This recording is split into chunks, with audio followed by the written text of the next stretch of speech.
Introduction. In her previous life, she was betrayed by her best friend and her deceitful husband, leading to the untimely demise of her parents and the wayward path of her brother, who suffered greatly before his death. Her family shattered. She nearly lost her heart to save her husband's lover, ultimately succumbing to despair and plunging to her death. However, upon her rebirth, she vowed not to be blinded by past deceptions. Those who wronged her, mocked her, and caused her suffering would all be made to pay. The treacherous man and his accomplice shall find no escape. Furthermore, a mysterious and powerful ally stands by her side, vowing to protect her at all costs. As she embarks on her path of retribution, she will not look back. Yet, who can explain why this cold, taciturn figure has become like an unyielding gum, sticking to her and refusing to leave? The enigmatic boss smirks. Do you intend to discard me once I have served my purpose? What do you take me for? Chapter 1. If there is a next life. On the frigid operating table, Tang Xin awoke from a nightmare, feeling an overwhelming sense of unfamiliarity. Just moments before, she had been in her own home. How had she suddenly found herself in this place? She strained to recall the events leading up to this moment, but her mind buzzed with chaos, as if countless machines were whirring within, rendering her incapable of coherent thought. Suddenly, she heard fragmented voices, a man and a woman conversing. When can the surgery proceed? That voice was unmistakable. It belonged to her husband, Yang Zikai. She was not ill and had no need for surgery. What could possibly be happening? Her confusion was soon dispelled by an incoming response. In about 15 minutes, Miss Lin will arrive. Lin Warner, her dearest friend, suffered from a heart condition and had long awaited a transplant that had not yet materialized for reasons unknown. Once she receives the heart, will Warner be able to recover? Yang Zikai's voice was low, tinged with impatience. A heart transplant? Indeed, Miss Tang's heart is healthy. Once transplanted, Miss Lin will recover, and we will monitor for any rejection issues, but there should be no complications, the woman assured him with unwavering confidence. Tang Xin felt her heart skip a beat as a terrifying, yet plausible realization dawned upon her. Yang Zikai intended to give her heart to Lin Warner. When had they begun their treacherous affair? They were planning to use her heart to save her, a living being. Her hand, resting at her side, clenched into a fist, and from despair surged an overwhelming tide of fury and hatred. She could not allow their nefarious plan to succeed. In moments of peril, it is said that individuals often unleash boundless potential, and Tang Xin proved this to be true. In a flurry of chaos, she fled desperately, unsure of where to escape or what path would lead her to safety. Outside the ward, a nurse reported anxiously, "Mr. Yang, Miss Tang has run away. She appears to be heading to the rooftop." Yang Zikai's expression darkened ominously, akin to the sky before a tempest. The fury etched across his brow was barely contained. He strode swiftly toward the rooftop. There could be no missteps at this critical juncture. What troubles Zikai? At that moment, Lin Warner approached. Observing Yang Zikai's demeanor, she cautiously inquired, "Tang Xin has escaped. She has gone to the rooftop." Lin Warner's gaze hardened in response. "Does she know what we intend to do?" "Zikai, I am frightened." Lin Warner clutched Yang Zikai's arm, her beautiful eyes tinged with a hint of panic. Her gaze shimmered, glistening with unshed tears, evoking a sense of pity. "Do not be afraid. I shall ensure your safety." Yang Zikai reassured her, patting the back of her hand.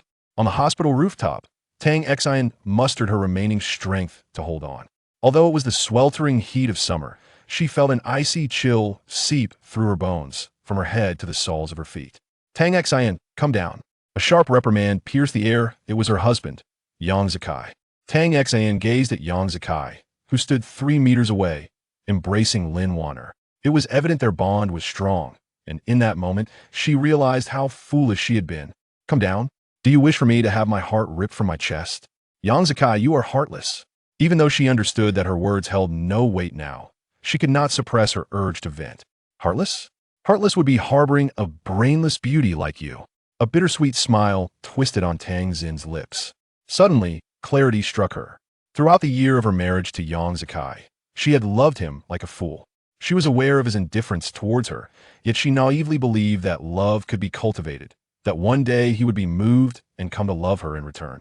Now, however, all that she had once thought seemed utterly absurd. "Tang Xin, you should come down. Do not do anything foolish." Lin Warner interjected, her voice filled with concern. Silence. "Lin Warner, I considered you my closest friend, and this is how you repay me." I sacrificed everything for you, even introduced you to my brother. What have I done to deserve this? Tang Xin's emotions spiraled out of control. You were kind to me? You merely sought to satiate your own vanity. Why should you possess so much? As for your brother, I have no interest in him. A toad wishing to feast on swan meat. You want a girlfriend, and I merely facilitated that. A sinister smile played on Lin Wanner's lips. Tang Xin's pupils constricted. It became clear that Lin Wanner had orchestrated all the schemes regarding her brother. Hatred surged within her, and she gritted her teeth, her hands forming tight fists, her nails digging into her flesh without her noticing. Enough chatter, come down. Yang Zikai's voice echoed once more, his patience clearly wearing thin. If you wish for me to descend, I shall do so, but I have a few questions that you must answer truthfully. Tang Xin forced herself to regain composure. Speak.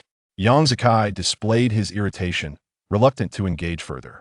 A cold smirk danced upon Tang Xin's lips, her thoughts veiled from all. Regarding my father's company, did you not deliver the final blow that caused its complete downfall? Though she harbored suspicions, she needed to hear it from him. And if I did, it was his own incompetence. Who else is to blame? Perhaps bankruptcy is a blessing in disguise? The revelation of his true nature, once masked by pretense, was shockingly grotesque. He had promised to aid her family through their hardships, yet he had turned into the executioner of her father's demise. You once mentioned that a day as a couple is equivalent to 100. Before Tang Xin could finish her statement, she was abruptly interrupted by Lin Wanner. Who are you calling a couple? Zikai has never laid a finger on you. That night was with someone else. You are a filthy woman. Her words pierced Tang Xin's heart like countless daggers. Her heart was already a tapestry of scars, raw and bleeding. Zikai has never liked you, not once. You were merely of use to him at one time. From the beginning to the end, he has only ever adored me. Lin Wanner seemed to proclaim her victory. Her demeanor was one of arrogant delight, as if witnessing Tang Xin's sorrow was akin to conquering the world. Is it because of the land deed in my possession? A relic left to her by her grandfather. Feigning ignorance. You better come to your senses quickly. Lin Wanner had no intention of engaging in further banter. At that moment, Tang Xin felt the despair within her slowly consume her. What more was there to understand at this juncture? In a fit of rage, she laughed a laugh tinged with desolation. Lin Wanner shivered unexpectedly. Tang Xin, what are you laughing at? Those vile creatures wish to use my heart to extend this wretched woman's life? I tell you, dream on. With that, Tang Xin leapt from the rooftop, closing her eyes as tears streamed down her cheeks. Perhaps death was the greatest liberation for her. In this life, she had been foolish and weak one by one. Her family had departed from her, and yet she remained powerless, continuing to believe the deceivers, lost in delusion. If she were granted another life, she would not allow herself to be so feeble. The surrounding noise was deafening, causing Tang Xin to furrow her brow. Xin, wake up quickly. The ceremony is about to commence. As she opened her eyes, every cell within her body seemed to resonate with astonishment. Chapter 2. I am reluctant. Tang Xin's head was spinning. She was unsure of her surroundings. Hadn't she just jumped from the rooftop? Was she now in paradise? She saw her mother, urging her onward. Her mind was overwhelmed with shock and questions, clamoring for attention, leaving her momentarily speechless, only able to utter a gasp. What are you gasping for? I know you've been exhausted these past few days. After tonight's wedding, you can finally rest. Just hold on a little longer. The ceremony is about to begin. Hurry. Many media outlets are here today. We cannot afford to embarrass ourselves. This is a matter of family reputation otherwise. Your mother-in-law will have even more reasons to nitpick at you. Tang Xin's mother, Zhao Ping, spoke with a hint of dissatisfaction. In that moment, Tang Xin realized an undeniable truth. She had been reborn. Seeing her mother, unharmed and well, made her eyes burn with emotion. Though it was incredibly hard to believe, after the initial shock, her heart brimmed with elation. She felt that this was divine intervention, as if the heavens had deemed her previous life a failure and wished for her to have another chance. If so, she vowed not to squander this precious second opportunity. Just wait and see how she would torment those scoundrels in this lifetime. As she withdrew her thoughts, she became acutely aware of the embarrassing moment of her rebirth. It was during her wedding to the scoundrel Yang Zikai. At that moment, she was backstage retouching her makeup, preparing to step out for the wedding ceremony.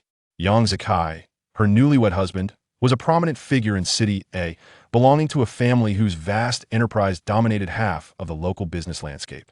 Joining the Yang family was a dream cherished by countless women, for Yang Zakai was not only wealthy but also strikingly handsome, exuding an undeniable charm. A media survey once revealed that Yang Zakai topped the list of the most desired husbands among the women of City A. As for why he chose to marry her, Tang Xine couldn't help but smirk. She was now all too clear about the reasons. The marriage of such a distinguished individual drew significant media attention. She vividly recalled that in her previous life, on the day of her grand wedding, she had indeed faced a humiliating incident, largely thanks to her bridesmaid, Miss Lin Warner. Her wedding gown had been deliberately cut at the back, and she had been oblivious until the moment of her vows, when a slight movement caused the dress to fall to the ground, leaving her in only a strapless bodice. This embarrassing scene was captured by numerous media outlets. Though many feared the powerful Yang family and refrained from publishing the story, a few daring souls, eager for clicks and views, shared the photos. Consequently, her mother-in-law, who had never favored her, grew even more contemptuous, claiming she had brought disgrace to the Yang family. As a result, Yang Zakai did not return to his room that wedding night. Reflecting on it now, she realized how naive she had been back then. Still lost in thought? Are you exhausted to the point of distraction? Zhao Ping, her mother, noted her daze and expressed concern, as others were already urging her to hurry, leaving her vulnerable to ridicule. Mom, could you please check the back of my wedding gown? I feel it a bit loose. Find me some safety pins, Tang Xine responded, pulling her thoughts together. All right, let me take a look. Moments later, she heard her mother exclaim in surprise. Oh dear, it's torn. There's no time to sew it now. I'll get you some safety pins. Good, and also find me a razor blade. What do you need a razor blade for? Zhao Ping asked, puzzled. Don't mind that I have my reasons. Hurry up. Didn't they say we're being rushed? Zhao Ping refrained from further questioning, recognizing that this was not the time for inquiries. Fortunately, it wasn't too complicated, and within 5 minutes, she had managed to secure Tang Xin's gown, handing her a brand new razor blade. At that moment, a gentle voice called from the entrance, Xine, are you ready? The speaker was none other than her dear friend, Lin Warner. Today, she served as her bridesmaid, and little did Tang Xine realize how exquisite Lin's makeup was in a wedding gown. No one would doubt she was the bride. Tang Xine gathered her thoughts, her beautiful face adorned with a smile. Yes, I'm ready, let's go. Uncle is waiting outside. The uncle she referred to as her father, Tang Guozhong. As the bride, she was to link arms with her father as they entered the ceremony. All right. Tang Xine stood and walked toward her. Lin Warner felt her heart skip a beat, uncertain if it was merely her illusion, but Tang Xine's gaze appeared to have transformed. The sensation was indescribable, as if she was no longer as foolish as before. Had she discovered something? With that thought, a wave of unease surged within her. What's wrong? Let's go. Tang Xine urged her. Oh, all right. She dared not reveal her emotions. Now was not the time to confront the truth. She must endure. Tang Xine linked arms with her father as they entered the banquet hall. The sound of cameras clicking echoed around them, the flashes momentarily blinding her, prompting her to squint slightly. Amidst the crowd's attention, they approached Yang Zakai. He looked remarkably handsome today, like a prince emerged from a fairy tale, yet his princess was not her. A composed smile adorned Tang Xine's face. Noticing this, Yang Zakai furrowed his brow, ever so slightly. She should not be acting this way, usually so demure. Yet now, she dared to gaze at him boldly. How self-satisfied. A hint of disdain flickered in Yang Zakai's eyes. Tang Xine accurately sensed this subtle shift in his demeanor. A smirk graced her lips. How unfortunate for him. As the bridesmaid, Lin Warner stood closely by her side, leaning slightly towards Yang Zakai. The MC was reciting grandiose and sentimental words, causing some attendees to shed tears. Tang Xine recalled being deeply moved and cried herself at that time, uncertain if she was genuinely touched. Reflecting on it now, she realized how blind and foolish she had been, unable to see the truth.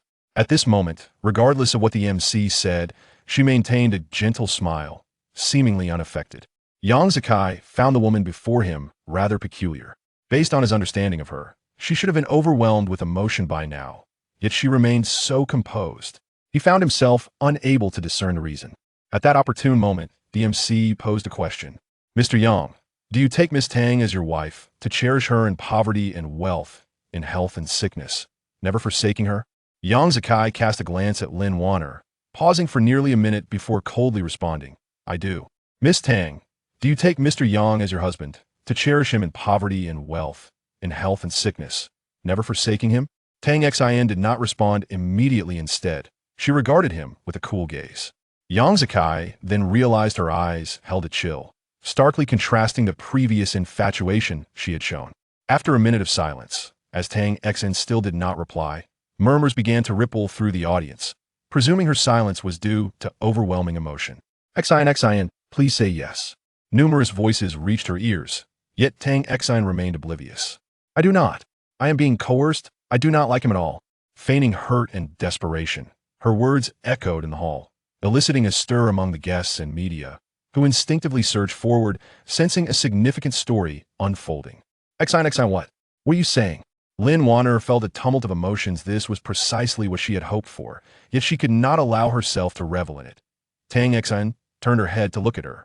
The blade she had wielded earlier had already taken effect. She slowly leaned in closer, and to others, it appeared as though she whispered a few words in Lin Wanner's ear, yet Lin Wanner wore a face of confusion. Tang Xin remained silent. In the next moment, her gown slipped to the floor, leaving her clad only in her undergarments. Ah!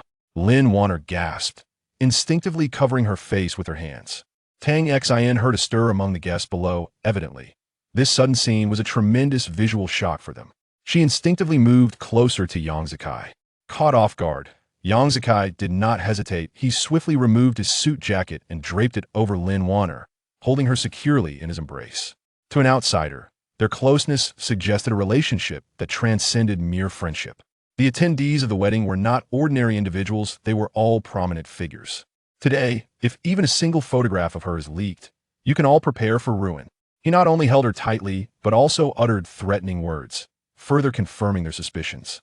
The camera shifted back to Tang Xin, who had now become the center of attention. Witnessing her newlywed husband embracing another woman, her own bridesmaid, would likely be unbearable for any other girl. Yet, Tang Xin displayed none of the emotions they anticipated.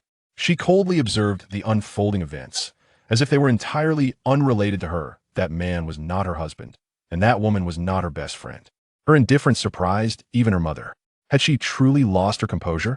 When she expressed her reluctance to marry Yang Zikai, Zhao Ping had rushed in. At this point in the wedding, it seemed the ceremony could no longer proceed. Xin, are you all right? What nonsense are you talking? Marrying Yang Zikai had always been her daughter's dream. They had recognized that Yang Zikai did not harbor feelings for her, but they could not resist their daughter's stubbornness. They had invested considerable effort to bring this union to fruition, only for their daughter to utter such words. They could no longer comprehend her thoughts. However, the ordeal was far from over. Tang Xin's subsequent declaration sent shockwaves through the crowd. I do not love Yang Zikai. Everything I did today was coerced by him. If I did not comply, he threatened to bankrupt my parents. I despise him as a despicable, hypocritical scoundrel. Today, the person I truly love is also present at this wedding. As she spoke, her voice trembled with emotion, revealing the artistry of her performance. Who couldn't act? As her words resonated, another wave of commotion and speculation erupted, fueled by the audience's insatiable appetite for drama. The reality was far more thrilling than any television drama. The repercussions of today's events for Yang Zikai's company would be staggering. Who is it? Chapter 3. What sparked this sudden realization? Today's wedding is graced by numerous prominent figures, a gathering that inevitably harbors both alliances and rivalries. Although outwardly cordial, many harbor a desire to witness the unfolding drama behind the scenes. For a man, few humiliations can surpass that of being publicly cuckolded by his beloved. Thus, at this moment, while Yang Zikai holds Lin Wanner, his countenance is dark and foreboding, the fury etched upon his face nearly impossible to conceal. He is perplexed by this woman's inexplicable shift in demeanor, which has transformed what should have been an elegant and celebratory wedding into a farcical spectacle. Yang Zikai's hands, hanging at his sides, are clenched tightly into fists. The assembled guests are eager to ascertain the identity of the audacious Miss Tang, who dared to utter such words at a wedding, effectively shattering the ceremony. The prevailing gossip suggests that she harbors deep affections for the scion of the Yang family, longing to marry him, even going to great lengths to capture his attention and favor. After laboring tirelessly for so long, she has finally realized her aspirations. only to voice such bewildering sentiments at this critical juncture, leaving everyone utterly confounded. Yet, rather than concern for her predicament, the crowd revels in the spectacle, perhaps secretly wishing for the situation to escalate, hoping for Yang Zikai to be utterly humiliated. Tang Xian hears her mother anxiously calling for her, but she remains unresponsive, her gaze scanning the crowd until it settles on a particular individual. Not far from the stage, he appears to be a person of notable stature, especially with the striking half-mask adorning his face, rendering his true identity a mystery. Even from a distance, Tang Xian discerns a silent communication in his eyes, as if sharing an unspoken understanding. In truth, Tang Xian has no recollection of this man. A self-deprecating smile graces her lips as she reflects on her past self, a time when her heart and mind were consumed by the scoundrel Yang Zikai, oblivious to anyone else. Contemplating this, she lifts her gown and strides toward the masked man. Xian, what are you doing? Don't act recklessly. Xin, Scumbags. Her parents' anxious voices call out, but at this moment, Tang Xian feigns ignorance. Amidst the astonished gazes of the onlookers, she approaches the masked gentleman. The person I truly cherish is him. Tang Xian seems to summon her courage as she declares. In this second life, she is considerably more daring, especially when confronting the scoundrel. However, no sooner have the words left her lips than a collective gasp arises from the guests, the previously raucous banquet hall falling into an eerie silence. Even Lin Wanner, cradled in Yang Zikai's arms, cannot suppress a sardonic smile. The anger and chaos she felt moments ago have evaporated, replaced by a morbid curiosity akin to that of a spectator awaiting a grand performance. Tang Xian may not recognize this man, but she is acutely aware of who he is. Feng Yichen, the heir of the Feng family, the only one capable of rivaling the Yang clan. To her surprise, she had not anticipated Yang Zikai would extend an invitation to him, nor that he would attend in person. It is rumored that this man shuns the company of women, exhibiting a cold and capricious demeanor. Allegedly, he refrains from any contact with the opposite sex, including his own mother. There was once a woman who attempted to embrace him, making advances, only to be met with a ruthless kick that left her with fractured ribs, a display of sheer brutality. If Tang Xian were to provoke him, she should brace herself for a similar fate. After all, a foolish woman is simply a foolish woman. She could not fathom why she had suddenly uttered those words earlier. Certainly, she desired it, yet she must not appear too eager. The thought processes of such foolish women had always eluded her understanding. Tang Xian was oblivious to the reactions of those around her, as their gazes were laced with fear. She questioned whether she had misread their expressions. What could incite such trepidation? However, she had no time to ponder these matters now. To assert her determination, she clasped his arm, prompting a collective intake of breath from the onlookers, their eyes now filled with sympathy, trepidation, and a morbid curiosity. Most believed that the girl from the Tang family was courting disaster by daring to provoke the notorious young Master Feng, a man known for his ruthless nature. It was a foolish endeavor, especially at such a wedding. I have harbored feelings for him for a long time, came another declaration. Yet, the crowd awaited her inevitable dismissal, their anticipation palpable, especially from Lin Wanner. Meanwhile, Tang Xian's parents had discreetly approached her, preparing to intercede on her behalf, hoping for leniency despite their lack of direct acquaintance with him. However, the next scene left everyone astounded. The man, who was expected to cast Tang Xian aside, merely replied in a low, hoarse voice, "All right, I understand." His tone was chilling, reminiscent of ice water, sending shivers down spines. Yet, Tang Xian seemed unperturbed. To her, he was merely a touch colder than most. Disappointed by the lack of expected drama, Lin Wanner gritted her teeth, her eyes brimming with envy. Her hands clenched into fists at her sides. "Young Master Feng, I apologize. Today the girl is a bit unwell. Please do not take offense." At this moment, Tang Guizhong had arrived at their side. Ultimately, Tang Xian was led away by her parents, and what had been anticipated as a grand wedding concluded in farce. The Yang family faced a wedding cancellation, with the bride openly professing her affection for another man, rendering them the subject of ridicule. Yang Zikai, usually proud and imperious, had offended many both overtly and covertly, and there were numerous onlookers eager to witness his downfall. Yet, Tang Xin remained unaware of all this. Currently, she was confronted by her parents' probing inquiries regarding her bizarre behavior during the ceremony. Those unaware might have thought she was possessed. Now, surrounded by her father and mother in their room, her wedding gown already changed, they pressed her for answers. Xin, tell us what happened. Wasn't he marrying Zakai your greatest desire? Zhao Ping grasped her daughter's hand, tears glistening in her eyes. Tang Xin felt a profound sense of guilt within her. She vividly recalled that in her previous life, numerous efforts were made to secure her marriage to Yang Zakai, leading to various outcomes. The thought of the ultimately tragic conclusion weighed heavily on her heart. If only she had awakened to the truth sooner, perhaps such events could have been averted. Given the opportunity to relive her life, she was resolute in her determination to prevent history from repeating itself. Mom and Dad, I'm truly sorry for my past impulsiveness. Over the past few days, I have reflected deeply. He does not truly harbor affection for me, nor does his mother approve of our union. If I were to persist in pursuing this marriage, I would undoubtedly face a future fraught with difficulties.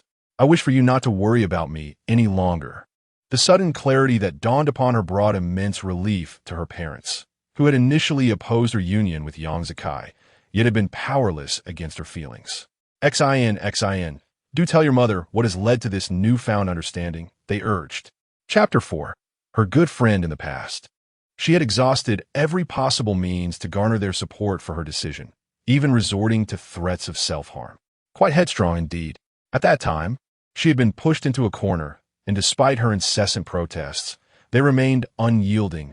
Ultimately, she had no choice but to acquiesce.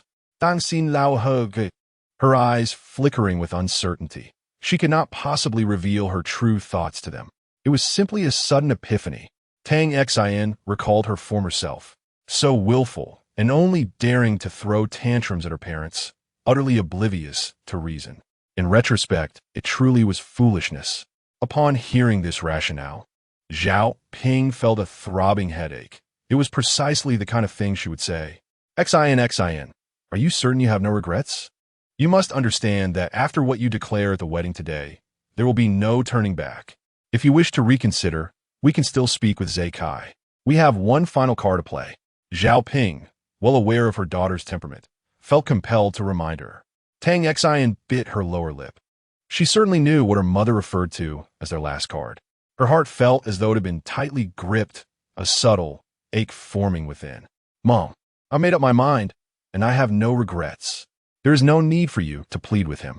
Tang Xin's tone was resolute, leaving little room for negotiation. Her unwavering stance astonished her parents. Casting a glance at her mother and father, Tang Xin understood that without providing them with a compelling reason, they would never believe her. So, she divulged, actually, the day before the wedding, I witnessed Yang Zakai and Lin Wan Er in a compromising situation. I simply cannot accept that a hint of sadness marred her features. Zhao Ping's astonishment deepened. Wan Er and Zakai, how could that be possible? She struggled to comprehend the situation. Mother, I saw it with my own eyes. I cannot be mistaken. Tang Xin insisted, her eyes glistening with unshed tears. As Zhao Ping collected her thoughts, recalling the couple's behavior during the wedding, her shock swiftly morphed into indignation. How despicable! This is utterly intolerable. How could Wan Er act in such a manner? After all the kindness you've shown her, treating her like a sister, she dares to betray you with Yang Zakai. Zhao Ping trembled with rage, unable to find the appropriate words to articulate her feelings. Mom, please do not be angry. It is my misfortune in choosing the wrong company, and I cannot blame others. Perhaps they are genuinely in love. She retorted, her voice laced with bitterness. We cannot sever ties with that vile person just yet. How else can we seek our revenge? Yet, with each word she spoke, Zhao Ping's anger intensified. This was clearly an affront to their family, and such behavior was intolerable. Xin, do not be disheartened. I will seek justice for you. We cannot allow others to bully us. Zhao Ping declared fiercely. Mom, please, it's unnecessary. I truly do not wish to entangle myself with them any longer. I simply want to rest. I still have one semester left until graduation, and I wish to focus on my studies.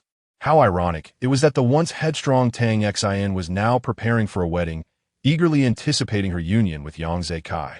So do you truly know Feng Xiao, or are you merely fabricating stories? They pondered, recalling Tang Xion's later entanglement with Feng Yichun, still apprehensive about his reaction. Feng Xiao, the masked man. I have been silently watching him. Zhao Ping felt an overwhelming sense of worry. Why must her daughter be drawn to such? She let out a silent sigh, truly a source of constant concern. Mom and Dad, I wish to sleep. Tang Xin felt an undeniable need for rest. The shock of her rebirth had yet to settle within her. She needed to contemplate her future path carefully. Zhao Ping wished to say more, but upon seeing the fatigue etched on her daughter's face, she ultimately refrained from speaking further. This night had been tumultuous and fraught with anxiety. Having endured betrayal from both her close friend and fiancé, her exhaustion was palpable. They exchanged no more words before leaving her room. Once they exited, Tang Xin exhaled with relief, collapsing on her bed, feeling utterly drained. At least she had managed to navigate through this moment for now. Meanwhile, at the Yang residence. In the living room, Yang Zekai was in a fit of rage, reprimanding Yang Zekai, a woman of formidable strength. The Yang family's current splendor was largely attributable to her prowess. Hence, she held significant sway within the household. Zekai, what on earth is going on with that girl? Yang Zekai's expression was grim. He too was in a state of deep frustration. I'm not sure why she has suddenly changed. This cancellation of the engagement meant that the prize he had been so close to obtaining was slipping away, and his agreement to marry that foolish woman had been solely for the sake of acquiring those land deeds. Now, not only had he failed, but he had also become the subject of ridicule. This humiliation was something Yang Zekai could not swallow. Is it possible that your usual demeanor toward her has been too harsh, causing her to harbor resentment? Impossible. Yang Zekai firmly dismissed this conjecture. Whenever he treated her with even a hint of warmth, she would light up with joy. She was merely a foolish woman. How could she possibly hold a grudge? Yet, her reaction today left him utterly perplexed. How dare she provoke Feng? His eyes narrowed, exuding a dangerous aura. I don't care what the situation is between you two. Those land deeds must be secured. We cannot allow the Feng family to obtain them, or we will be unable to contend with them. A flicker of malice flashed in Yang's mother's eyes. I understand. Though reluctant, Yang Zekai acknowledged the truth in his mother's words. Feng Yichen was his sworn enemy. He would not allow such a scenario to unfold. The following morning, Tang Xin received a call from Lin Wanner. Her delicate brows furrowed slightly, only to be replaced by a cold smirk. How proactive she was. One could only lament the depths of her shamelessness. How had she been so oblivious before? They had not openly confronted one another, and she had no desire to do so. That would make things far less entertaining. Sitting up, she answered the phone. Hello. The voice remained the same, yet the tone felt distinctly distant. There was a noticeable pause on the other end. However, this silence did not linger, and soon the familiar voice emerged. Xin, do you have some time today? I wish to discuss a few matters with you. The voice was tentative, as if aware of its own wrongdoing. Tang Xin understood all too well that this was merely an act. She was fully cognizant of her current reality. Sure, when and where. She readily agreed. Lin Wanner provided her with the details, and after acknowledging them, Tang Xin abruptly hung up the phone. She lay on the bed for a while, still grappling with disbelief over the circumstances that had unfolded. Breakfast was shared with her parents, who were visibly concerned. They had pondered over her words from the previous day throughout the night. If their daughter had genuinely come to terms with her eczema, they would be immensely relieved. However, if it was merely a fleeting impulse, it would be quite distressing. Such incidents had not been unheard of in the past, thus their apprehension lingered. Tang Xin could easily discern her parents' thoughts from their expressions, prompting a wry smile as she realized how tumultuous her previous life had been. She understood that whatever she said now would only incite their worries, so she resolved to demonstrate her sincerity through actions. Mom, has A.G. not returned yet? She inquired, pulling her thoughts back to the present. A.G. was her younger brother, Tang Jin, with whom she had a strained relationship in her past life. He was a rebellious youth, disdainful of her deference to Yang Zekai, often mocking her in front of his peers for her infatuation. Consequently, He had not attended her wedding to Yang Zakai, claiming to be out with friends. Their sibling bond had suffered as she had been singularly focused on Yang Zakai, neglecting to show her brother the care he deserved. The thought of his fate in her previous life made her eyes well with emotion. This time, she was determined to prevent such tragedies from recurring. Upon mentioning their son, her parents exchanged a sigh. It was the winter break, and he had gone out with friends, promising to return in a few days, just before the new year. Tang Xian refrained from saying much more, realizing that actions would speak louder than words. Any further conversation would be futile. After breakfast, Tang Xian set out. Lin Wanner had arranged to meet at a bubble tea shop near their school, a favorite haunt where they often spent hours together. A cold smile tugged at her lips as she recalled her friends, now seen through a new lens. Upon her arrival, she found that, aside from Lin Wanner, the other three were also present. Xian, you're here? Come sit, called out Guoru. Despite her modest background, Guoru was particularly vain, always yearning for the best of everything. Lacking the means to procure such luxuries herself, she often sweet-talked Tang Xian into buying them for her. Tang Xin, lacking Gu, had been influenced by Lin Wanner's insistence that they were all friends and should not be overly concerned with such matters. Thus, she unwittingly became Guoru's financial benefactor. With a smile, she took her seat. Although they had all attended the wedding the previous day, the outcome had left her deeply perplexed. Xin, du anzai. About yesterday. I'm so sorry, things went awry. Please thank Mr. Yang for me. Lin Wanner sat beside her, grasping her hand, wearing a sorrowful expression that seemed on the verge of tears. Had it been her previous incarnation, she would never have discerned that such a seemingly empathetic and understanding friend harbored a venomous scorpion within. Tang Xian withdrew her hand. It's all right, merely an accident. You should express your gratitude to him yourself. A smile graced Tang Xian's face. Despite appearing unchanged, she inexplicably instilled a sense of unease in Lin Wanner, as though she had already uncovered some hidden truth. I am not well acquainted with Mr. Yang, nor do we truly know each other. It would be better if you thanked him on my behalf. Lin Wanner reined in her stray thoughts. Is that so? Very well. I shall convey your thanks. Xin, we are aware that you must have felt quite upset about last night's events. How about we go shopping later? A shopping spree can help us forget all our worries.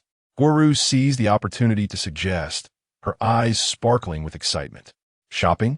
Did she think Tang Xian was oblivious to her intentions? Absolutely. Dancing ziplit easily. This time, I promise you an unforgettable shopping experience. Chapter 5. A symbol of our friendship. Among these friends, only Lin Wanner felt a twinge of anxiety. Although Tang Xian usually shared a close bond with her, confiding everything. Since the subtle shift in attitude during her wedding, Lin Wanner began to sense something amiss. Yet, she could not pinpoint what exactly felt wrong. Regardless, her heart was heavy with unease. Tang Xian desired this effect, fostering suspicion and unrest within her. However, Tang Xian evidently overestimated Lin Wanner's sense of shame. Lin Wanner, more self-assured than Tang Xian anticipated, reassured herself that Tang Xian had previously acted foolishly and trusted her immensely. Thus, she must be overthinking the situation. Consequently, Lin Wanner remained unperturbed. Tang Xian, unfazed, had ample time to engage her at her own pace. Eventually, Lin Wanner managed to calm her mind, feeling considerably relieved. Xin, about last night, are you all right? Have you truly decided not to marry Yang? With her thoughts collected, Lin Wanner could not resist inquiring. This was the matter that weighed most heavily on her mind. Tang Xian considered that Lin Wanner likely had not yet developed profound feelings for Yang Zakai, or perhaps they were still in a phase of ambiguity. Indeed, she replied lightly. A fleeting shadow of inscrutable illumination flickered in Lin Wanner's eyes, but it vanished almost instantly. But I don't recall you knowing that young Master Feng. She sought further information, convinced it would prove beneficial in some manner. Can one not like someone they do not know? The audacity of her words bore the hallmark of a headstrong girl. She had always been this way, acting impulsively whenever a thought crossed her mind, assured that her family would indulge her whims. This was also a source of deep envy for Lin Wanner. Nonetheless, she felt joyous now, for Tang Xian remained the same cherished friend. The other three friends were not particularly invested in her romantic affairs, as it did not affect their interests. As Tang Xian's good friends, they still reaped numerous benefits. After spending some time at the milk tea shop, they set off for a shopping spree. Except for Guoru, the other two friends did not join them. Thus, it was just Lin Wan'er, Guoru, and Tang Xian, a trio. Guoru possessed an intimate knowledge of trendy items and luxury brands. Her first impression of a person was often gleaned from their attire, which she believed revealed their wealth. She skillfully led Tang Xian to a high-end handbag boutique, where she had recently set her sights on a new model, the sales associate having even called her about it. Previously, whenever she fancied a bag, she would mention it to Tang Xian, employing a little strategy to acquire it. She had a remarkable talent for brightening others' spirits. Tang Xian had few friends. Thus, she cherished their friendships and felt it inconsequential to spend a little to bring joy to her companions. After all, she was affluent and generous toward her friends. Over time, she had transformed into a veritable walking ATM. This moment mirrored countless previous occasions. Each time, Tang Xian would cheerfully swipe her card. Xian, what do you think of this handbag? I believe it would complement you splendidly. Shall we get matching sister bags? Guoru held Tang Xian's hand, her voice laced with a hint of playful affection. All right, I think it's quite nice too, Tang Xian replied, nodding in agreement. Upon hearing this, Guoru's eyes sparkled with delight, secretly celebrating her good fortune. However, her moment of bliss swiftly transformed into a nightmare as Tang Xian feigned sorrowfully. Xiaoru, you see, I just experienced a breakup last night, and my birthday is approaching. Why don't you buy this bag for me? And you can get one for yourself as well. After all, we don't even have matching bags yet. Guoru was immediately struck dumb, doubting her own hearing. This was a new model bag, priced over 50,000 each, totaling over 110,000 for two. She simply could not afford such an expense. What is wrong? Are you reluctant? I've given you so much in the past. Danxin Feigen Ninju Di. Ah, of course not. Guoru's voice was stiff, still grappling with disbelief at Tang Xian's request, for she had never behaved this way before. That's good, then hurry and buy it. Get two. I really like it, and especially want to have matching sister bags with you. How about one heir gets one too? We can all carry them together, and everyone will know we are good friends. Her eyes twinkled mischievously, a subtle smirk playing on her lips. Guoru felt a wave of darkness wash over her, nearly fainting at the thought of needing to purchase 3 bags instead of just 2. Noticing her silence, Tang Xian continued, I know with your family background, buying 3 bags is definitely not a problem, right? I want this as my birthday gift this year. Typically, Guoru projected the image of a wealthy young lady, adorned from head to toe in designer brands, claiming her family was in business. She was not originally from City A, and her family circumstances remain a mystery. Yet no one doubted her affluence, for how could someone of lesser means afford such luxury? At this moment, Guoru found herself speechless, unable to refute Tang Xian's claims, for she could not allow anyone to look down upon her. Her overwhelming pride compelled her to maintain a stiff smile.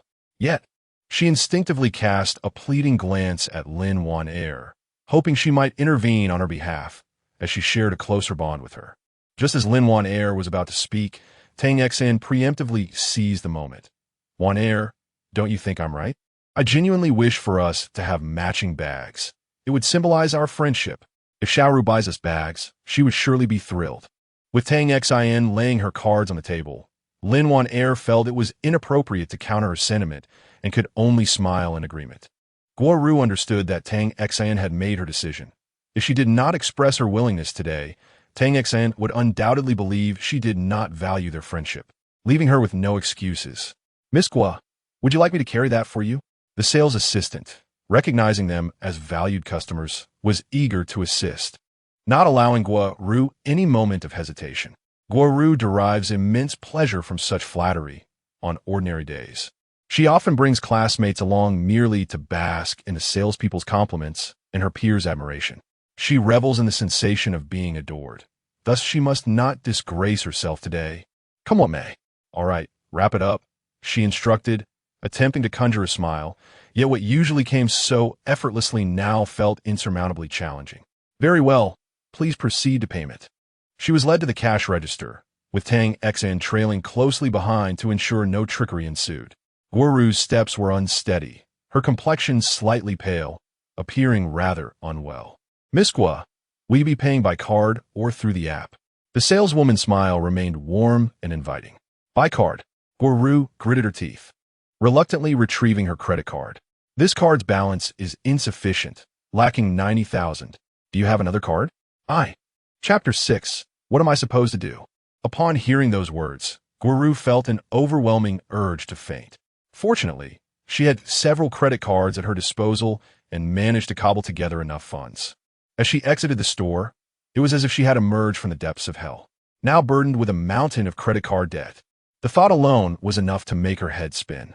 The bag in her hand felt unusually heavy for the first time. Lin Vane remained silent, only expressing that Tang Xin was as capricious as ever. "Wow, I'm so thrilled to receive a gift I adore. From now on, you all must carry it when we go out. Hey Xiaoru, what's wrong? You look quite unwell. Are you feeling ill?" "Dan xin feigen concern. I'm glad you like it." I'm fine, just suddenly feeling a bit tired." "No, you definitely seem unwell. Perhaps we should visit the hospital for a checkup?" Guoru thought to herself, considering how anxious Tang Xin appeared. Surely, she would cover the expenses.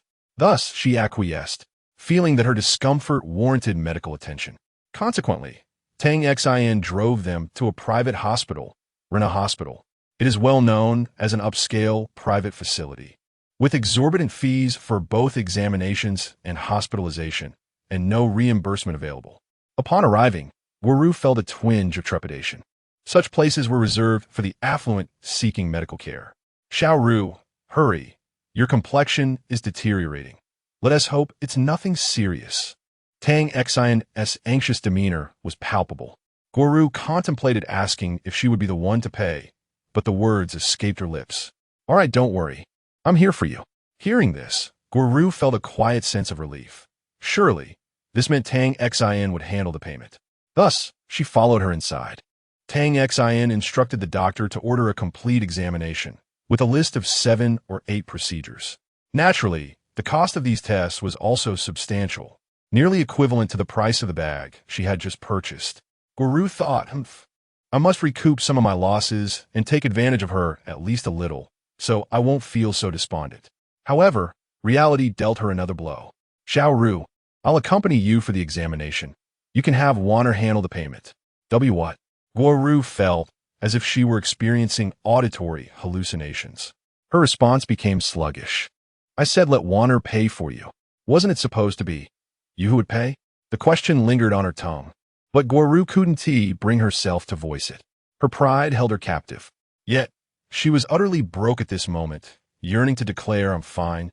There's no issue at all. We can leave." However, the nurse was attentively awaiting her, and one reason for the hospital's steep fees was their exceptional service, catering to their esteemed clientele. If she were to leave today, the news could very well spread throughout the school. What dignity would she have left? Thus, she was compelled to seek Lin Warner's assistance. Lin Warner sighed silently, realizing she would need Guoru's support in the future and could not refuse. "I'll go," she stated. Xin, you accompany Xiaoru for her examination." Tang Xin raised an eyebrow, clearly pleased.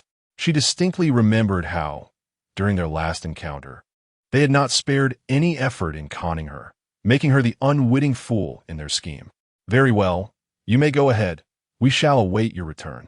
One must possess the payment receipt to proceed with the examination." Ultimately, Guoru indulged in the luxury of a premium health check, yet her heart bled with regret.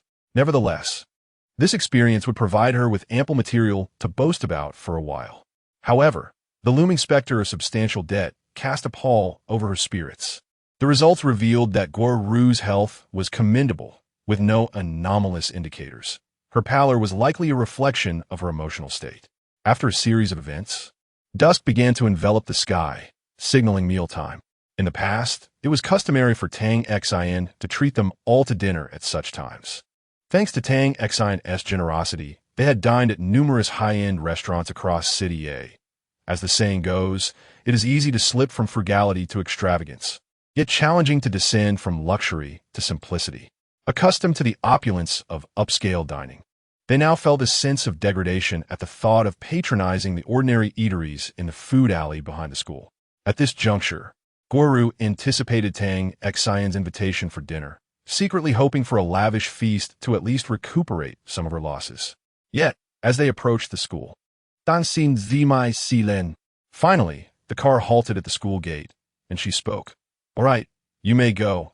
I shall head home for dinner." Guru felt a twinge of dissatisfaction, yet she could not voice her desire to accompany her. Something about Tang Xian today felt amiss. She was no longer the naive girl they once knew. "Be careful driving." Lin Wanner was the first to express her understanding. Today's revelations had profoundly impacted her, necessitating careful consideration. After Tang Xian drove away, Lin Wanner and Guru stood momentarily lost in thought, watching the departing vehicle.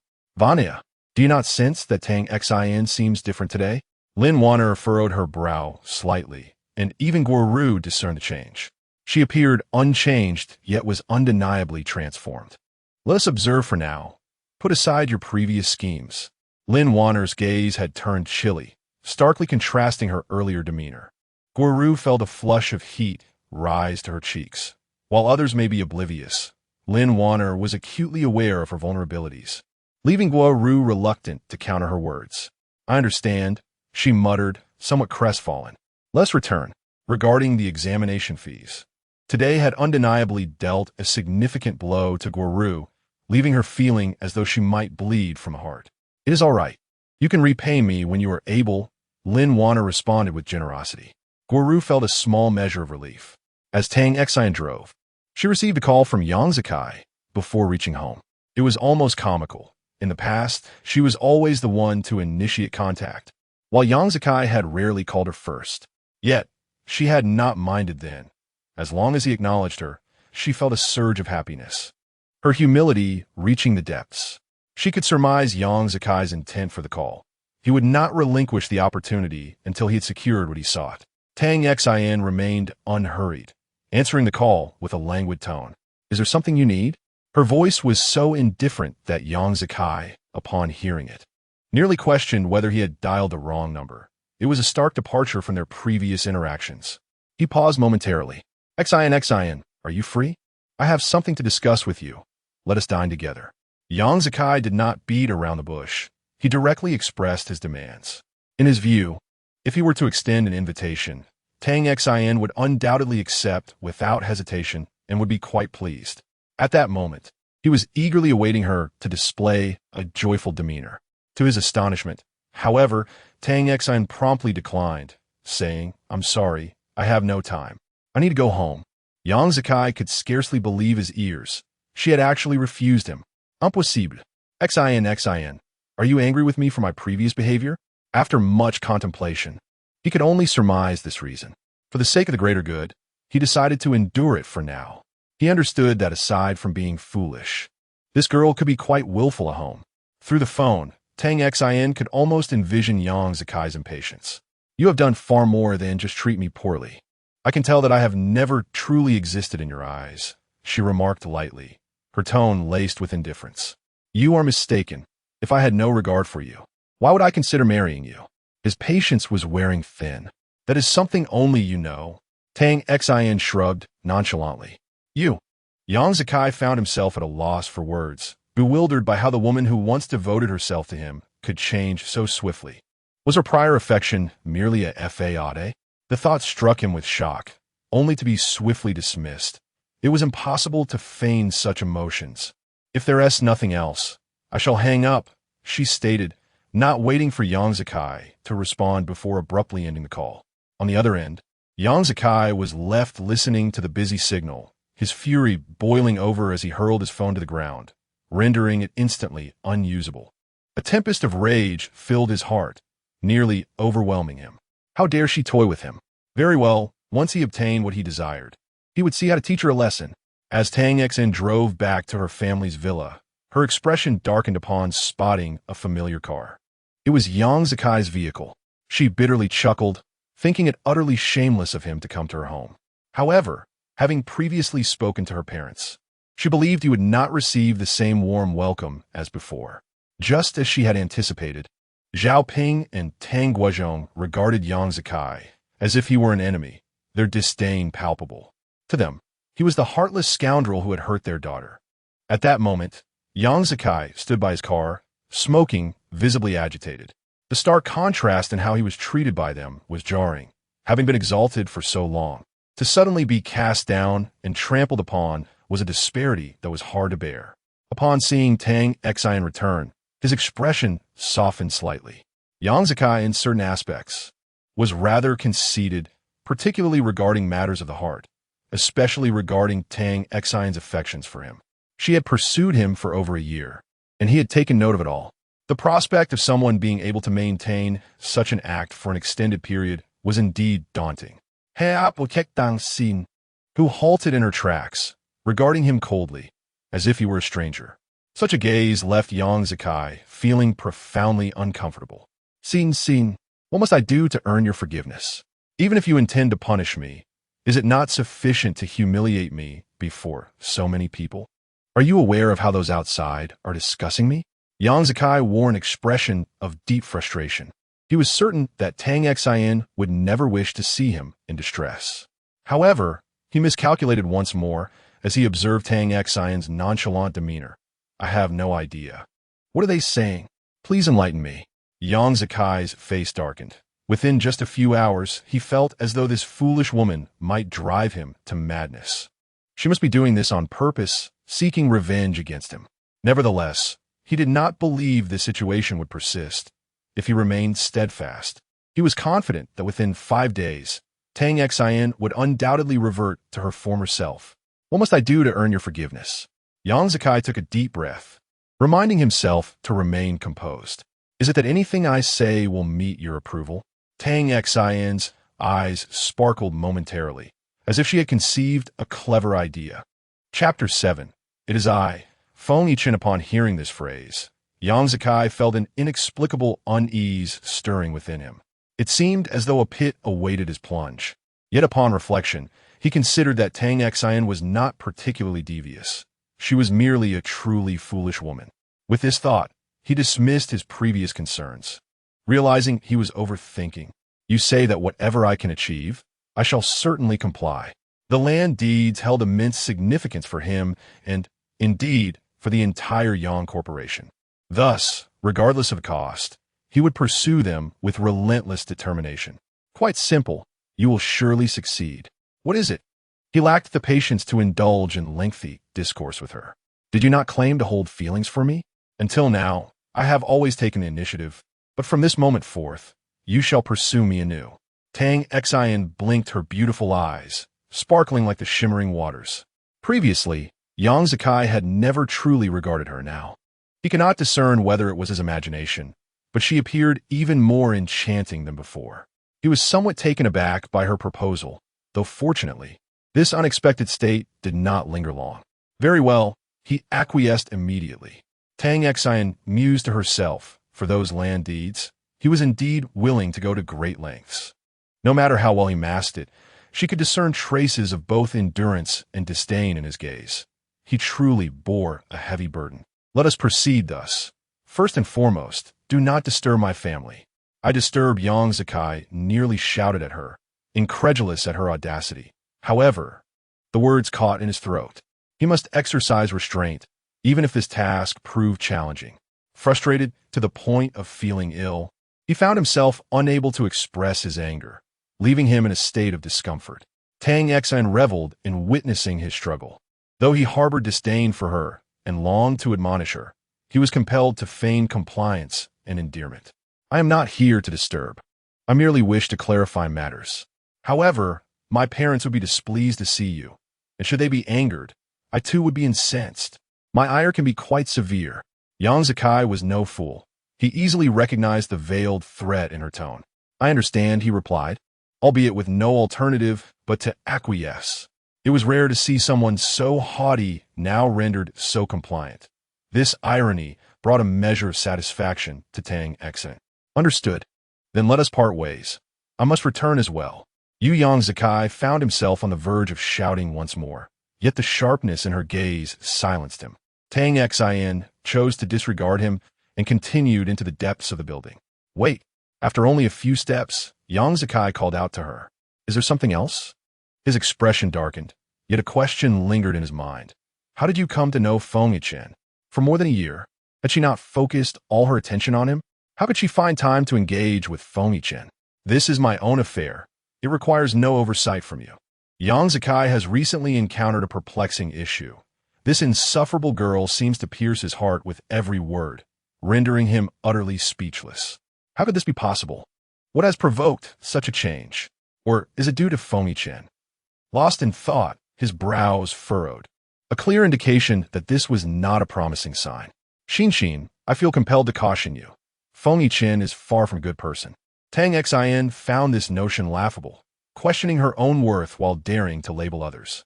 Was his audacity built upon the walls of a fortress? Whether he is a good person or not, I possess the capability to discern. Upon hearing this, Yang Zakai felt as though he had stumbled upon a joke, though he refrained from voicing his thoughts. After Tang Xin spoke, she was unwilling to endure any further idle chatter. She feared losing control over her emotions. Upon arriving home, Xiaoping promptly ushered Tang Xin to the couch. Xin, did you encounter anything unusual? She cautiously inquired, eager to shield her daughter from unhappiness, particularly in light of betrayal. After all, Tang Xin had once harbored profound feelings for that person, her heart and mind wholly consumed by him. Yet in the end, such devotion culminated in this disheartening outcome. Who could withstand such a betrayal? I confronted him and warned him never to disturb you again, should he dare to return. You must call the authorities.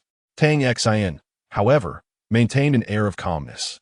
Xiaoping was somewhat taken aback, yet more so relieved. Surely, this demeanor indicated that her daughter had finally let go. Hadn't he it? That's good. We are managing, but you are what matters most. Mother, I am fine. I can handle these matters. The once capricious daughter now seemed suddenly mature, leaving Zhao Ping with a mix of emotions. After dinner, as Tang Xin retreated to her room, her phone began to buzz incessantly. She picked it up with a disdainful hum, recognizing the caller as her good friend Su Jinjin from school. How could she have been so foolish in her previous life, surrounding herself with such detrimental companions? Guoru was driven by vanity and greed, exploiting her for her wealth and indulging her vanity. Ultimately, she conspired with Lin Wan to set a trap for her. Meanwhile, the person on the line now was a school bully who leveraged her name to manipulate her, leaving her to bear the brunt of any blame. Thus, in the eyes of her classmates, she was perceived as having a rather poor reputation, bullying and looking down upon others, indulging in various vices, all while she remained oblivious to the complete devastation of her reputation, naively believing herself to be quite admirable. Now, as the call came through again, it was likely for another scheme. Reluctantly, she answered, Xiaozhen, you're looking for me? Xin, have you eaten yet? I need to discuss something with you. Su Jinjin was not as eloquent as Guoru, but she possessed her own cleverness. Go ahead, I'm listening. I've discovered that a certain wretched individual has been maligning you behind your back, spreading falsehoods. Should we teach her a lesson? Dan Xin's go. Another misguided attempt at goodwill. Very well. Let us go tomorrow. We shall confront her together. She readily agreed. Upon hearing this, Su Zhan was instantly delighted. All right, let's meet tomorrow at noon after school. We'll confront her. Sure, you make the arrangements. She didn't even ask a single further question. Okay. As Tang Xin hung up the phone, she suddenly realized that engaging with such individuals was rather exhausting. Nevertheless, she thought this phase would undoubtedly not last long. They would soon receive the punishment they deserved. Shortly after the call ended, another call came in. Tang Xin assumed it was still Su Zhan and answered without checking. What else is there? Her tone betrayed a hint of impatience. There was a noticeable pause on the other end, and after a few seconds, a hoarse voice finally responded. It's me, Feng Yichen. Chapter 8. I invite you to dinner.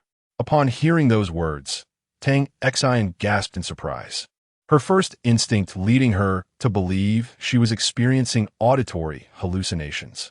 She instinctively retorted, How do you know my number? It was only after uttering the question that she realized its folly. Someone like Feng Yichen could effortlessly acquire a mobile number. As anticipated, he offered no response. Perhaps because Tang Xin no longer required an answer from him. In her previous life, she held virtually no impression of this person, despite his prominence. Her heart had been solely occupied by Yang Zikai, rendering her blind to others. She had paid no heed to anyone else. On the night of the wedding, her words could be construed as a form of manipulation, and it was only natural for him to seek her out. "Do you require my assistance?" she inquired, pulling her thoughts back into focus. Feng Yichen's voice was notably hoarse, and to Tang Xin, it seemed somewhat rigid, lacking fluidity. There was an oddity in his tone that left her feeling perplexed. His response only added to her frustration. How could she possibly know? She was not a mind reader. Yet, reflecting on how she had utilized him, she felt a twinge of guilt. I apologize for what occurred last night. How about this? Are you free tomorrow evening? I would like to treat you to dinner." Tang Xin approached the innocent with kindness. "Yes," he replied succinctly, revealing little more than the essentials, time and place. Feng Yichen was a man of few words, offering no superfluous chatter. Whether he found conversation exhausting or harbored other concerns, Tang Xin chose not to delve deeper into the matter. She relayed the details of time and location, and after his acknowledgement, he promptly ended the call. As Tang Xin lay in bed, she found the earlier encounter surreal. She recalled how, during the wedding, others seemed to regard him with trepidation, hesitant to approach him, as if he radiated an intimidating aura. At that moment, she had not taken the time to ponder, but in retrospect, his presence indeed exuded a formidable pressure. The following day, Tang Xin attended school as usual, even though the semester had technically concluded. Her wedding coincided with the day after finals, yet some students lingered. With the next semester devoted primarily to internships, the school placed great emphasis on student conduct. Any serious infractions could lead to reprimands that might tarnish their internship prospects. However, she remained unfazed, as her parents operated a modest company and possessed ample real estate, leaving her unconcerned about employment. Consequently, Su Jinjin felt completely at ease, allowing her to take the blame. Her father was a member of the school board, and in the past, minor transgressions had been overlooked by the administration, merely resulting in warnings given her father's standing.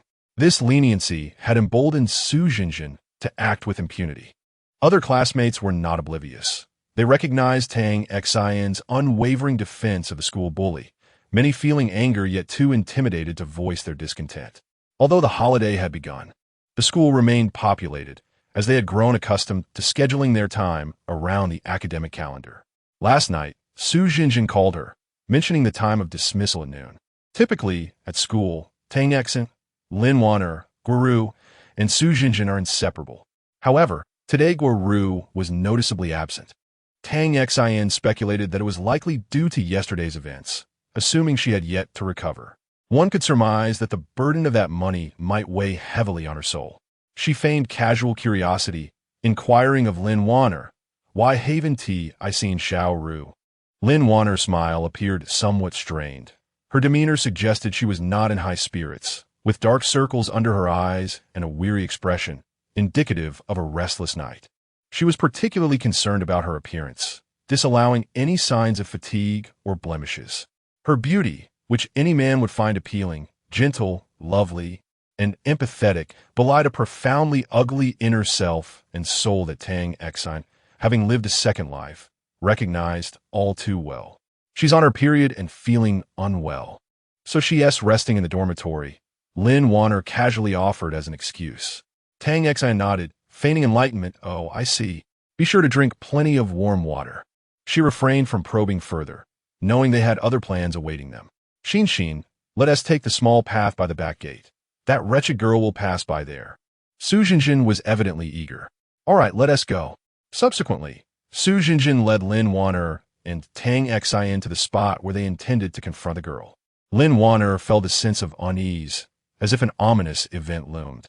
"She is coming," Su Jinjin exclaimed, breaking Lin Wan'er's reverie.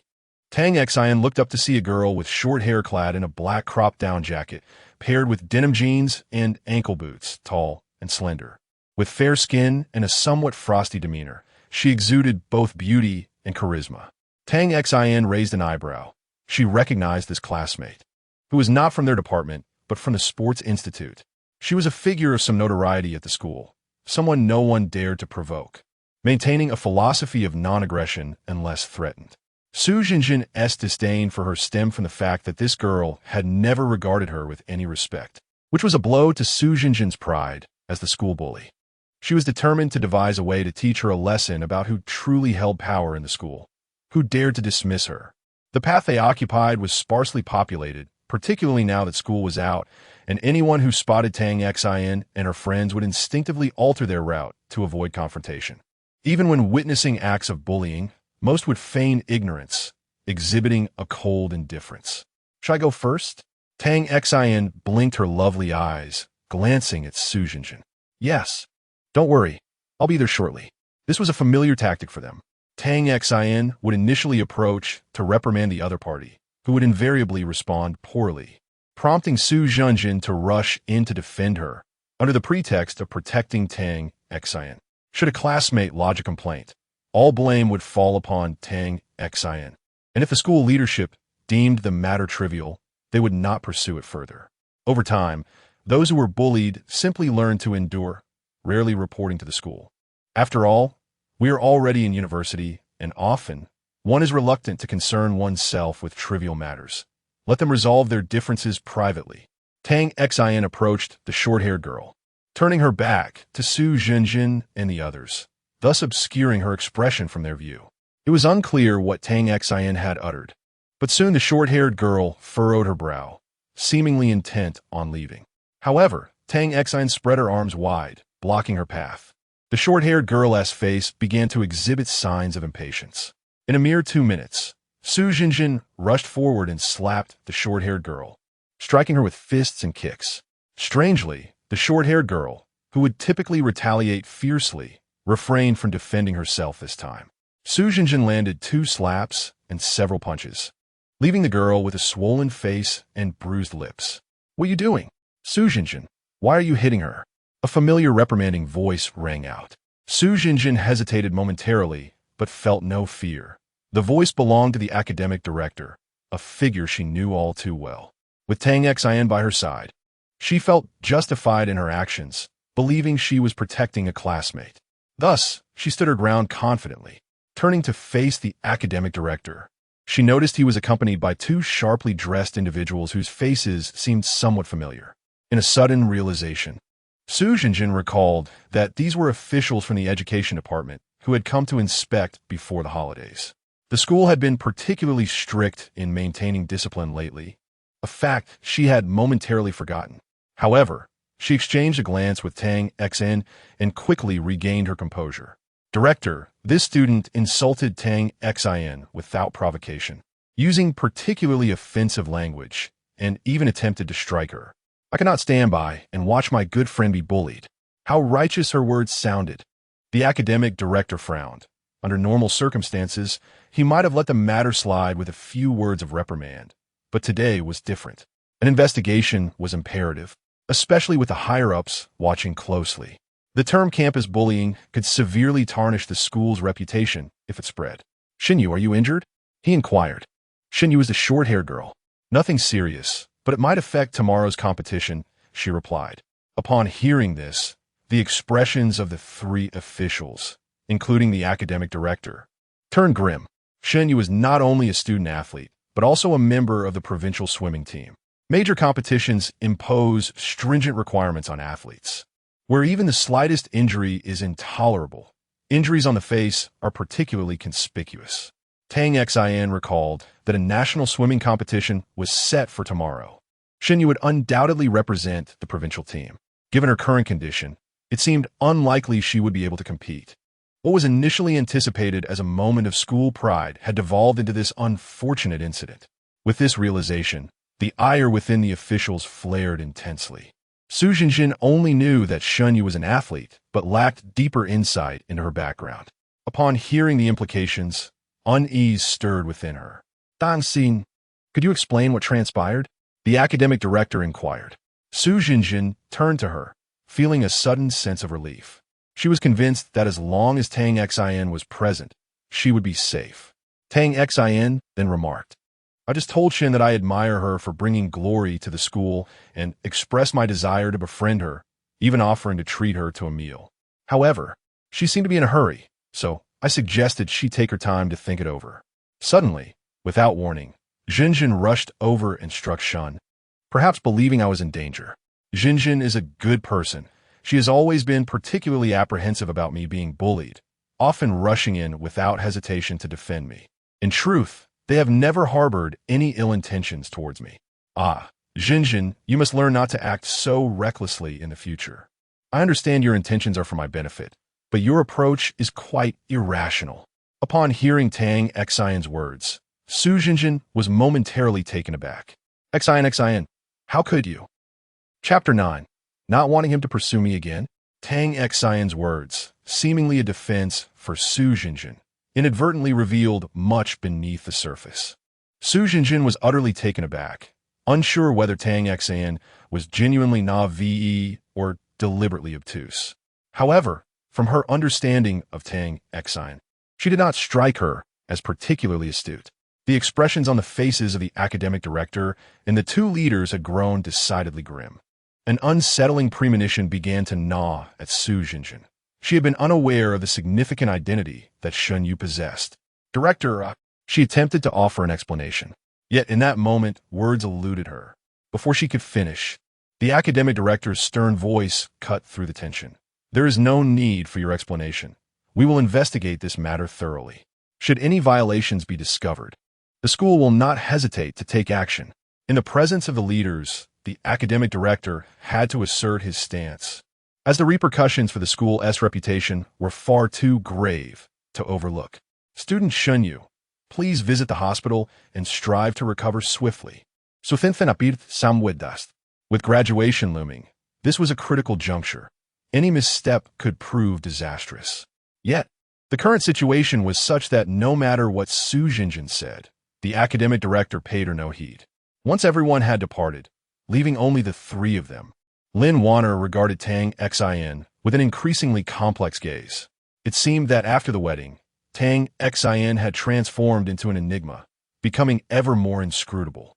Nevertheless, she still projected an air of innocence, devoid of any visible guile. This inability to decipher her thoughts was profoundly vexing. Xian, you must help me this time. If the school imposes any penalties now, it could severely impact my future internships. Su Jinjin grasped Tang Xian's hand, her first glimpse of genuine panic evident in her eyes.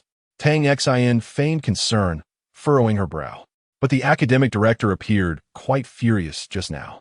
With the leaders present, I'm uncertain if we can navigate this situation. Of course we can. I am merely acting to protect you. You should tell the director it was your idea to take action, that I merely followed your lead. This way, even if there are penalties, they won't be too severe. The light in Su Jinjin's eyes shone brightly.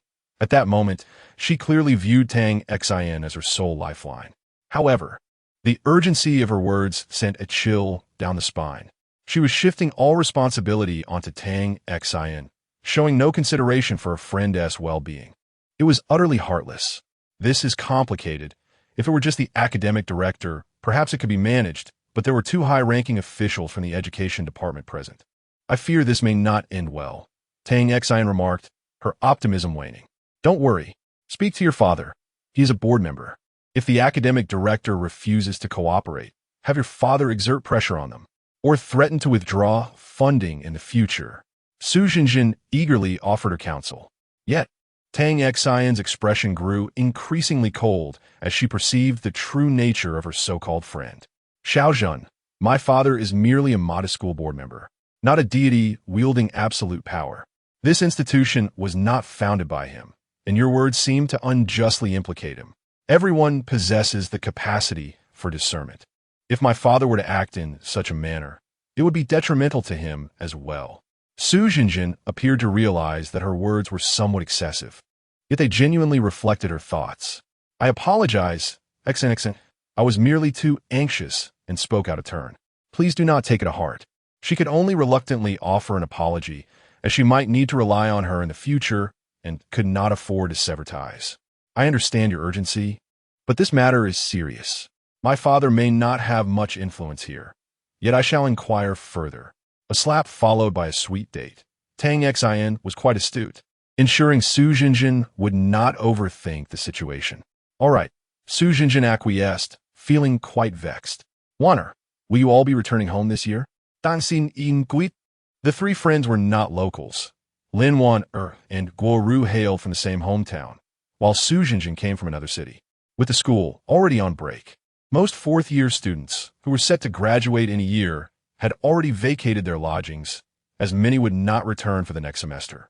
We want to be returning. We're planning to rent a place. Lin Wanner replied candidly. Tang Xin raised an eyebrow, recalling that in her previous life, she had rented a place around this time and frequently visited, sometimes inviting Yang Zikai along. He seldom agreed to her invitations for meals or movies, often citing work commitments as an excuse. However, he readily accepted her invitations to join her at Lin Wanner's rented accommodation. At the time, she had not given it much thought. She was simply delighted whenever he accepted her invitations. Reflecting on it now, she realized he had been meeting his lover right under her nose. How blind she had been. Oh, have you found a good place? Dan Xin Asket, pulling herself back from her reverie with genuine concern. Yes, I've already found one and will be moving out in the next couple of days. Oh, I see. Do you need my assistance? No, once I've settled in, I'll invite you all over. Tang Xin did not press further, as it was not her style to insist when someone had already made their stance clear. All right, she replied readily. Lin Wanner bit her lower lip, gazing at Tang Xin, hesitant to speak. Wanner, if you have something to say, just say it. There is no need for us to be so circumspect in our relationship. Lin Wanner seemed to be waiting for her to inquire. Tang Xin, naturally, would not disappoint her. Since you brought it up, I want to be coy. Xin. I wanted to ask how things are between you and Mr. Yang.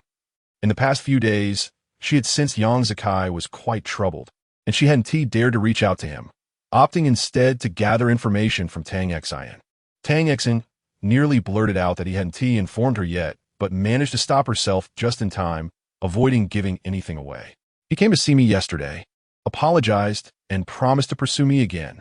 Tang Xin candidly conveyed her thoughts, then discreetly observed the subtle shifts in Lin Wanner's expression. Indeed, as soon as she finished speaking, she witnessed the shock that surged within Lin Wanner, seemingly unable to believe Yang Zikai's decision. Alongside this astonishment, there flickered traces of reluctance and jealousy, delicate emotions that would have gone unnoticed without meticulous scrutiny. It was no wonder she had failed to perceive them in her previous life. They were indeed well concealed. Before long, Lin Wanner's demeanor returned to its usual state, demonstrating a remarkable ability to adjust swiftly. Wanner, what troubles you? It appears you are not in favor of him pursuing me again. Chapter 10. Can you chat? Upon hearing Tang Xin's abrupt inquiry, Lin Wanner was momentarily taken aback and hastily replied, Of course not. I genuinely hope you find happiness. The insincerity of her words struck Tang Xin as somewhat jarring. That's good to hear. Since you wish for my happiness so earnestly, I shall certainly provide him with an opportunity. Dancing my beaux-ali. Lin Wanner attempted to muster a smile in return, but found it rather challenging, her expression appearing somewhat rigid. All right, let us return for now. I shall go check on Xiaoru. Lin Wanner contemplated mentioning that it would be best not to go, as the mere sight of Tang Xin made her feel as though she might vomit blood. However, such sentiments were difficult to articulate, especially given their historically amicable relationship. Recently, they had sensed a change in Tang Xin, yet could not pinpoint what exactly was amiss, leaving an uncomfortable feeling lingering in the air. Upon arriving at the dormitory, they were surprised to find no sign of Guo Ru. Tang Xin cast a questioning glance at Lin Wanner, her eyes clearly inquiring about Guo Ru's whereabouts. I suspect she might have gone out to eat. Don't worry about her. She just needs a little rest, Lin Wanner quickly explained. No sooner had she finished speaking than Guo Ru re-entered the room. Although her complexion was somewhat poor and her mood appeared rather subdued, there were no overt signs of physical ailment. Upon seeing them, she expressed mild surprise, her gaze settling on Tang Xin. The initial surprise quickly turned to dismay, as thoughts of her significant credit card debt weighed heavily upon her. akin to a mountain pressing down on her shoulders, suffocating her. Ah, Xiaoru, you're back. Wana mentioned you weren't feeling well. Didn't we just have a checkup yesterday? We even bought that bag you liked. Why you seem so down today? Lin Vanya inquired. Guoru clenched her teeth, suspecting that Tang Xin was deliberately exacerbating her wounds. Her hands, hanging at her sides, formed tight fists. Yet she could not display her true feelings and felt as though she were suppressing an internal injury. Not only could she not reveal her distress, but she also had to feign gratitude, greeting Tang Xin with a forced smile. I'm fine, just a bit tired. I didn't sleep well last night, she replied, a hint of hoarseness in her voice. Tang Xin nodded. That is good to hear. I was worried you might be ill. After a brief pause, without waiting for Guoru to respond, she continued, by the way, my birthday is in a couple of days, and I will be hosting a party. You all must come. Tang Xin suddenly recalled this detail and reminded them. Yes, of course.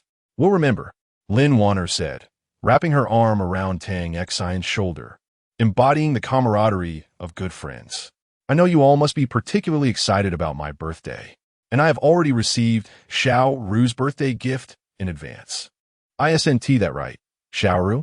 Guoru felt a surge of frustration welling up inside her, unable to contain it any longer. She stiffly nodded. As long as you like it. Ah, Xiao Ru, on the night of my birthday, please wear the platinum necklace I gave you, along with that jade bracelet. It would be wonderful if you could also don the limited edition heels I gifted you and carry our sisterhood bag. What do you think? Tang Xin proposed further demands. In an instant, Guoru's complexion turned ashen, and she stumbled, nearly losing her balance. Xiaoru, are you all right? Do you need to go to the hospital for another checkup? Tang Xin inquired with genuine concern. No need. Guoru firmly rejected the suggestion. Upon seeing Tang Xin's innocent gaze, she quickly realized her tone had been rather harsh. I apologize, XNXN. I'm not angry, it's just... My blood sugar suddenly dropped. After struggling for a moment to concoct such a clumsy excuse, she noted that Tang Xin was too amused to call her out on it, enjoying the sight of Guoru straining to fabricate a lie. Guoru bit her lip, seemingly pondering her reasons for refusal. After a couple of minutes, she finally spoke. XNXN, in a few days However, Tang Xin swiftly interrupted, eagerly asserting, you must come. My parents said they haven't seen you in ages, and I promised them you would definitely attend. You cannot let me break my word. With her words hanging in the air, Guoru's intended refusal was swallowed back down. She could only acquiesce. Well, all right. Tang Xin's smile grew even brighter. Great. Remember to wear what I just mentioned. MHM. She was at a loss as to how she had agreed. That's wonderful. Now, hurry and lie down. I hope you feel better by my birthday. Afterward, Tang Xin mentioned having matters at home and left. The dormitory was left with just the three of them. Guoru returned to her bed, feeling utterly drained, as if she had but a breath left. Su Jinjin, who had just encountered a major setback, was in a foul mood, anxious about the serious repercussions she might face. 4 years of university would be in vain. The thought deepened her resentment towards Shunyu. Meanwhile, Lin Wanner contemplated the need to move and pondered how to contact Yang Zikai with a plausible excuse. Each of the three harbored their own concerns, leaving no room for conversation. Emerging from the dormitory, Tang Xin did not rush home, but instead headed toward the sports college. In the college building's lobby, it appeared that Shunyu was waiting for her. Indeed, Tang Xin had come to find her. I'm sorry for keeping you waiting. Have you been to the hospital? With the holiday, the campus clinic has already closed. Shunyu's expression was aloof, her gaze carrying an air of detachment. Now, as she looked at Tang Xin, there was a hint of curiosity in her eyes. Tang Xin understood the reason for her scrutiny and couldn't help but smile wryly. I realize my reputation at school is rather poor. I've made many foolish decisions in the past, but I sincerely wish to be your friend. She spoke earnestly, her gaze sincere as she looked at Shunyu, hoping for her consent. Those friends of yours. Shunyu's tone was laced with disdain. Rest assured, I know they do not genuinely consider me a friend. They merely see me as a naive person with money, Tang Xin replied, managing a self-deprecating smile. What prompted this sudden clarity? Though not from the same college, Shunyu had heard of Tang Xin, particularly some of her actions that were quite perplexing. Marrying before graduating from university, only to regret the decision during the ceremony, reflects a certain capriciousness in her character. Despite her words, there lingers a hint of distrust towards her. Nevertheless, Tang Xin does not demand her immediate agreement. It is perhaps a moment of sudden clarity. A smile graces Tang Xin's lips as she feels an unexpected lightness.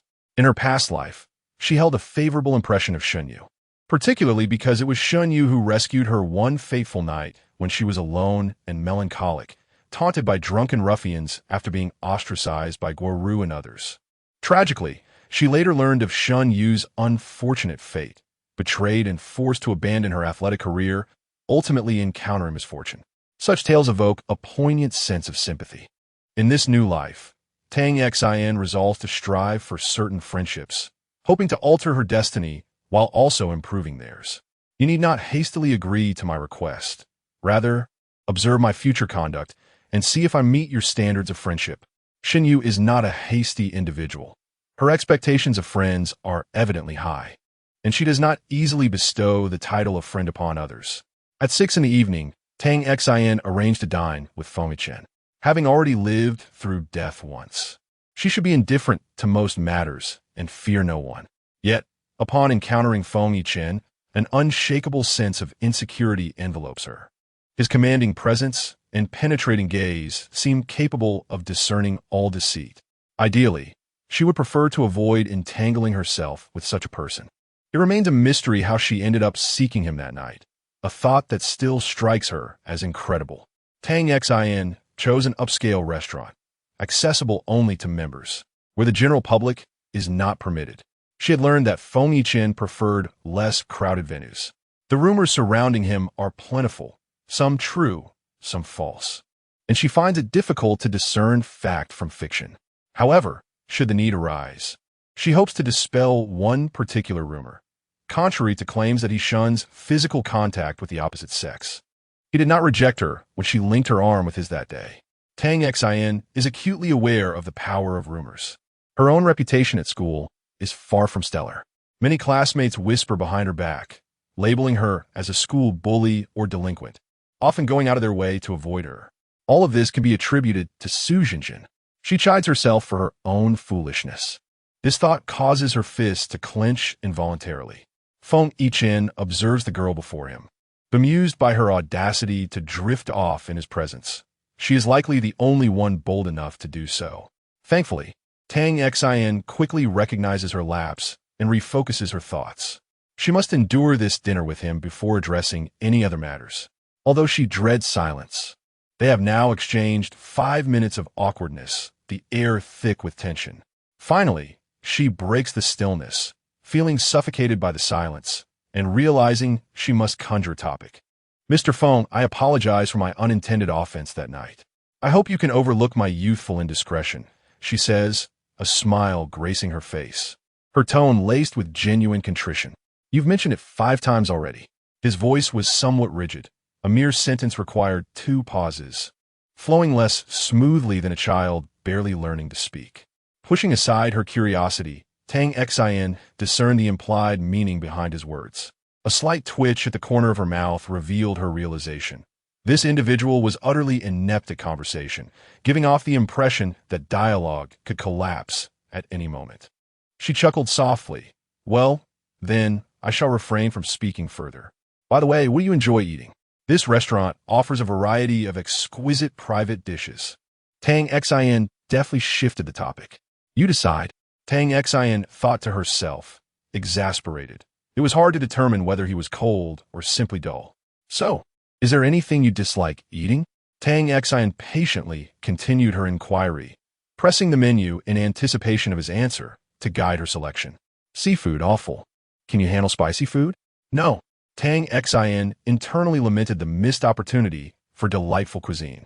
All right then, I made my choice. Just as she was about to summon the waiter, a sudden rigidity seized her body as she gazed at the person before her, her expression darkening instantaneously. Chapter 11. A tangled encounter at this moment.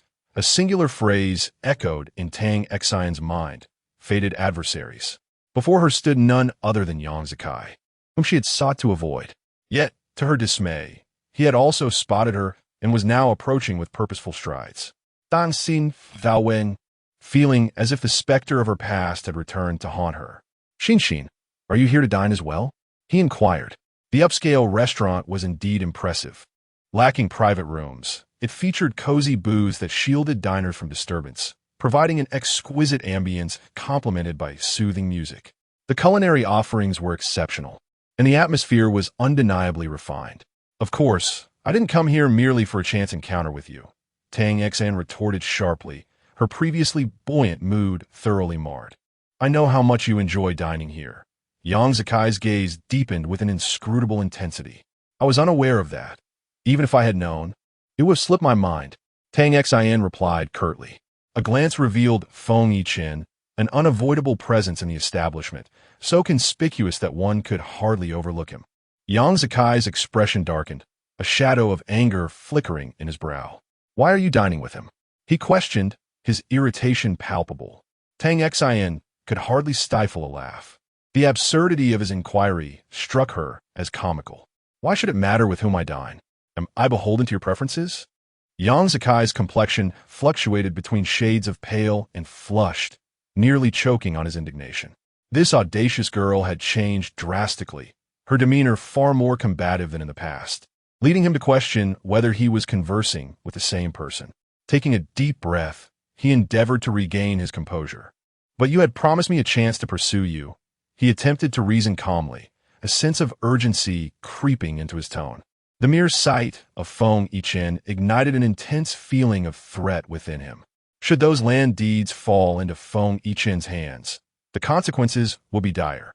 Tang Xin found his concern amusing. And what of it? There is no rule preventing me from dining or pursuing anyone I choose. In fact, I intend to invite him to my birthday celebration in a few days. Yang Zikai scoffed at her confidence. Do you truly believe you would attend? His familiarity with Feng Yichen suggested that the latter would never engage closely with any woman, having witnessed firsthand the latter's aversion to the opposite sex.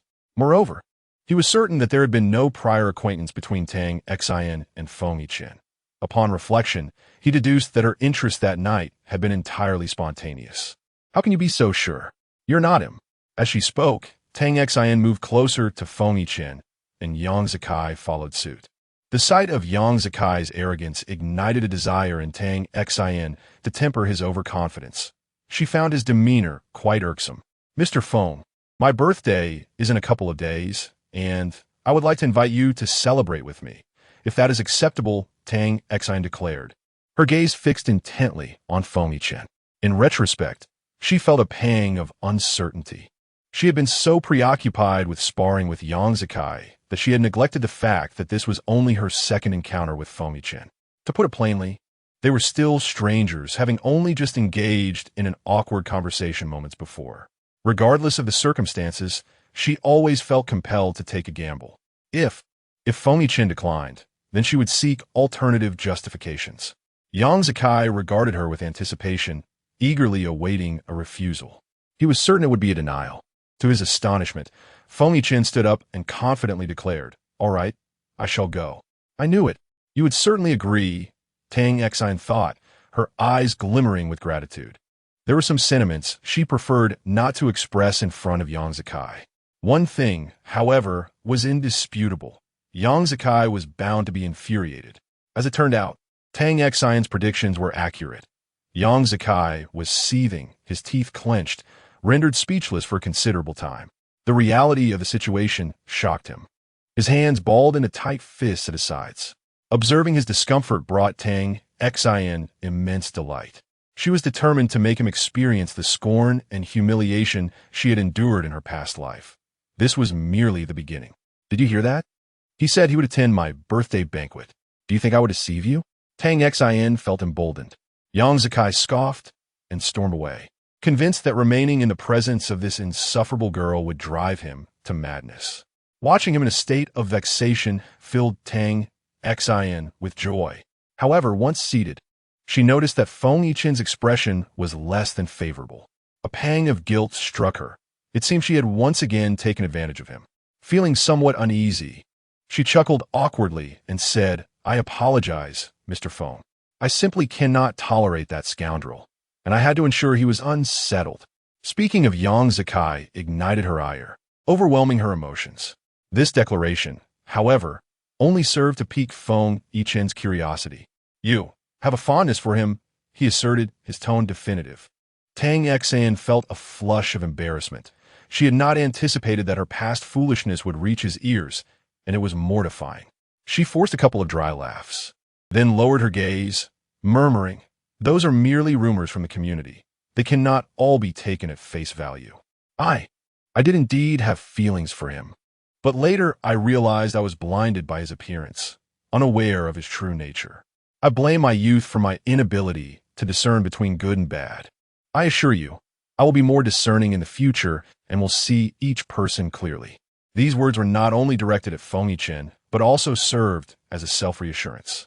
However, after speaking, she realized that she might have overshared and wondered if Feng Yichen would find her talkative nature tiresome. Stealing a glance at him, she noted that his expression remained largely unchanged, likely due to the fact that one side of his face was obscured. Even if he revealed his entire visage, it was probable that little emotion would be visible, as such individuals often concealed their feelings. "All right, I only intended to provoke him earlier. If you choose not to attend, it is of no consequence," she said. "Go." To her surprise, Feng Yichen readily agreed. This left Tang Xin astonished, though she dared not dwell on her surprise for long, as today had already been filled with too many unexpected turns and humiliations. I warmly welcome you and eagerly anticipate your arrival. By the way, may I have a way to contact you? Perhaps we could exchange WeChat? Although we may not keep in touch later on, it is a matter of courtesy. Should Feng Yichen decline, she would not harbor any ill feelings. To her surprise, however, Feng Yichen responded with unexpected ease. He promptly took out his phone and inquired, "What is WeChat?" "You don't know what WeChat is?" Tang Xin exclaimed in astonishment, observing that he appeared relatively young, yet seemed more antiquated than her own father. Feng Yichen gazed at her, as if to question, "Is there a problem with not knowing?" Tang Xin suddenly felt a twinge of guilt. "Well then, allow me to assist you in downloading it." Chapter 12. What kind of person is he? Uncertain if it was merely her imagination, Tang Xin found an inexplicable charm in the current version of Feng Yichen. Acknowledged Feng Yichen, as he handed her his phone. At that moment, Tang Xin was preoccupied with the intent of downloading WeChat for the purpose of establishing contact, inadvertently overlooking many details. The WeChat app was successfully downloaded, and she guided Feng Yichen step by step through the process of obtaining a number. This experience, albeit trivial, seemed to inexplicably bridge the gap between them. At least, that was how Tang Xin perceived it. "All right, from now on, we can use this to keep in touch. How did you communicate with others before?" Tang Xin Yin Gui, a hint of confusion in her tone. To Feng Yichen, however, this seemed a rather foolish question. Wasn't a phone call the most direct method? He had never been accustomed to anything else, and moreover, she appeared oblivious to the fact that he rarely required such communication. At that moment, Tang Xin recognized that she had unwittingly asked yet another silly question. For reasons unknown, she often found herself making foolish remarks in his presence. "Well, actually, I'm not very fond of making phone calls. I primarily use WeChat to communicate. If I need to reach out to you in the future, I'll use WeChat. All right? I suppose there won't be any other means," she added. However, she felt the conversation needed substance. Feng Yichen replied, his demeanor either indicating a reluctance to speak or a disinterest in conversing further. Tang Xin felt compelled to brainstorm topics to avoid any awkward silences. Throughout the meal, she hardly touched her food, but drank several glasses of water. In contrast, Feng Yichen maintained a consistently aloof attitude, adhering to his principle of brevity. Tang Xin, Feiling yi Sapada. Resolved that in the future, she would definitely prefer to dine with him alone, as the experience had left her mentally and physically drained. Nevertheless, considering how often she had relied on him, she felt his indifference was permissible. After all, it was simply his nature, which was unlikely to change. With her birthday approaching in a couple of days and his attendance expected, a wave of pressure washed over her as she envisioned the scenario. "Feng Xiao, I shall take my leave now. Please remember to message me on WeChat once you arrive home." At the restaurant entrance, Tang Xin bid farewell to Feng Yichen. her face adorned with a sweet smile. Do you need me to give you a ride? To her surprise, Feng Chen took the initiative to make such an offer. Tang Exan, initially inclined to decline, spotted a familiar figure standing by a car in the distance, gazing in her direction. It was Yang Zikai. She inwardly scoffed. He truly was hard to shake off. Well, will it be too much trouble for you? Tang Xian's ulterior motive was evident. She sought to torment the scoundrel, leaving him feeling disheartened, intentionally ignoring him.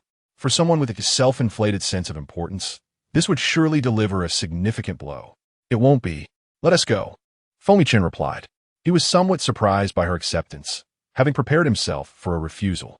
However, he soon understood her reasoning as he too spotted Yang Zikai across the street.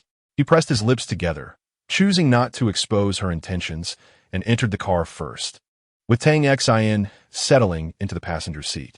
Her own car can be parked here, and she can return to retrieve it later. This is hardly a significant issue. Yang Zikai watched in disbelief as Tang Xian laughed and chatted with Feng Chen, primarily Tang Xian's jovial demeanor. He recalled how such affections had once been directed towards him, how she had showered him with endless flattery, and now those sentiments had shifted to another man. Moreover, her attitude towards him had undergone a complete transformation, a staggering shift that he found utterly intolerable. A burgeoning jealousy gnawed at him relentlessly, his hands clenched into fists, nails digging into his flesh, completely oblivious to the pain. Tang Xian, you have done well. You will come to regret this, he muttered through gritted teeth, his mood fraught with agitation. At that moment, his phone suddenly buzzed, momentarily pulling him back to reality. He glanced at the screen to see Lin Wanner's name. His spirits were so low that when he answered the call, his tone was irritable. What is it? There was a noticeable pause on the other end before her gentle voice finally broke the silence. Sakai, what is wrong? Who has upset you? Or have I interrupted you? Her deliberately feeble tone always elicited a protective instinct in others. Sensing her need for him, her affection, Yang Zikai's mood began to lift slightly. You're not disturbing me. Do you need something? His voice softened gradually. Yes. I've tidied up the apartment I rented and wanted to invite you over. If you're busy, I can come over now. He needed to vent his restless emotions. Really? That sounds wonderful. Have you eaten yet? I can prepare something for you. Maybe a late-night snack? What do you like? I can cook anything. Lin Wanner lowered her tone, expressing her deep concern for him through her words. This made Yang Zikai feel considerably comforted. Yes. I haven't eaten yet. Just whip up something you're good at. By the time he spoke again, his voice had softened significantly. All right, I'll wait for you. After hanging up, Yang Zikai extinguished his cigarette, thinking, you smug girl, enjoy your moment of triumph. When you fall back into my grasp, everything will be returned in kind. Meanwhile, Feng Chen was driving Tang Xian to her villa. The silence lingered, extending the awkwardness from the dining table into the car. Tang Xian mused that he truly spoke very little. It seemed he was not well acquainted with the art of conversation. Even when he did speak, his voice was exceedingly stiff. She suddenly found herself curious about what had transpired in his past. Feng Xiao, where's your home located? Is it far from here?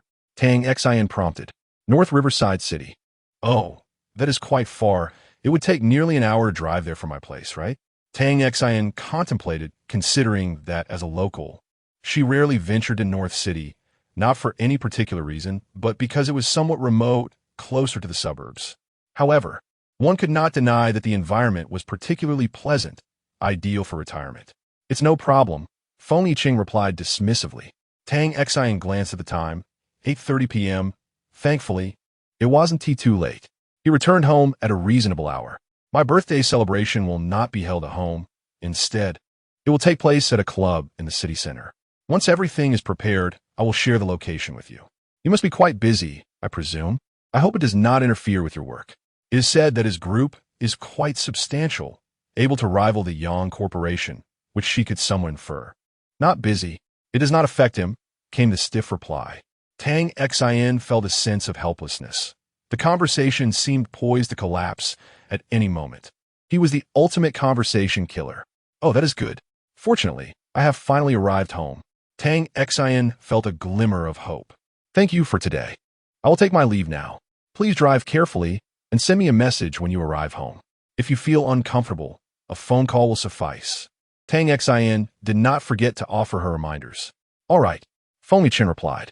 As Tang Xin exited the car, she watched as his vehicle drove away, finally exhaling a sigh of relief. So exhausting. She attributed all her fatigue to Yang Zikai. That scoundrel, truly despicable. In the villa, her parents were still awake. To her surprise, her younger brother, Tang Jin, had returned. Tang Jin was 20 today, 3 years her junior, attending the same university, now in his sophomore year.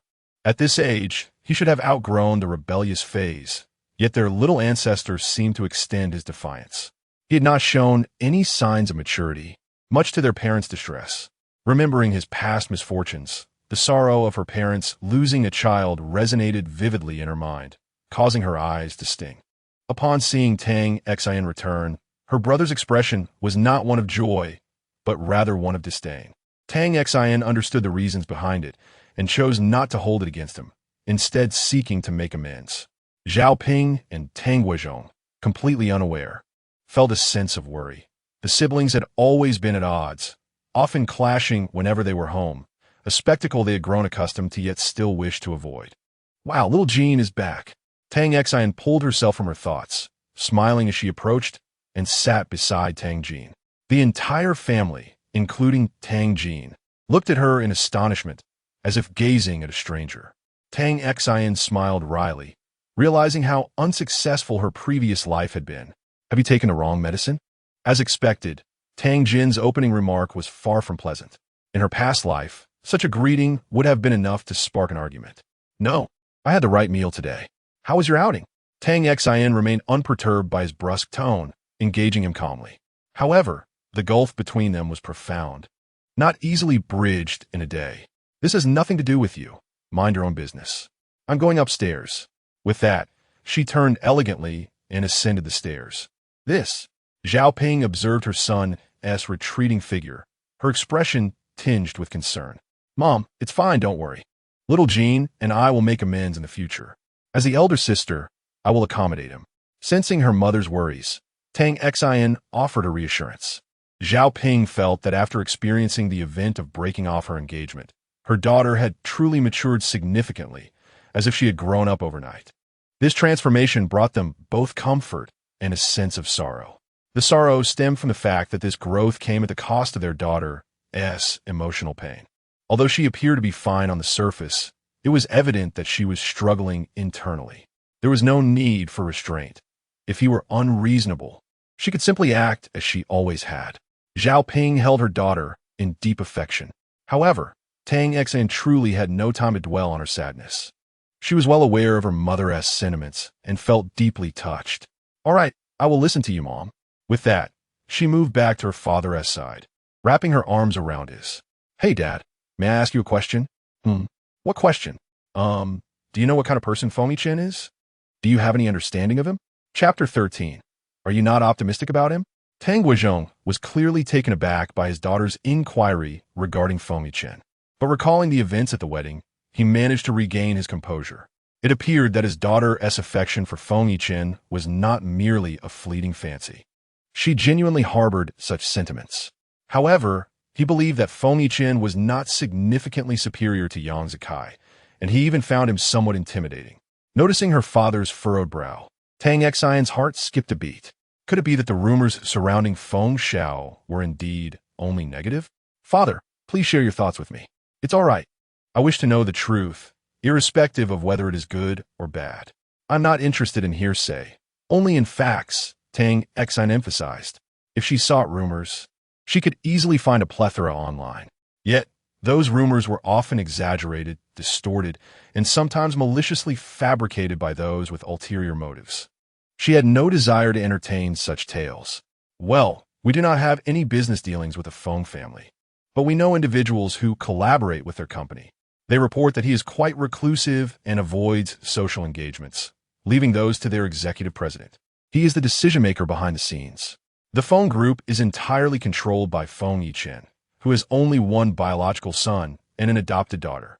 His father passed away early, leaving only his mother.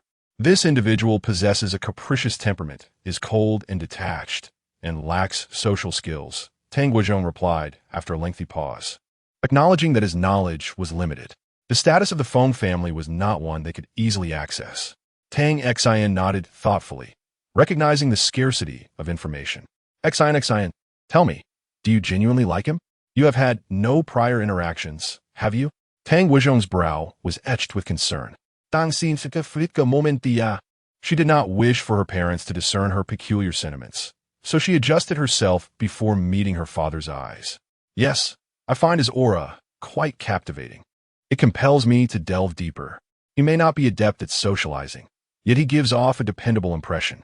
This was indeed Tang Xian's authentic sentiment. At the very least, he was leagues above that scoundrel Yang Zikai. Tang Guozhong sighed silently, at a loss for words. His daughter had always been headstrong in matters of the heart. Once she was determined, there was no turning back, as had been the case with Yang Zikai. It was only at the wedding that she had a sudden realization. He wondered about Feng Yichen. Tang Xian found her father's troubled expression rather amusing. Father, are you not optimistic about him? With such a poor reputation, how can you be at ease? His phone has been inundated with calls these past few days. Many have inquired whether he is once again seeking an alliance with the Feng family, while others have cautioned him against allowing me to associate with Feng Yichen. Even more absurdly, some have requested his assistance in establishing a partnership with the Feng group. The mere thought of it gives him a headache. However, his parents never inquired about their beloved daughter's romantic entanglements. As long as she found someone she liked, they would exhaust every means to ensure her happiness. They had already been worn out by the tumultuous situation with Yang Zikai, and now it was Feng Yichen, which proved to be far more complex. Their daughter had an exceptional eye for talent, choosing only the most distinguished individuals, which was a source of concern. Dad, please do not fret. This time, I shall strive for it myself. You need not worry about me any longer. The sacrifices made in my previous life were far too great. Tang Guozhong was somewhat taken aback, though his surprise was fleeting. Very well, pursue your desires as you see fit. Should you encounter any challenges, do not hesitate to inform us, and I will assist you. Tang Xian leaned against his shoulder, her eyes welling with warmth. Her parents were unconditionally devoted to her, willing to sacrifice everything for her happiness. In a couple of days, it will be my birthday banquet, and I have already invited him. Tang Xian dropped this bombshell. What? Tang Guozhong exclaimed in astonishment. Ah, Dad, do not be so surprised. I invited him to my birthday celebration. Will he accept? I have heard he rarely attends such gatherings. Tang Guozhong frowned, pondering that his precious daughter might be facing yet another setback. Tang Xian, however, smiled confidently. He has already agreed. Agreed? Tang Guozhong was once again taken aback. Yes, I will introduce you to him when the time comes. All right. Very well. In good spirits. Tang Xian ascended the stairs, eagerly awaiting a message from Feng Yichen. Her curiosity about him was inexplicably heightened, almost magical, perhaps due to the absence of any prior acquaintance in her past life. Feng Yichen returned to his home in Binjiang City around 10 o'clock. His mother, Li Bingyan, was still awake, seemingly waiting for his return. Upon seeing him enter, she immediately rose. Yichen, you're back. Have you eaten? She inquired with concern. Li Bingyan was a gentle and intelligent woman. Although she had long surpassed the age of knowing her destiny, her elegance and composure remained undiminished. She harbored a profound sense of guilt regarding Feng Yichen. Despite his filial piety, he maintained a subtle distance from her, a reality that Li Bingyan was painfully aware of, stemming from the hurt she had caused him in the past. Though he was still dutiful, an insurmountable chasm lay between them. After dinner, he urged her to rest early. In conversations with his mother, he spoke somewhat more, but only slightly. Are you going out tonight, for a date? She tentatively probed. Knowing her son seldom engaged socially, and his two closest friends were currently abroad. Given his age and peculiar disposition, it was challenging for any girl to muster the courage to pursue him. His character was not particularly endearing. He was often silent and lacked charm. She genuinely worried about his future and romantic prospects. Recently, she received delightful news. He had been publicly confessed to at a wedding, and it was said to be from the bride herself. To her surprise, Feng Yichen acknowledged it with a simple HM. Her eyes sparkled with interest. Noticing that her son did not exhibit any signs of impatience, she pressed on. Is it the girl who confessed to you at the wedding? Feng Yichen did not deny it. So, do you have feelings for her? Li Bingyan thought to herself that any revelation would be a victory, as he was usually reticent, not dislike. Given this, she felt hopeful about nurturing this connection, recognizing the rarity of encountering such a courageous individual. Well, please rest early, she advised, aware of her own fragile health, as the incident had significantly affected her lungs, causing frequent coughs. Li Bingyan Ropulia. As Feng Yichen ascended the stairs, he retrieved his phone, reflecting on Tang Xian's invitation for the evening, and found himself unexpectedly troubled by a single question. Chapter 14. Another green tea emerges. Tang Xian extended an invitation to him for her birthday celebration. Naturally, a birthday calls for gifts. However, he had never personally presented a gift to a female. All previous gifts had been arranged by his assistant, and Xiaoning. He had never engaged in such matters. Yet this time, he wished to personally select a gift without relying on others. Unfortunately, in this regard, his experience was non-existent. Returning to his room, he initially intended to call Tang Xian, but, as if struck by a thought, he opened WeChat instead, a social platform that felt quite foreign to him. Nevertheless, he proceeded to send her a message. I have arrived home. He wondered when the girl would respond, as his aversion to such applications stemmed primarily from the need to wait, deprived of vocal nuances to gauge her emotions. To his surprise, Tang Xian replied promptly, and her message was quite lengthy. Glad you're home. It's getting late. You should rest early. We'll have a meal together another time. Little did Tang Xian know that Feng Yichen took all her polite words at face value. He quickly responded with a simple okay, after which she wished him good night, and the conversation came to a close. Meanwhile, Guoru was in great distress. Tomorrow evening marked Tang Xian's birthday banquet, and the items Tang Xian had specifically requested her to bring, such as a platinum necklace, a jade bracelet, and limited edition high heels, were no longer in her possession. In fact, they had ceased to belong to her altogether. To repay her substantial credit card debts, she had sold all those items. In truth, she had sold more than just those. Over her 4 years at university, having befriended Tang Xian since her sophomore year, she had accumulated quite a few possessions. Her modest family background had allowed her to experience a university life akin to that of a socialite, with many admirers. Yet now, Guoru felt overwhelmed, acutely aware that the items she had sold could not be reclaimed. However, she could not afford to expose herself and lose Tang Xian's friendship.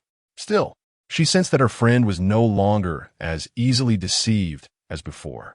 Ultimately, with no other options left, she resorted to her last trick, convinced that Tang Xian would never see through her ruse. On another front, Su Jinjin was on the brink of collapse. Even during the holidays, the university's online platform had issued a notice regarding her situation, temporarily marking her with a demerit and continuing to gather relevant evidence and leads, allowing for anonymous reports. This prompted many to become increasingly active. Over her 4 years at university, Su Jinjin had bullied numerous individuals, not only her peers but also underclassmen. Observing the university's stance, it was clear they intended to make an example of her. Emails began flooding in from those recounting their harrowing experiences of her tyranny, and in that moment, Su Jinjin's transgressions seemed inexhaustible. Yet, she remained oblivious to these developments. However, ever since that day when she was caught by the director of education, she has been feeling increasingly anxious, especially after Tang Xian mentioned that she might not be able to assist her. This uncertainty only deepened her unease. On the other hand, Lin Wanner was in remarkably high spirits, primarily due to the new developments in her relationship with Yang Zikai. However, she had to ensure that her excitement did not become too evident, at least not for the time being. As for Tang Xian's birthday celebration, she was uncertain whether Yang Zikai would attend. She had previously inquired, but he had yet to provide a response. Regardless of his attendance, she resolved to put forth her best effort. The birthday party was scheduled to be held at a prestigious club they frequently visited. If her previous birthdays were not celebrated at home, they were invariably hosted there. The venue boasted ample entertainment facilities and a pleasant ambience, devoid of any unruly individuals.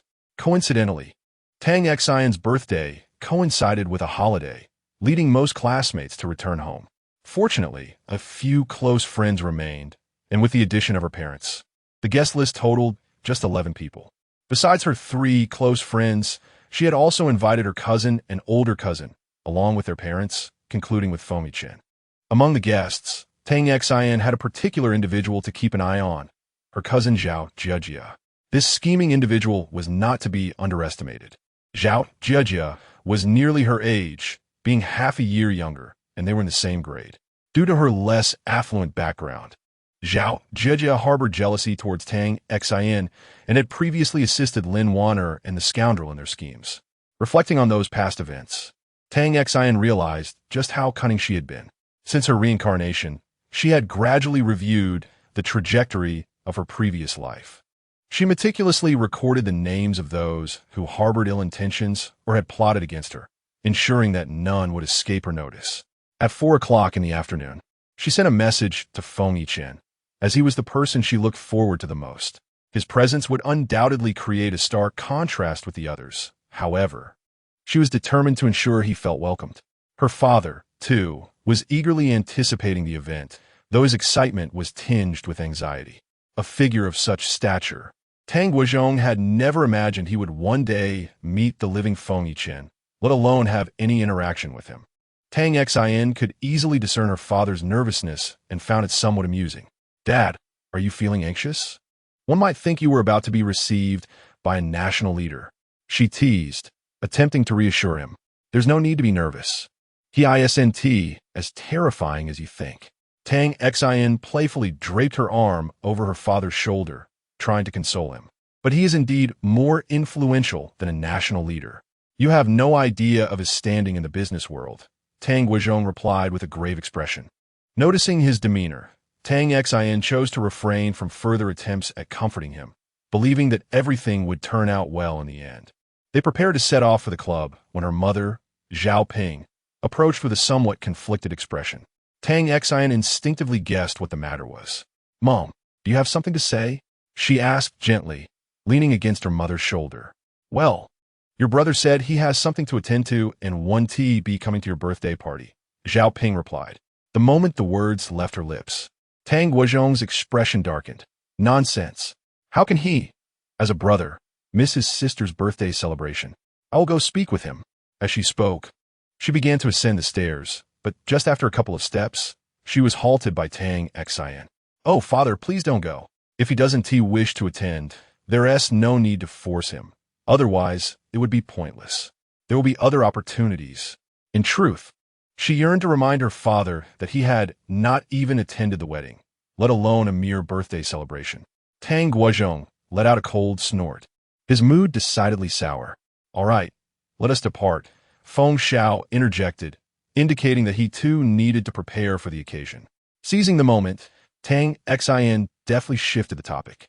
As anticipated, Tang Guozhong's attention was diverted, and he ceased to dwell on the matter, suddenly becoming tense again. The trio made their way outside. On the second floor, Tang Jin had been waiting in his room for quite some time, yet no one came to summon him, which struck him as peculiar. In the past, Tang Xian would have already come up to mock him, and his father would surely have scolded him. Suddenly, he heard the sound of a car starting outside, and, upon peering out, realized they had already left. One would think that the absence of interruptions would be a cause for joy, yet he felt an inexplicable anger bubbling within him. He could not articulate the reason for his ire, merely sensing a profound sense of frustration. The upscale club was not far from their home. It was merely a 20-minute drive. The reason Tang Xian and the others had chosen to arrive early was to assess the decorations, as they were to dine there before the party commenced. They planned to eat first and then indulge in various activities, singing karaoke, playing mahjong, billiards, and dancing. The venue was replete with entertainment options for the youth. Each theme offered its own unique experience, and they had hosted events there before, thus possessing ample experience. They had even prepared a cake, one that Tang Xian particularly adored. By 5:30, guests began to arrive in succession. The first to arrive was her cousin, Zhao Jia. This green tea princess shared a similar demeanor with Lin Wan'er. both appearing gentle and delicate on the surface while harboring cunning intentions. Conversations with her were rife with veiled sarcasm, ostensibly advocating for Tang Xine. She would instead malign her character and report back to others. Especially in the previous life, after her marriage to Yang Zikai, Zhao Jia and Lin Wanner had harmoniously conspired in front of Yang Zikai's mother, tarnishing Tang Xine's reputation beyond repair. Yang Zikai's mother, who was already less than pleased with her, grew increasingly disapproving after hearing their words. At home, Zhao Jia would deliberately create difficulties for her. For instance, when it was entirely possible to use the washing machine, she insisted that certain expensive garments must be hand-washed, declaring her distrust to the housekeeper and demanding Tang Xine wash them herself. Having never engaged in such chores at home, she nonetheless endured it for the sake of Yang Zikai. Additionally, when asked to brew tea, Zhao Jia would criticize the temperature, exclaiming, "Are you trying to scald me? You might as well serve me cold water." There was an endless array of justifications, with no conceivable excuse left unspoken. Enduring humiliation within the Yang household, Tang Xine clung to the hope that Yang Zikai would eventually treat her sincerely, believing that her kindness would one day touch his heart. Yet, in a moment of realization, she discovered that Yang Zikai was, in truth, a man akin to an onion. Layer upon layer peeled away revealed a heart devoid of compassion. To return to the main topic, in this life, she must repay her cousin, who has been tormented like a butcher. Before she could gather her thoughts, Zhao Jia approached with a smile. "Hello, aunt and uncle. Cousin, you look truly beautiful today." This person excels at putting on a fade. Before the elders, she presents herself as a cultured and understanding young lady. Before her friends, she is a compassionate confidant. Yet behind the scenes, the darkness that lurks within her heart is unfathomable. "Thank you. Are you the only one here today? Where are your parents?" Dang Xin Zipli, her smile not reaching her eyes. "Oh, they have a dinner engagement tonight. I came to represent them," Jia responded with a smile, saying nothing further. Her aunt's family had been quite ungrateful. In her previous life, when her father's company faced a crisis, they not only offered no assistance, but hastily distanced themselves, even providing the authorities with supposed evidence of her father's company's alleged economic crimes. When the walls come crashing down, there are always those eager to push you further into despair, but rarely anyone to lend a helping hand. These were supposed to be her kin. Her father had introduced them to numerous business opportunities, nurturing their small wholesale business into a respectable trading company. Some individuals simply lack gratitude. Instead, they seize every opportunity to trample you underfoot. Such people are irredeemable at their core. Do not fret. Their retribution shall come. As time passed, the invited guests began to arrive one by one. Xin, why hasn't Young Master Feng arrived yet? Shouldn't you call and inquire? Tang Guozhong could no longer contain his impatience. Who are you just mentioning? Who is coming? Chapter 15. Has your family moved to the seaside? At this moment, Lin Wanner stood not far from them, inadvertently overhearing their conversation. She must have been taken aback, as she instinctively blurted out her surprise. Tang Xin cast a glance in her direction, thinking to herself that she still had a penchant for eavesdropping. However, it was perhaps for the best that she was informed. After all, it might stir a tempest of doubt and anguish within her. But no matter, she would find out soon enough. Tang Xin chose not to clarify the matter directly, opting instead to let her guess, thus preserving an air of mystery. Lin Wanner bit her lower lip, feeling a considerable shock within her heart. If she could indeed invite Feng Yichen, then this girl would likely become even more willful. Well, Lin Wanner merely acknowledged her with a sound. By the way, have Xiao Ru and Zhenjin arrived? I am quite eager to see what Xiao Ru is wearing today. Tang Xin felt the need to attend to some matters first. I shall head over now. They mentioned they would arrive a little later, so they should be here soon. All right, as long as they don't arrive late, it will be fine. Tang Xin glanced at the time. There were still 10 minutes until 6 o'clock, and it was time to eat.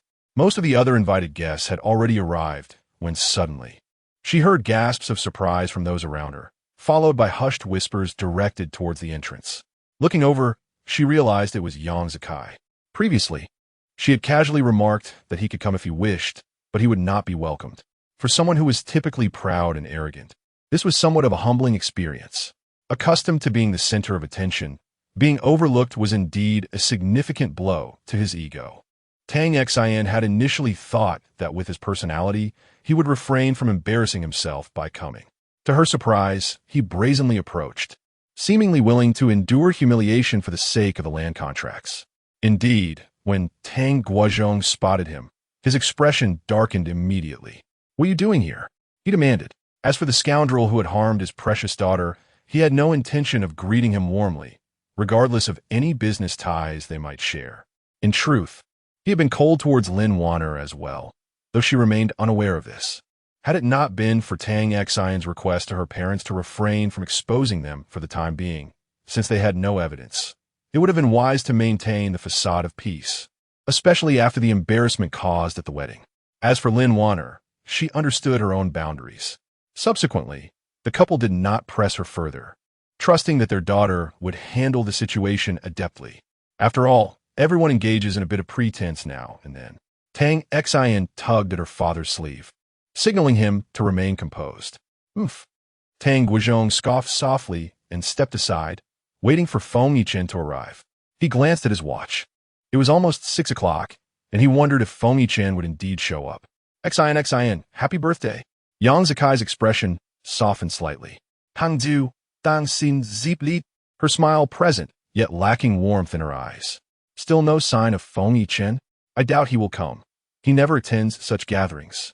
"His agreement to join you was likely merely a matter of courtesy," Yang Zikai observed, scanning the room for Feng Yichen's figure, feeling a twinge of schadenfreude. "Do you think you truly understand him?" Tang Xian chuckled dismissively. "Then just wait and see." Yang Zikai shrugged, his nonchalant demeanor utterly infuriating. As the clock struck 6:30, Feng Yichen had yet to make an appearance, leaving Tang Xian feeling somewhat disheartened. She contemplated making a phone call to inquire about his absence, but hesitated, feeling it inappropriate. Others had already arrived, and it would be inconsiderate to keep them waiting for one individual, especially with some elders present. Consequently, Tang Xian resolved to commence dinner. Tang Guozhong appeared troubled, realizing that it seemed Feng Xiao would not be attending. Disappointment washed over him, yet it felt entirely reasonable. After all, it was said that he never frequented such gatherings, confirming that the rumors held a semblance of truth. Meanwhile, Yang Zikai reveled in the misfortune, and Tang Xian could hardly muster the energy to glance in his direction. "Shall we eat?"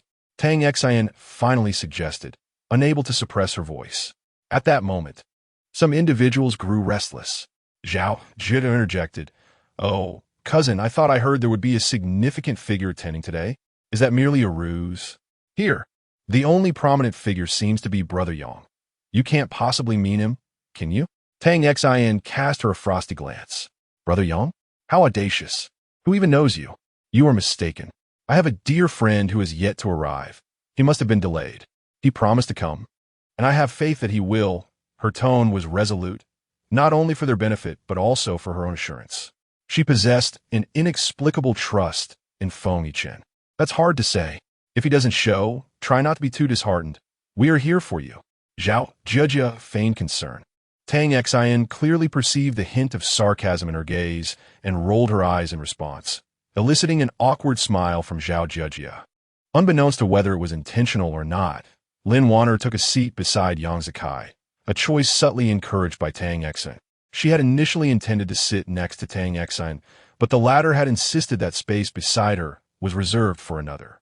Thus, the seat remained vacant. "Let's eat and refrain from chatter, lest you choke," Tang Xian remarked. "It appears that seat next to you is destined to remain empty."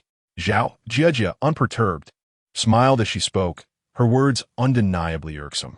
Tang Xian retorted with a smile, "Jie, has your family recently relocated to the seaside?" "Oh no, why do you say that?"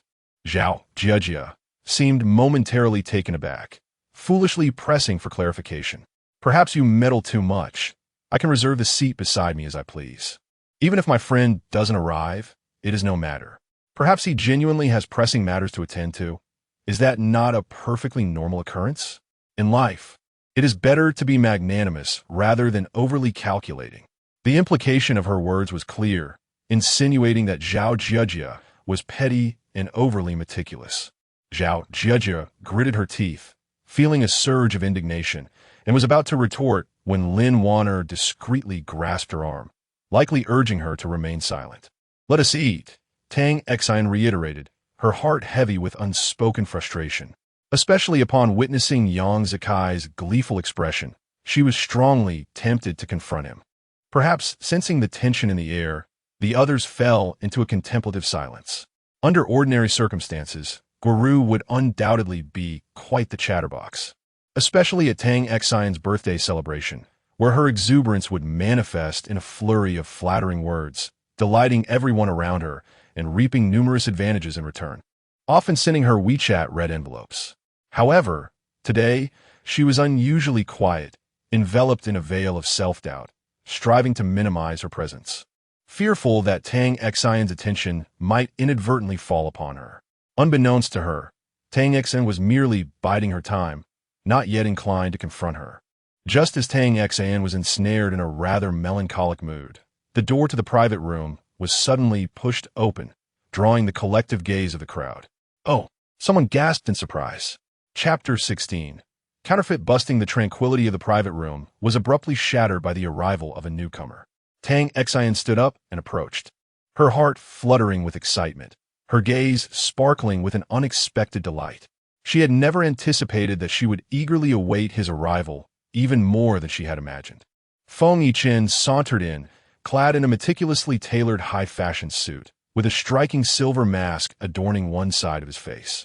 He emanated an imposing aura, commanding a presence that was both formidable and intimidating. His tall and upright figure drew gasps from some onlookers, while others, like Yang Zikai, who had previously reveled in smugness, now wore a countenance marred by anger and frustration, his hands clenched into tight fists on his knees. "Feng Xiao, you've arrived."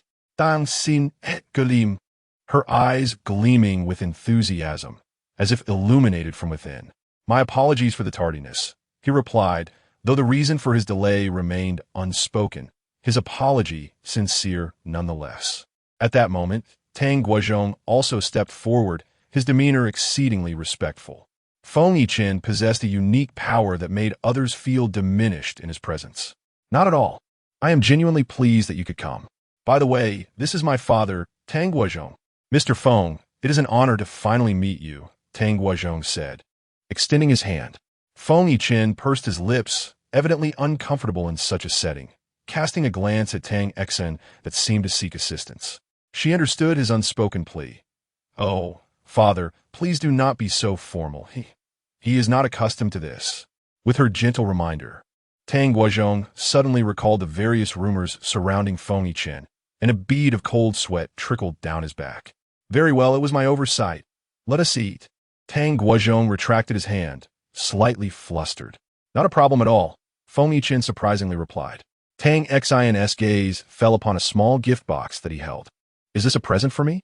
she inquired, her naturally enthusiastic and proactive nature shining through, which had driven her to pursue Yang Zikai for over a year. Even in another lifetime, her character had not significantly changed, primarily because she sensed no malice from Feng Yichen, who had consistently offered her assistance since his arrival. "Yes, I hope you like it," he said, his voice somewhat stiff, yet markedly more relaxed than when addressing Tang Guozhong. "I will surely love it. Gulme, we're just about to dine. We haven't started long ago." "You can join me," she said, instinctively grasping his wrist, causing Feng Yichen to stiffen. The people present inhaled sharply, and Yang Zikai's eyes seemed to bore into Tang Xian with a burning intensity. However, she paid him no mind. Tang Xian had long ceased to regard him with any significance. The expression on Zhao Jijia's face, who had previously mocked her for leaving a seat, now resembled one who had just swallowed a fly. "It's all been prepared for you. There are a few more people here, but don't mind them. Just treat them like air. If you don't wish to eat, that is quite all right after this. I'll take you out for a meal, just the two of us." Tang Xian leaned in close to Feng Yichen's ear, her warm breath brushing against him, though her body felt somewhat rigid. However, this sentiment was known solely to him, as no one could penetrate the depths of his emotions. Yet to outsiders, this scene appeared to be an exceptionally intimate gesture. Feng Yiqin merely acknowledged this with a word. With his arrival, the atmosphere in the private room shifted to a rather delicate state. What had once been a lively gathering filled with laughter and conversation gradually fell into a silence so thick it was palpable. Tang Exin, however, paid little mind to them. Her primary focus today was on Feng Yiqin. He was acutely aware of this fact, yet he chose not to voice it. Throughout the meal, an unspoken discomfort lingered among the guests, each silently acknowledging their shared sentiment. This year's birthday celebration for Tang Xin contrasted starkly with those of previous years. Guoru secretly rejoiced, thinking that with Feng Yiqin's presence, Tang Xin's attention would divert from her. However, she rejoiced too soon. After the meal, Tang Xin made a point to approach her, feigning a casual greeting. She draped her shoulder over Guoru's, who instinctively shivered. "Xiao Ru, did you dress up specially for my birthday today? Oh, that necklace looks as beautiful as ever around your neck. And this bracelet, wait, doesn't it seem different from the one I gave you before?" Tang Xin exclaimed suddenly, causing Guoru's heart to plummet, her nerves instantly taut. "Ah, does it?" Guoru's voice became strained, her smile nearly faltering. "It's the same one. It's not the same, Mom. Come over here and take a look." Tang Xin called out to Zhao Ping. Guoru immediately began to feel anxious. Her mind raced, desperately searching for a way to cover up this lie. But in her current state of panic, her thoughts were a chaotic mess, leaving her at a loss for a solution. At that moment, Zhao Ping approached them. "Xin, what's the matter? Mom, could you help me check if Xiao Ru's bracelet has been swapped? It doesn't look like the one I gifted her." At this, others began to gather around, and Guoru was drenched in sweat from her anxiety. "Oh dear, this is clearly a fake. Xiao Ru, how could you not notice? Where did the real one go?" Zhao Ping exclaimed, her expertise in jewelry allowing her to discern authenticity with a mere glance. Guoru's complexion gradually drained of color, her lips quivering as she struggled to find her words. Yet, the ordeal was far from over. In the next moment, Zhao Ping continued her unmasking. "And this necklace. Mom, does this necklace have an issue too? This is the platinum necklace I gave to Xiao Ru." Tang Xin suddenly felt anxious again. "Platinum? I doubt it's even pure silver." The mother-daughter duo exchanged accusations, leaving Guoru's face ashen. "Xiao Ru, what on earth is going on? What happened to the items I gifted you?" Tang Xin furrowed her delicate brows, as if demanding an explanation. Guoru, pale as a ghost, could only look helplessly towards Lin Wanner. Her mind was a whirlwind, unable to conjure even a single excuse. Xin, it is as follows. Previously, there was a theft in the dormitory, resulting in the loss of all valuable possessions, including several of mine. I had refrained from mentioning this to you, as Xiaoru believed that those items were personally gifted by you, and losing them pained her deeply. Yet, she wished to avoid bringing it up, fearing it would upset you, blaming herself for not safeguarding your gifts properly. Lin Wanner approached, speaking gently and unhurriedly, embodying the grace of a refined lady. However, since Tang Xin had disclosed her relationship with Yang Zikai to her parents, they now regarded her with disapproval. "Oh, when did this happen?" Tang Xin exclaimed, somewhat taken aback. "About half a month ago," Lin Wanner pondered before providing time frame. "Oh, I see. Did you inform the school? Those two items together are worth several thousand. The amount is quite substantial, and if we apprehend the culprits, they could face criminal charges." Tang Xion's expression turned serious, tinged with anger. "I apologize. There were too many matters at that time. We did not report to the police." Lin Wanner lowered her head, resembling a remorseful child, evoking sympathy in me. Tang Xion scoffed, realizing how cunning she had become. "What a pity." Guoru let out a silent sigh of relief. Xin, I'm so sorry.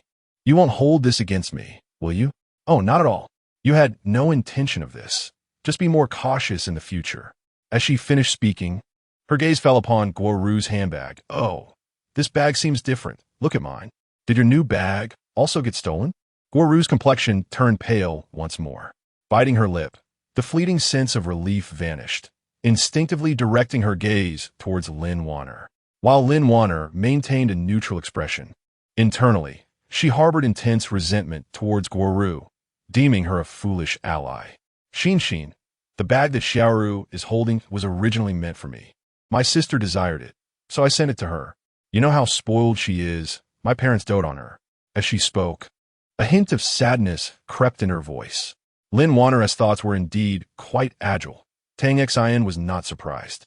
If she were merely a naive fool, how could she have orchestrated such a plot against her in the previous life, only to realize it at the last moment? "I see. Well, do feel free to communicate directly with me in the future. I dislike being deceived." Her words carried a weighty implication, causing several individuals present to feel uneasy, unable to suppress their guilt. "Understood. We apologize for such an incident occurring at your birthday celebration. It's all right. You all enjoy yourselves. I will attend to a friend." After Tang Xian departed, Guo Ru felt utterly drained, nearly fainting from the overwhelming situation. Yet, even as the matter seemed to resolve, she sensed the atmosphere had shifted, with others regarding her with altered expressions and even whispering amongst themselves. Although Tang Xian had not explicitly blamed her, her demeanor indicated discontent. If Guru had not relied on Tang Xian as her pillar of support, she would merely be an ordinary student. Regardless, after this episode, Guru's countenance darkened, and her mood soured considerably. In previous years, she was the one who enjoyed Tang Xian's birthday festivities the most. However, at this moment, all she desired was to depart swiftly. Tang Xian approached Feng Yichen, and her earlier conjecture was proven correct. Feng Yichen was indeed present, yet he seemed out of place. Seated alone in a corner, he appeared inexplicably melancholic. Tang Xian felt a twinge of emotion, realizing that despite his evident aversion to such gatherings, he had still agreed to come. "Feng Xiao, do you find this rather dull?" Tang Xian asked, slightly embarrassed. "Not at all," Feng Yichen replied decisively. "Dan xin se lip duai." She thought to herself, "Do you take me for a fool? How about after this ends, I treat you to a late-night snack? Are you free?" Before Feng Yichen could respond, an unwelcome individual approached once more. Chapter 17. No one shall harm you. Tang Xian now found herself increasingly displeased with Yang Zikai, uncertain how much longer she could endure his presence. At that moment, his insufferable fake smile only exacerbated her irritation. Just as she contemplated instructing him to leave, her father called for her from a distance. Tang Xian hesitated, biting her lip as she glanced conflictedly at Feng Yichen. "Go," Feng Yichen said dismissively. "Then wait for me. I shall return shortly." As she approached Yang Zikai, she halted, lowering her voice to deliver a chilling warning. "It would be best if you refrain from provoking Feng Yichen. Mind your words." Yang Zikai, taken aback by her unexpected assertiveness, could hardly believe his ears. The once meek and submissive woman had suddenly learned to issue threats. Without awaiting his response, she briskly moved ahead, eager to discover her father's concerns and return swiftly. Ultimately, she could not dismiss Yang Zikai entirely. After all, someone like him was capable of anything. In a state of frustration, Yang Zikai joined Feng Yichen, wearing a disingenuous smile. He elegantly settled onto the sofa, maintaining a deliberate distance from Feng Yichen. "Mr. Feng, what an unexpected pleasure to encounter you in such an environment." Despite their adversarial relationship in the business realm, it was essential to engage in social niceties. However, Feng Yichen had no intention of indulging in pleasantries. His world had always revolved around himself, possibly to include another in the future. Feng Yichen responded coolly. Their contrasting demeanors were striking. Yang Zikai, inherently arrogant, was accustomed to others catering to him, rarely needing to navigate social interactions himself. Thus, Feng Yichen's indifferent attitude irked him. "You must have only recently met Xian. She could be a bit willful. I have worried for her in the past. If she behaves inappropriately, I hope you can understand. Over the past year, she has done much to pursue me. Everything she does now may be to provoke me, and I regret having neglected her." Yang Zikai's tone suggested a profound familiarity with Tang Xian, implying that her affections for him were still intact, and her attempts to befriend Feng Yichen were merely to incite his jealousy. Tang Xian felt a surge of frustration. Yet, Feng Yichen displayed little reaction, appearing utterly indifferent to the conversation. Yang Zikai, noticing his lack of engagement, felt a wave of embarrassment wash over him. "Mr. Feng, my relationship with Xian is is ultimately a private matter. I would prefer no outsiders interfering, so I hope you will exercise restraint. This statement, in stark contrast to his earlier ostentatious display, bore a much graver tone. Regardless of his demeanor, Feng Yiqin offered no response. Yang Zikai, lacking the patience to continue, concluded his thoughts, having said what needed to be said. Should you persist in your obstinacy, do not blame me for being ungracious. As he finished speaking, Tang Xin approached, and upon hearing his words, a surge of anger ignited within her. Yang Zikai, how dare you act so rudely? Let me make it crystal clear. If anything happens to Feng Yiqin, I will not let you off the hook. Tang Xin's demeanor was resolute, showing no regard for Yang Zikai. Yang Zikai furrowed his brow. Xin, it's not as you think. He sought to clarify. I am fully aware of what I think.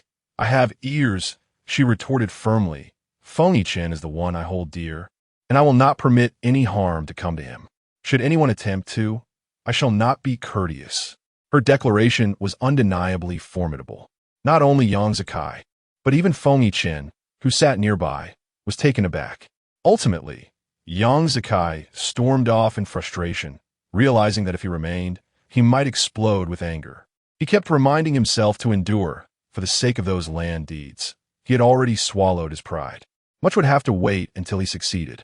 Thus, he resolved to bear the humiliation silently. In truth, he was still enveloped in shock, while his exterior remained calm. A tempest raged within him. It seemed that throughout his life, no one had ever spoken to him in such a manner. Real or not, it felt rather gratifying. After Yang Zikai departed, only the two of them remained. While Tang Xin had exuded confidence moments ago, she now felt her heart racing in the presence of Feng Yiqin. It was a delicate balance. Feng Xiao, those words just now, they weren't serious, were they? What should have been a question came out as a statement of certainty. Tang Xin found herself unable to contradict him, feeling a pang of guilt. In truth, she had spoken more to provoke Yang Zikai, and now felt somewhat embarrassed, unable to meet Feng Yiqin's gaze. Yet, some of it was indeed true. If he were to do anything unkind to you, I would not stand idly by. I will not allow you to suffer unnecessary harm because of me. Feng Yiqin replied, his gaze dropping, a fleeting shadow of melancholy crossing his features. I noticed you haven't eaten anything. I will accompany you for a meal shortly. He acknowledged again. The more he acted this way, the more guilt Tang Xin felt. A glance at the time revealed that nearly an hour had passed since their meal. This year's birthday was rather lackluster, compounded by several confrontations she had instigated, whether intentionally or not. While everyone appeared calm on the surface, they were all quite discontent internally. There was no longer any opportunity for enjoyment. All she desired was to return home quickly, which was also the sentiment of Guoru and Lin Wan'er. Thus, her birthday celebration concluded for the first time before 9 o'clock. In the end, only Tang Xin's family of 3 and Feng Yiqin remained in the private room. Tang Guozhong saw this as a chance to engage with Feng Yiqin. He approached and stood beside his daughter. Feng Xiao, my father is quite eager to meet you. Upon witnessing the pleading gaze of his father, Tang Xin mustered her courage and spoke. Hello. Feng Yiqin's demeanor was not excessively frigid, yet it certainly lacked warmth. I sincerely apologize for the trouble my daughter has caused you, Tang Guozhong expressed with a hint of guilt. It's no trouble at all, came the reply. Tang Guozhong found it rather perplexing that Feng Yiqin seemed to exhibit a notable patience towards his daughter. He wondered if it was merely a figment of his imagination. After a brief pause, Feng Yiqin unexpectedly took the initiative to say, if you require assistance, please contact Xiaoning. Tang Guozhong was once again taken aback. Are you implying that? Chapter 18. Something awry. The thoughts of such a prominent figure are difficult to decipher, and Tang Guozhong dared not dwell on them further, lest he fall into the trap of misplaced sentiment. It was a literal interpretation. Tang Guozhong sensed that if he pressed on with his inquiries, he would likely provoke anger. Well, very well, it seems there is nothing I require at the moment. Should the need arise in the future, I shall speak up. This was indeed a precious commitment. All right, Tang Guozhong responded repeatedly. Tang Xin felt a twinge of guilt, as if her presence had compelled Feng Yiqin to make numerous promises. All right, father, I shall accompany young Master Feng for a meal shortly. You and mother may return home first. Yes? Very well. Tang Guozhong opened his mouth to say something, cast a glance at Feng Yichen, but ultimately remained silent. Upon leaving the club, Tang Xian and Feng Yichen stood by the car, deliberating for a moment. What would you like to eat? At such times, Tang Xian often felt a sense of vexation, especially when the person was not well acquainted. Moreover, he was unlike anyone else. Anything is fine. Such an answer was the most daunting of all. Then shall I take charge? If you find it unpalatable later, do not blame me. Tang Xian pouted slightly, her words laced with a barely perceptible hint of flirtation, perhaps unbeknownst to herself. No blame. Then, let us proceed. I shall take you to a restaurant near our school. Do you eat fish? Surely fish is not among the seafood that causes you allergies? Not all. Then, shall we indulge in grilled fish? You may have it prepared lightly. I can ensure no chili is added. Very well. Tang Xian failed to notice that since their first encounter, Feng Yichen had not once refused any of her requests. Let's set off. Meanwhile, after Yang Zikai had stormed off in anger, he did not leave immediately, but remained seated in his car by the roadside. It wasn't long before Lin Wanner arrived and entered his vehicle. In fact, the banquet had dispersed shortly after he departed. Sakai, please do not be upset. Lin Wanner observed him cautiously, her voice particularly gentle. Have you all finished? Yang Zikai's voice was dark and brooding, his displeasure still evident upon his countenance. Indeed, it seems Xian had little inclination to greet us. All her attention was focused on that young Master Feng. Thus, we dispersed. Though Lin Wanner's tone seemed as usual, Yang Zikai perceived an underlying difference. His expression grew increasingly grim as Lin Wanner bit her lip.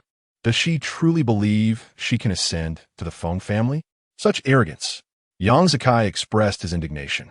In truth, Lin Wanner had never grasped the true reason behind Yang Zikai's desire to reclaim Tang Xian. To her, he appeared indifferent towards her. She had inquired before, yet he had only mentioned having his own plans without elaborating. She refrained from pressing further, wary of inciting his irritation. She was adept at navigating such sensitivities. I find the attitude of that young Master Feng rather peculiar, as if he is entirely acquiescent to Xian's whims, she added, embellishing the narrative. Yang Zikai scoffed coldly. Do not presume I am unaware of Feng Yichen's intentions. I shall never allow him to succeed. After speaking, he turned to Lin Wanner and grasped her hand. Wanner, aren't you a good friend of Tang Xian? You must help me. Lin Wanner was taken aback, a vague sense of foreboding stirring within her. How? How can I help? She asked softly, biting her lip. Speak some kind words for me around that girl. If you engage her in conversation, perhaps she will cease her antics. Lin Wanner clenched her fist, fully aware that his request was absurd and unreasonable. Yet, she felt unable to refuse. In Yang Zikai's presence, her status was exceedingly lowly. Primarily, as he kept her identity concealed, she was forced to remain in the shadows. However, she was not content to continue in this manner. She needed to devise a way to secure her own standing. Lin Wanner mused that perhaps once he had completely given up on Tang Xian, he would recognize her existence and appreciate her significance. With this thought, she resolved to ponder the matter further upon her return. All right, I will do my best, but since the wedding, it seems that Xian has changed a great deal. She is no longer as warm towards me. I am unsure of the reason, she admitted, a troubled expression crossing her face. Yang Zikai furrowed his brow, perplexed. What would be the cause? Has that girl been struck by lightning? Think of a solution. I know you are clever and resourceful. You have never let me down. Have you? Faced with such praise, Lin Wanner found herself unable to feel any joy. Yes, I will strive to do so. Though discomfort lingered within her, she acquiesced, recognizing that she could not oppose Yang Zikai's wishes at this moment. Upon hearing her response, Yang Zikai nodded in satisfaction, his previously gloomy mood easing slightly. Let us return, he said, starting the car. Nicht. Lin Wanner hesitated, her gaze tenderly fixed on Yang Zikai, her demeanor gentle and charming, making it impossible for him to decline. You shall stay at my place tonight. Very well, Lin Wanner replied, her smile brightening instantly. The place she rented was funded by Yang Zikai, and thus the surroundings and amenities were quite splendid, categorizing it as a luxurious apartment complex. She resided comfortably in a two-bedroom unit.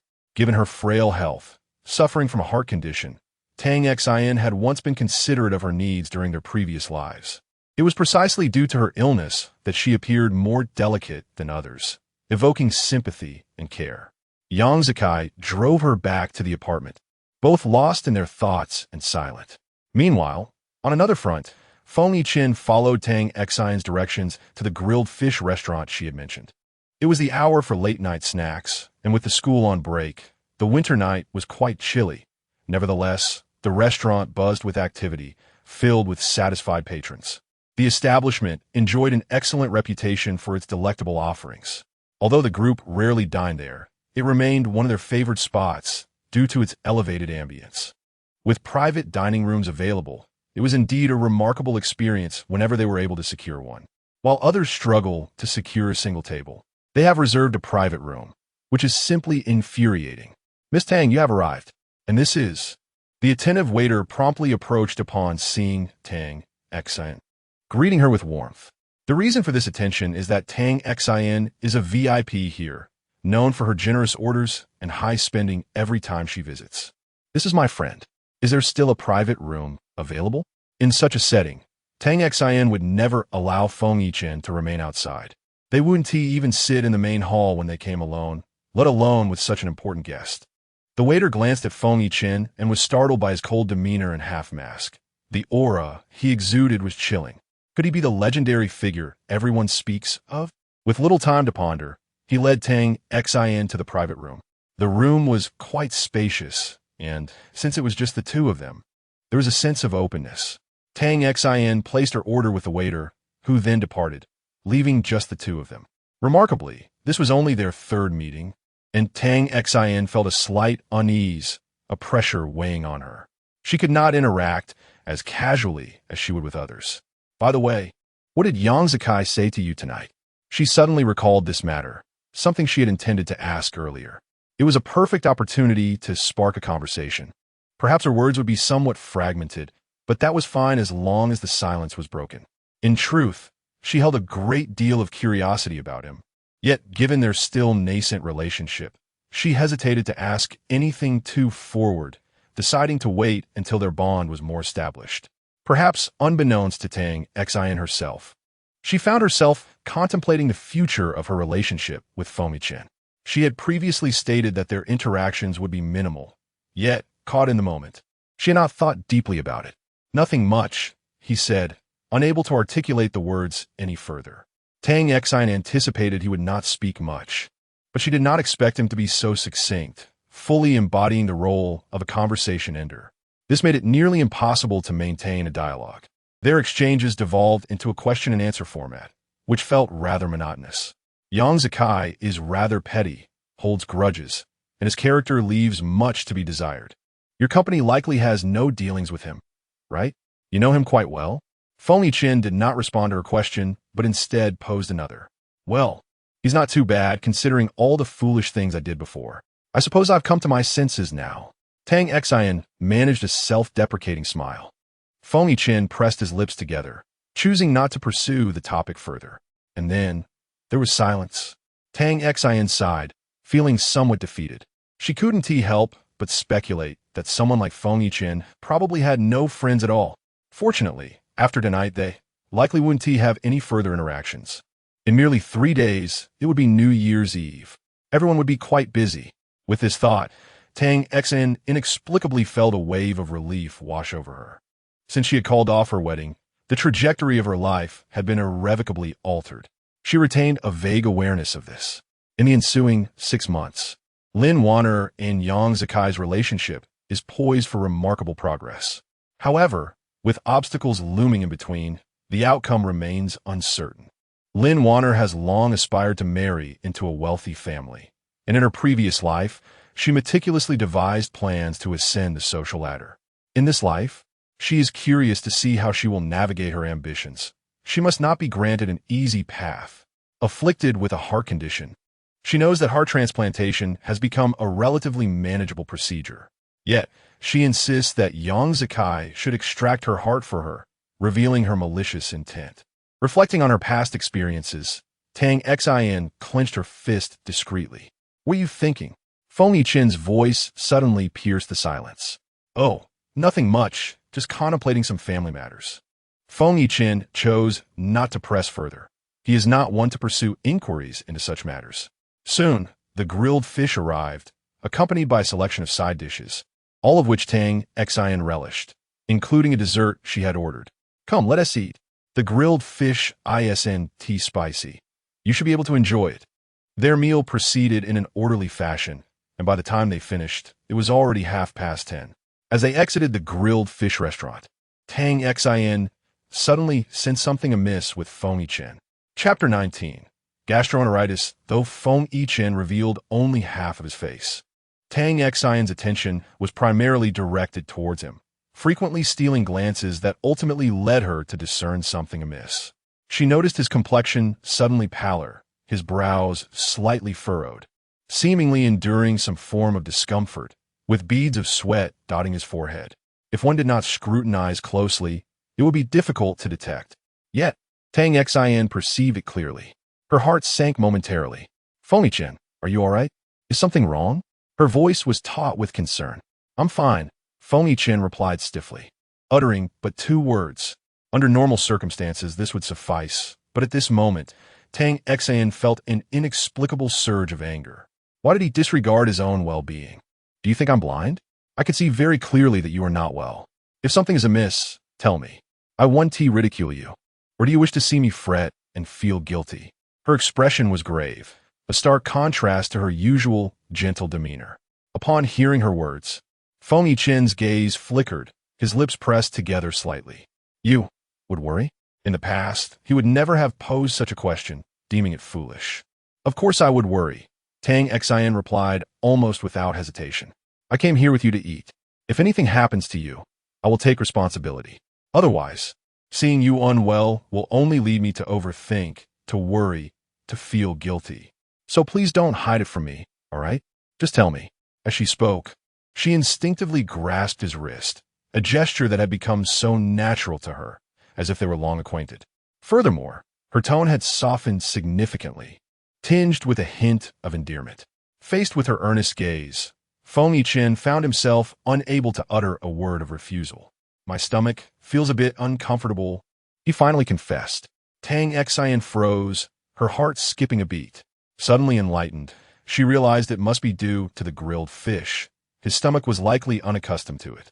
She hoped it was not too serious, if only. She refrained from pursuing that thought, focusing instead on the urgency of making him feel better. "Shall we go to the hospital?" "No." To her surprise, Feng Yichen resolutely declined. Tang Xin furrowed her brow, pausing in silence before responding, "I understand your concerns.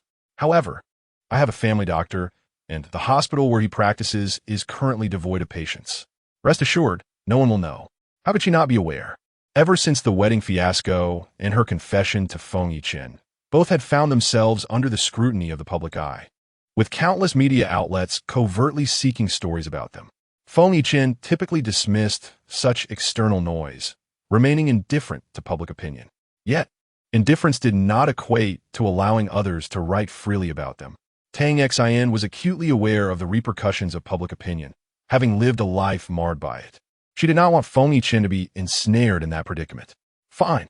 At last, it seemed Feng Yichen had no valid reason to refuse her. That's the right approach. Sometimes it's best not to be overly stubborn. Hurry and follow me. Just endure a little longer, and the doctor will take care of you. She did not forget to offer a word of comfort. At that moment, the hour was already late, approaching midnight. Tang Xin first contacted the family doctor, informing him of her intention to visit the emergency room due to discomfort after eating, briefly describing her symptoms. Half an hour later, Tang Xin's vehicle arrived at the hospital, the very same upscale establishment where she had previously accompanied Guoru. The family doctor, Dr. Qiu Yang, diagnosed Feng Yichen and concluded it was acute gastroenteritis. Tang Xin was taken aback. Could it be that severe?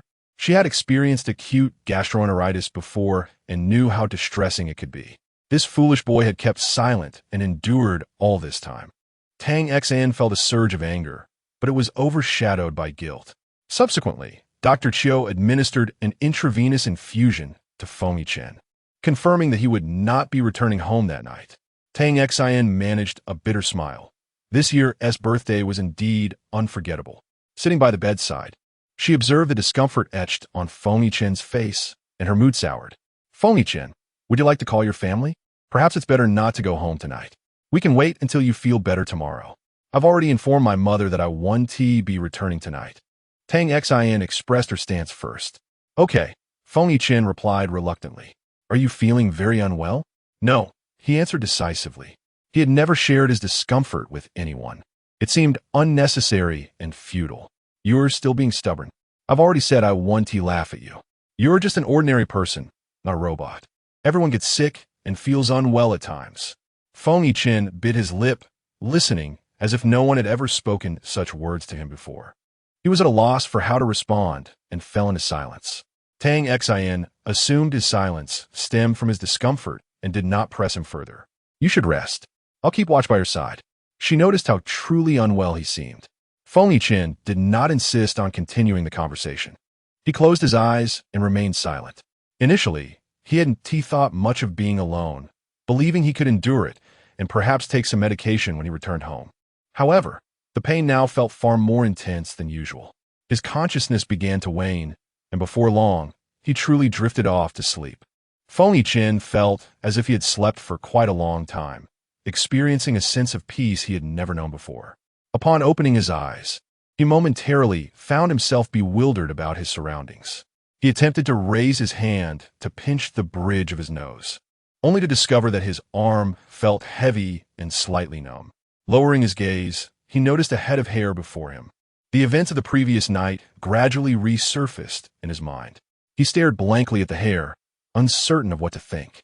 However, his movement had stirred Tang Xian, who had been in a restless slumber, caught in a half-dream state. Sleepily, she lifted her head and, upon seeing Feng Yichen awake, her eyes brightened. You're awake. How do you feel now? Is your stomach still hurting? Tang Xian inquired with genuine concern. Much better, Feng Yichen murmured. That's reassuring. I shall summon Dr. Chiu to take a look, she said, pressing the bell at the bedside. Are you all right? Feng Yichen inquired, noticing the fatigue in his eyes, and he seldom took the initiative to ask. I'm fine, just need to catch up on some sleep when I get home. Dann sind Sie dies missing. Indeed, before long, Dr. Chiu arrived. Mr. Feng is essentially in stable condition. However, I recommend an additional day of intravenous fluids to solidify the treatment, as the inflammation has not yet completely subsided. Understood. However, I have another suggestion regarding Mr. Feng's health. Chapter 20. You have no right to say that. Tang Xian was taken aback. Are there other issues? Dr. Chiu cast a sidelong glance at Feng Yichen, who appeared to be gazing back at him, silently urging him to mind his own business. Instinctively, Dr. Chiu shrank his neck, feeling an inexplicable chill running down his spine. Noticing his prolonged silence, Tang Xian couldn't help but sense something unusual. Dr. Chiu, please speak freely. You are my family doctor, and he has no authority over you. Even if he did, I would ensure your protection. Dr. Chiu was somewhat bewildered. He had attended their wedding and was acutely aware of the events that transpired. Doubts crept into his mind. Had these two already become a couple? This was indeed a shocking revelation. After all, he had never heard of this before, and only a few days had elapsed since the wedding. Had the emotions of today's youth evolved at such a rapid pace? Dr. Chiu, seeing him still dazed and lost in thought, Tang Xian called out to him again. Her curiosity piqued regarding his situation. Dr. Chiu hesitated, but ultimately spoke, Mr. Feng's voice seems to be problematic. I cannot ascertain whether it is due to his vocal cords or bronchial issues. I recommend a thorough examination. Upon hearing this, Tang Xian was momentarily at a loss for words. She had already discerned that something was amiss with his voice, but due to their relationship, she had refrained from mentioning it. Since Dr. Chiu had now brought it up, she seized the opportunity to inquire further. Feng Yichen, perhaps. However, before she could articulate her request, she was interrupted by Feng Yichen's resolute voice. No need, we are leaving today. His tone was firm, leaving no room for discussion. Doctor. Chiu glanced at Tang Xian, feeling troubled. If Feng Yichen was opposed to it, there would be no way to proceed, would there? Then let it be. There's no need to force it, Tang Xian thought, deciding not to insist. After all, they were not very familiar with one another. Moreover, she had a premonition that his voice had been like this for quite some time, and it was unlikely to be resolved swiftly. Feng Yichen lowered his gaze, choosing not to speak further. Dr. Chiu, can he consume something now? Perhaps some light food, like congee. He can resume solid foods in a couple of days. Understood. I will remember. Tang Xian replied promptly. Since Feng Yichen insisted on returning home, she did not press the matter. Moreover, she sensed his strong aversion to the hospital, evident from his demeanor. Feng Yichen instructed that his assistant could come to pick him up, but Tang Xian was adamant about accompanying him. He had no choice but to acquiesce. You may not know this, but I can be quite obstinate, so if I insist on something, please do not go against my wishes, Tang Xian reminded him, as she would with someone she was familiar with. Now, Feng Yichen could barely meet her gaze. Tang Xian felt she might be rambling, so she finally chose to remain silent. As they made their way back, the two did not exchange words. Tang Xian soon realized that the journey was considerably long, taking nearly an hour to reach their destination. On the road, he inadvertently succumbed to slumber once again. It was evident that he was truly exhausted. Following the location he had mentioned, Tang Xian brought the car to a halt and turned to gaze at his sleeping form, finding herself reluctant to awaken him. This man must have never experienced a proper night's rest, she mused. Just as she was lost in thought, Feng Yichen suddenly stirred awake, his eyes still clouded with drowsiness. Ah, you're awake. We've arrived at the place you mentioned. Is this it? Yes. Upon your return, please take good care of your health, particularly regarding your diet over the next few days. I will send you reminders via text. Feng Yichen responded. Tang Xian watched him walk inside, his posture straight and proud, akin to a towering poplar tree. Glancing at the time, she noted it was still before noon, and she started the car to head back. Having had little sleep the previous night, her mind felt somewhat foggy. Upon arriving home, Zhao Ping inquired with concern, Xin, you're back. How is President Feng? Tang Xian briefly recounted the events of the previous night, which had caused her mother considerable worry. It's all right now. He is home. Please don't fret, Tang Xian reassured her, embracing her mother's shoulders. Her voice was slightly hoarse from the lack of sleep. That's good to hear. He won't blame you, will he? After all, he fell ill because of your concerns. Zhao Ping feared her daughter might bear the brunt of any repercussions, knowing that Feng Yichen was a powerful man with unpredictable moods, making him difficult to decipher. Tang Xian seemed to sense her mother's anxiety and couldn't help but chuckle softly. It appeared that he was indeed easily misunderstood. Mom, he is not that unreasonable. I believe he is quite a good person. Zhao Ping remained skeptical, yet she understood that once her daughter developed feelings for someone, she saw only their merits, just as was the case with Yang Zikai in the past.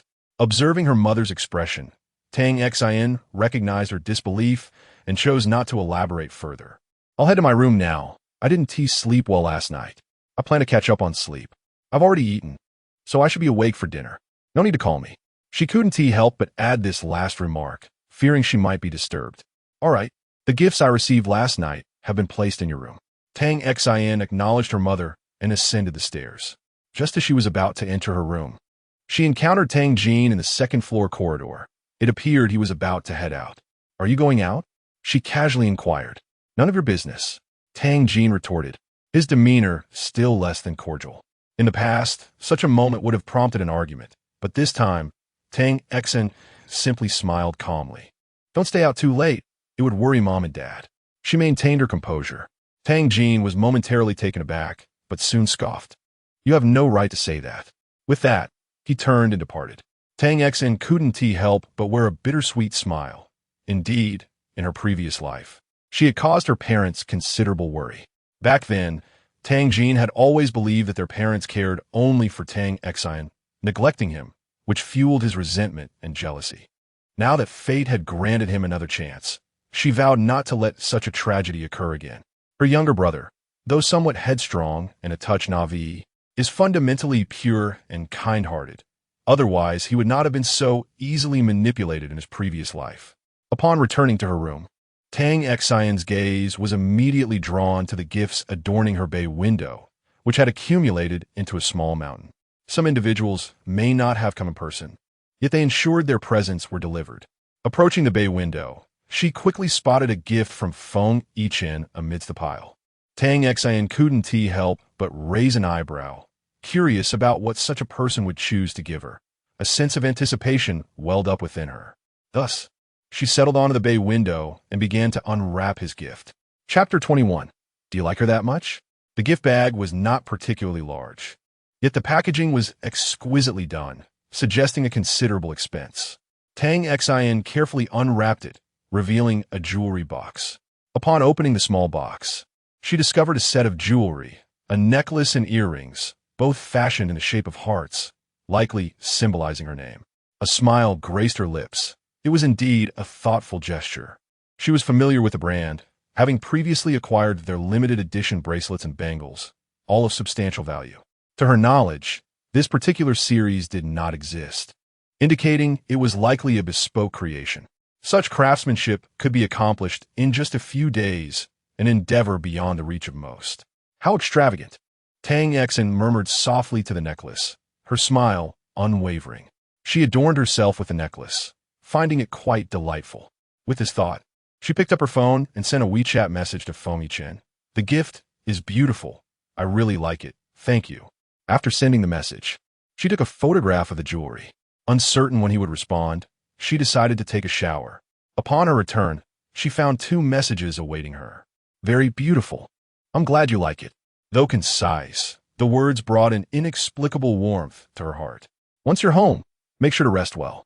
Don't overexert yourself these next few days and go to bed early tonight. I need to catch up on sleep. This time, Tang Xin sent a voice message. After a moment, she noticed the WeChat interface indicating he was typing. After a 5-minute wait, she received a single word in reply. Okay. Tang Xin found herself both amused and exasperated, pondering the peculiarities of WeChat. After such a lengthy pause, she had anticipated a more elaborate response. Yet he had replied with just one word, truly unique.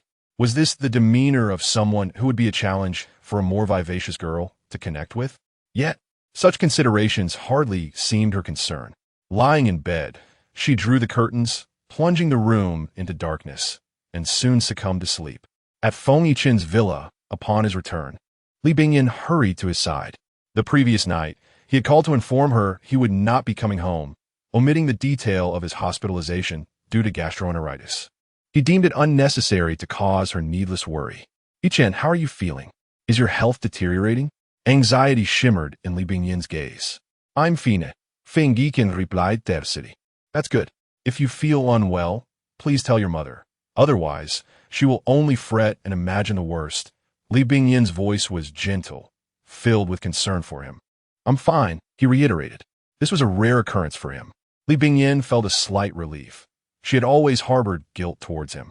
Had it not been for her earlier negligence, perhaps circumstances would not have unfolded as they did. Since then, she had been living with a heavy heart, which had adversely affected her health. I see you don't look well. Perhaps you're too fatigued. It's the weekend, so make sure to rest properly. All right. As I gazed at my son's silhouette, Li Bingyan appeared lost in thought. I wondered how the gathering last night went. Would there be any developments between him and that girl? After the birthday party, Tang Xin and Feng Yichen had little contact. Meanwhile, Yang Zikai made frequent attempts to curry favor with her, seeking to establish his presence, only to be met with her sharp retorts each time. Despite his mounting frustration, he refused to give up, returning after a few days of respite, seemingly a persistent specter. Throughout the month-long winter vacation, she remained largely at home, rarely venturing out. Lin Wanner had invited her several times, yet Tang Xin consistently declined with various excuses. Another individual who sought her attention was Su Jinjin, who persistently implored Tang Xin for assistance, hoping to mitigate the school's impending disciplinary decision against her. Even if punishment were inevitable, she wished for leniency, desiring that it wouldn't tarnish her record, as that could severely hinder her future internships. However, Tang Xin merely consoled her. After a couple of times, Su Jinjin's patience began to wane, and she could no longer suppress her anger. Tang Xin, do you not wish to help me? Do not forget that I have always stood up for you. You were the one who called me to assist you. If I were to inform the school about this, you would surely be implicated as well. The threat was unmistakable in her words. Tang Xian, no fool, recognized the implications. Was this a desperate attempt? Xiaozhen, such assertions are unwarranted. Are you not fully aware that I was not the one who prompted you? After all these years as classmates, I have often smoothed over your troubles. Now you wish to drag me into your predicament? It matters not. Speak your mind if you must. I am unafraid, for my conscience is clear. However, your mindset is truly disappointing. Tang Xian did not raise her voice. Her tone remained remarkably calm and composed, devoid of any concern. This demeanor unsettled Su Jinjin, who found Tang Xian's unfamiliarity disconcerting. After a moment of silence, it was Tang Xian who broke it. I do not wish to hear about this matter again during the holiday.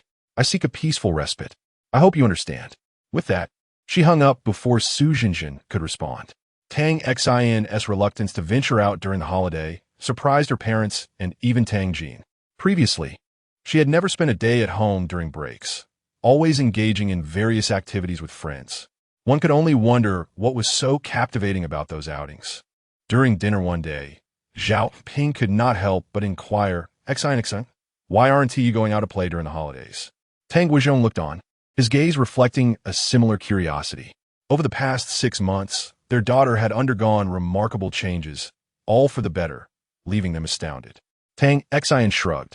It's the new year. Shouldn't I be at home with my parents? Besides, I no longer find those outings appealing. Perhaps I've simply had my fill of them. Tang Xian forced a bitter smile, realizing that her friends seemed different from what she had known. Perhaps due to her previous lack of understanding. They're really no good people, she muttered. At that moment, Tang Jin could not help but murmur in agreement. Jin, Tang Guizhong said, furrowing his brows in discontent. Father, perhaps Jin is right. It doesn't matter. We are all graduating soon and will inevitably go our separate ways. Tang Xian quickly intervened to prevent her father and brother from clashing again. In her previous life, her family had not been harmonious. After marrying Yang Zikai, she faced relentless difficulties from his mother, as she had essentially been the one to pursue him. His family had never regarded her with esteem, placing her in a lowly position, even below the household help. She could not confide in her family. She was a person who valued her pride. When she married Yang Zikai, she had assured her parents that she would lead a happy life. Thus, despite her hardships, she never complained to them. She had previously dismissed Feng Yichen's words as mere jest, yet she was indeed a stubborn individual. During that time, she increasingly felt that her parents were truly the only ones who cared for her, as no one else would indulge or cherish her unconditionally. Unfortunately, by the time she fully comprehended this truth, it was far too late. Fortunately, fate had smiled upon her, granting her a second chance to rectify all her regrets. Do not be disheartened. You will surely find better friends in the future. Upon learning of Lin Wanner's situation, they felt immense sympathy for their daughter. Despite their kindness, she had been secretly pursuing her fiancé, which was utterly despicable. Had her daughter not advised caution, she would have confronted Lin Wanner immediately. The thought alone was suffocating. I understand. I want to be sad. Mother, you need not worry, Tang Xian replied with a smile. Tang Jin observed his sister with increasing confusion. Over the holiday, he had closely watched her and noticed she was indeed different from before. This change was likely feigned. What she experienced. Yet, if she distanced herself from them, then I think Sister Wanner is quite nice. Tang Jin could not help but interject. As soon as he spoke, the gazes of the other three turned towards him. Tang Xian's heart skipped a beat. She suddenly recalled that in her previous life, her brother had harbored feelings for Lin Wanner, and it was her folly to have introduced them. This incident had somewhat eased the sibling tension until Lin Wanner later expressed her disinterest in younger suitors. However, he had developed feelings for Lin Wanner nonetheless. This led to further disputes between the siblings, as she urged him to stop pursuing Lin Wanner, who had no interest in him, while he thought she was teasing him, plunging their relationship into icy silence. Now, reflecting on the past, it was not yet the time for Lin Wanner to refuse him. She silently breathed a sigh of relief. Thankfully, it was not too late. However, Tang Jin's words incited Zhao Ping's dissatisfaction. She was already seething with anger, deeply displeased with Lin Wanner, and feeling utterly powerless as her daughter restricted her actions. A wave of frustration surged within her, threatening to suffocate her. Tang Jin's statement escalated her discontent to its zenith. You do not even know who she is, yet you proclaim such approval. Ah Jin, when did you become so superficial, judging merely by appearances? Let me tell you, she is nothing but a vixen. Mother, I cannot allow you to speak of her in such a manner. Tang Jin exclaimed, slamming down his chopsticks, his face a canvas of displeasure. Ah Jin, what kind of attitude is this? Tang Guozhong was also harboring irritation within. Tang Jin had already risen, his heart ablaze with fury. Tang Xin, will you just stand by and watch your friend be misjudged? He directed a gaze at Tang Exen, his tone laced with palpable anger. Tang Xin Tuke Dietz Mi Xin. How can you be so certain it is a misunderstanding? Are you so enamored with her? At her words, Tang Jin's complexion abruptly drained of color. Chapter 22. Shall we have a midnight snack together? Tang Jin felt increasingly perplexed by his sister. Hearing her speak in such a manner struck him as somewhat amusing. Wasn't it her who once extolled the virtues of a certain person, claiming she was exceptionally kind, understanding, and gentle? Now, her attitude seemed to have shifted entirely. Are women truly so capricious? Tang Xian shrugged nonchalantly. Indeed, we are capricious. There are far too many superficial, sisterly bonds in this world. If I once praised her, consider it mere folly. Everyone has their moments of poor judgment, don't they? What do you mean by that? Tang Jin inquired, his expression stern as he regarded Tang Xian, as though she were an adversary. This left Tang Xian feeling somewhat disheartened, though it was a familiar sentiment from her past life. It's quite literal. She is not as splendid as you envision. I suspect you are merely envious of her. Tang Jin Thima Bolun Li. Tang Xian was taken aback, finding his assertion laughable. Envious of her? What could I possibly envy? Who has known her longer? You or I? Have you become so blinded by affection that you mistake it for reality? I won't hold it against you. She had resolved to speak calmly and avoid anger. Yet she could not suppress her irritation. Perhaps those words are meant for your own reflection. Who was it that relentlessly pursued Yang Zikai? Going to great lengths to win him over? Is he truly that remarkable? Aging, be quiet. Tang Guozhong interjected, his face darkening as he spoke in a hushed reprimand. Why must I remain silent? Can you not bear the truth? You all fawn over her without a shred of shame, yet fear my words? Tang Jin, I acknowledge my previous foolishness. I have come to my senses and ended the engagement. I am unafraid of your words, but you must not direct such disdain towards our parents. You may berate me as you wish. I will endure your harshest words.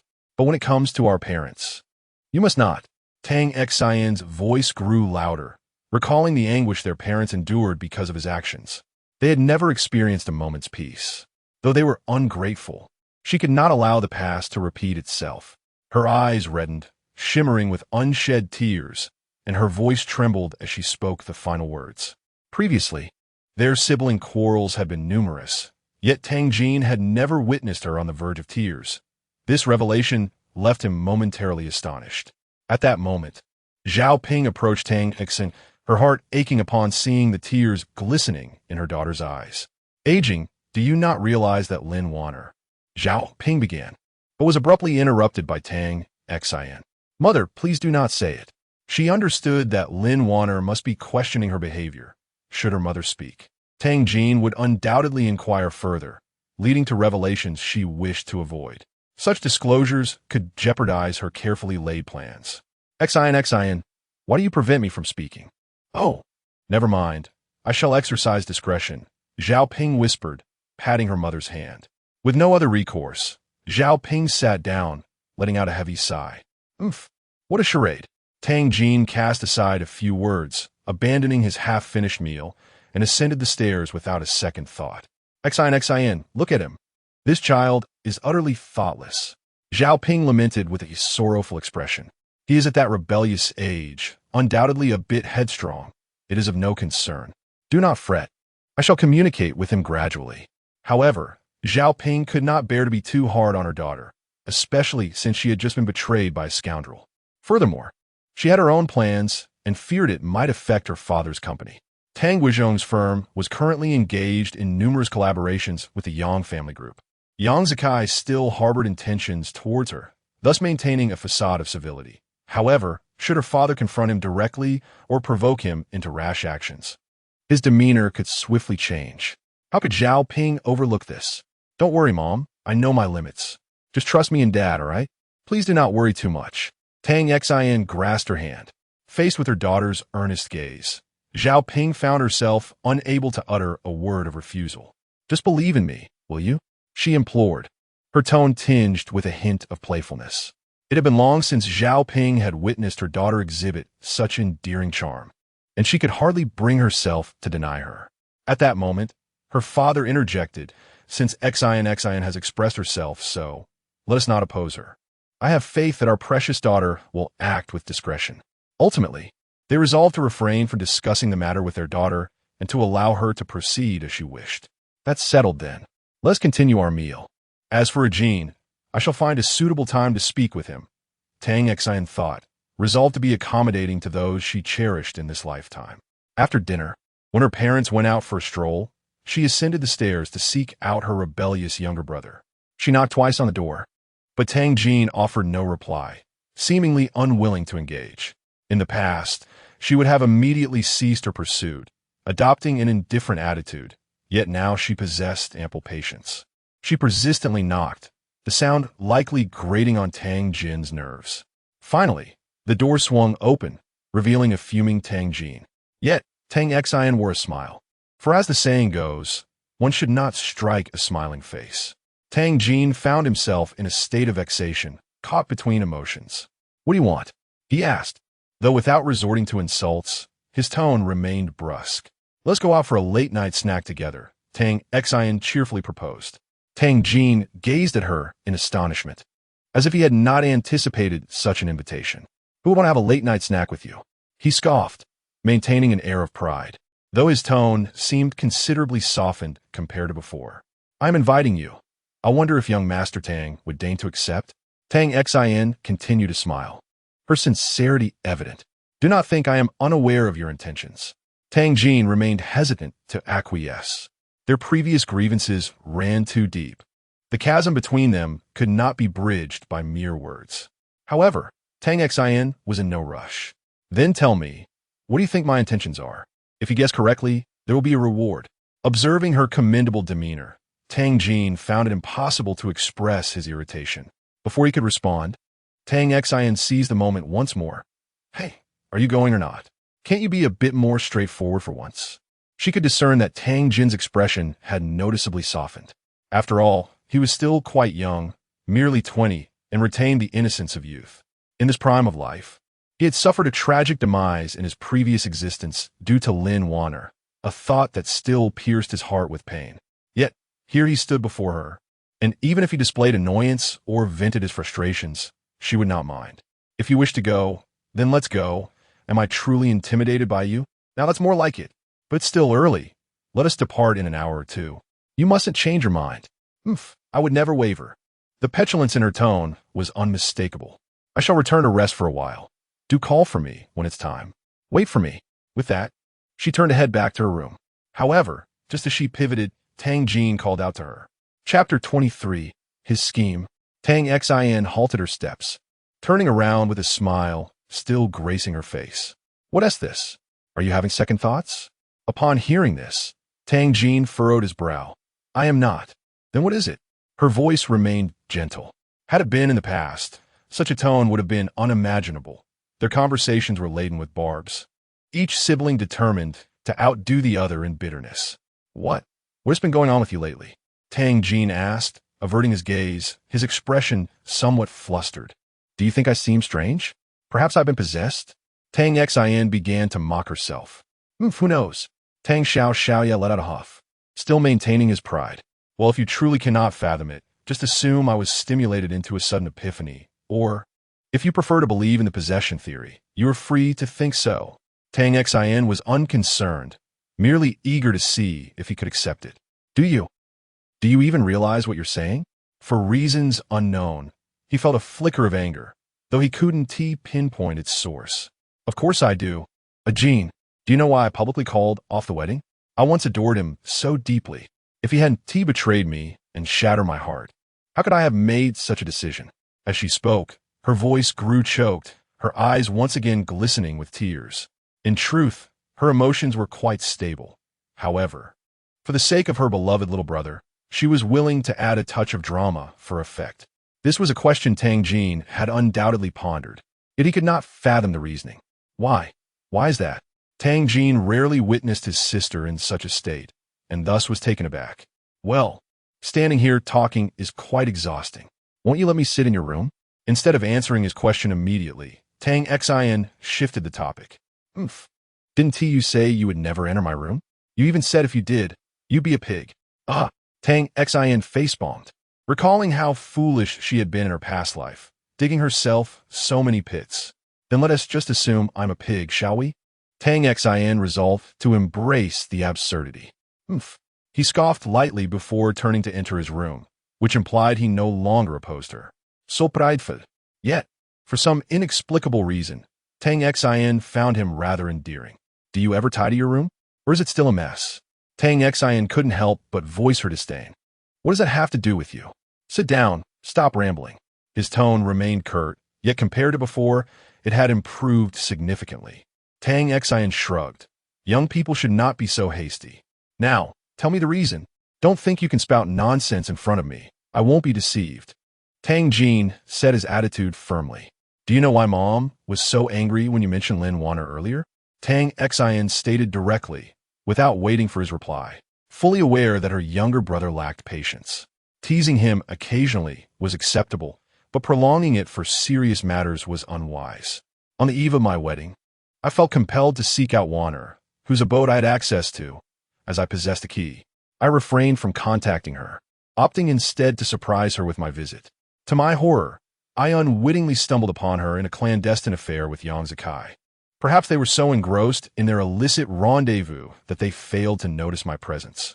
Terrified, I uttered not a word and fled in haste. What are you saying? Tang Jin inquired, his expression one of disbelief, clearly struggling to accept my words. Do you also find it hard to believe? I reflected on that fateful night, having lain awake, wrestling with the incredibility of it all. Had I not witnessed it firsthand, I would have dismissed it as impossible. Even now, the recollection feels surreal. Yet, I saw it clearly. It was in retaliation against Yang Zikai that I chose to call off the wedding. Perhaps he remains oblivious to the reasons behind my abrupt decision. As does Lin Wanner.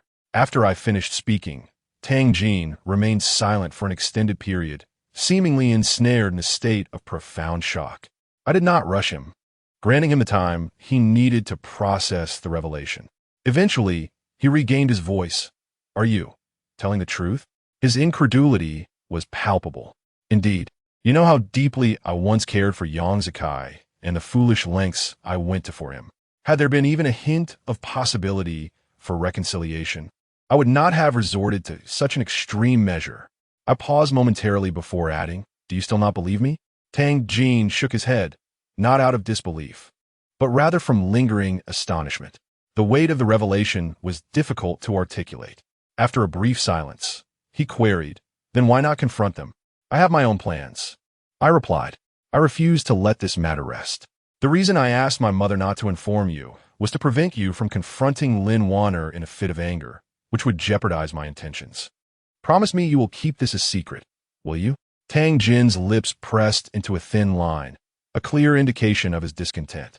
What are your plans? That is not for you to inquire about. Just promise me you won't mention this to Lin Wanner. Otherwise, it will alert them to my intentions. Can you do that? Fine, then let it go. I don't even want to hear it. Tang Jin ceased his questioning, though his displeasure was evident.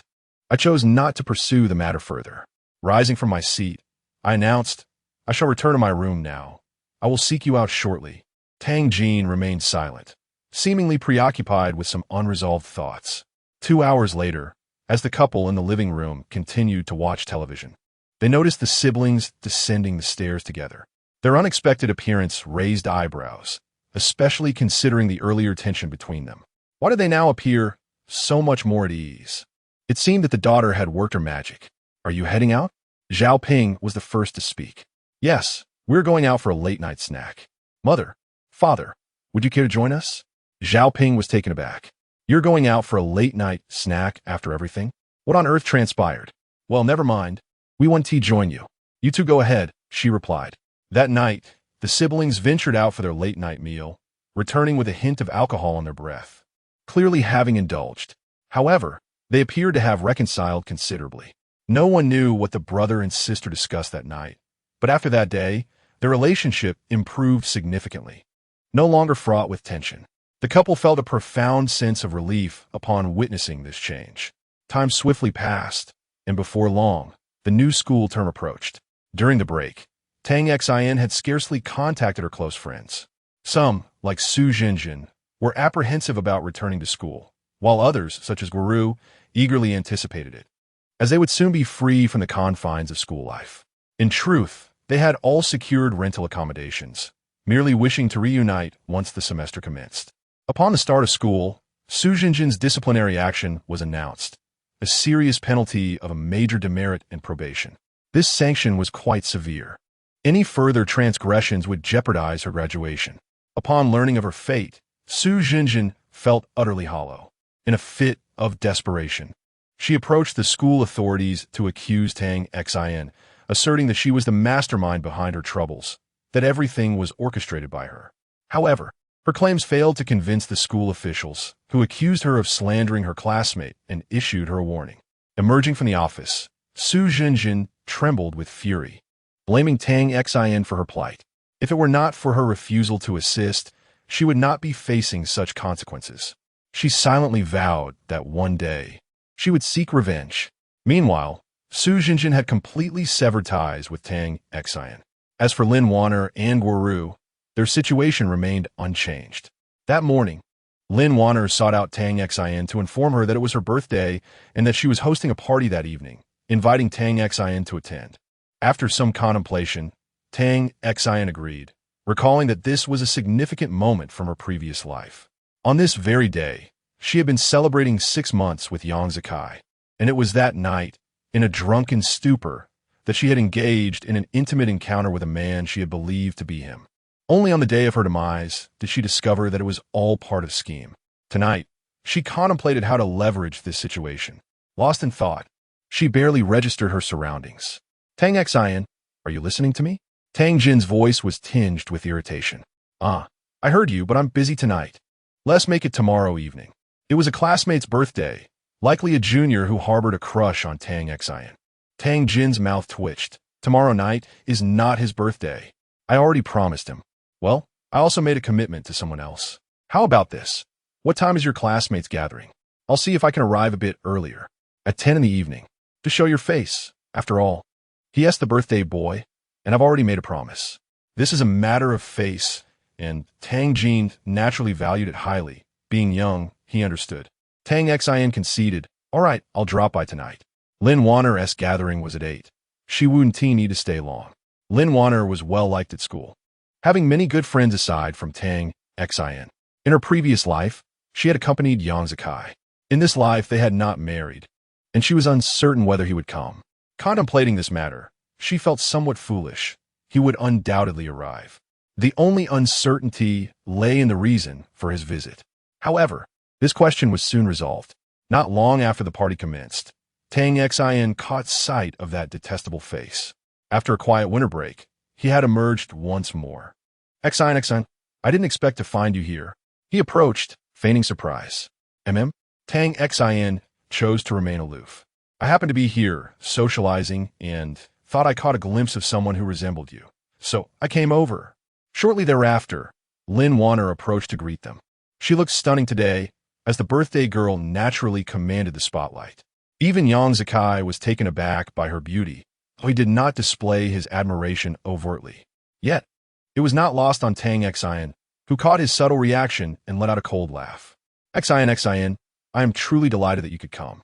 We must have a good conversation tonight. Lin Wanner grasped Tang Xion's hand, her face adorned with a smile.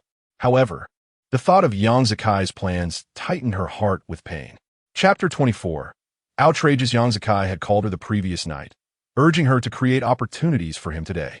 He promised that if his endeavor succeeded, he would grant her a rightful status in the future. Lin Wanner was uncertain about the nature of his pursuits. Yet his fervent determination suggested that they were of great significance. Given his assurance of a future recognition, she was resolute in her efforts to strive for it.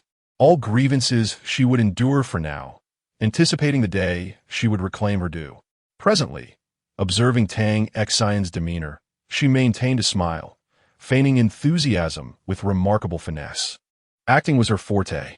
Deep down, she harbored a suspicion that Tang Xian had become aware of something, thus the sudden shift in her attitude.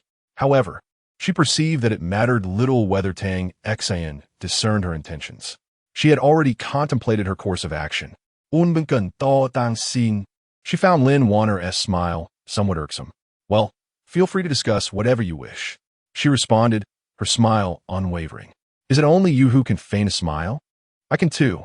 Yet, Tang Xian was not inclined to engage in pleasantries with others. They were merely sycophants of Lin Wanner, overly insincere. Soon after, Lin Wanner approached her under the pretense of wanting a heartfelt conversation, but she realized the Fade concealed a genuine intent to intoxicate her. Compared to her previous life, Lin Wanner's intentions were more apparent this time. In her past life, she had succumbed to inebriation, largely due to Yang Zakai's neglect post-marriage. Seeking solace in alcohol, though the quantity she consumed had slipped her mind.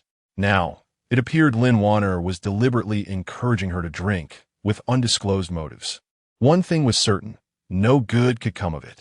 Wanner, if I drink any more, I shall be intoxicated. After a few drinks, Tang Xian's cheeks flushed a rosy hue. In truth, her tolerance for alcohol was decent, having cultivated it through numerous outings with her convivial companions. Don't worry, there are guest rooms upstairs. If you become inebriated, you can simply rest there, Tang Xian smiled. But I can't be the only one drinking, surely. You could join me a little? Lin Wanner's smile faltered slightly, her demeanor stiffening. You know, my heart condition prohibits me from drinking, she replied. How dull it would be if I drank alone. Ugh, my head feels a bit dizzy, Tang Xian exclaimed, pressing her forehead as though beginning to act. Should we take a moment to rest? Lin Wanner observed Tang Xian's expression, which indeed suggested she was rather tipsy now. All right, I felt a bit light-headed upon arrival. Tang Xian conceded. Shall I lead you upstairs? Lin Wanner's gaze flickered momentarily, as if she were wrestling with her own restraint. Very well, Tang Xian acquiesced, but she sensed a pair of eyes watching her intently from the shadows, making her uncomfortable. She knew who it was and felt a deep-seated resentment. Yet soon, he would understand the gravity of the situation. Lin Wanner was evidently well prepared, effortlessly leading her into a room. Upon entering, a fragrant aroma enveloped Tang Xian, causing her to instinctively furrow her brows. Tang Xian became wary. This scent, clearly not a perfume, was likely far from innocent. She tightened her grip on her bag, which contained valuable items she had brought along today. Rest for a while. I will come to see you after it's over. If you wish to return, I shall escort you. If not, you may stay here, Lin Wanner gently urged as she helped her onto the bed, offering meticulous reassurance. All right, you go ahead. No need to worry about me, Tang Xian replied. Shall I turn off the lights for you? Zetz, Dang Xin Hopfim. After Lin Wanner departed, the sound of the door locking echoed, and Tang Xian immediately held her breath, sitting up to retrieve a mask from her bag. She must not inhale this scent. There was undoubtedly something amiss. Her instincts had proven accurate thus far. As Lin Wanner descended from the guest room, Yang Zakai awaited her, his eyes brightening upon her arrival. It was evident she had succeeded. Otherwise, her expression would not have reflected such satisfaction. Is the person in the room? He inquired softly, approaching her. Yes, Lin Wanner nodded, struggling to muster a smile. Is everything else prepared? Yes, she replied stiffly. Then I shall head up. Should this succeed, I will reward you handsomely. He patted her shoulder, mindful of the many onlookers around them, preventing any intimate gestures. As long as I can assist you, I am willing to do anything. Lin Wanner maintained an obedient and understanding demeanor. I will remember your kindness. Without further ado, Yang Zakai, unable to contain his eagerness, was keen to proceed. Feeling increasingly restrained during this period and needing to release his pent-up frustrations, Tang Xian, lying on the bed, tensed as she heard the door open, gripping the object in her hand. Her heart inexplicably raced with anxiety. She closed her eyes, uncertain of who approached.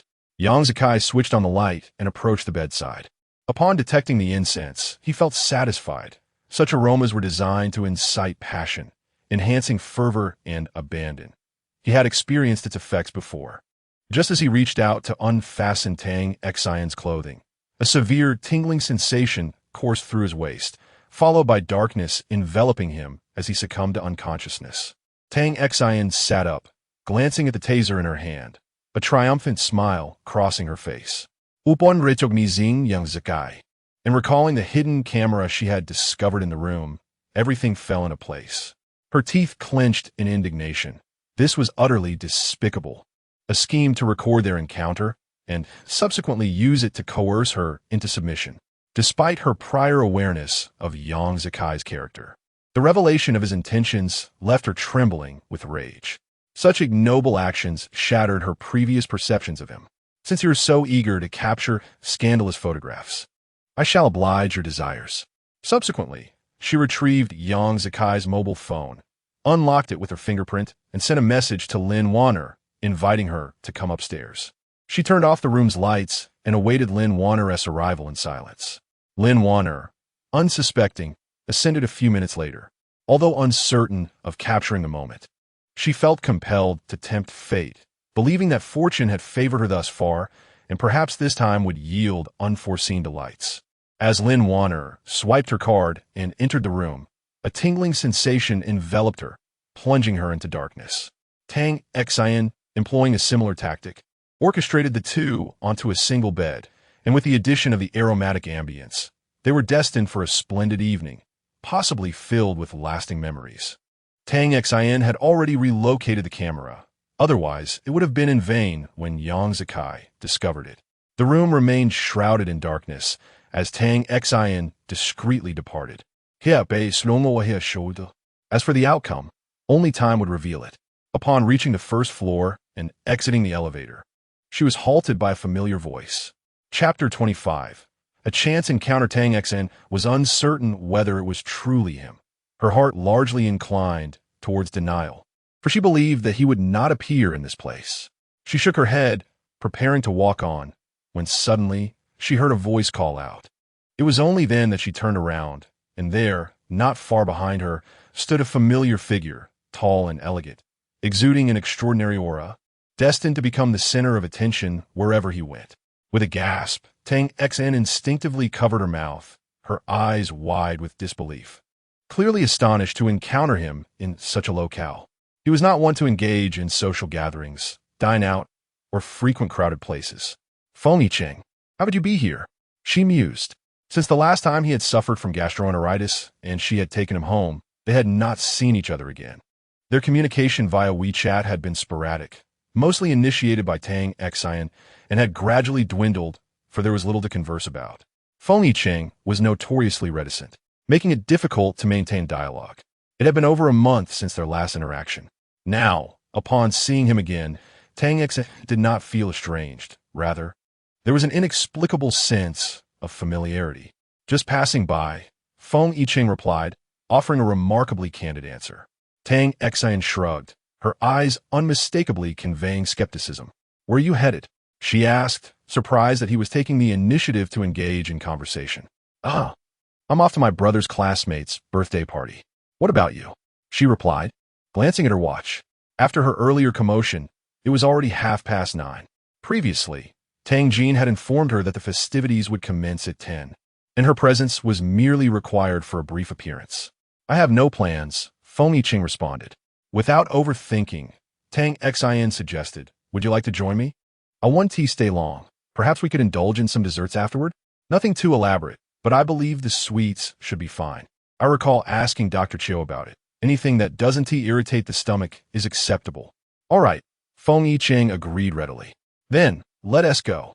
However, I've had a drink, so I'll need to ride with you, he added, having initially intended to hire a designated driver. This arrangement spared him the hassle. Good. He did not protest.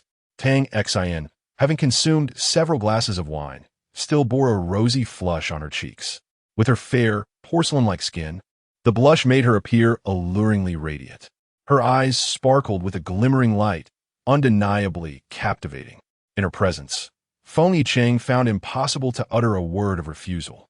Subsequently, he escorted Tang Xin to his vehicle. Remarkably, this was the first time she had ridden in his car, as they had previously always taken her vehicle. Before they could reach their destination, Tang Jin's call arrived, urging her to hurry. All right, just give me 5 more minutes. I'll be there soon. I was held up by some matters tonight. Dan xin pa tien di et lai. Tang Jin huffed in response before abruptly hanging up. Tang Xin chuckled softly at the dial tone that followed. The party was taking place at a nearby KTV, and given the distance from the hotel, it took them about 15 minutes of driving to arrive. Would you mind waiting in the car for me? I shall return shortly, in approximately 15 minutes. Aware that Feng Yicheng was not fond of such gatherings, Tang Xin refrained from extending an invitation, knowing he would likely decline. To her surprise, his response was unexpected. His voice, raspy, uttered, "I cannot go." Tang Xin was momentarily taken aback, struggling to comprehend his words, her initial thought being that she must have misheard. You wish to go? I assumed you disliked such events, hence I did not invite you. Would you like to join me? She offered once more. Feng Yicheng nodded in agreement, accepting the invitation. Then let us proceed. Tang Xin felt little burden, merely a hint of anticipation for her proud younger brother's reaction. She wondered if he recognized Feng Yicheng. These young men likely paid little heed to financial news. It would be better if he did not know him, to avoid causing any commotion. 2 minutes later, they arrived at the private room. As anticipated, Tang Jin's expression did not disappoint his sister. His mouth hung agape, as if an egg could fit inside. Tang Xin had perhaps underestimated these young men, for they seemed to be familiar with Feng Yicheng. Upon their entrance, the ambience shifted, the gentlemen falling silent. The entire room hushed, and it was unclear who had the quick reflexes to pause the music. Tang Xin couldn't help but chuckle, holding her gift in hand. My apologies for being late. Who is the guest of honor today? She playfully inquired, her eyes sparkling. It's me. A delicate-looking boy was pushed forward, clearly nervous, whether due to Feng Yicheng or Tang Xin. He stammered his words. Happy birthday. Dan xin convit he wise. Thank you, senior. The boy responded, still somewhat bashful. Tang Jin, is it true that your sister is really with Feng Yicheng? Another classmate nudged Tang Jin's arm, whispering curiously. I do not know, Tang Jin replied, feeling quite vexed. You do not know? Who are you trying to fool? Doesn't your family know? The classmate clearly found it hard to believe. I genuinely do not know. And what if they do? I'm not close with her. Tang Jin's irritation simmered, though he could not pinpoint the source of his frustration. Never mind, the male student persisted, still skeptical. Tang Xin sensed her presence was somewhat disrupting their enjoyment, feeling a dissonance between herself and them. An awkward atmosphere enveloped the room, and while she had intended to stay for 15 minutes, it now seemed she could scarcely endure a second longer. She approached Tang Jin and softly suggested, perhaps I should leave first? It feels inappropriate for us to remain here. Go ahead, but return with an explanation. Tang Jin retorted, his tone brusque. Huh? What explanation? Tang xin asket, biwi. Figure it out yourself. Tang Xion's lips twitched in response, thinking that his tone bore resemblance to their father's. All right, I shall reflect on it when I return. Yielding to Tang Jin, she had no intention of refusing him. We have some matters to attend to, so we'll take our leave now. Enjoy yourselves. The birthday boy's expression dimmed slightly, realizing that his goddess senior had encountered someone formidable, likely her prince. All he could do was admire from afar, hoping for happiness. Stepping out of the private room, Tang Xian couldn't help but exhale a sigh of relief. She felt as though she could no longer keep pace with the youth of today. The generational gap was palpable, and the saying that every 3 years marks a distinct divide rang true. What's wrong? Feng Yicheng seemed to notice her discomfort and couldn't resist inquiring.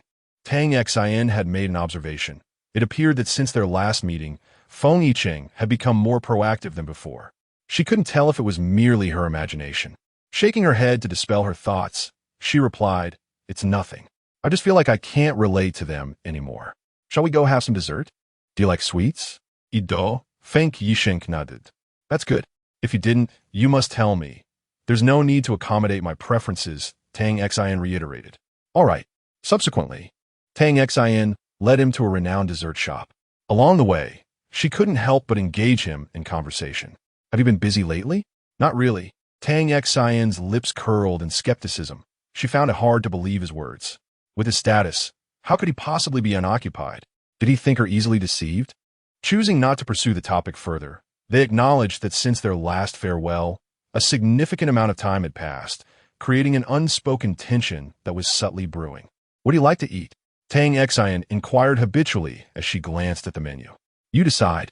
Tang Xin pouted, as he always responded this way. In that case, I'll order what I prefer, and I hope you'll enjoy it too.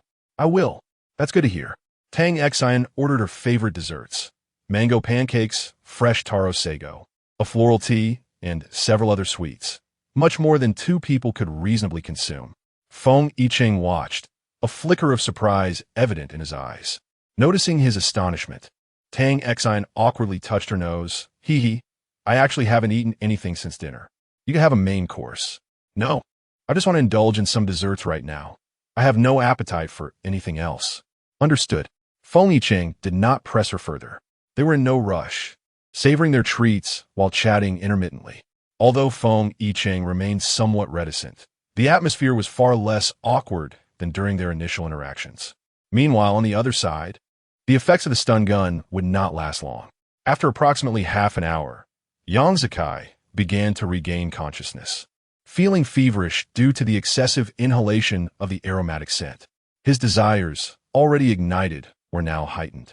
As he reached out beside him, he encountered a cool body, which felt particularly soothing against his heated skin. At that moment, Yang Zikai's mind was hazy, and he paid no heed to the identity of the person beside him. He prioritized satisfying his physiological needs.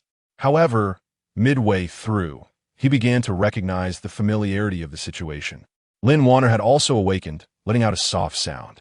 Both of them had inhaled a considerable amount of the fragrance, leaving them in a somewhat dazed state. The two individuals soon found themselves entwined, engaging in a passionate embrace, oblivious to the hidden camera discreetly capturing every moment. Enveloped in their fervor, they remained unaware of their surroundings. That evening, Feng Yichen personally drove her home. As the clock approached midnight, it had been quite some time since she returned so late. Tang Xin was in high spirits. Wow, I feel so fulfilled tonight. Let us make plans to dine together and take a stroll sometime soon, she exclaimed. With the weather gradually warming, evening walks would be delightful. Tang Xin was in no hurry to exit the vehicle. Before departing, she chatted a bit more with Feng Yichen. Was this considered an invitation? Feng Yichen pressed his lips together. Are you serious? He inquired, his tone slightly heightened. Of course I am. Do you think I jest? Dang xin zipli. I'm not sure when you're free. If you have time, you can invite me as well. Her subtle implication urged him to take the initiative, though she wondered if this reticent fellow had truly grasped her hint. Feng Yichen responded thoughtfully. After a brief pause, he asked, how about tomorrow? Tomorrow? Dang xin hestita. As she had some important matters to attend to. Is that not feasible? Chapter 26. Seeking her forgiveness, as Tang Xin met his gaze, she felt a flicker of hope, though she was uncertain if it was merely her imagination. She found herself reluctant to refuse him once more. Well, how about tonight? She suggested. The evening seemed feasible. She contemplated retrieving her belongings from the hotel early the next day, allowing her ample time in the evening. She wondered if the hotel's surveillance cameras would capture what she desired. If successful, she could orchestrate certain matters for them. I'll contact you. Feng Yichen took the initiative this time. All right. Afterward, Tang Xin exited the vehicle, reminding him to drive carefully and to message her upon reaching home. By now, it was quite late. Her parents were already asleep, and the living room on the first floor was shrouded in darkness. She ascended the stairs cautiously, preparing to return to her room. Are you truly together with Feng Yichen? Tang Jin's sudden remark startled Tang Xin, causing her to gasp and clutch her chest. Her heart racing. Turning around, she found her proud younger brother standing at the door of his room. Why do you stand here silently in the middle of the night? If you wish to speak, at least announce your presence beforehand. You nearly gave me a heart attack. Tang Xion's tone was tinged with mild reproach and irritation. Oomph. What guilty deeds have you committed that you're so easily startled? Tang Xiao remained haughty. Tang Xian's lips twitched. Was this really about guilt? Anyone would be startled under such circumstances. She shrugged, choosing not to respond further. You still haven't answered my question from earlier, he pressed, his tone taut, exuding a sense of urgency that suggested he would reluctantly listen if she chose to speak. Not at all. It was merely a chance encounter, Tang Xian replied dismissively. Tang Jin had not attended her wedding. Thus, he was unaware of her regret over marrying Yang Zikai and her subsequent public confession of feelings for Feng Yichen. However, his absence did not imply ignorance. Several of his classmates, particularly the birthday boy of the evening, idolized Tang Xian and relayed information about her, including this incident. So, do you like him? Is it true? Well, initially I just needed him as a shield, but after spending time together, I found him quite agreeable, far superior to Yang Zikai, very reliable. As she praised Feng Yichen, Tang Jin's expression soured. Do you even comprehend who he is?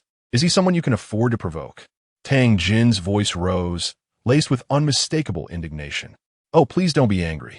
I understand your concerns, but I know my limits. As for Feng Yichen, the rumors paint him as terrifying, but once you get to know him, you'll see he is vastly different from the tales. Rumors are harmful. You should listen to them less, Tang Xian explained patiently, striving to dispel any misunderstandings about Feng Yichen. Who is worried about you? Just don't stir up any trouble. Tang Jin remained obstinate, a demeanor Tang Xian was all too familiar with. With a resigned sigh, he declared his feelings, fine, I'll just say how I feel. I can't be bothered with you. With that, he turned and retreated to his room. Tang Xian gazed at his proud silhouette, unable to suppress a laugh. The following morning, Tang Xian awoke early.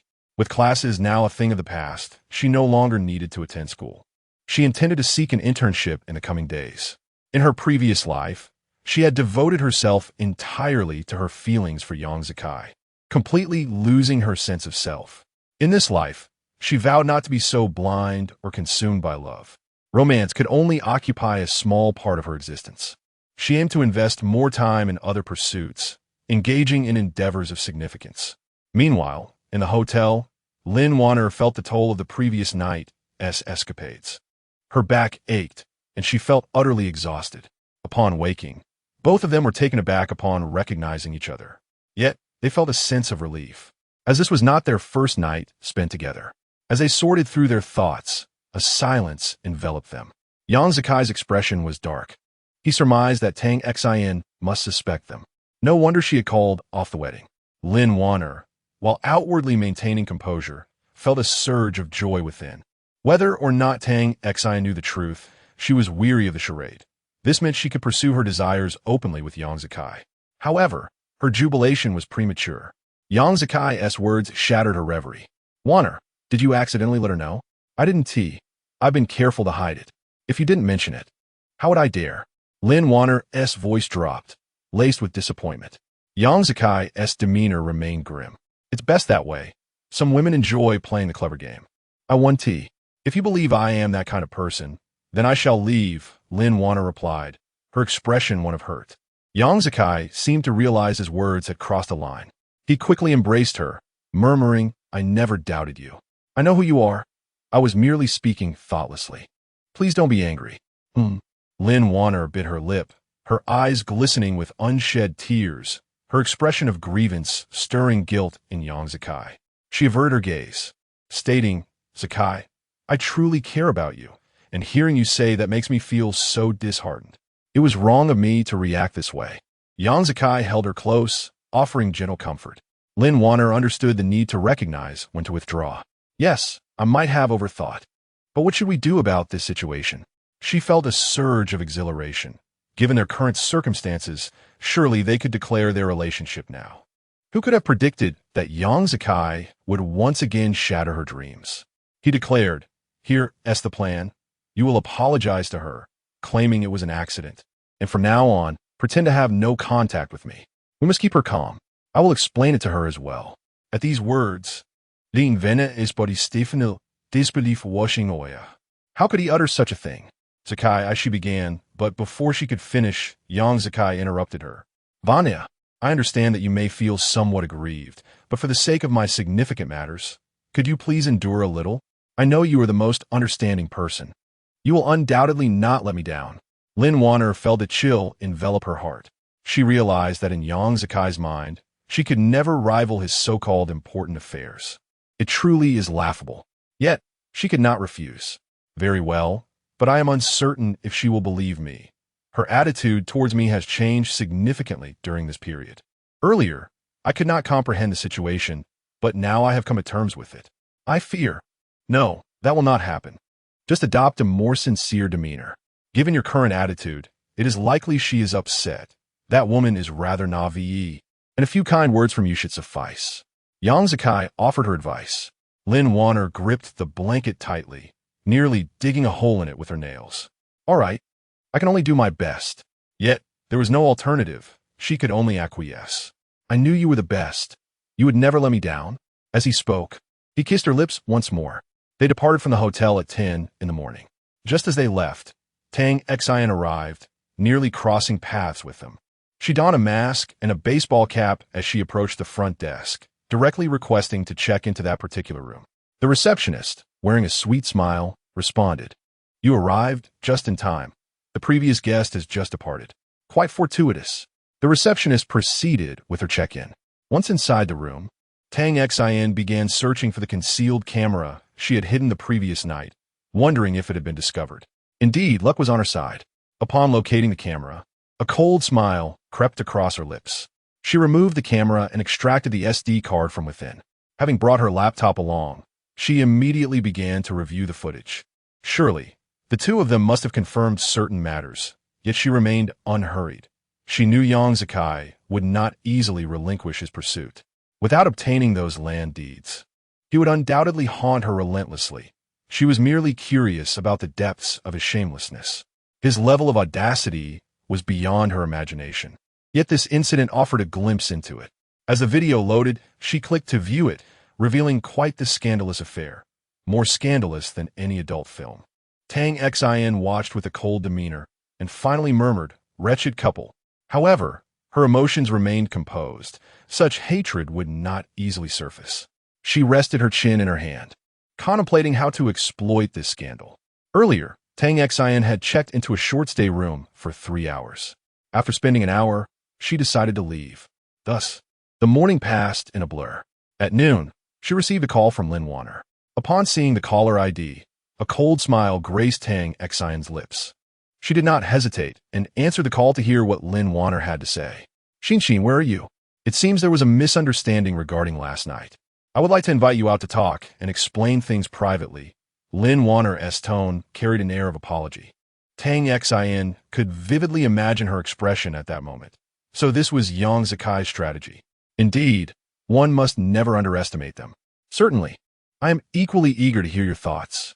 Subsequently, the two arranged to meet at a quaint cafe. Upon Tang Xian's arrival, Lin Warner was already seated within. This establishment was conveniently located near her residence. Xian, you have arrived. Please, take a seat." Lin Warner greeted her warmly. As Tang Xian settled down, she observed her friend across the table. Lin Warner, whose health was frail, was required to take medication regularly, which rendered her complexion somewhat paler than that of an ordinary person. "Where did you leave last night?" "I was completely unaware," Tang Xian inquired. Later, Mr. Yang expressed a desire to speak with you, pleading with me, and I found myself unable to refuse. I presumed he harbored no ill intentions, so I acquiesced. Xin, I apologize. I should not have concealed this from you.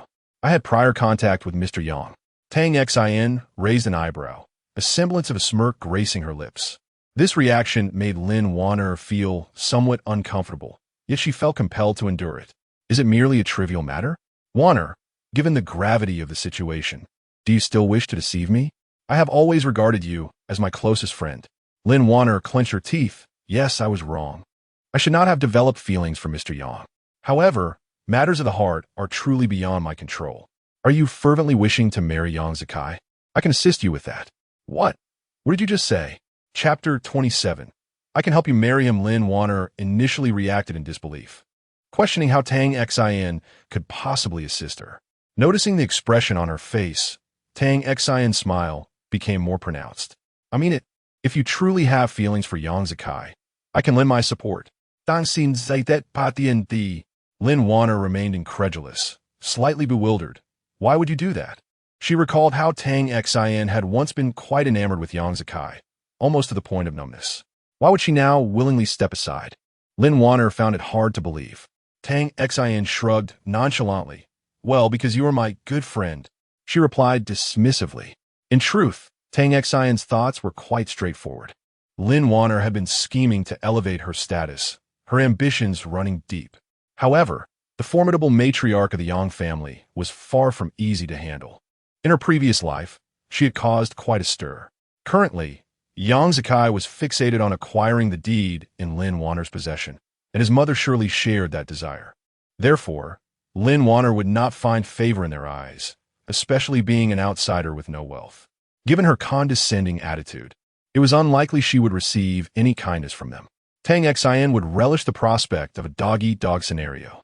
Lin Wanner might possess some cunning, but marrying into the Yang family with her background would undoubtedly be a challenge. Xian, I know you're upset with me, and I acknowledge my mistakes. As long as you are not angry, I am willing to sever ties with Mr. Yang. Lin Wanner recognized that the situation was far from simple, and she dared not be careless, adhering to the arrangements Yang Zikai had previously set. Sever ties? I cannot say, as I cannot monitor you constantly. I have my own affairs to attend to, Tang Xian replied lazily, reclining against the back of the sofa. What must I do for you to believe me? Tang Xian clicked her tongue. Wanner, you needn't go to such lengths. If you genuinely love Yang Zikai, I could truly let him go. I am aware that he does not harbor feelings for me. I am weary of entangling myself with him. It's quite bothersome. Lin Wanner, ever cautious, continued to scrutinize Tang Xian with doubt, momentarily at a loss for words. What? You still do not believe me? Very well. But since I am aware of your relationship, I cannot pretend as if nothing has happened. That would be unfair to me. She sat up straight. Then, what do you intend to do? We can no longer be friends. I am not that magnanimous. As for Yang Zikai, since I dared to call off the engagement, I will not associate with him again. My earlier statement was not a jest. You might want to contemplate it. Lin Wanner's eyes glistened with unshed tears, appearing genuinely distressed by her words.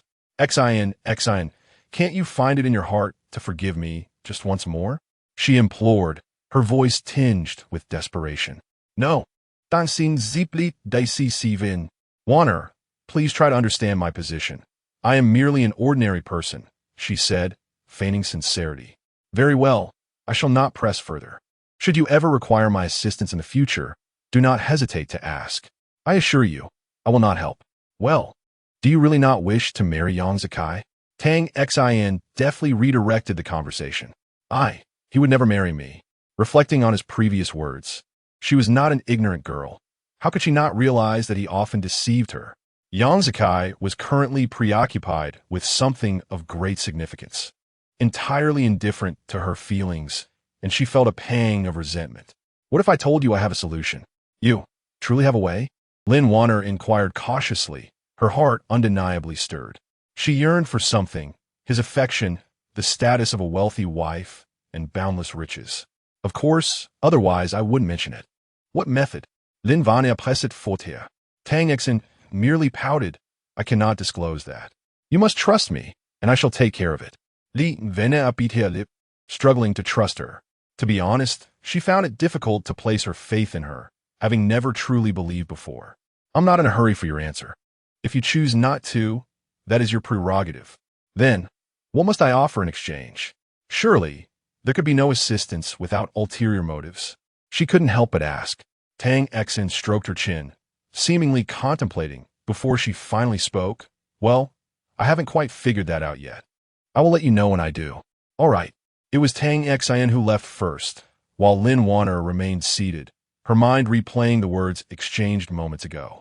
It was not until the melodious ringtone of her phone pulled her from her reverie that she realized it was Yang Zikai calling.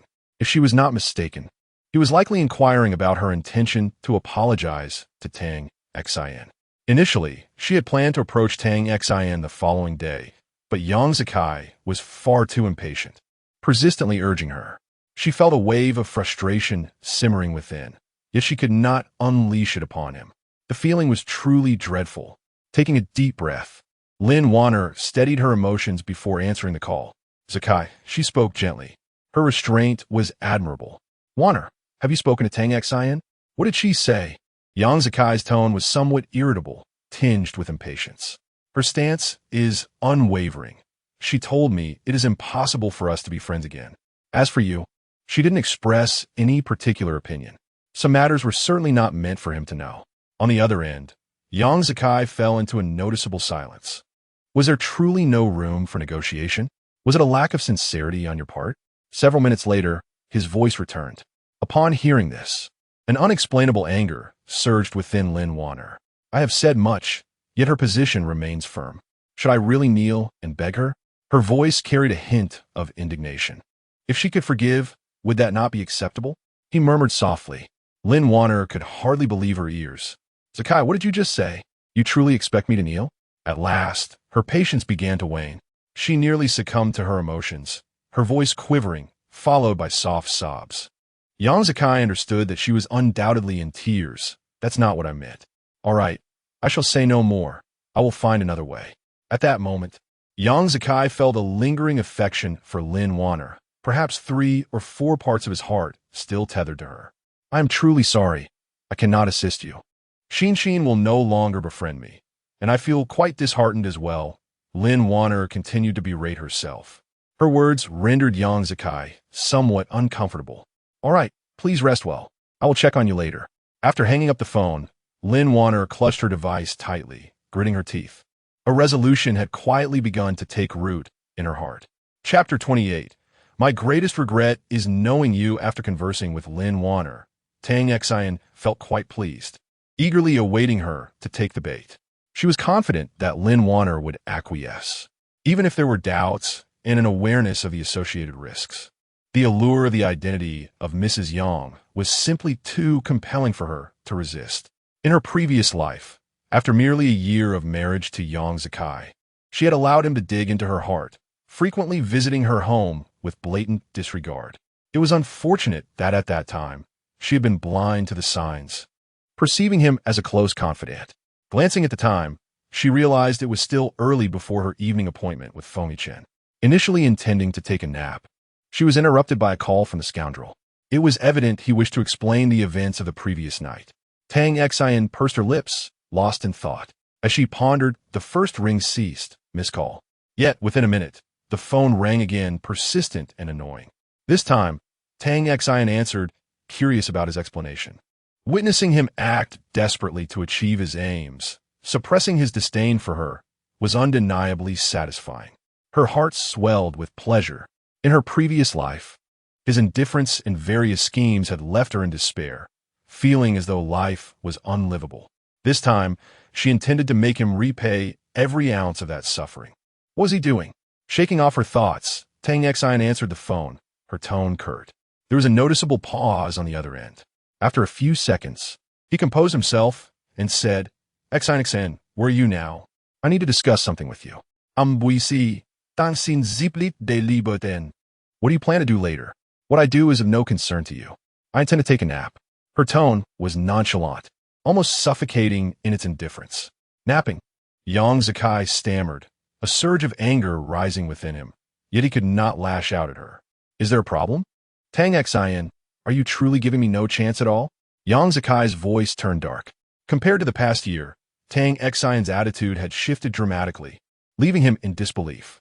Fine. What is it you wish to say? I'm listening. There was another silence on the line, and Tang Xian could distinctly hear him taking a deep breath, likely to steady his emotions. After a moment, his voice emerged, tinged with restraint. Can't we discuss this in person? Absolutely not. I do not wish to see you right now. You're bothersome. Tang Xian firmly rejected him, her tone laced with clear disdain. Dang Xin. Yang Zakai could no longer contain himself and shouted. What? My ears are perfectly fine. There's no need to raise your voice. If you have something to say, do so quickly. Don't waste my time. Tang Xian was resolute, fully embracing the power dynamic. All right, What I wanted to say is that regarding last night, I didn't mean to. I made a mistake that all men make. Please don't take it to heart. I have no feelings for her. It is merely a fleeting dalliance, Yang Zikai explained patiently. Tang Xin found this absurd. This man is utterly irredeemable. So what? You need not explain to me. I will never entangle myself with a tainted man, she stated resolutely. Yang Zikai felt utterly helpless. Xin, you were not like this before, he murmured after a prolonged silence. Indeed, I was foolish back then, but one cannot remain foolish forever. Enlightenment eventually dawns. Am I to apologize for evolving? For not conforming to your preferences? Tang Xin launched into a tirade. Yang Zikai realized that not only had her temper changed, but her eloquence had also sharpened considerably. So, you are unwilling to grant me another chance?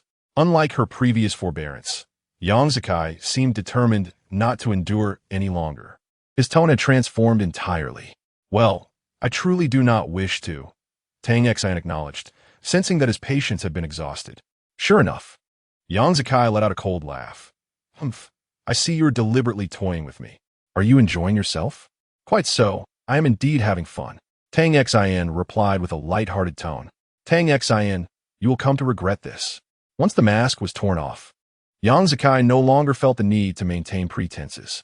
At that moment, his anger filled his chest. To hell with regret. The only thing I regret is having met you, this scoundrel. After hurling her insults, she hung up the phone without giving Yang Zikai a chance to retort. Let him choke on it. In that instant, Tang Xin felt a sense of exhilaration. There were countless things she had longed to articulate. She imagined the expression on the scoundrel's face must be quite spectacular, though regrettably, she could not witness it firsthand. Tang Xion's conjecture was correct. Yang Zikai was indeed furious. Trembling with rage, his face dark as if the sky were about to collapse. His newly acquired phone, which he had barely used, was shattered once more. He tugged at his tie, feeling slightly breathless from his anger. You ungrateful girl. If you refuse the wine offered, do not blame me for being merciless. A glint of malice flashed in his eyes as he clenched his fists tightly. He was not worried about concocting a plan to punish her. Soon, she would come to him, seeking forgiveness. At that moment, Yang Zikai was not at the office but at home. After last night, he felt somewhat unwell and thought to rest and contemplate the situation with Tang Xin, but he never expected things to escalate so drastically. His mood was exceedingly irritable. Just then, the study door was suddenly knocked upon. Yang Zikai glanced over to see his mother, Su Huifeng. Su Huifeng was the epitome of a high society matron. Her demeanor exuding haughtiness, her attire radiating opulence. Her phoenix eyes and slender brows gave her a fierce appearance, making her seem rather unapproachable. What's going on? She inquired, her presence commanding the authority typical of a strong woman. Without needing to raise her voice, her mere presence was imposing, and she clearly disapproved of Yang Zikai's distressed state. Yang Zikai pinched the bridge of his nose, striving to regain his composure. I have fallen out with that wretched girl Tang Xin. She has changed so drastically that she is now merely toying with me. Additionally, I must devise another plan, as the original path has proven to be impassable. As for his mother, Yang Zikai did not conceal the truth. The displeasure on Su Huifeng's face became increasingly evident. Did she not hold you in high regard before? How could her sentiments shift so abruptly? Is that girl, surnamed Lin, meddling in this matter? Whether it is Wanner or Tang Xin, her sudden transformation is perplexing. Su Huifeng then let out a cold laugh. Are you still defending her? I told you before, once the matter is settled, you may play as you wish. And now, look at this. The cooked duck has flown away. Yang Zikai felt a throbbing in his head. Already agitated, Su Huifeng's incessant remarks only intensified his frustration. Mother, please stop. I will find another way. His tone was equally brusque. What alternative do you have? Chapter 29. The deed Su Huifeng now attributed the failure to Lin Wanner, feeling a tinge of disappointment towards her son. However, she refrained from criticizing him directly, choosing instead to vent her frustrations on others. Mother, do not forget that a significant portion of the Tang family's projects is intertwined with our Yang group. He is bound to comply with my wishes. In due course, she will come to seek my favor. Yang Zikai proclaimed with unwavering confidence. Yet, Su Huifeng was not so quick to endorse his optimism. Instead, she doused his enthusiasm with a splash of cold water. Do not forget, she is currently entangled with Feng Yichen. She is not so easily dealt with. If she lacked confidence, do you think she would dare behave so boldly? At the mention of Feng Yichen, Yang Zikai's brow furrowed deeper and his expression darkened. Nevertheless, he remained somewhat self-assured. Feng Yichen would not be interested in her. She is merely chasing after him like before. Let's not be so absolute, Su Huifeng replied. Yang Zikai, feeling irritated, retorted, Mother, you cannot continuously dampen my spirits. I know my limits. You need not concern yourself. It is best to proceed with caution. You should understand that if Feng Yichen intervenes, we will face considerable troubles. With that, she said no more and turned to leave. Yang Zikai, seething with anger, felt the urge to strike something. To endure humiliation outside was one thing, but to be nagged at home was intolerable. He longed to move out and escape the incessant chattering. He had grown weary of it. Tang Xin returned home directly, finding herself with nothing to do during the latter half of the year, while Tang Jin had classes to attend. During the day, her father went to the office, and her mother engaged in her own activities, such as afternoon tea with friends or attending flower arranging classes. Occasionally, her mother would even escape to a vacation resort. Upon arriving home, she discovered the house was empty, prompting her to pout. Now, she awaited Lin Wanner to reach out. As for Yang Zikai, after their earlier quarrel, he was undoubtedly fuming with embarrassment and plotting his revenge against them. She recalled how, in her previous life, he had targeted her father's company. Yet, she was completely oblivious to the intricacies of business dealings and had no idea how he intended to maneuver. In her past life, her father faced accusations of economic crimes. At that time, she had implored Yang Zikai to assist her father in overcoming the crisis. He had readily agreed, yet turned into the executioner, becoming the final straw that crushed her father. Now, having been reborn, the memories still tugged painfully at her heart. A sense of unease began to creep in. After sitting at home for a while, she grabbed her keys and ventured out, determined to visit her father's company. It was somewhat embarrassing that despite it being established for over a decade, she had never once set foot inside it. Fortunately, she knew its location and did not call ahead. When Tang Guozhong saw his daughter appear at the company, he thought his old eyes were deceiving him. Xin, what brings you here?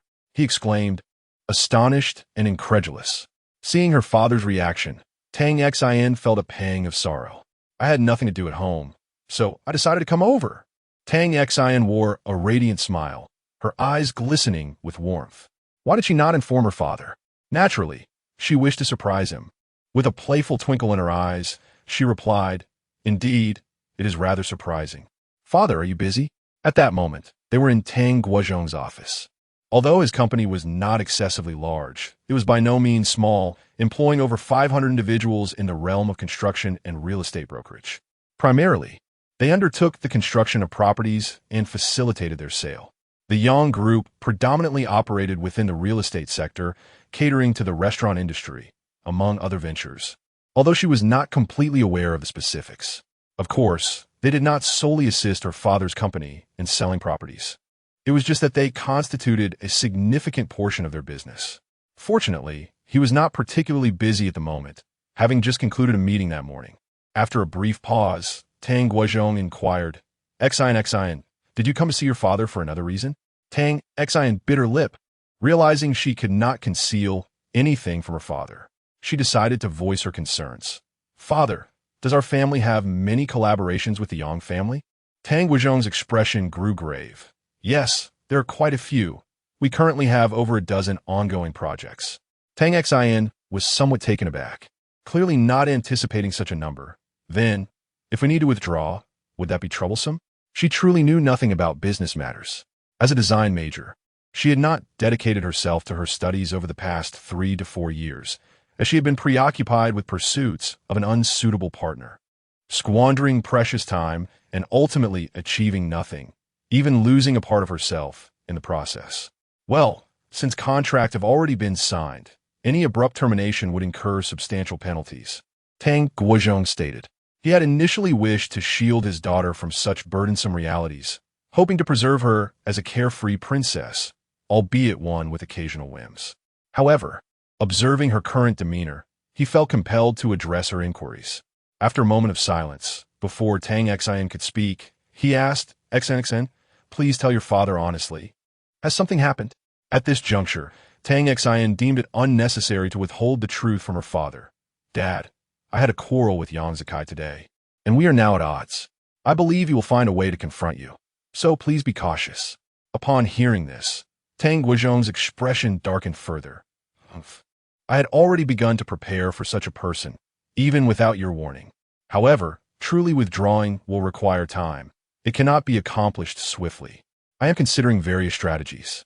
In truth, ever since that fateful night when his daughter revealed Yang Zikai's entanglement with Lin Wanner, he had begun to take action. Yet, their line of work differed significantly from ordinary enterprises. His numerous projects were still under contractual obligations. The penalties for breach of contract could be exorbitant, potentially exceeding the value of their entire estate. "So, have you devised any effective solutions?" Tang Xian bit her lip, discerning from her father's expression that he likely had no viable options. Indeed, Tang Guozhong soon confirmed his daughter's suspicions. "I have yet to conceive any feasible strategies." Tang Xian's heart raced with urgency. "How much would the penalty for breach of contract be?" "I haven't calculated it precisely, but I can roughly estimate it to be around 2 to 3 billion. Tang Guozhong's voice was somewhat subdued. Upon hearing this figure, Tang Xian's eyes widened in astonishment. Although her family was not impoverished, this sum could certainly be deemed astronomical. "Father, what about our land deeds?" Tang Xian had always found herself perplexed by the significance of these deeds and why Yang Zikai desired them so fervently. Why did her father choose not to act? If they could be utilized, surely there would be no need to fear Yang Zikai, would there? Tang Guozhong's expression darkened further at the mention of the land deeds. She realized she had never witnessed her father with such a countenance. "Those deeds are untouchable, inherited from our ancestors, and they are not merely vacant lots. They are our family's ancestral residence. Long ago, dozens of families from the Tang clan resided there, though it has now passed down to us. It cannot be treated lightly." Tang Xian suddenly recalled her mother mentioning that her great-grandparents were renowned landlords in their time, and her grandfather had acquired extensive land to build homes. Although they had since moved out, those houses still held great significance for the Tang family. Her grandfather had only one son, her father, while the others were not blood relatives.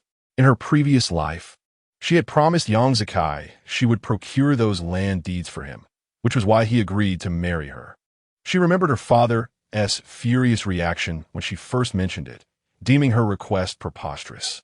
Yet at that time, her singular desire to marry Yang Zikai overshadowed all else, and she was willing to pay any price. He had been quite willful, even threatening her parents with dire consequences, leading them to eventually concede out of desperation. It was simply because they loved her so dearly. Reflecting on it now, she wished she could slap herself for her foolishness. How could she have been so naive? It was no wonder she ended up so gravely harmed. "Xin, do you remember what your father said?" Noticing his daughter lost in thought, Tang Guozhong felt compelled to remind her once more. "Ah, I remember." Tang Xian quickly returned to the present, responding earnestly. "That's good. The Tang family's legacy, built over so many years, cannot be jeopardized by me. We must consider alternative solutions." Tang Guozhong spoke with heartfelt sincerity. "All right, I support you, father. As for Yang Zikai, let us first observe his moves and then decide how to proceed," she replied. Tang Guozhong gently ruffled his daughter's hair, saying, Xin, rest assured, your father will not allow anyone to bully you." Tang Xian felt a warmth welling in her eyes. Her throat constricted as if something lodged there, making it difficult to breathe. Her father was truly wonderful. "By the way, I'm free from classes at school now and don't wish to linger at home all day. How about I come to the company to assist you? I'm willing to do anything." Tang Xian looked up at her father, her eyes filled with sincerity. However, Tang Guozhong misinterpreted her earnestness as playful banter intended to amuse him. "Silly child, your willingness to help brings me great joy. But you should find something you genuinely enjoy doing." Tang Xian's delicate brow furrowed in determination. Father, I am serious. I truly want to work here. This is not a jest. Tang Guozhong wore a smile on his face, the earlier gloom having dissipated like mist. The work here can be rather monotonous. I'm certain you would find it dull after just a couple of days. It will be better for you to pursue something you truly enjoy. Tang Xin pouted slightly. Father, when you say that, it makes me unhappy. I can't help but feel you think I am inept and incapable of anything. That was not my intention at all, her father replied. Well then, what would you like to do? Tang Guozhong found himself at an impasse and could only acquiesce. He had always been particularly fond of his precious daughter. Let me think. Which department in the company is the most crucial? Chapter 30. Need assistance? Tang Guozhong chuckled, realizing that his beloved daughter truly lacked any innate talent for business. Of utmost importance was, of course, his position as her father, possessing decision-making authority to dismiss certain proposals. The other shareholders, who also played significant roles, were crucial, as some matters required voting to resolve. Furthermore, there was the finance department to consider, particularly regarding the availability of sufficient working capital. The intricacies of these details were remarkably complex, certainly not something one would wish to hear. Tedious and laborious. Not to mention, even he, as her father, occasionally found it exasperating. Tang Xin pouted, sensing that this approach was futile. Merely listening dampened her desire to engage further. Yet, she felt a pang of guilt and truly wished to assist her father. Perceiving her disheartenment, Tang Guozhong could not resist patting his daughter's shoulder. Xin, your willingness to help brings me immense joy and satisfaction. If you genuinely wish to assist, be a bit more obedient and refrain from being as willful as before. If you find your days monotonous, seek out activities you enjoy to enrich your life. Tang Guozhong spoke earnestly, reflecting on how much his daughter had matured since the engagement debacle. He felt a deep sense of pride and hoped it was not merely a fleeting phase. Hearing his words, Tang Xin's guilt intensified. She had previously caused her parents considerable worry. All right, I understand. But, Father, if Yang Zikai makes any moves, you must inform me immediately. No secrets. Or I shall be quite upset, Tang Xin stated with seriousness. After all, this matter had originated because of her, and she could not remain indifferent. Very well. I promise you, Tang Guozhong thought, recognizing that his daughter had indeed grown up. Tang Xin was in no rush to return home, as she planned to dine with Feng Yichen that evening. Rather than making an additional trip, she preferred to spend more time with her father. As she prepared to leave work, she informed him of her plans. Father, you may head home first. I have dinner with Feng Yichen tonight. Upon hearing this, Tang Guozhong momentarily paused in his steps and looked at his daughter with an expression of mild surprise. Xin, tell me, are you truly considering a relationship with Feng Yichen? His concern stemmed from their previous interactions. It was quite unusual for Feng Yichen, who typically avoided such gatherings, to attend her birthday party and share a meal with her. Even after falling ill due to her, he bore no resentment towards her. This was indeed peculiar. However, he had heard that Feng Yichen's family background was rather complicated. Not much better than Yang Zikai's. Father, what are you saying? It's not entirely up to me. For now, we are merely interacting as friends, allowing things to unfold naturally. I am not looking to date at the moment, Tang Xin replied, half amused by her father's evident concern regarding her association with Feng Yichen. Why did they all seem to disapprove of him? Both her father and Tang Jin urged her to keep her distance from Feng Yichen. Yet, in truth, she wished to express that Feng Yichen was not nearly as intimidating as they perceived. At least during their time together, he had proven to be reliable and unassuming, despite his somewhat stern exterior and his occasional struggles with speech. One wonders what events transpired in the past. Moreover, regarding his mask, was it merely his throat that was injured, or did his face also bear scars? Tang Xin finds Feng Yichen to be quite enigmatic and is curious about his experiences. Tang Guozhong, unaware of his daughter's musings, felt a sense of relief upon hearing her speak. All right, I shall refrain from commenting. You know your own boundaries. At 6 o'clock, Tang Xin took the initiative to call Feng Yichen. Feng Yichen, I am currently with my father. Shall we go for dinner together? Upon connecting the call, she promptly conveyed her intentions. All right, Feng Yichen responded readily. After a brief pause, he inquired, Shall I come pick you up? Tang Xin contemplated mentioning that she had driven herself, but instead, she acquiesced with a simple, all right. Send me your location. Sure, but my father has already returned home. So I will wait for you at the CAF across from the company.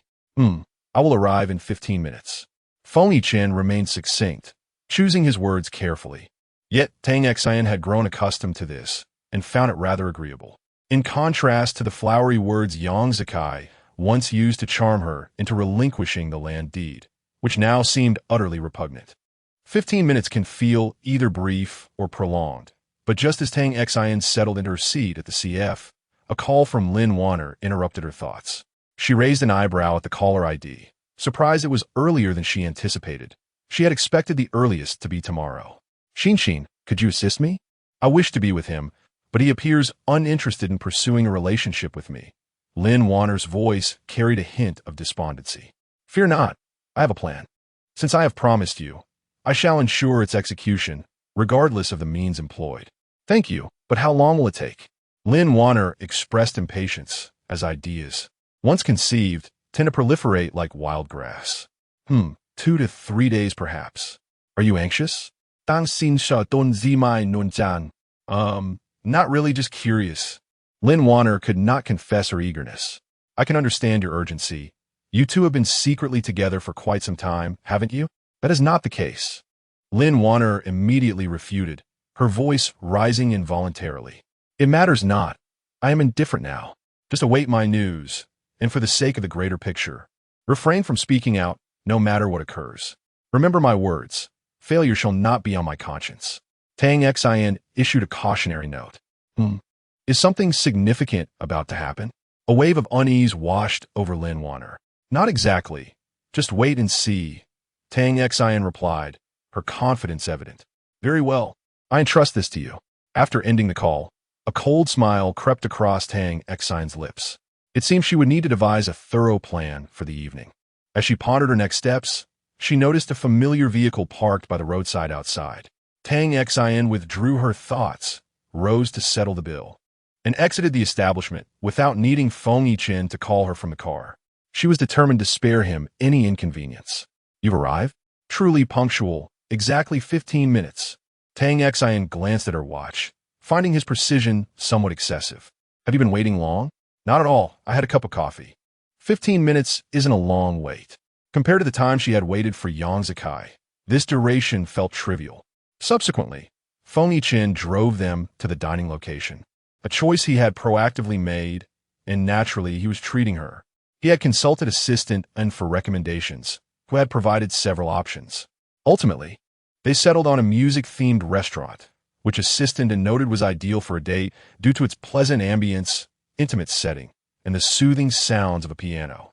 As they entered, Tang Xin was pleasantly surprised, having never visited before, how woefully unaware she had been. Their reserved table awaited, and the server seated them, presenting the menu. You order, Feng Yichen suggested, hoping to let Tang Xin take the lead as before. However, this time she was not so easily compliant. Since you're treating, it should be your choice. Besides, I've always ordered. It's only fair that you take a turn this time, or I might hesitate to dine with you in the future. A glimmer of mischief sparkled in her eyes. Feng Yichen pressed his lips together, momentarily caught off guard. All right, he conceded, finally relenting. That's more like it. Just order what you enjoy. No need to seek my input. I will eat whatever you choose. Feng Yichen maintained his composure outwardly, yet internally, he felt a flicker of anxiety, though he was adept at concealing his emotions. Tang Xin rested her chin on her hands, gazing intently at Feng Yichen. As he focused on placing the order, she found herself somewhat entranced. Don't stare at me, he finally said, unable to withstand her gaze any longer. I'm merely watching. My ordering one tea affect you? She murmured softly. How could not? Feng Yichen replied, suppressing the urge to debate. Fortunately, he soon completed the order. Would you like to take a look? He inquired, still not entirely convinced. No need. Let us go with what you've chosen. Tang Xin genuinely entrusted the decision to him. Feng Yichen did not press further. In the lull of anticipation, he remarked, recently, you should remind your father to be cautious. Tang Xin, whose spirits had been buoyant in the charming atmosphere, suddenly felt her tension spike at his unexpected comment. Her expression darkened. Do you know something? Has Yang Zakai made a move? He visited several construction sites this afternoon. As a real estate mogul, Yang Zakai's presence at construction sites was typical. However, hearing this from Feng Yiqin felt ominous, suggesting that there was something more significant at play. What could his intentions be for visiting those sites? Feng Yiqin shook his head. The time was too brief, and he had not acquired any additional useful information. This was still the news that Xioning had conveyed to him 2 hours earlier at the company. He had specifically instructed Xioning to remain vigilant regarding the Yang group, particularly concerning Yang Zakai's movements. Tang Exan bit her lip, a veil of concern shadowing her features. Upon noticing this, Feng Yiqin suddenly felt a pang of regret. Perhaps he should not have spoken out, for she had seemed quite well moments before. A few minutes later, he overheard Tang Exan softly muttering, "It seems I must quickly find him something to engage in." Tang Exan understood that she could not remain passive. Otherwise, she would only find herself at the mercy of circumstances. Perhaps her voice was too faint, for Feng Yiqin could not discern it clearly. Do you need assistance? Chapter 31. How to conclude. Tang Exan, upon hearing his words, abruptly lifted her gaze. She could discern the subtle sincerity reflected in his eyes. Feng Yiqin's expression was remarkably tranquil, serene as a still lake. Yet she had not anticipated her ability to perceive it so keenly. Not for the time being. I can manage. Tang Exan declined his offer of assistance. Feng Yiqin's brow furrowed imperceptibly. The sensation of being rebuffed was rather unpleasant. If you ever need anything in the future, do not hesitate to speak up. Feng Yiqin had never pressed anyone into anything, and this instance was no exception. He merely imparted this single, precious promise to her. Well then, thank you in advance. Tang Exan's smile returned. Subsequently, they refrained from broaching the subject again. However, Feng Yiqin noticed that Tang Exan's mood was still affected, despite her earnest attempts to conceal it and act nonchalantly.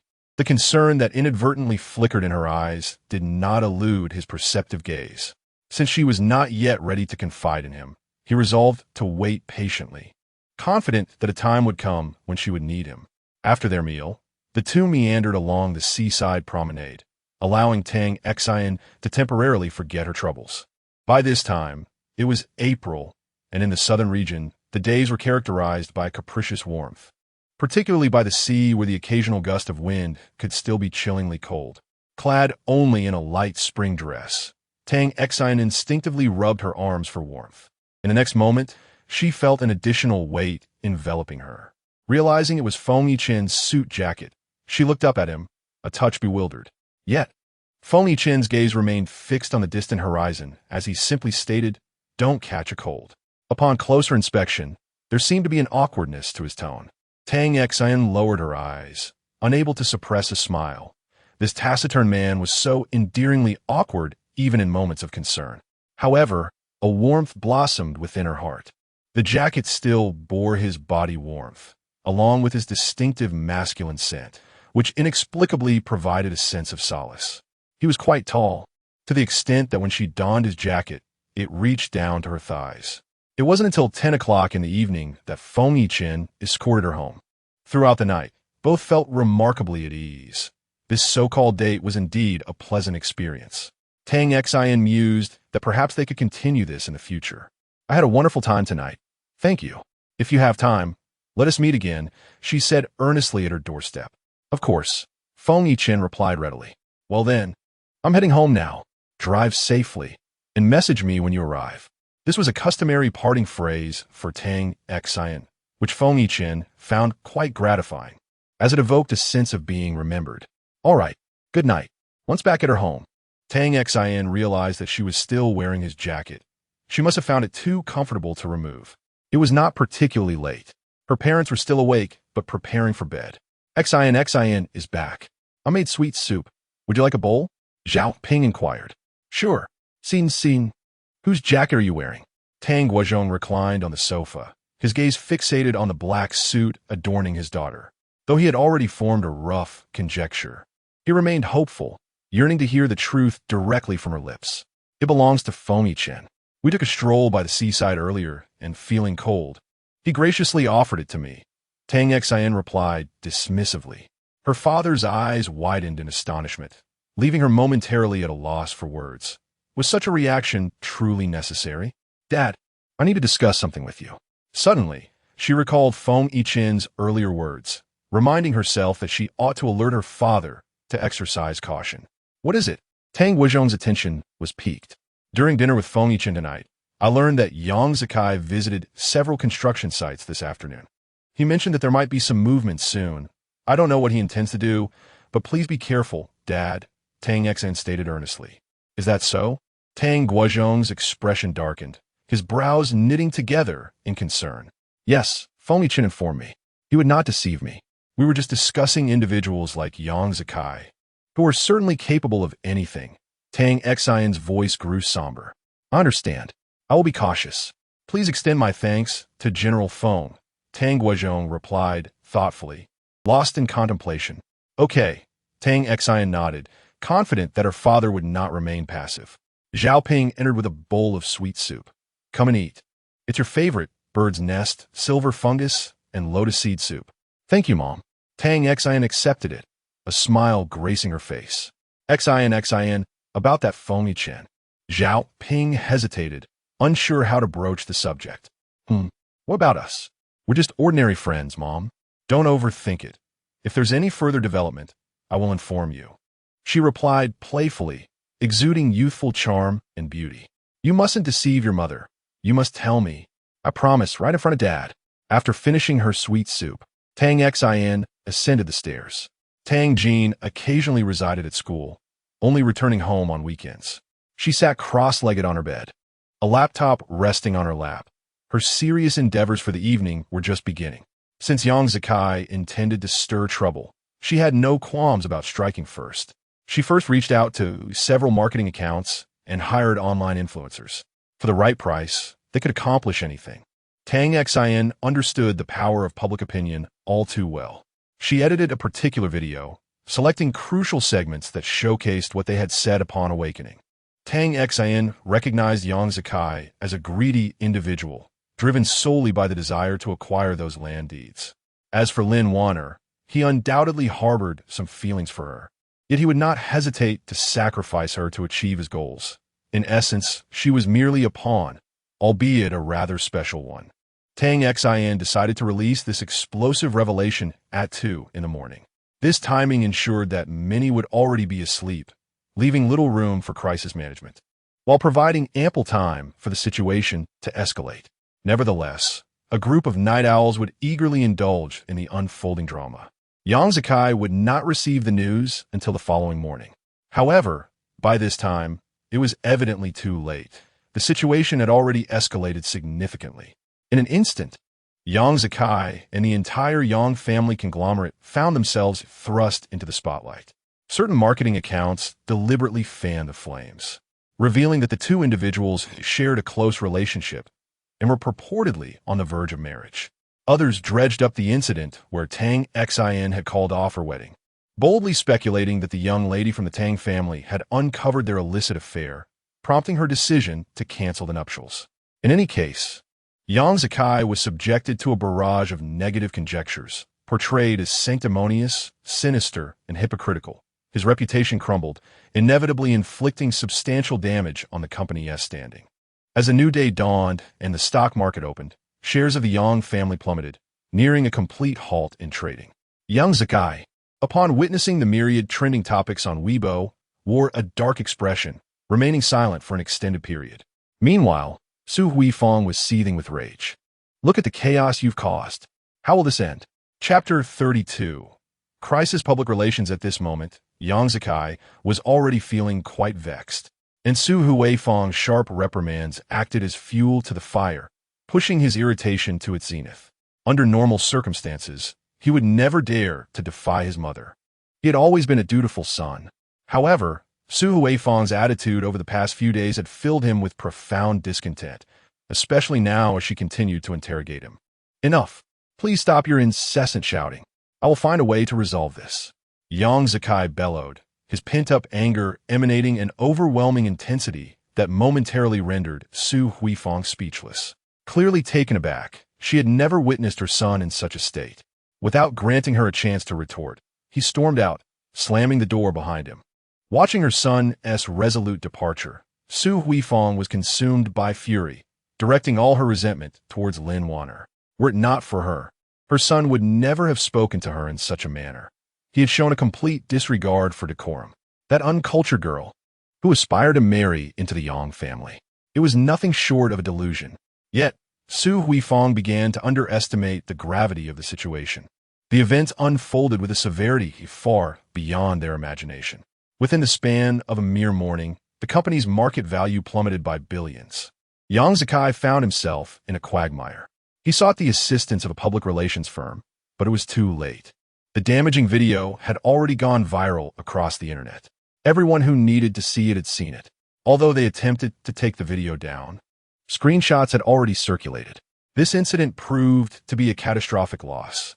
He scarcely had time to ponder the identity of the perpetrator.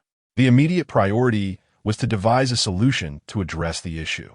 The company's executive team convened an emergency meeting. Ultimately, the consensus was that Yang Zikai should marry Lin Wanner and publicly apologize, asserting that he had erred in the past by failing one woman, and now could not fail another. They would profess their genuine love, claiming that the previous marriage was born of unavoidable circumstances. By presenting such a narrative, he could at least appear as a man who acknowledged his mistakes and took responsibility, possibly even cultivating an image of loyalty.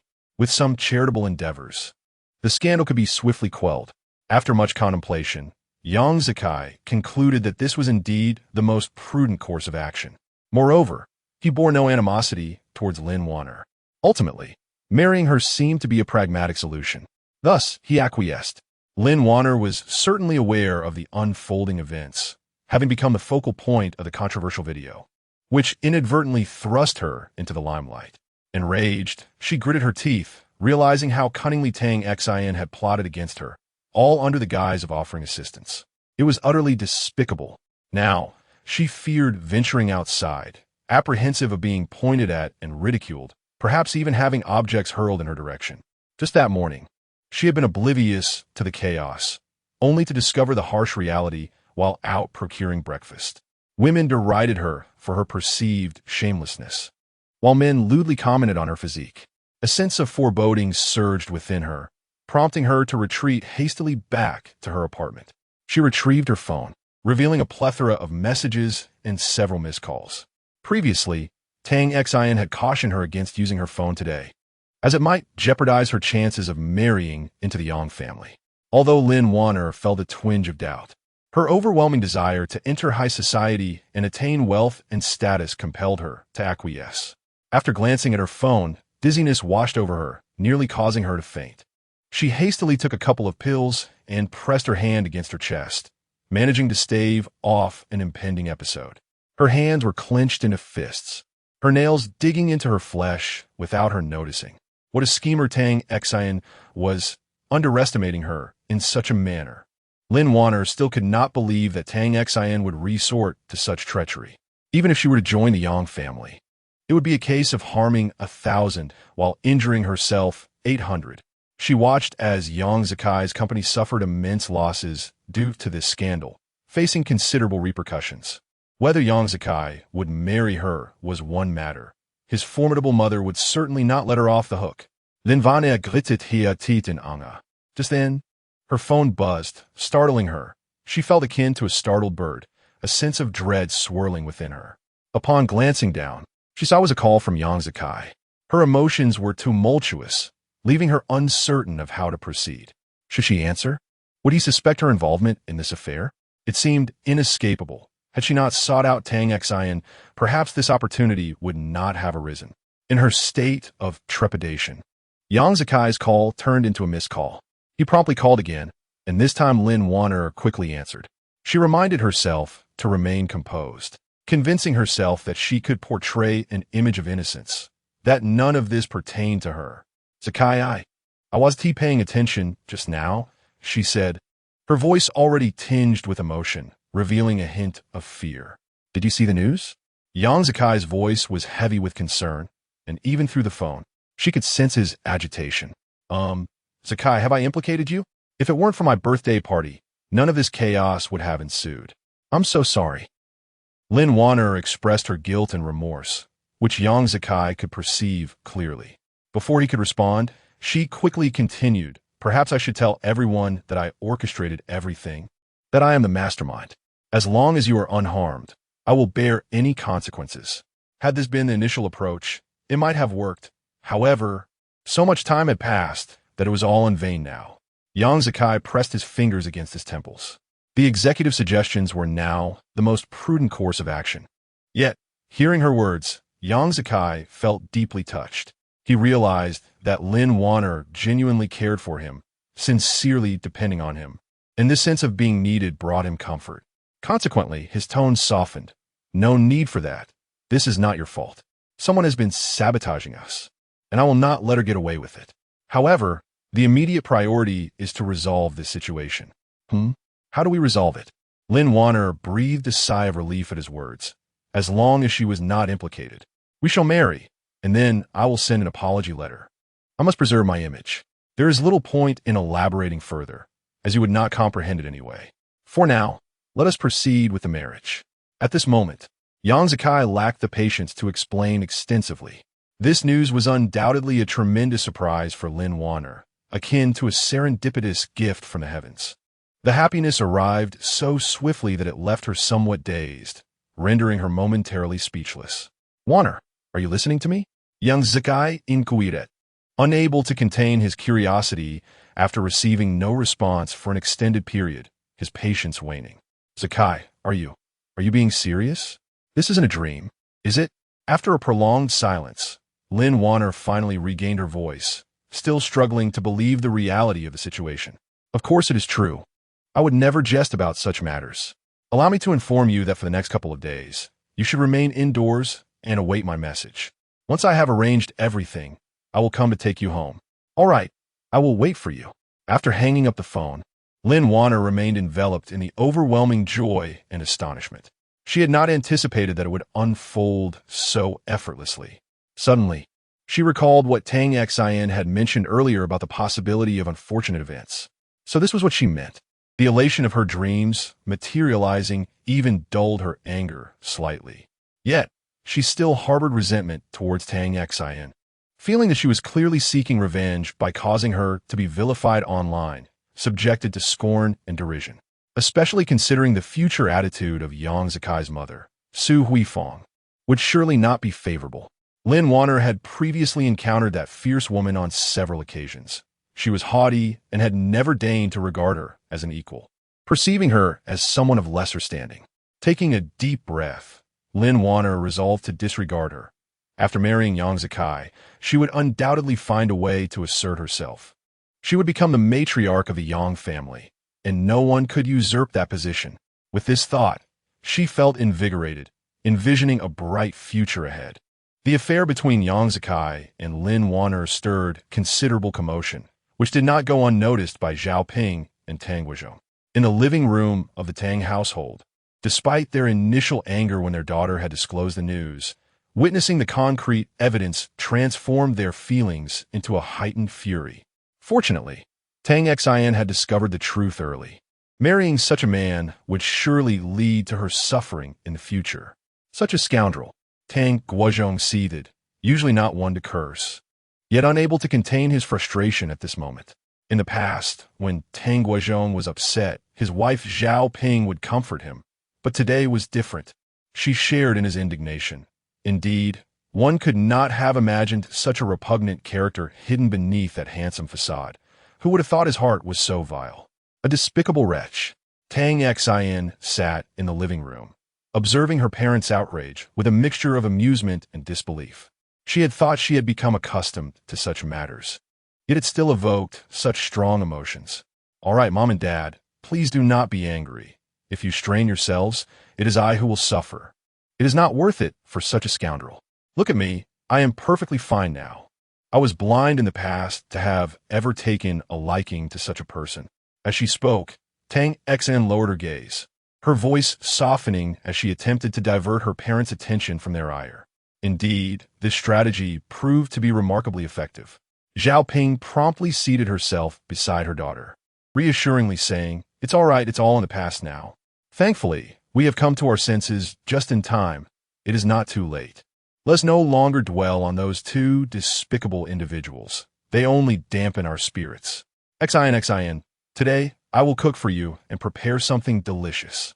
You can have anything you desire. She comforted her daughter, unwilling to witness her child's sorrow over a scoundrel. All right, thank you, Mama. You are the best. Dang sin et galim. Embracing her mother's shoulders, genuinely feeling a profound sense of happiness in that moment. She now wished to observe how Yang Zikai would address the situation. Her ultimate aim was to compel Yang Zikai to marry Lin Warner. Should he choose not to, she would ensure he faced some consequences. At 2 o'clock in the afternoon, the official Weibo account of the Yang Group released a statement that once again stirred a sensation. Chapter 33, Living with the Mother-in-Law. Tang Xin observed the public relations Weibo post, a satisfied smile gracing her lips. Indeed, events were unfolding as she had orchestrated. Should Lin Warner marry into the Yang family? A splendid spectacle awaited her. The thought of them tearing at one another was thrilling. Although Su Huifang was formidable, Lin Warner was certainly no pushover. She was cunning in every regard. Meanwhile, Su Huifang, upon seeing the news, nearly fainted from rage. Her immediate reaction was that Yang Zikai must not marry her. The Yang family was of aristocratic lineage, and the daughter-in-law must match their status. She was never entirely pleased with Tang Xin. Had it not been for her family's land deed, she would never have allowed her son to wed such an ineffectual individual. In truth, she had numerous suitable candidates in mind. However, the thought of allowing such a humble woman to become the young mistress of the Yang family was utterly unacceptable. She even began to suspect that this video incident was orchestrated by that wretched girl to secure her entry into their family. Su Huifang paced angrily in the living room, her frustration mounting with each passing moment. In a fit of rage, she dialed Yang Zikai's number, which rang for an eternity without answer. As he continued to ignore her calls, she persisted, and by the 5th attempt, a cold voice from customer service replied, "We apologize. The number you have dialed is currently turned off. Please try again later." Incensed, Su Huifang hurled her phone to the ground, trembling with fury. How dare he? After raising his voice at her that morning, he was now avoiding her calls. Clearly, he was ensnared by that vixen. Reflecting on the situation, she grabbed her bag and called for the driver to take her to the office. She was determined that such a woman would never cross their threshold. Half an hour later, Su Huifang arrived at the corporate headquarters, storming directly into Yang Zikai's office. At that moment, he was indeed present. Having seen his mother's earlier call, he could guess what she intended to discuss, and the thought alone was maddening. The sharpness of her voice made his temples throb.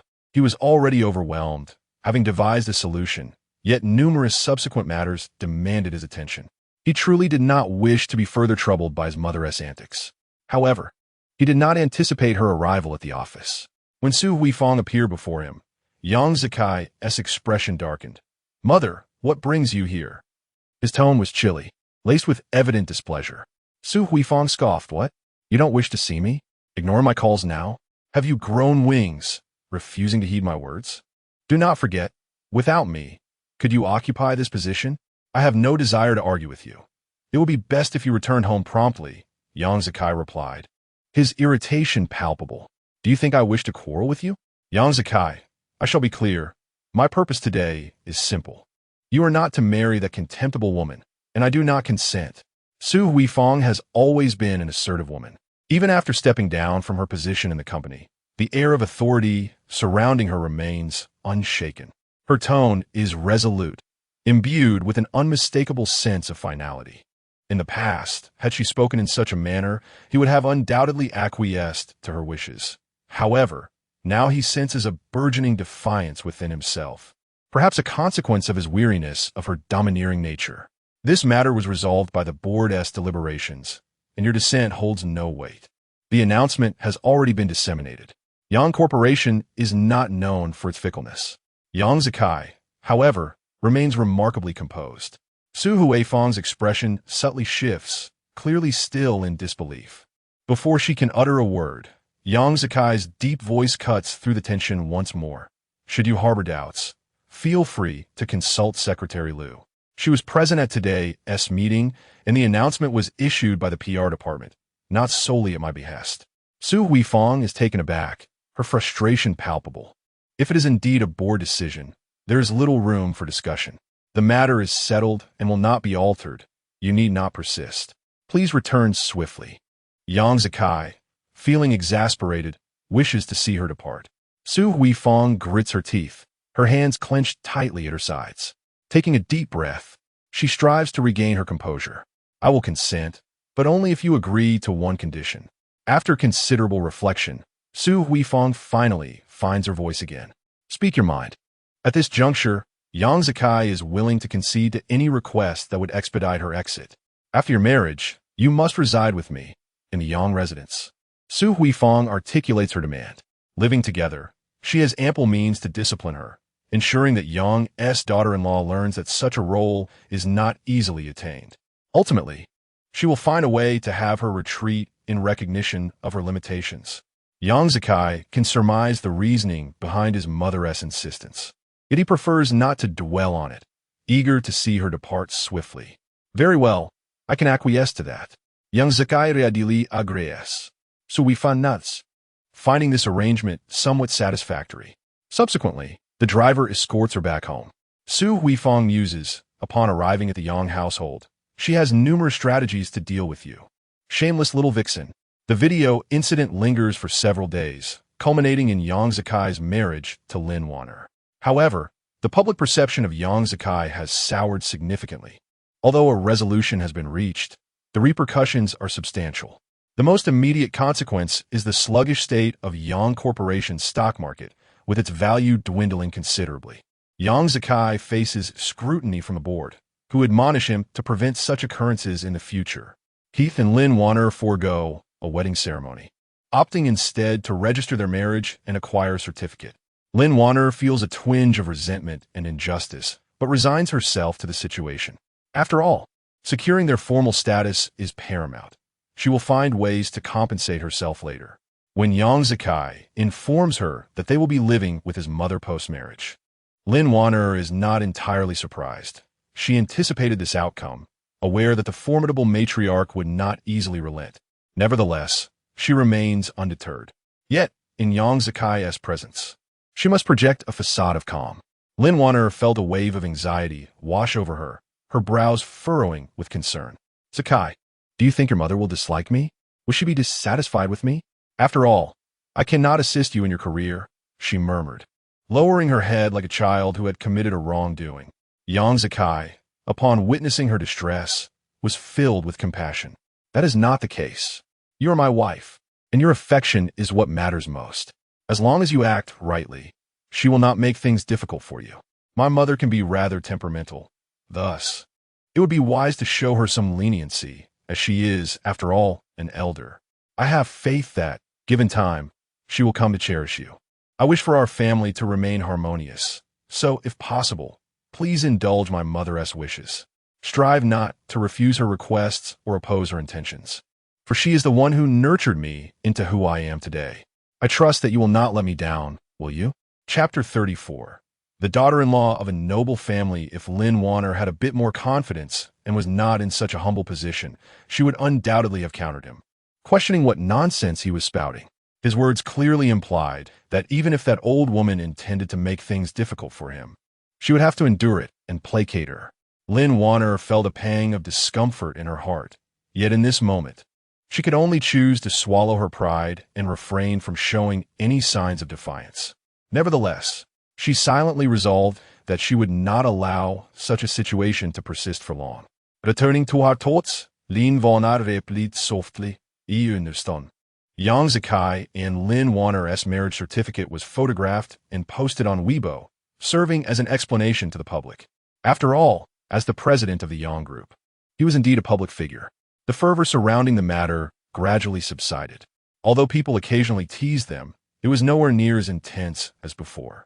Suddenly, Tang Xian noticed that her younger brother seemed to be acting somewhat out of sorts. He appeared to be preoccupied, and she surmised that it was likely due to the fallout from Lin Wanner and Yang Zikai's relationship. She had yet to find the time to address his concerns. That day happened to be a weekend, and Tang Jin returned home for the night. After dinner, Tang Xin sought out her brother. She speculated that his current mood was primarily a result of Lin Wanner's situation. "Young Master Tang, would you grant me the pleasure of joining me for a late-night snack?" She knocked on the door and leaned against the frame, her voice laced with a hint of languor. "I'm not eating. I have no mood for it," came Tang Jin's swift and resolute rejection. "Ah, to refuse me so decisively. Are you not afraid of breaking my heart?" Tang Xin feigned a woeful expression.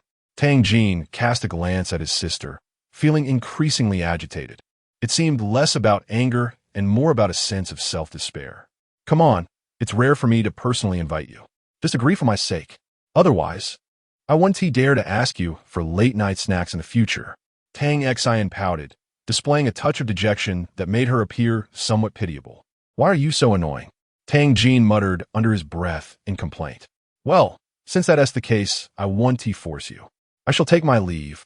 Tang Xin shrugged, her expression tinged with disappointment. With that, she turned to head back to her room. Just as she took a step, she heard his haughty voice behind her. "Where are you going to eat? Have you agreed? What do you wish to eat? Perhaps today we shall do as you say." Tang Xin's eyes sparkled with excitement. "Barbecue," he replied with a hint of reluctance. "Sounds good. Let us go with your choice. How about you take me there?" "All right," Tang Jin grumbled in response, his mood still evidently less than cheerful. The two siblings then set out, with Tang Jin at the wheel. Throughout the drive, little was said. Tang Xin attempted to spark conversation, but alas, Tang Jin showed no interest in chatting. After a silent journey, they arrived at a barbecue restaurant. This establishment was located near the school, yet Tang Xin realized she had never visited it before. It was somewhat difficult to find, which surprised her, as it turned out to be a barbecue place she had yet to experience. The ambience was pleasant, a notch above the usual roadside stalls. "Have you frequented this place before?" The waiter escorted them inside, where the two found a spot to sit. As soon as Tang Jin settled down, he ordered a dozen beers without requesting anything else. Tang Xin could not help but stare in astonishment. "Are you here for a late-night snack or merely to drink?" After all, at such a young age, consuming so much alcohol was indeed detrimental to one's health. "To drink," replied the cool young master, Tang Jin. Tang Xin clicked her tongue and shook her head, choosing not to comment further. Perhaps indulging in the occasional drink was acceptable. He must have been genuinely troubled. "What barbecue do you wish to eat?" she casually inquired while perusing the menu. "Anything, just order what you like," he replied indifferently. Tang Xin pouted and softly muttered, "Why does everyone prefer to take the easy route, leaving the ordering to me?" Under normal circumstances, Tang Jin would have questioned. Who else would? However, in his current state of mind, he had little inclination to engage. Tang Xin ordered a few of her favorites and handed the menu to the waiter. Resting her chin on her hands, she remarked, "Ah Jin, in this state, one might think you've suffered a heartbreak." Tang Jin, irritated, took another sip of his drink, wishing to remain silent. "No way. Have you really had a heartbreak?" Tang Xin certainly did not want her brother to drown his sorrows in alcohol or bottle up his feelings. "Why are you so chatty? Can't you just be quiet for a moment?" Tang Jin snapped, clearly agitated. "Well, that request might be a bit of a challenge. You know, I tend to be quite talkative." She replied, "Oh, come on, just share with me. Perhaps I can help you out. Don't forget, you have a confidant in me. Even if you don't say it, I can guess what it is." Noticing his reluctance to speak, Tang Xin decided to share her own troubles. "You already know." Tang Jin lifted his eyelids and shot her a glance, his voice still muffled. "Of course, you're my brother. How can I not know? Is it about Lin Wanner? Do you feel disappointed after idolizing her as a goddess only to witness her true nature? The disparity must be quite jarring." Tang Jin remained silent, yet he could not deny that Tang Xin's insight was rather accurate. Observing her brother's expression, she realized her guess was correct. She couldn't help but sigh. It was hardly surprising. Lin Wanner possessed a deceptively charming exterior, appearing as a pure white lotus while harboring a more duplicitous nature. Many boys in school revered her as a goddess, utterly captivated, and unfortunately, her brother was one of them. Regrettably, she had previously introduced them, and now, reflecting on it, she wished she could slap herself. In truth, your limited interactions with her make your misunderstanding understandable, She is not as wonderful as you imagine. It's still not too late to realize this. Better to forget her sooner than be deceived further. If anyone should be upset, it's me. One is someone I adored, and the other is my best friend. I've faced double betrayal. What a predicament for a woman. As your sister, you should at least comfort me. Yet here you are, sulking. Now I must console you. Tang Jin seemed to absorb her words, lifting his gaze to meet Tang Xian's, contemplating her earlier statements, which indeed held merit. However, I believe you are not the least bit upset. Certainly, I am not merely untroubled, but rather elated. The mere thought of Lin Wan'er and Su Huifang engaging in a fierce rivalry stirs a peculiar excitement within me. However, these sentiments are far too unsophisticated to share with my innocent brother, lest I tarnish my carefully crafted persona in his eyes. One need not overtly display sorrow. Similarly, a smile does not invariably indicate a buoyant spirit. The youth must learn to master their emotions. Tang Xin spoke with inextens. Tang Xin spoke. You speak as if you possess the wisdom of age. In her heart, Tang Xian retorted, having lived 2 lifetimes, how could I not bear the marks of age? The relationship between the siblings, while not yet harmonious, had improved considerably compared to the past. In recent days, Yang Zikai had been conspicuously silent, likely preoccupied with the tumult surrounding the video incident, leaving him little time to confront Tang Guozhong. Yet, Tang Xian remained silently anxious. Fortunately, her father had begun to take action, with several projects nearing completion, hastening their pace. Smaller projects were being contracted out as well. Still, she could not shake the unease about what nefarious schemes Yang Zikai might be plotting. As for Lin Wan'er, the new member of the affluent family, her situation was far from enviable. Before she could revel in her status as a wealthy bride, she found herself under the oppressive thumb of Su Huifang, who seemed intent on breaking her spirit.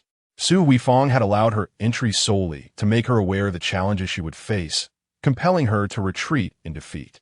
Lin Wan'er's experience in this opulent world was nothing short of torment. For instance, at that moment, she was in the living room, enduring Su Huifang's scathing criticisms and insults. What have you done to the 2 garments I instructed you to hand wash yesterday? Truly, a wretched girl unfamiliar with the ways of the world. You will wash them again, and if they do not meet my standards, you shall continue until I am satisfied. With clenched teeth, Lin Wan'er could only endure, having been subjected to countless insults throughout the day. She remained silent, allowing Su Huifang to berate her. Yet, this scene only served as the catalyst for Su Huifang's rising ire. Do not feign innocence with me. I am not Sakai, and your beguiling ways will not deceive me. Did you hear what I just said? Have you lost your tongue? Su Huifang's tone was severe. I understand, Lin Wan'er replied quietly. Now, fetch me a cup of tea. Su Huifang barked another order.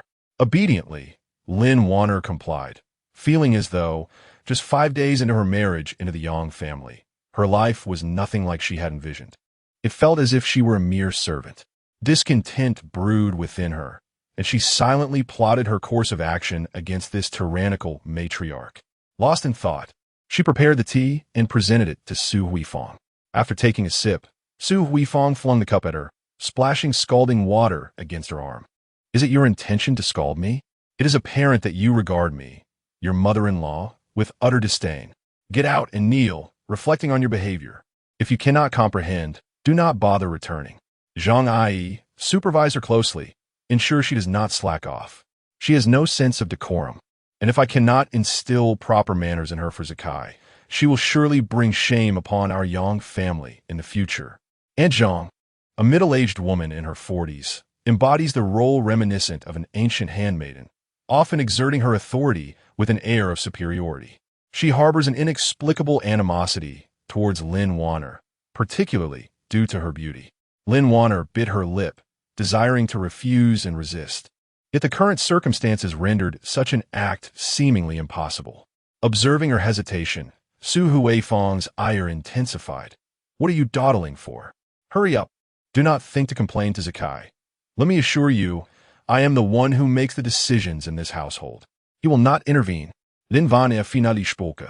Feeling that Su Huifang's unreasonable demand warranted some defense from Yang Zakai, Su Huifang scoffed.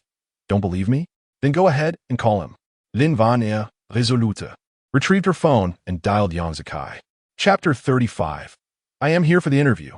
It took a while for Yang Zakai to answer the phone on the other end. His tone was not particularly patient. Wana, what is it? I'm very busy right now. His irritation was palpable, a stark contrast to his usual demeanor when he would coax her. Upon hearing this, Lin Wanner felt a chill wash over her. Nevertheless, she continued, Zakai, my mother-in-law wants me to kneel outside. Lin Wanner could not have anticipated that before she could finish her sentence. Yang Zakai abruptly interrupted her. Did you do something to upset Mom? Just apologize to her. She is a reasonable person and wouldn't punish you without cause. I am busy, so please don't complicate things for me. If she wants you to kneel, then kneel for a while. Once she calms down, it will be fine. Upon hearing these words, Lin Wanner's heart plummeted. It felt as though she had plunged into an icy abyss, a chill permeating her from head to toe. All right, let's leave it at that. If it's not a big deal, don't call me again, he concluded, hanging up before she could utter another word. As if she might crush it, she realized, with a sense of absurdity, that Yang Zakai did not genuinely care for her. Even when she was on the verge of kneeling, he dismissed it as insignificant. In this 21st century, resorting to such futile punishment and accepting it as natural was utterly incomprehensible. Seeing Lin Wanner's expression, Su Huifang understood her son's sentiments, and a victorious smirk crossed her lips. Her arrogance growing bolder. Hurry up. You are too naive to challenge me. Wretched girl. Su Huifang scolded hervijusly. With no other option, Lin Wanner followed her outside despite the barrage of insults from Su Huifang, which she could no longer hear. Her mind buzzed with confusion, and as the weather grew increasingly warm, she felt lightheaded under the scorching sun. Kneel, and don't even think about playing tricks. You cannot bear the consequences. A voice taunted her, oh, don't look at me like that. If it weren't for your own disgraceful actions, climbing into the young masteress bed, would you be in this position? Do you think the young mistress of a Yang family is a position that a mere servant can attain? Lin Wanner felt a tightness in her chest. She would eventually reclaim her dignity. She knelt for over 2 hours, ultimately collapsing, her knees bruised and scraped. When Yang Zakai returned that evening and saw her condition, he did not inquire further, but merely cautioned her to avoid upsetting his mother in the future. Lin Wanner began to feel despair. She realized she should never have harbored any expectations of him. He was, after all, a scoundrel. That night, after he fell asleep, Lin Wanner reminded Avaka. She needed to devise a swift and effective plan. She could not allow such occurrences to continue. Since Yang Zakai was devoid of compassion, she would no longer cling to past affections and would seize power for herself. Starting the next day, Lin Wanner seemed to transform, beginning to ingratiate herself with Su Huifang. At first, Su Huifang was quite disdainful, yet every woman relishes compliments and the adoration of others. Lin Wanner, being particularly adept at charming those around her, soon found that Su Huifang's demeanor towards her softened considerably. In a casual slip of the tongue, Su Huifang inadvertently revealed a secret to Lin Wanner. The reason Yang Zakai was so eager to marry Tang Xin was due to the valuable land deeds her family possessed, which held significant importance. Lin Wanner pondered this revelation. Her first thought was that if she were to acquire those deeds, everything would change. Establishing a rapport with Tang Xin seemed impossible now, but she quickly considered another individual. During this period, Tang Xin enjoyed a somewhat leisurely existence, seeking an internship but regrettably failing to find a suitable position. She was studying interior design and had not excelled academically in school. Previously, she had been a slacker, indulging in the carefree lifestyle of a privileged heir. Reflecting on it now brought her distress. One day, she received a phone call informing her of an interview scheduled for the following day. When she inquired about the company, the caller identified themselves as New City Design. She was taken aback, as she had not applied to this firm, although she was aware of its esteemed reputation in the industry. Ultimately, she decided to attend the interview. After all, it was an opportunity, and perhaps fortune would favor her. Upon arriving at the headquarters of New City Design, she encountered a lavish office building. The company was expansive, offering a variety of design services including interior, advertising, fashion, graphic, and cover design, virtually every conceivable design field. Tang Xian's major was advertising design, with a minor in interior design. In the realm of academically gifted individuals, she could potentially excel at both. As Tang Xian entered the building, she was unexpectedly called by a familiar voice. She turned to find a girl with long hair, dressed in a skirt, and possessing an attractive appearance. The girl's expression was one of mild surprise. This was by Xiaolu, the class monitor, who was academically accomplished and truly a model student. Yet her character did not quite reflect her achievements. Like Lin Wan'er, she embodied the archetype of a white lotus. Coming from a modest background, she had a particular disdain for privileged young women like Tang Xian. Tang Xian vividly recalled that in her past life, this girl had not hesitated to report her to the school, tarnishing her reputation with unfounded accusations. Bai Xiaolu shared a close friendship with Lin Wan'er, and together they had conspired against Tang Xian, leading to her being abandoned by Yang Zikai and betrayed by her so-called friends. Ordinarily, Tang Xian had never mingled with Bai Xiaolu, remaining oblivious to what might have offended her. Now, having been granted a second chance at life, she finally understood that at the core of it all, Bai Xiaolu was simply envious of her. Brushing aside her thoughts and meeting Bai Xiaolu's astonished gaze, Tang Xian smiled and said, "I received a notification for an interview." Suddenly, it dawned on her that Bai Xiaolu had long ago accepted an offer from this company, which meant she was likely interning there now. How could this be? How did you receive a notification? A person like you. Bai Xiaolu, momentarily speaking without thought, quickly realized she had uttered something inappropriate. She hastily ceased, as she needed to preserve her commendable image. Tang Xian let out a cold chuckle. "What kind of student do you think I am? I advise you to return. Our company will not employ you. Spare your alma mater any further embarrassment." Bai Xiaolu, displeased by her smirk, furrowed her brows and retorted, "Are you the leader?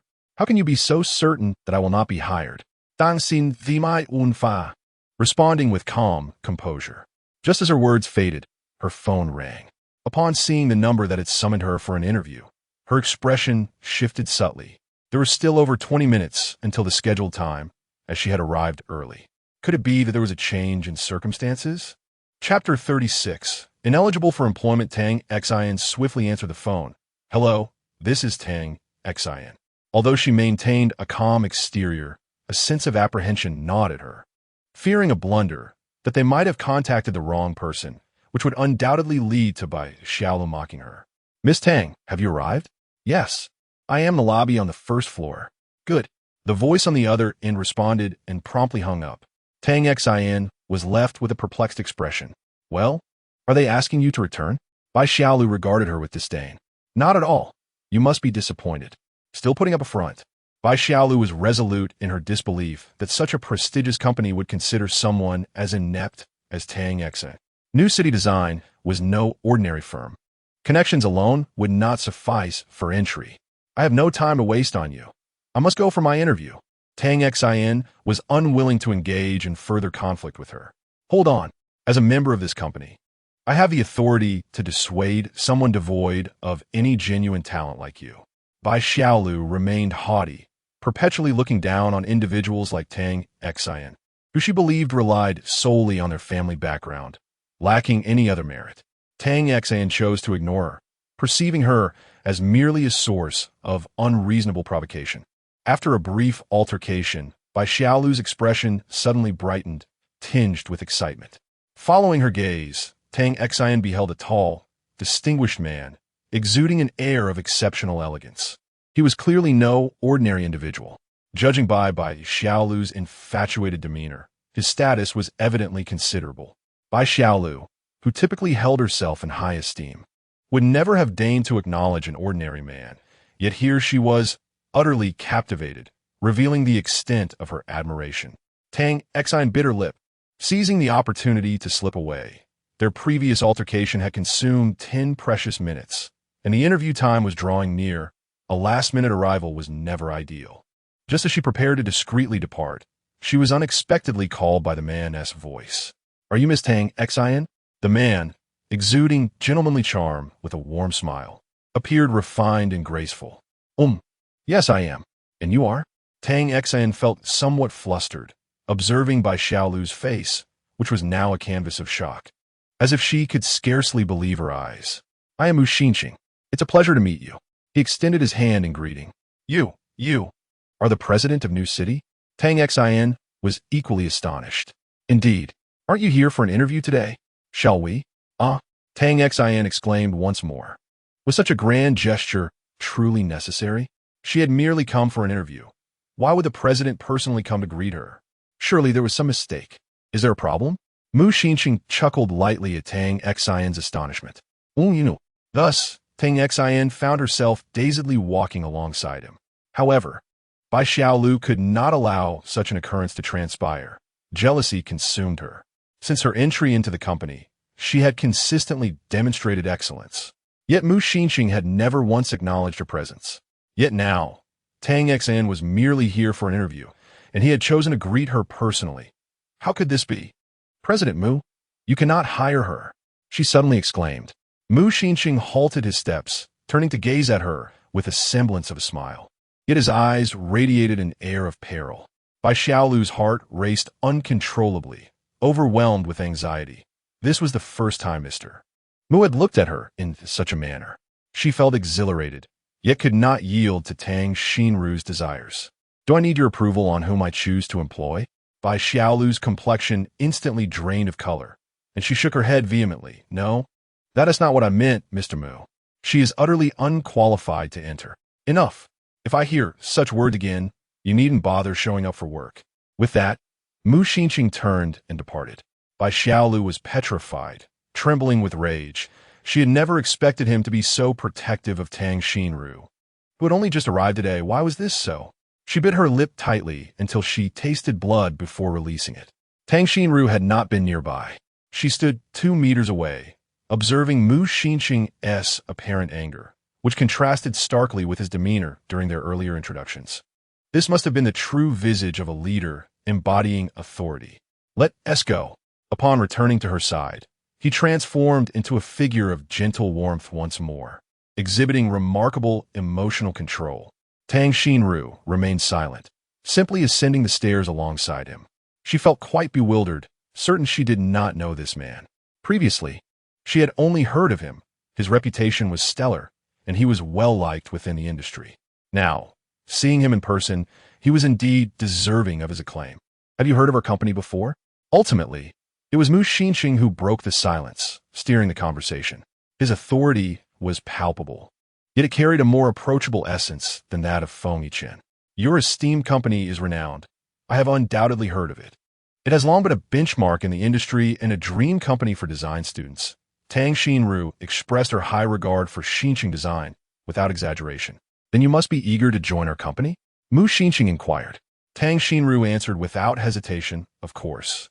Being part of this company would be an affirmation of our capabilities." "Oh, I see. Since you are so fond of it, why not come to work tomorrow?" Tang Xinru was once again taken aback. This felt rather hasty. "What? Or do you doubt your own abilities?" Mu Xinqing raised an eyebrow, a faint smile lingering at the corners of his mouth. "But I haven't even interviewed yet. Isn't this an interview right now?" Tang Xinru was momentarily speechless, almost forgetting that the person before her was the owner of Xinqing Design. However, this felt too simplistic, leaving her somewhat uneasy. "How is it? What are your thoughts? If I were to be hired, I would certainly be elated. And which department would you prefer?"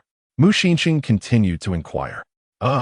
Perhaps advertising design?" Tang Xinru pondered before providing her answer. "Very well." Subsequently, Mu Xinqing led her on a brief tour. As Tang Xin stepped out of the grand building, she felt as if she were in a dream, her mind swirling with the words Mu Xinqing had just spoken. "Come to work the day after tomorrow. Complete your onboarding process, and welcome to our team." It was all too surreal. In truth, Mu Xinqing had suggested she come in tomorrow, but Tang Xin insisted on taking a day to prepare, as this was a significant milestone in her life, and she wanted to be adequately ready. Meanwhile, in the office of the chief designer, Mu Xinqing stood by the floor-to-ceiling window, engaged in a phone call. "I completed the task you assigned me. Does that mean you owe me a meal?" he asked with a teasing tone. The reply from the other end was cold and curt. "You decide." "All right, I'll call you later. Don't hold it against me for being persistent. If you like someone, you must take the initiative. Don't always act so aloof." Like a heartless assassin, he continued, only to be met with the sound of a busy signal. He paused, then chuckled to himself as he hung up the phone. On the other side, Bai Xiaolu was incensed to learn that Tang Xin would be starting work the next day. What was so special about that ignorant woman? Aside from her modest wealth and slight beauty, in terms of excellence, she didn't even measure up to Bai Xiaolu's little finger. Why should she have the audacity to overshadow her in school and now, even after graduation, refuse to fade away, joining the same company? It was utterly outrageous.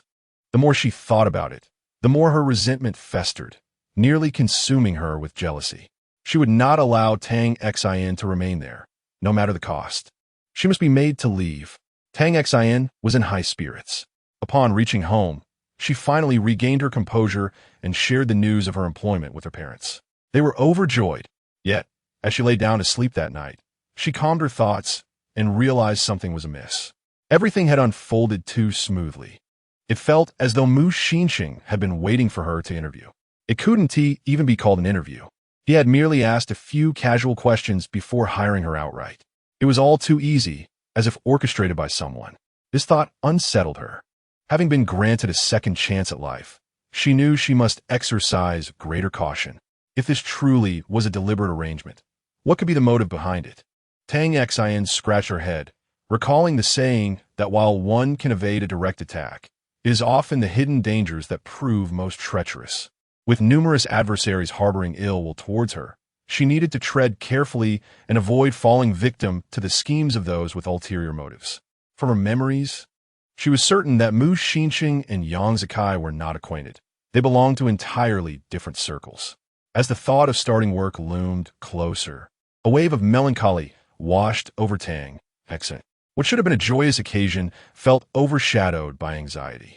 She pulled the blanket up over her head. Yet one thing was certain.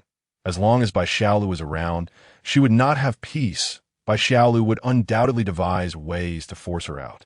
Tang Xin whispered to herself, I cannot let her succeed. According to her memories from her previous life, Bai Xiaolu had achieved remarkable success in the company within 6 months, rising to become a dazzling star in the advertising design industry. However, a year later, a scandal erupted, revealing that her supposedly innovative advertising concepts were merely plagiarized. The original creators, lacking sufficient fame, found the cost of defending their rights prohibitively high, ultimately settling for meager compensation from Bai Xiaolu. In her previous life, no one dared to expose her, allowing her to ascend to the pinnacle of domestic advertising design at a remarkably young age, reaping both fame and fortune. Now, fate has bestowed upon her an opportunity she has never encountered before. She shall not allow a thief of others' labor to prevail. The news of Tang Xin securing a job was indeed a cause for celebration within her family. During breakfast that day, Tang Guozhong decided to commemorate the occasion that evening. Naturally, there were no objections from the others, including Tang Xin, as it was truly a moment worthy of celebration. Considering how her father had been preoccupied with devising strategies to counter Yang Zikai's cunning plots, it was time for him to unwind. However, Tang Guozhong suddenly proposed an idea that left everyone present, including Tang Xin, utterly astonished. Chapter 37. Are we meeting the parents? Tang Guozhong suggested, Xin, why don't you invite young Master Feng over for dinner? Tang Xin was momentarily taken aback, initially thinking her father was jesting. However, upon closer inspection, she realized he was quite serious. Father, are you truly serious? If Feng Yichen comes, his family surely won't feel at ease. After all, he is a prominent figure, and we must tread carefully around him. We may not be able to enjoy ourselves. Tang Xin conveyed her concerns to her father, yet he remained resolute. I am serious. Call him. He has been quite helpful to me during this time, and I want to take this opportunity to express my gratitude. Dan Gudong spoke Tao Gu Fun, and Tang Xin couldn't help but feel perplexed. When did they form such cooperative ties without her knowledge? Father, what exactly has he done? Her curiosity was piqued. Well, it's business-related. You wouldn't understand, but he has been a significant help to me. Tang Guozhong clearly preferred not to elaborate. Dan Xin Pao Det, feeling it was unfair that he was keeping secrets from her. All right, if that's the case, I'll just wait until I can ask Feng Yichen myself. Now, go ahead and call young Master Feng. I think you're better at conversing with him. We haven't invited him in advance, so if he's unavailable today, tomorrow works as well. Tang Guozhong's attitude towards Feng Yichen was exceedingly favorable at this moment. Okay, I'll ask him and see what he prefers. Tang Xian glanced at the time. It was only 8:30, and Feng Yichen should be at work by now. At that moment, the rest of her family was having breakfast, and her father wasn't rushing to work. Except for Tang Jin, the three of them were present. Tang Xian then rose and moved to the floor-to-ceiling window to make the call. The call was quickly connected. Looking for me, came Feng Yichen's deep, gravelly voice from the other end. It struck her that they hadn't been in contact for several days, only exchanging a few messages. Hearing his voice again felt unexpectedly comforting. Do you have time tonight? My father would like to invite you over for dinner. Tang Xian stated her intention without dilly-dallying. However, there was a noticeable pause on the other end. Your father? Tang Xian suddenly recognized the awkwardness of the situation and quickly corrected herself. Actually, I would like you to come too. You see, I found an internship at a company I really like, and I start tomorrow. My father wants to celebrate. What time? Feng Yichen surprisingly agreed rather quickly. We usually have dinner at 6, but it depends on your schedule. I'll come. Great. Should I pick you up? Dang Xin Yin Gui, wanting to ensure everything was perfect since he was undeniably a distinguished guest in their home. No need, I know the way. Feng Yichen declined. All right then. I'll wait for you at home. Feng Yichen acknowledged. After hanging up, Tang Xian quietly exhaled in relief. So how'd it go? What did young Master Feng say? Tang Xian returned to the dining table, where Tang Guozhong directly inquired. He expressed his assurance that the guest would arrive. Observing her father's earnestness, Tang Xian swiftly relayed the message to them. Ha, that's indeed. Xin. Please inform your mother about what dishes that young Master Feng enjoys. I shall prepare his favorites today. At that moment, Zhao Ping also chimed in. Tang Xian pondered whether Feng Yichen will be taken aback by her parents' exuberant hospitality. Well, something light, please. He cannot handle spicy food and has a seafood allergy. Other than that, he is quite accommodating. After a moment of contemplation, she confessed that she had only shared a few meals with him and did not fully grasp his culinary preferences. And, can he drink alcohol? Father would like to share a couple of drinks with him. Both parents were keenly probing into Feng Yichen's likes and dislikes. Alcohol? I am unsure. We never drink when dining out. I will inquire further. All right. Meanwhile, in Feng Yichen's office, ever since he received Tang Xian's call, an unusual tension had begun to envelop him, and Xiaoning was still awaiting the opportunity to continue his work report, having noted the rarity of his boss pausing mid-conversation to take a call. Moreover, he appeared rather uncharacteristic after the call. Something seems amiss, and Xiaoning thought. Before he could fully gather his thoughts, Feng Yichen's voice cut through the air, slightly hesitant. What should I bring as a gift? His mask obscured half his face, rendering his expression inscrutable, but one could detect a hint of unease in his tone. However, acknowledging this would be unwise, as one ought not to tempt fate. Are you visiting a friend or a relative? And Xiaoning pressed on, determined to extract useful information, lest he blunder later. A friend. Is it a gentleman or a lady? A lady, Feng Yichen revealed, which was quite rare. Suddenly, a realization struck in Xiaoning. Could it be the same lady for whom the boss had inquired about a birthday gift? This appeared to be significant. Then perhaps some wine and health supplements for the elders would suffice. Is it a meeting with the parents? As he continued speaking, an inexplicable excitement bubbled within him. Was his boss about to find love? What a momentous occasion that would be. Yet, as soon as he uttered those words, he felt a piercing gaze that sent chills down his spine. And Xiaoning promptly fell silent. It seemed he had overstepped. You go by it. I leave at 5. No more chatter, Feng Yichen commanded, exuding the demeanor of a cold, domineering CEO. Understood. I shall go immediately. And Xiaoning, abandoning his work report, rushed out. Nothing was more pressing than his boss's potential romantic endeavor. The more he imagined, the more he smiled like a proud ant. Feng Yichen, regaining his composure, attempted to resume his work. Yet by the end of the day, he realized his productivity was at an unprecedented low. Naturally, this was a secret he would keep to himself. At 5 o'clock in the Tang family villa, Tang Xin dialed her brother's number, inviting him to return home for dinner that evening. Although it was not a day off, the distance from his school was not considerable. However, after making 2 consecutive calls, she found that Tang Jin did not answer, which struck her as highly unusual. Holding her phone against her chin, she appeared lost in thought. Over the past few days, she had been preoccupied with her own affairs, and Tang Jin had seldom returned home.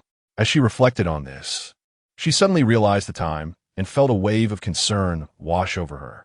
Rising abruptly, her expression turned serious as she grasped her car keys and headed outside. Xin, dinner is almost ready. Where are you going? Chapter 38. I will no longer concern myself with you. As Zhao Ping emerged from the kitchen, she noticed her daughter hurriedly making her way out and couldn't help but inquire, "Where are you off to in such a rush?" "Mom, I suddenly have something urgent to attend to. I'll call Feng Chin later, and we'll return together. Dinner might be a bit delayed." Despite her urgency, Tang Xin took a moment to patiently explain to her mother. Zhao Ping was about to say more, but Tang Xin had already exited swiftly. "That child. Even at mealtime, she has pressing matters," Zhao Ping muttered softly to herself. Tang Xin, eager to call Feng Chin, was momentarily taken aback as she pulled out her phone. He had already arrived, having just parked his car. She felt a pang of annoyance at how quickly he had come. "Feng Chin, I need to step out for a moment. Will you accompany me, or—" Before she could finish her sentence, Feng Chin provided his answer. "I'll come with you. Then you drive." Without further ado, Tang Xin settled into the passenger seat. "Where to?" Feng Chin did not pry into the circumstances. He was not one to indulge in idle curiosity, preferring a more passive approach. "To my school. There's a CAF there where I need to find someone." In truth, Tang Xin was uncertain whether Tang Jin would actually be there. In her previous life, she had paid little attention to his affairs, only vaguely recalling that it was around this time that Lin Warner intended to introduce a girlfriend to him. Lin Warner had married into the Yang family just under 2 weeks ago, and presumably, she should have little time to concern herself with other matters.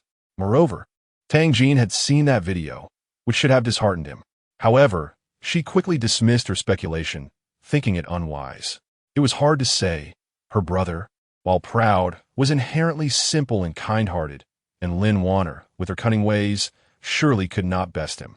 Reflecting on Tang Jin's recent mysterious demeanor, Tang Xin felt a pang of regret for not having kept a closer eye on him.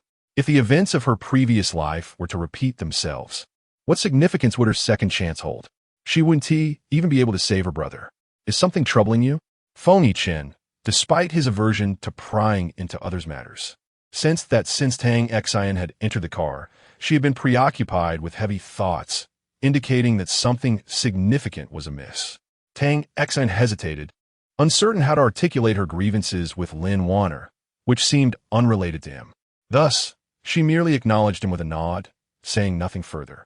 "If you need assistance, just let me know." Feng Chin refrained from pressing for details. "Thank you," Tang Xin replied, looking at him, taking a long moment to express her gratitude. Her mood began to settle slightly. Under her guidance, they arrived at the CAF. "Just wait for me in the car." Feng Chin's brow creased ever so slightly, but he chose not to voice any further concerns. Tang Xin, already anxious, yearned to find Tang Jin quickly, yet felt no assurance in her heart.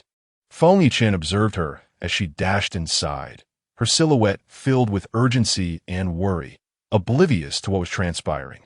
Tang Xin scanned the CAF but found no sign of Tang Jin. Attempting to call him again, she was met once more with silence. Her palms began to sweat profusely, dampening with anxiety. She racked her brain, trying to unearth the memories of her past life. Indeed, she had been in this coffee shop before, but why? Why could she not see anyone? Tang Xin was in a state of anxious desperation. She hurriedly exited the CAF and collided with someone. "What are you doing here?" A familiar voice resonated, and upon hearing it, Tang Xin felt tears welling up. She looked up, and, indeed, it was her younger brother, but he was alone. "Hey, Jean, why didn't you answer my calls?" Tang Xin's voice was slightly hoarse, her eyes reddened. Upon seeing his sister in such a state, Tang Jin felt a twinge of guilt and dared not meet her gaze. "I didn't see them. 1 or 2 missed calls could be understood." But look at how many I tried to reach you. Tang Xin suddenly felt a surge of anger. For reasons unknown, Tang Jin also became irritable, snapping back. Are you annoying? Why are you looking for me? Tang Xin's heart sank, yet she could not ignore him. Have you been in contact with Lin Wanner recently? Seemingly struck by a sensitive topic, Tang Jin immediately became furious. My affairs are none of your business. Tang Xin was utterly astonished.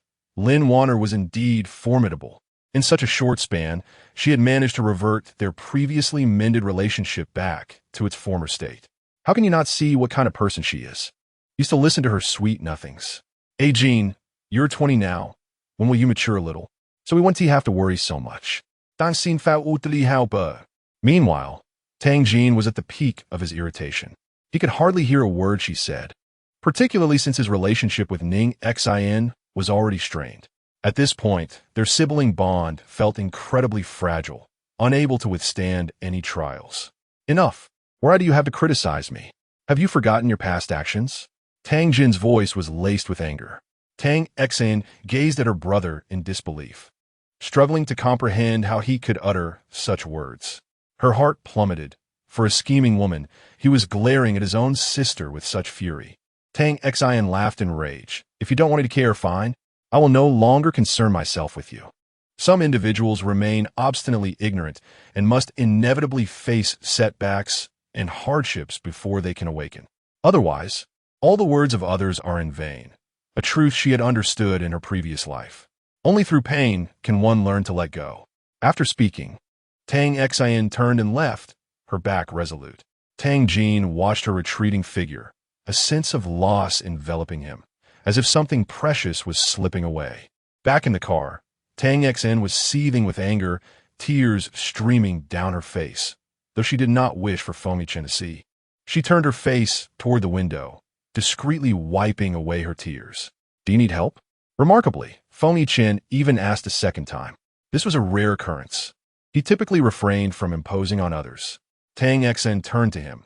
She originally did not intend to share her troubles, but now she felt overwhelmed with distress. She recounted the general circumstances, carefully omitting critical details, such as the notion of reincarnation, which seemed too fantastical to divulge. At the end, she lamented, I am acutely aware that Lin Wanner harbors deep-seated animosity towards me. She seeks vengeance and intends to target my brother. My brother is rather infatuated with her. To be fair, I must admit that I have made many foolish decisions in the past. What do you propose we do? Feng Chen quietly listened to everything and finally asked with a casual tone. Although I previously claimed I would disregard him, he is, after all, my only brother, and I do not wish to cause my parents distress. I will arrange for someone to keep an eye on him, ideally making him aware of Lin Wanner's intentions and revealing her true nature. Only through this realization can he awaken from his delusions. Tang Xin lowered her head, feeling somewhat disheartened. At present, she had not conceived a viable solution, which left her in a state of anxiety. Leave it to me? Feng Chen's words were startling. You? Tang Xin was taken aback. Do you doubt my capabilities? Feng Chen was somewhat displeased with her reaction. No, not at all. It's just that I wonder if it might be too much trouble for you. Not at all, Feng Chen replied dismissively, finding it a trivial matter. Very well. I trust you. Await my message. Tang Xin wanted to inquire about his methods, but seeing his demeanor, she sensed he preferred to keep it to himself. Therefore, she decided against pressing the issue and would contemplate her own strategies. Afterward, the two returned to the villa. Tang Xin checked the time and was relieved to find it was not yet 6 o'clock, with only a slight delay from their scheduled meeting. Upon arriving at the villa's entrance, Feng Chen appeared somewhat uneasy. Let us go, Tang Xin said as she alighted from the car, oblivious to his discomfort. Wait, let me get something. As soon as she spoke, he circled to the trunk and retrieved several gift boxes. Tang Xin was astonished to see fine wine and precious supplements, such as bird's nest and shark fin. She gasped and covered her mouth. You, how could you buy so much? She pointed at the items in his hands, struggling to articulate her surprise. The sight of Feng Chen carrying such burdens felt oddly incongruous. How could such a task fall to him? Shall I help you carry some? Tang Xin offered, unable to watch him struggle. No need, he coolly declined. Fortunately, the distance was not great, and as they reached the door, her parents emerged to greet them. "Oh my, why did you buy so many things?" Zhao Ping exclaimed, taken aback. "Not much," Feng Yiqin replied nonchalantly. The family treated Feng Yiqin as an esteemed guest. This was, in fact, his first experience dining at someone else's home, an entirely novel and refreshing experience for him. Initially, Tang Xin worried that her parents might feel awkward with Feng Yiqin present. However, after a few rounds of drinks, all sense of awkwardness dissipated. Her father, particularly, transformed into quite a chatterbox after a few drinks, his confidence bolstered. Tang Xin had long wondered whether Feng Yiqin could hold his liquor. Yet tonight he shared several drinks with her father and eventually ended up quite inebriated. The family found themselves in a somewhat awkward predicament upon witnessing this. Xin, shall we have Feng Xiao stay with us tonight? Please ask your mother to tidy up the guest room soon. Well, it seems there is no other choice. Tang Xin observed that Feng Yiqin had already succumbed to slumber, and it appeared she was left with no alternative. After much effort, she finally managed to support Feng Yiqin back to the guest room. Xin, please have this bowl of hangover soup for young Master Feng, so he won't wake up with such a headache tomorrow, Zhao Ping said, presenting a bowl of dark concoction to Tang Xin while also reminding her. All right. In the room, Feng Yiqin lay quietly, his breathing somewhat labored. Tang Xin noticed that his buttons were fastened too tightly, hindering his breath. She resolved to loosen a couple of them. However, upon unfastening the first button, Feng Yiqin suddenly opened his eyes. At that moment, Tang Xin found herself directly above him, their faces mere inches apart, their gazes locked, silently conveying an unspoken connection, as if time itself had come to a standstill. Chapter 39. Could you do me a favor? Time seemed to stretch indefinitely until Tang Xin regained her senses first. She blinked, feeling inexplicably guilty. However, she soon noticed something unusual.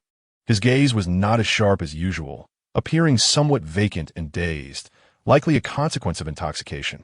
Feng Yiqin, you've had a drink tonight, so you need a bowl of hangover soup now. Tomorrow, your head one tea hurt, all right? Tang Xin coaxed him gently, her voice imbued with tenderness. Okay. Feng Yiqin's voice sounded even more husky than usual. Then, let us loosen 2 buttons of your shirt. Otherwise, you might struggle to breathe. All right. Tang Xin suddenly realized that the inebriated Feng Yiqin was exceptionally obedient and endearing. She unbuttoned his shirt and fed him the hangover soup. After finishing, his face scrunched up into stace, he uttered a single word, bitter.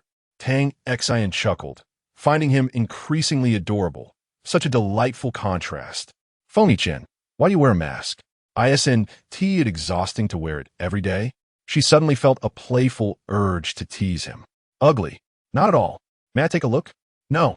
Feng Yiqin was surprisingly adamant about this matter. I don't mind. Just let me see it. Okay? Dan xin po si gen li. Feng Yiqin pressed his lips together, stubbornly shaking his head. Well, if you refuse, I won't press the issue.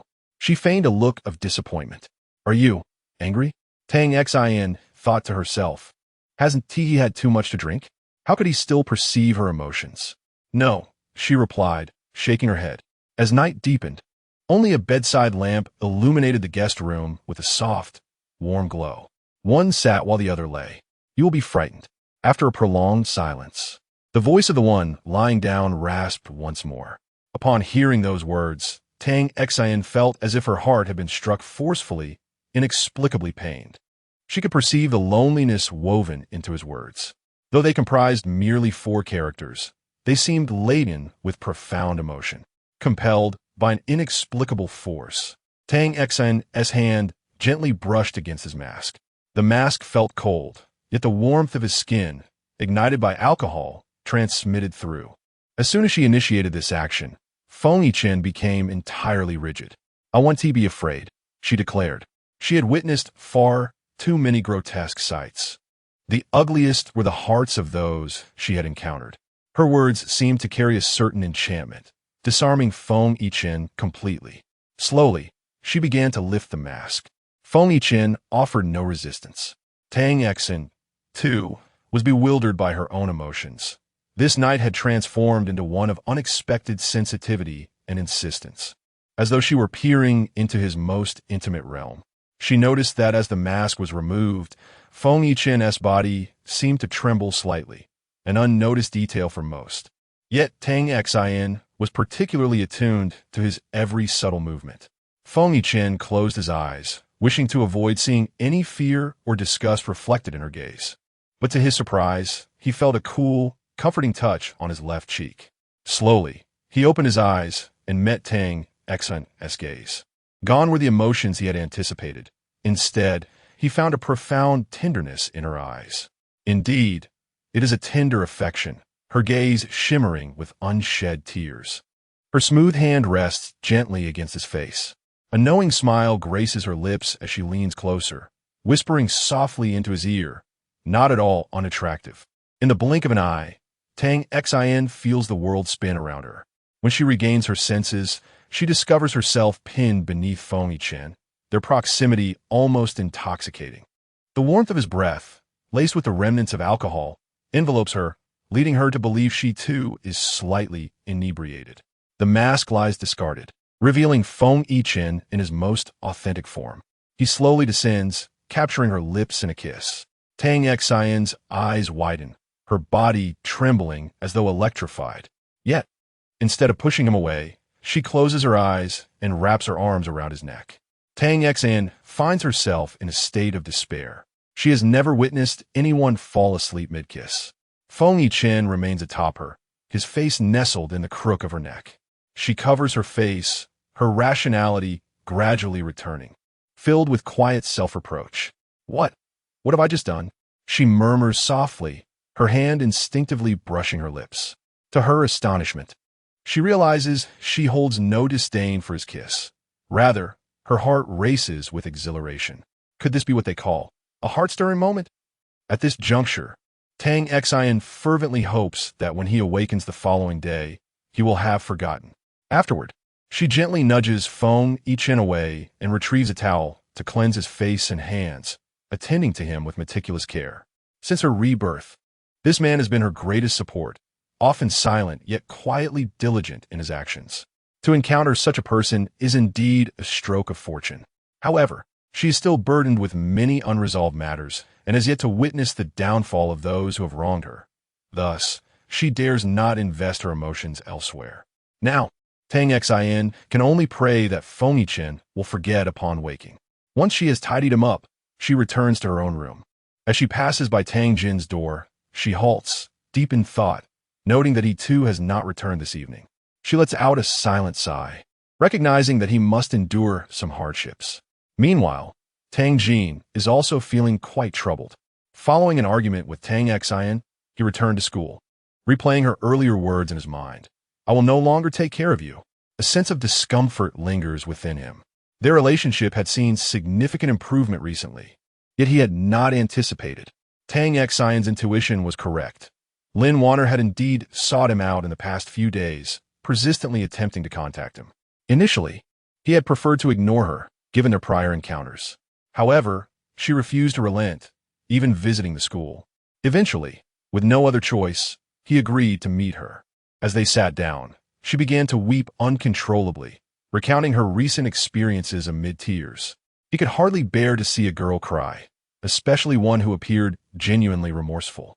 As she apologized to him and to Tang Xin, she lamented that Tang Xin now harbors hatred for her, convinced she would never forgive her. Yet she insisted her mistakes were unintentional. Tang Jin remained silent, uncertain of her intentions, yet he felt a sense of sympathy for her. After all, she was the goddess of his heart, the first person he had ever harbored feelings for, embodying a certain obsession within him. He found it difficult to utter words that were too harsh or too severe. In fact, he believed that none of this was her fault. Rather, it was Yang Zikai who bore the blame, and she was merely a victim of circumstance. So, what is it that you seek from me? Tang Jin finally inquired. Lin Wanner, her tears cascading like delicate blossoms, grasped a tissue to dry her eyes. With a quivering voice, she finally managed to say, I would like to ask you for a favor. What favor? Chapter 40. He forgot Tang Jin lay on his bed, his mind in turmoil as he reflected on the peculiar favor Lin Wanner had asked of him. It was utterly bewildering. She claimed that her affection for Yang Zikai was insincere, that the incident at the hotel was merely an unfortunate mistake, and now, having married into his family, she was subjected to relentless torment by his mother. She lifted her skirt, revealing her knee to him. Tang Jin's eyes widened in shock. Her once fair knee was marred by a ghastly bruise, a sight that was truly distressing. What on earth happened? He could hardly voice the question. Lin Wanner desired this very reaction from him. Hesitant and faltering, she finally recounted, "That day, my mother-in-law asked me to fetch her a cup of tea. When I brought it to her, she claimed it was too hot and smashed the cup against me, accusing me of disrespect and ordering me to kneel outside. She appeared so pitiful, yet it seemed she was reluctant to show her vulnerability, adopting a demeanor of quiet endurance. This stirred Tang Jin's heart profoundly, even inciting a flicker of anger within him. This was unmistakably abuse. Did Yang Zikai not protect you? After a long pause, he regained his voice. The sight of the woman he cherished enduring such treatment was unbearable for him. He doesn't care about me at all. He only married me out of necessity. Tang Jin's lips pressed into a thin line, his expression grave. What do you want me to do? He finally relented. Can you help me leave the Yang family? I truly cannot bear to stay any longer. Every day I wake up, I live in fear. Tears streaming down her face. However, her request left Tang Jin astounded. You want me to help you leave the Yang family? The incredulity of her words seemed almost impossible to comprehend. Yes, I want to force you. You can think it over, and if you agree, just let me know. I need someone to help me. Is that all right? Lin Wanner's eyes were filled with desperation, her tearful gaze brimming with hope. With the goddess gazing at him in such a manner, Tang Jin found it impossible to utter a refusal. I need to think it over, though deep down, he yearned to comply. Youth often yields to impulsiveness. Yet, his sister's words echoed in his mind, cautioning him that this woman was not as simple as she appeared. Thus, the remnants of his rationality prevented him from giving an immediate answer. Nevertheless, Lin Wanner seemed remarkably content with the impact she had made. Very well, I shall await your response. However, it's perfectly fine if you cannot agree. I have no right to ask such a favor of you. Perhaps it is better for me to endure suffering in the Yang family. If I can just endure, it might pass. Tang Jin could not bear to see her in such despair. His heart ached, yet he dared not hastily agree. Returning to his thoughts, the young master of the Tang family tossed and turned on his single bed, plagued by his sister's words of abandonment and the image of Lin Wanner as heart-wrenching face, filled with hope and pleading. The conflicting emotions tormented him to the brink of madness, his mind a chaotic whirlwind, utterly unable to find clarity. The following morning, as Feng Yichen opened his eyes, he found himself in an unfamiliar setting, which struck him with a sense of bewilderment. A dull ache lingered in his head, prompting him to press his temples as the events of the previous night began to resurface. It seemed there was also a rather peculiar dream, one in which he found himself preoccupied with that young lady. Feng Yichen hesitated to dwell on it, feeling a twinge of embarrassment. He had indeed been quite intoxicated the night before, leaving many memories in a haze. He could only hope that the dream was not a reflection of reality. Otherwise, that girl would surely think him a scoundrel with ulterior motives. It was rather astonishing, really. He was a person with very high standards for where he slept, possessing a strong territorial instinct. Under normal circumstances, he could never slumber in an unfamiliar place. Yet, last night, Feng Yichen pinched the bridge of his nose, lamenting that alcohol had led him astray. His tolerance for liquor was hardly commendable, as he rarely indulged. Last night had been a test of endurance. After lying there for a while, he glanced at the clock. Only 6 a.m. He reached up to touch his left cheek. The mask was still in place, which offered him some solace.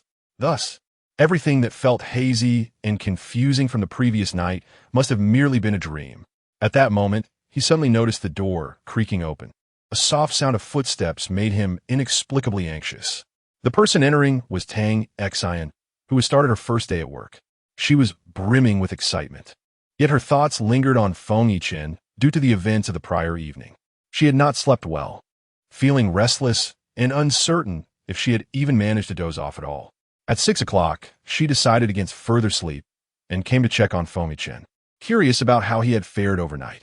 Feigning movement, he slowly opened his eyes. "Did I wake you?" he asked, noticing Tang Xian had just reached the bedside, and she felt a twinge of guilt. "No," Feng Yichen replied, only to realize his voice was even hoarser than usual. Upon hearing this, Tang Xian instinctively furrowed her brow. "Does her head still hurt? I shouldn't have let you drink so much." The more she spoke, the more remorseful she felt, attributing the blame to herself. "It's not too painful," he reassured her.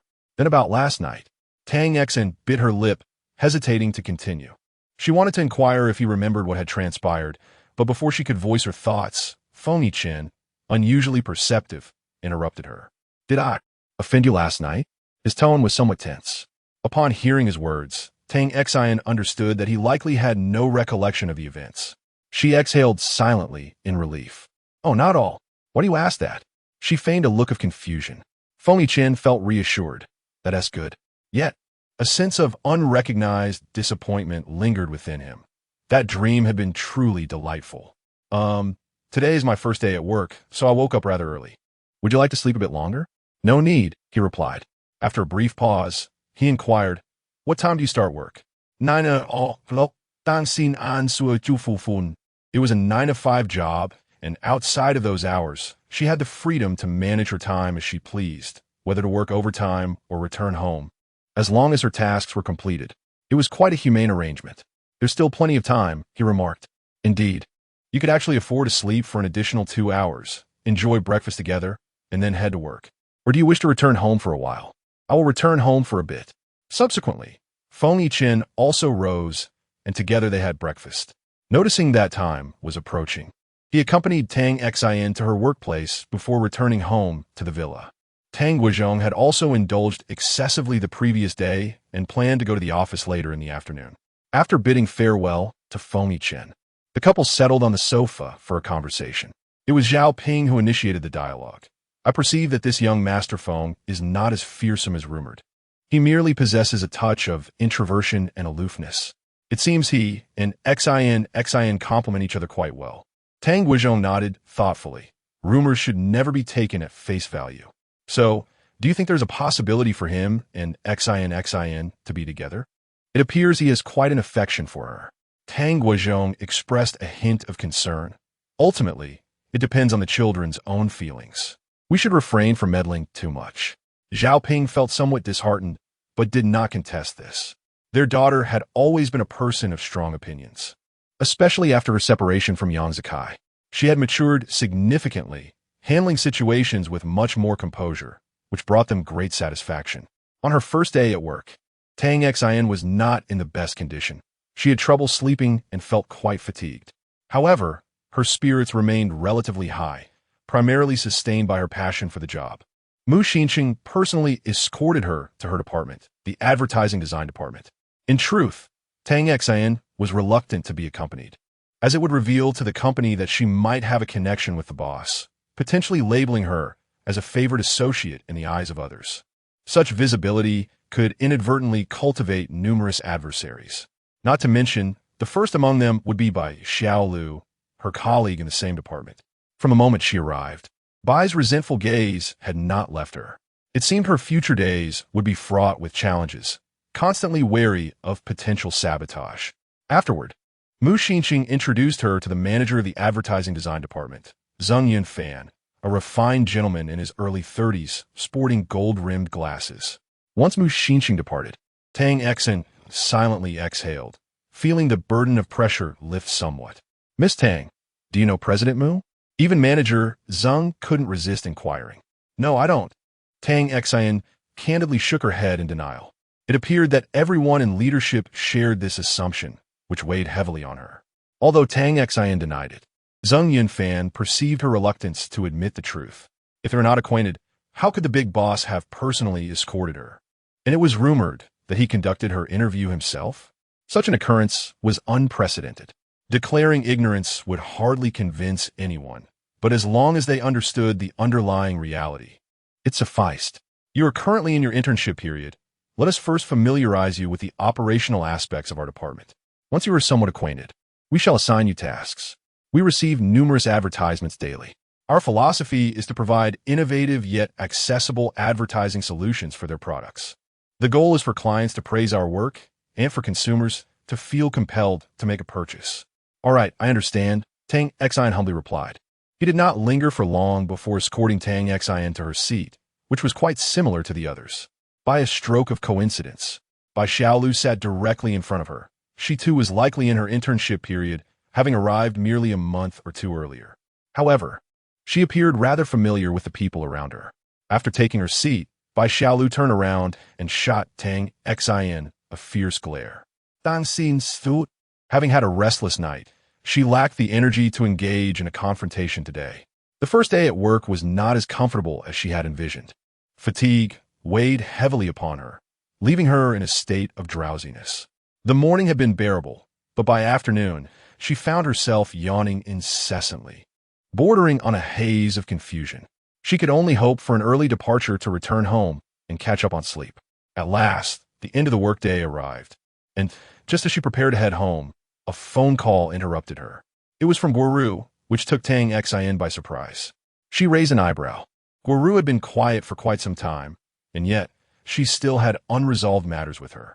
After having taken so much from her over the years, it was time for restitution.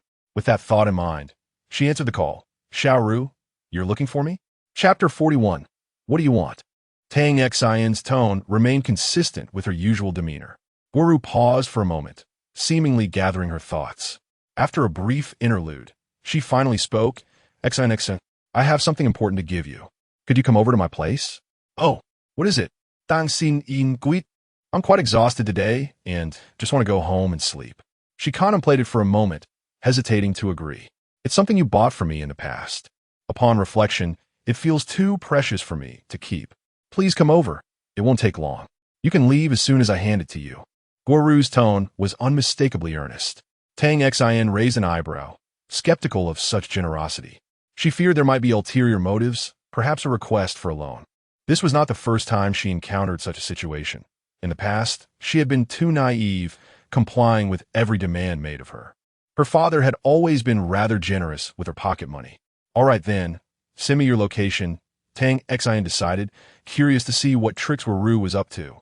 It was a perfect opportunity to resolve matters, preventing future complications. I'll wait for you at home. Call me when you arrive, and I'll come and pick you up. Guoru said. Okay. After leaving the headquarters, Tang Xin prepared to take a taxi home, having been dropped off by Feng Yichen, who hadn't driven today. To her surprise, after only a few steps, she spotted a familiar car, Feng Yichen's. She was taken aback, not expecting him to be there. Was he there specifically to pick her up? Tang Xin couldn't help but feel a flutter of emotions.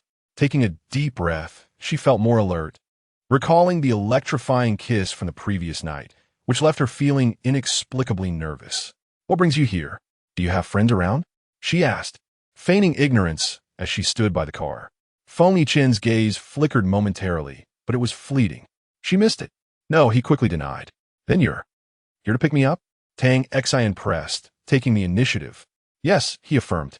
But I have something to do first. I need to pick up something from a classmate. Do you mind? Not at all, Feng Yichen replied decisively. All right then.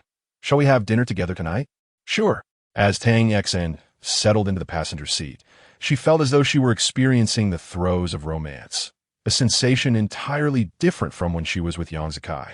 This felt less like a relationship and more like her own unreciprocated affection. Soon, they arrived at Guoru's place. Her rented accommodation was rather secluded, tucked away in a narrow alley. In this city, where every inch of land was precious, Guoru could scarcely afford the rent of places like Lin Wanneress. The area was a mix of characters. It would undoubtedly be more chaotic at night. Tang Xin called Guoru to inform her of her arrival. Guoru mentioned she was busy cooking and instructed her to come up, providing the apartment number. Tang Xin frowned slightly, uncertain about what Guoru was up to. Ultimately, her curiosity prevailed, and she agreed to go, albeit with a cautious mindset. Feng Yichen asked me to go up and retrieve something, suggesting that if I had not returned within 10 minutes, I should receive a call. Would you like me to accompany you? Feng Yichen proposed. However, Tang Xin did not wish for Feng Yichen to witness such avarice. No, You wouldn't enjoy that place. Feng Yiqian pursed her lips, choosing not to press the matter. In truth, she yearned to express that one could visit even if they were not fond of it. Without delay, Tang Xian ascended, eager to resolve the matter swiftly, as she had plans to dine with Feng Yiqian afterwards. It was worth noting that despite Guo Ru renting this apartment, she had never visited, perhaps feeling too embarrassed to extend an invitation, considering how her surroundings clashed with her glamorous, branded exterior. This was her authentic situation.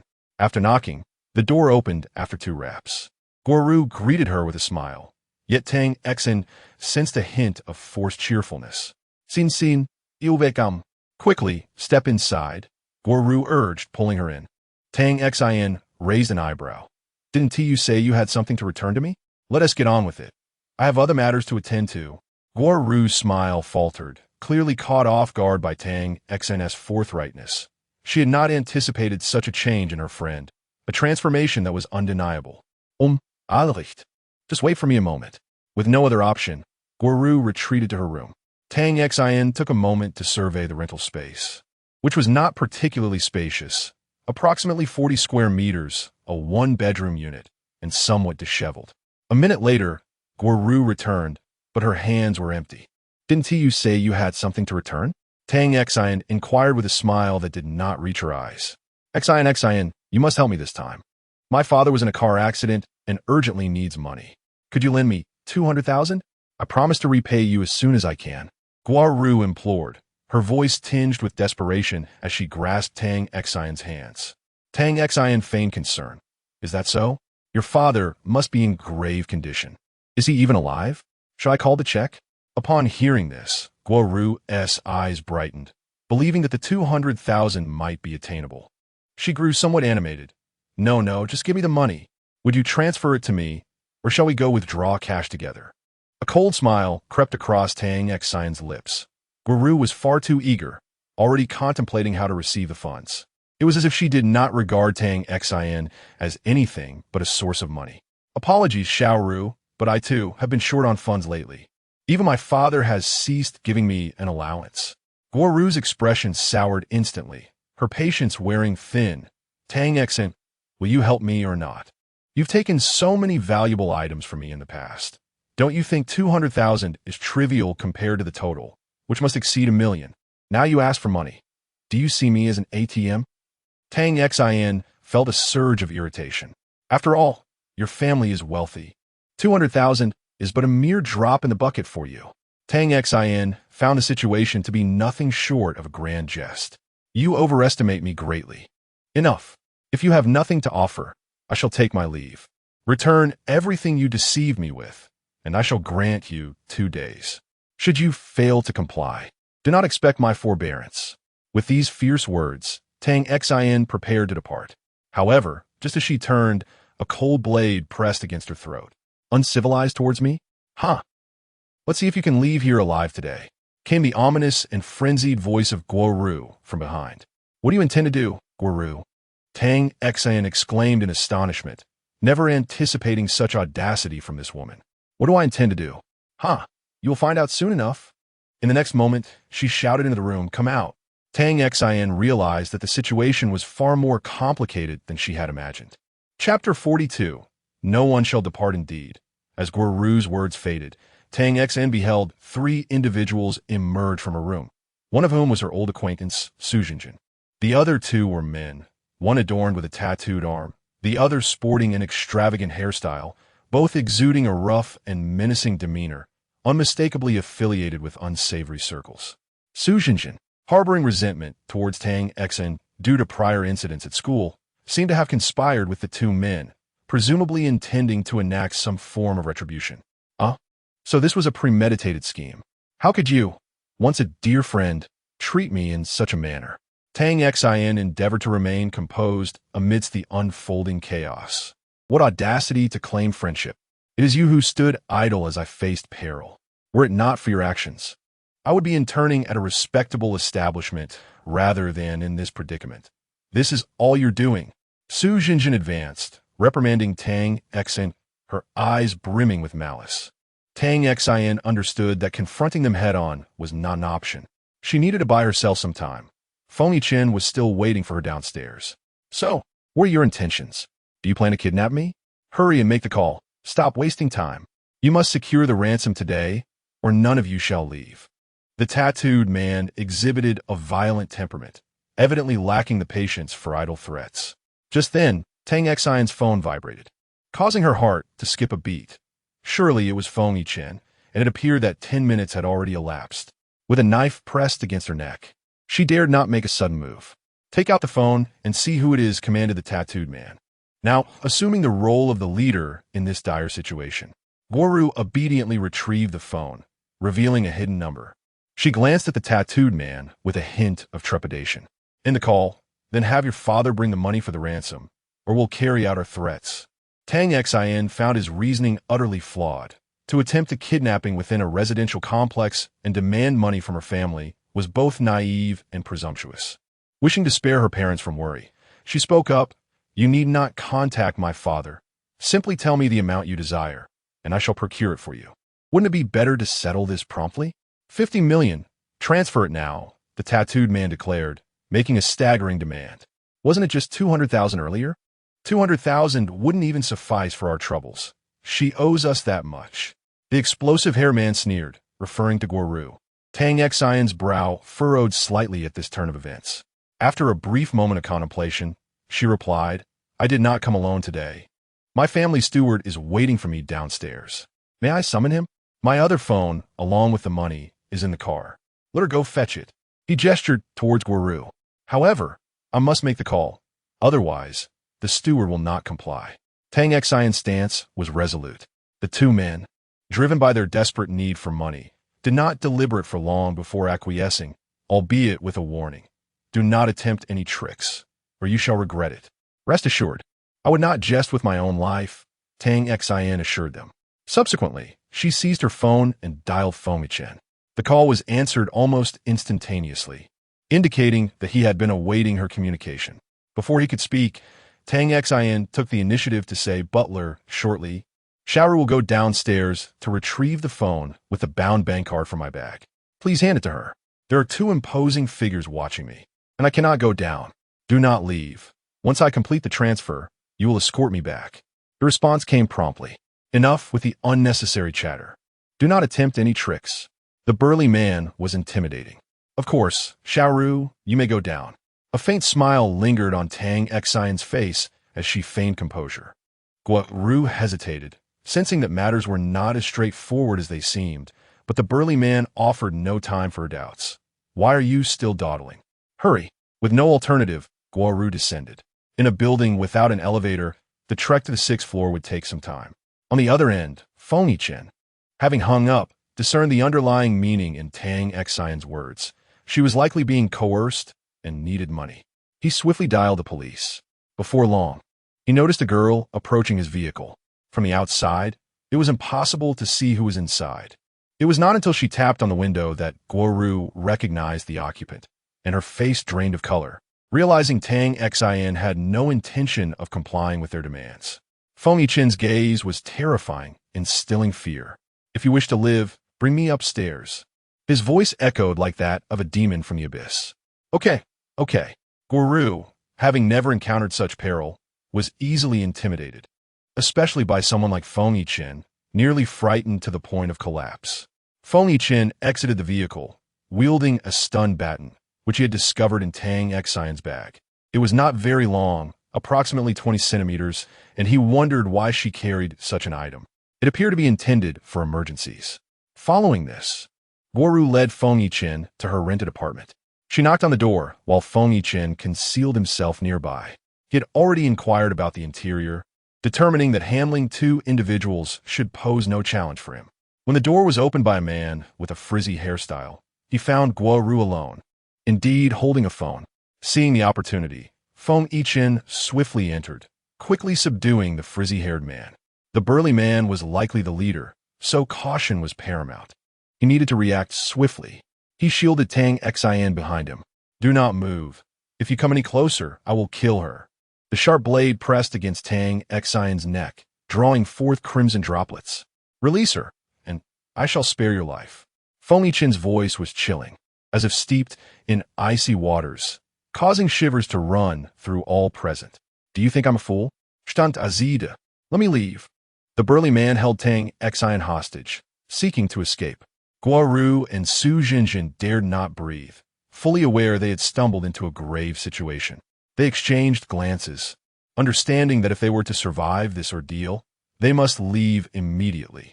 As Tang Xian gazed at Feng Yichen, an inexplicable calm washed over her since his arrival. Her fear had dissipated entirely. The burly man's focus remained solely on Feng Yichen.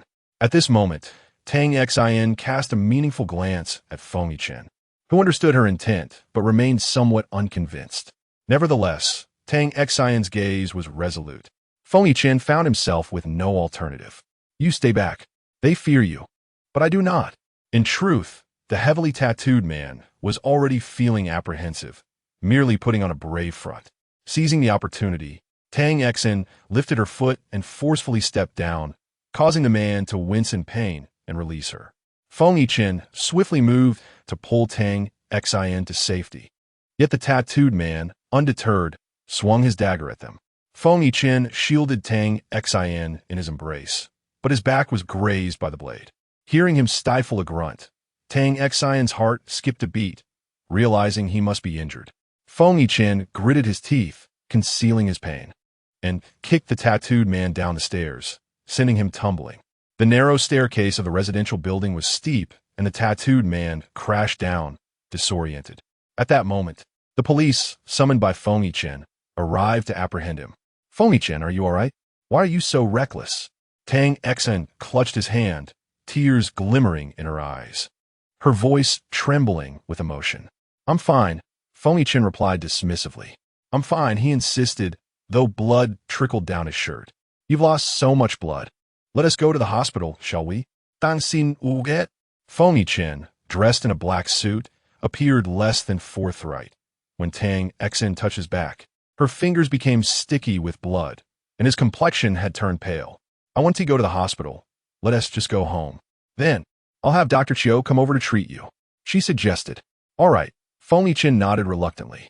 Ultimately, they had no choice but to head to Feng Yichen's apartment in the city, a place he rarely occupied but frequented occasionally. It was a splendid apartment, expensive and well-secured, rumored to be home to many celebrities, of which Tang Xian had heard whispers. Yet, her mind was too preoccupied with Feng Yichen's injury to concern herself with such trivialities. The more she pondered, the more sorrowful she became, engulfed by guilt and remorse for being the cause of his suffering. After a series of tribulations, dusk began to settle as they arrived at the apartment, just as Dr. Chiu arrived as well. During the treatment of his wounds, Feng Yichen insisted that Tang Xian leave, not wanting her to witness anything distressing. However, she refused to budge, determined to stay by his side. Feng Yichen sighed, recognizing her stubbornness, feeling utterly helpless. Just don't be afraid of what you might see, he cautioned her. Tang Xian understood his meaning. Recalling his face and the loneliness reflected in his eyes, her heart ached for him. She took his hand in hers, gazing into his eyes to convey her sincerity. I'm not afraid. No matter how you look, I will not fear you. I will always care for you. Tears shimmered in her eyes, threatening to spill over at any moment. Okay. Feng Yichen felt a slight stirring in his heart. The injury was on his back, necessitating the removal of his shirt. As Tang Xian gazed upon the gruesome 20-centimeter-long wound on his back, she could not help but gasp in horror.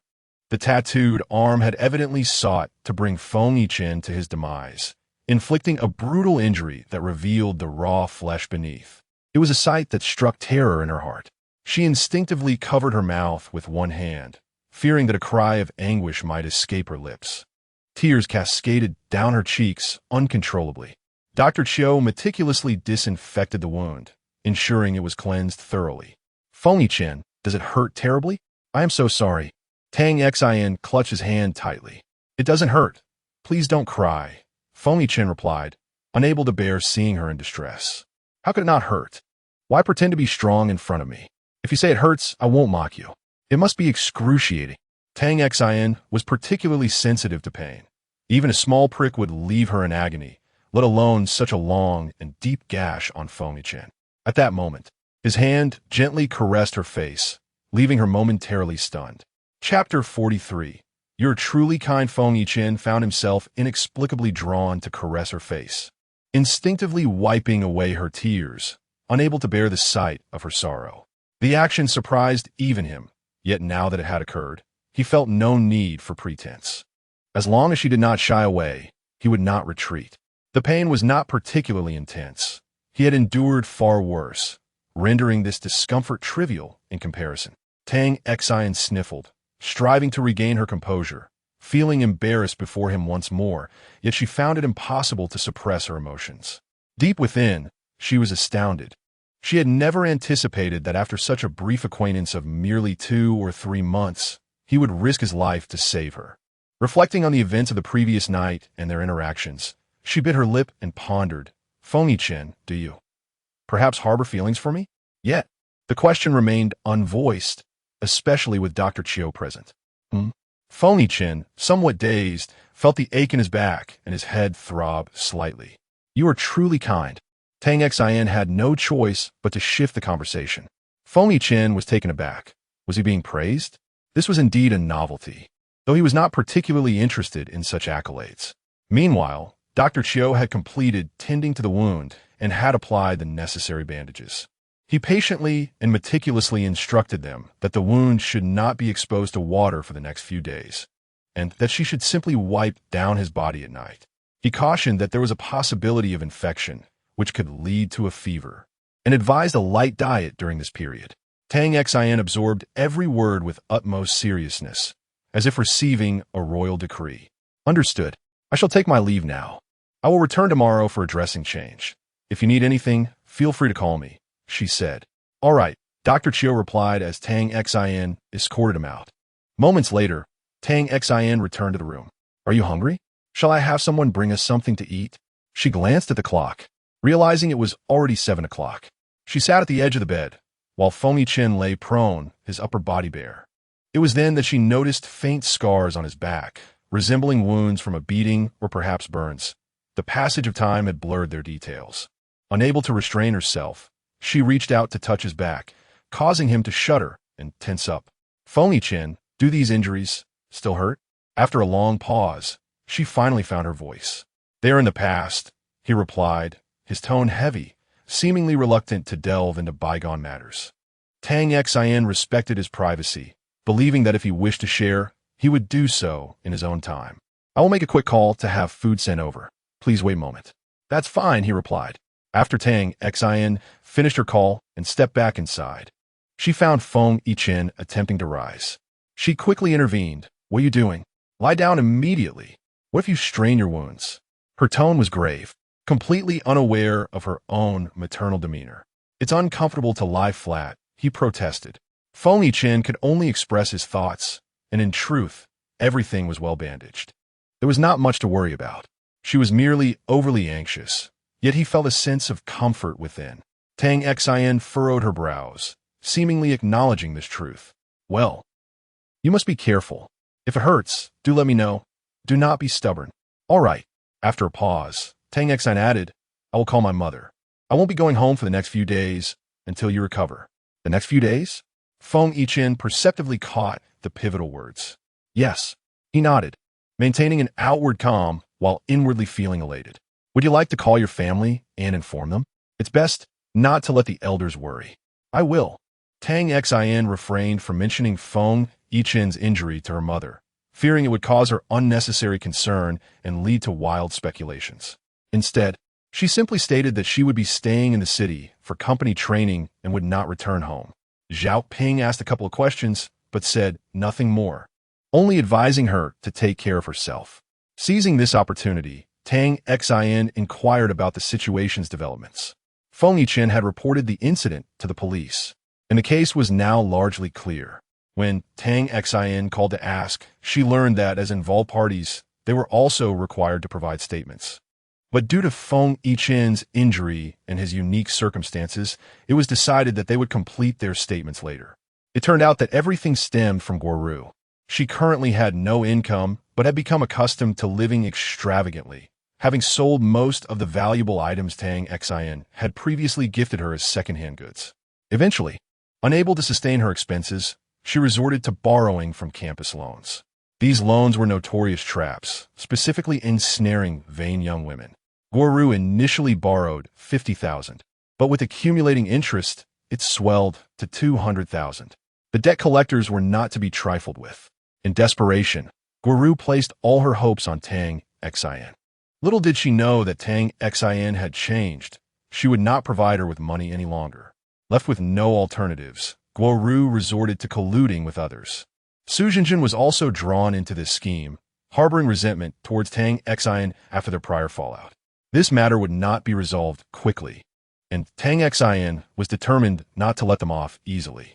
The crime of kidnapping was serious, especially as it had resulted in Feng Yichen's injury, an unforgivable offense. They must face several years in prison. After hearing all this, Tang Xin let out a temporary sigh of relief. She had been careless this time, never expecting Guru to be so bold as to attempt a kidnapping. Previously, she thought Guru merely a bit arrogant, not realizing she harbored malicious intent. If it weren't for this, Feng Yichen would not have been injured. The more she thought about it, the more guilt and heartache she felt. Sitting in the living room with her head bowed, lost in thought, she was noticed by Feng Yichen as he emerged from his room. He observed her seemingly despondent demeanor, causing his brow to furrow slightly. "What are you thinking about?" he inquired as he approached her. "Oh, it's nothing. Are you still planning to go to the company in the next few days? Perhaps you should refrain from doing so for now. Wait until you are better." Feng Yichen felt helpless. His injury was not as severe as she perceived, yet to her, it seemed akin to a grave wound. It was truly exasperating. A brief respite of merely 2 days suffices. Although this sensation is rather pleasant, one mustn't allow matters to escalate unnecessarily. It is contingent upon your recuperation. Dan xin zimain stifafat. Feng Yichen, with pursed lips, gazes at her innocently. "Your look holds no sway over me. Your health is of paramount importance. The rest is inconsequential to me." There remains a trace of obstinacy. No sooner had he spoken than Feng Yichen's phone rang abruptly, shattering the silence that enveloped them. Upon seeing it was in Xiaoning, he surmised there was a matter at hand. Considering the timing, it was likely feedback regarding the affairs he had entrusted concerning Tang Jin. Thus, he promptly answered the call. Chapter 44. In truth, I am fond of you. Tang Xin felt it prudent to temporarily distance herself from his presence. For during a phone call, one might inadvertently disclose private matters. However, she found herself somewhat uneasy. Feng Yichen did not leave, and before her, he answered the phone, speaking very little and primarily listening to the other party. Tang Xin rubbed her forehead, suddenly realizing that perhaps she was overthinking. Even sitting beside him, she would not overhear anything particularly confidential, as his responses rarely exceeded 5 words. She could only wait for him to finish before inquiring further. On the other end, Xiaoning relayed the findings from the past few days. He spoke for about 10 minutes, and, as Tang Xin had anticipated, Feng Yichen remained expressionless. Merely uttering a few words, "I understand." His countenance revealed no discernible emotion, rendering any attempt to gauge his feelings through his expressions utterly futile. "What is it?" "Dan xin inquit." "Your brother's matter," Feng Yichen replied without hesitation. Tang Xin exclaimed in surprise, evidently taken aback to discover that it concerned Tang Jin. She suddenly recalled having previously confided in Feng Yichen about her brother and her plans, never expecting him to take action. Feng Yichen likely deemed it cumbersome to articulate the details himself. Hence he recorded the call, allowing her to comprehend the situation more clearly without his interjection. And Xiaoning primarily reported that Lin Wanner had visited Tang Jin twice in recent days. Apart from their meetings, they had undoubtedly communicated via mobile. However, the specifics of their conversations remained unknown. Aside from contacting Tang Jin, Lin Wanner had not made any other moves. Yet, Xiaoning proposed a point of suspicion. Previously, Lin Wanner had a notoriously poor relationship with Yang Zikai's mother, Su Huifeng, who had always looked down upon Lin Wanner and disapproved of her as a potential daughter-in-law. Strangely, however, this woman had somehow managed to improve their relationship significantly, and Su Huifeng was no longer as harsh as before. Such was the situation. After listening, Tang Xin's expression grew somber. It appeared that unlike in her previous life, Lin Wanner did not intend to introduce a girlfriend to Tang Jin, but rather sought to approach him personally. This conjecture caused Tang Xian's gaze to turn icy. If that were the case, she would not mind ensuring Lin Wanner's demise was even more tragic. Regarding the improvement in Lin Wanner's relationship with Su Huifeng, she was not particularly surprised. After all, Lin Wanner was a woman of considerable cunning, not one to be underestimated. What are your plans? After 10 minutes of silence from her, Feng Yiqin, unusually proactive, inquired. I must ascertain Lin Wanner's true intentions in approaching a Jin. If it were to seek revenge against me, she would hardly choose such a method, especially as she remains a married woman. Could it be? Tang Xian's eyes narrowed slightly, emanating an air of danger. For now, let us continue to observe and remain inactive. I will also gather information once I return. At present, Tang Jin's demeanor towards her reflects a state of Cold War, a sentiment she intends to conceal from him. Rest assured, leave it to me, she assures, confident that her intentions will be discerned. Feng Yiqin seems to possess a certain clairvoyance, effortlessly grasping the thoughts that occupied Tang Xian's mind. Very well, thank you, she replies. Though Feng Xiao's reaction to those two words is less than favorable, his brow furrowing subtly.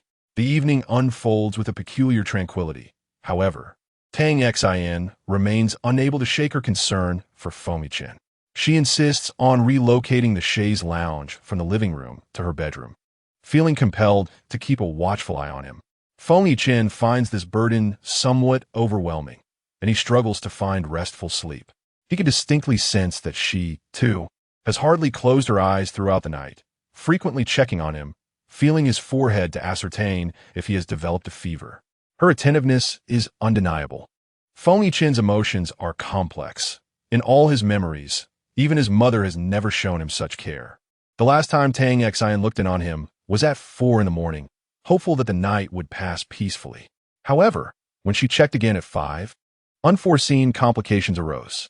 The wound could not escape the fate of inflammation, despite the anti-inflammatory medication applied. Perhaps due to his unique constitution, a sudden fever struck, causing his temperature to soar, and she could feel the heat radiating from him. Fortunately, Dr. Chiu, being quite experienced, had foreseen potential complications and left behind some fever-reducing patches suitable for adults. Yet, when Tang Xian retrieved one to apply to Feng Yiqin, he adamantly refused, amusing her with his reasoning. Those are for children. Left with no options, she patiently coaxed him, squatting by his bedside, clasping his hand with a gentle voice. Perhaps unaware of her own tenderness, these aren't exclusively for children. I used the same when I had a fever, so be good and wait for doctor Chiu to bring you medicine, all right? Her gaze was fervent, laced with a glimmer of hope. Fine, Feng Yiqin relented, having no choice but to acquiesce. Tang Xian's face instantly lit up with a radiant smile. That's more like it. You need to be a bit more obedient.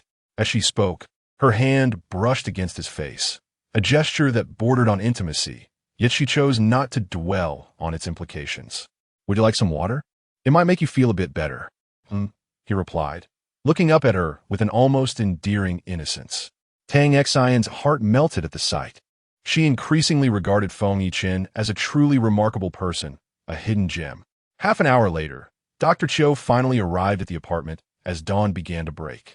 After applying the fever-reducing patch, Tang Xian had hoped for some improvement, but this fever was relentless, showing no signs of abating. This left her in a state of distress, prompting her to make 2 calls to Dr. Chiu, urging his arrival. By the time he came, she felt somewhat embarrassed. Upon measuring his temperature, Dr. Chiu discovered it had risen to an alarming 40 degrees, explaining the unusual flush on his face and his dazed demeanor. In the end, there was no alternative but to resort to intravenous therapy. Tang Xian felt a twinge of anxiety. She had to take leave the very next day after resuming work, and she could only imagine the idle gossip awaiting her. Nevertheless, she could not allow Feng Yiqin to face this ordeal alone. Thus, she dialed her manager's number and requested a day off. Xing Yunfan was somewhat taken aback. He had not anticipated that this young woman would be so audacious, taking leave right after returning to work. In any other establishment, such an act might have led to her dismissal. Yet, considering the boss's demeanor at the time, which hinted at connections to nobility. He felt compelled to comply and instructed her to rest adequately. Tang Xian felt a pang of guilt and expressed her gratitude repeatedly. She devoted herself to caring for Feng Yichen in their apartment. Meanwhile, Tang Jin had made new strides with Lin Wanner. Ever since Lin Wanner had departed that day, she sent him several photographs the following day, depicting various bruised and swollen areas of her body, lamenting that her mother-in-law had been particularly harsh. Each day, she devised new excuses to torment her, leaving her in despair. While her messages did not overtly convey her suffering, they subtly revealed her desperate desire to escape the Yang household. One could easily discern her plight through her words. She had always possessed an innate understanding of human emotions, particularly when it came to Tang Jin. Upon seeing her messages, Tang Jin was consumed by anger. He believed that a goddess like her should not endure such a life. She was too good and too innocent, deserving of a far better fate. How could she be subjected to torment in such a household?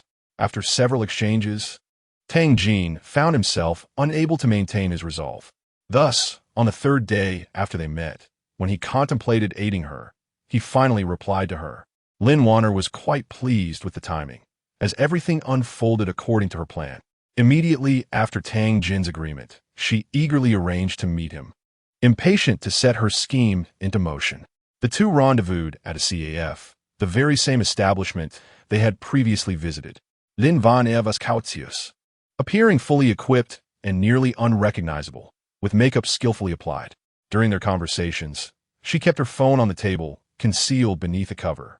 Tang Jin, not particularly attentive to such details, was preoccupied and somewhat impatient. "How can I assist you?" "I will do everything within my power," he declared shortly after taking his seat. Noticing her lack of vitality and recalling the contents of her messages, his earlier suspicions were further confirmed. Lin Wanner seemed unable to fully trust him, her demeanor having shifted slightly from before. "Do you truly wish to help me? It may implicate you and bring you considerable trouble. That would burden my conscience even more." "Fear not. I shall find a way to extricate myself," Tang Jin replied, pressing his lips together. Being young, his emotions were plainly evident on his face, lacking the art of concealment. Why are you so determined to assist me?" Lin Wanner gazed intently at him, persistently seeking a justification. In Tang Jin's view, this was a perfectly reasonable expectation. She surely required a compelling justification to believe in him. Yet, he had entirely forgotten that it was she who had initially sought his assistance, and now it appeared as though Tang Jin was eagerly volunteering to help her. This somewhat naive young man, however, remained oblivious to this irony. He pressed his lips together, seemingly at a loss for words, feeling a touch of embarrassment. Ultimately, he mustered the courage to confess, "Actually, I have always admired you, and I really like you. You should not have to endure such a family life. You deserve a better environment." Tang Jin, filled with emotion, delivered his first confession in one breath, momentarily unable to meet Lin Wanner's gaze. "Is what you said truly real? I am no longer the person I once was. Do you still like me?" Chapter 45. I have a plan, with tears welling in her eyes. Lin Wanner appeared exceptionally delicate and heartrending, evoking a profound sense of compassion within me, as if with a mere blink, her tears would cascade down her cheeks. She cast her gaze downward, seemingly engulfed in melancholy and a touch of inferiority, a sight that deeply affected Tang Jin's heart. "What you are experiencing now is not your fault. You are merely a victim," Tang Jin exclaimed, his voice tinged with fervor, his hands clenched into tight fists upon his knees.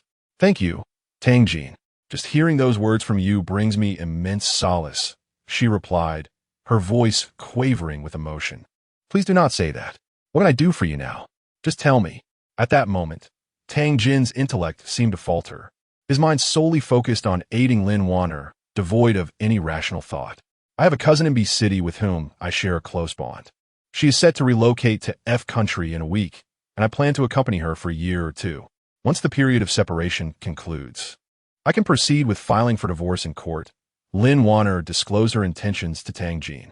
He, however, appeared taken aback. "You intend to go abroad?" "Yes. I must leave. Otherwise, given the Yang family's influence, they will undoubtedly track me down, convinced that I've tarnished their reputation." They will not let me off easily. All I need is for you to accompany me to Be City and see us off at the airport. In truth, Lin Warner's reasoning was riddled with inconsistencies.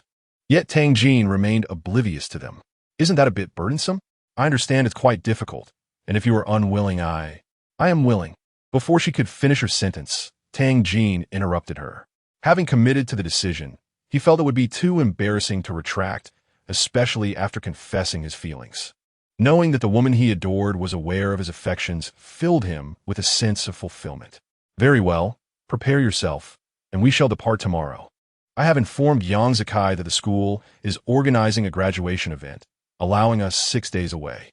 This is the maximum time I can negotiate.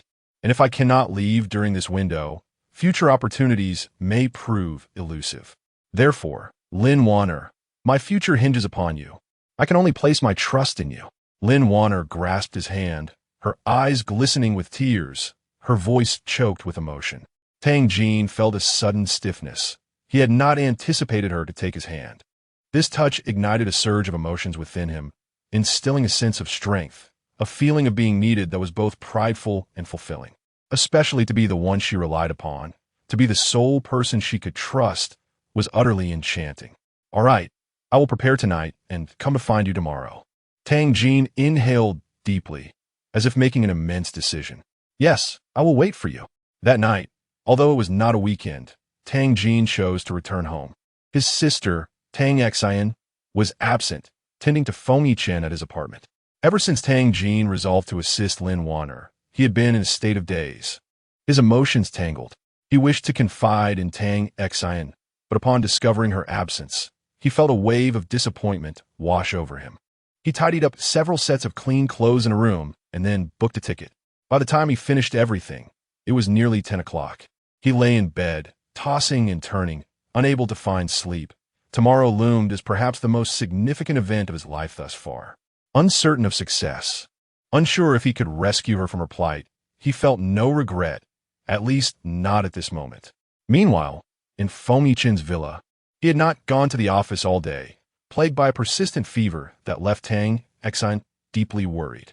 Doctor Qiu suggested that if his condition did not improve by tomorrow, a visit to the hospital would be necessary.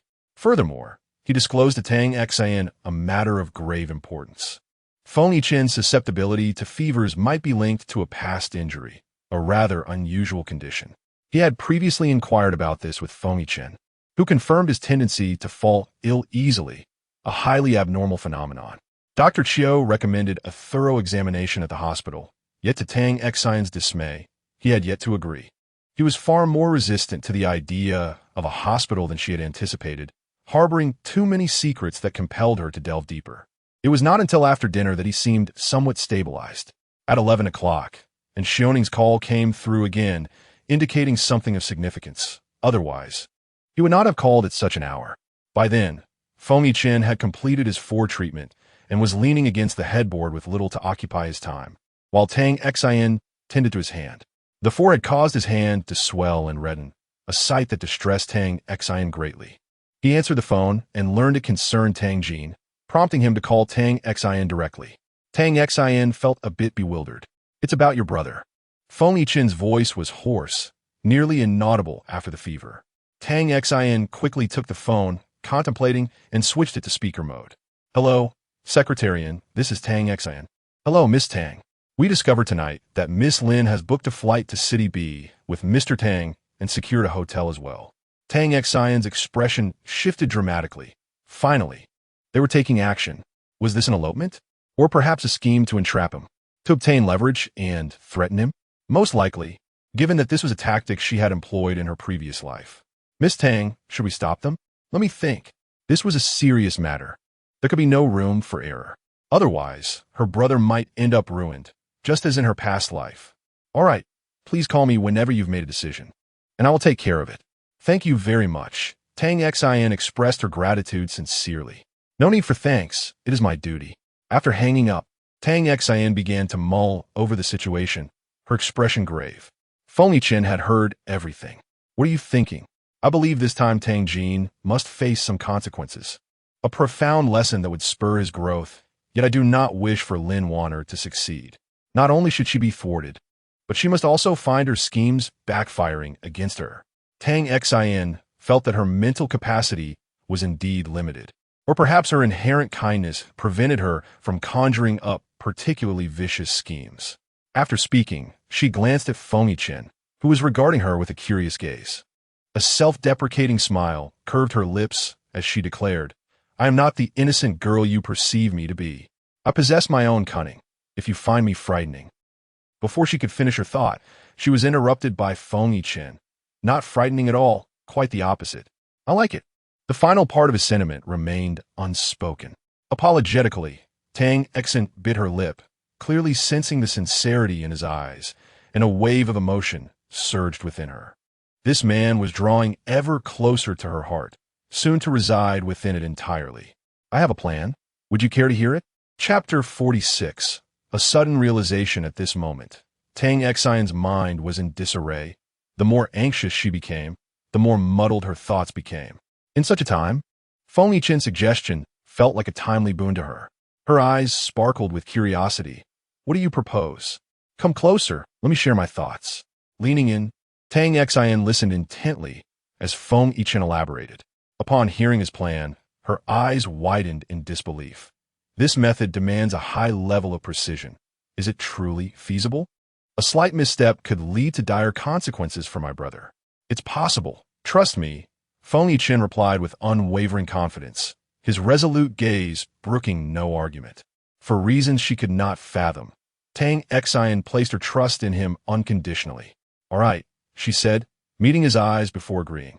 Subsequently, Tang Xian dialed and Xiaoning using Feng Yichen's phone, relaying their plan to him, and Xiaoning immediately acquiesced. Knowing from his understanding of the boss that this strategy was likely conceived by Feng Yichen himself, thus raising no objections. The following day, Tang Jin informed Zhao Ping of his intention to go out for a few days. Zhao Ping furrowed her brow. Her son had always been fond of wandering, and it was hardly a holiday. "Well, you may go, but be sure to stay safe and call home if anything arises." She did not prevent him. After all, her son was a decisive young man, and he had often ventured out without incident before. Yet, Tang Jin pursed his lips, yearning to express more, but ultimately remained silent. With a deep breath, he shouldered his backpack and stepped out. In the past, he frequently embarked on such excursions, sometimes for days, occasionally up to half a month.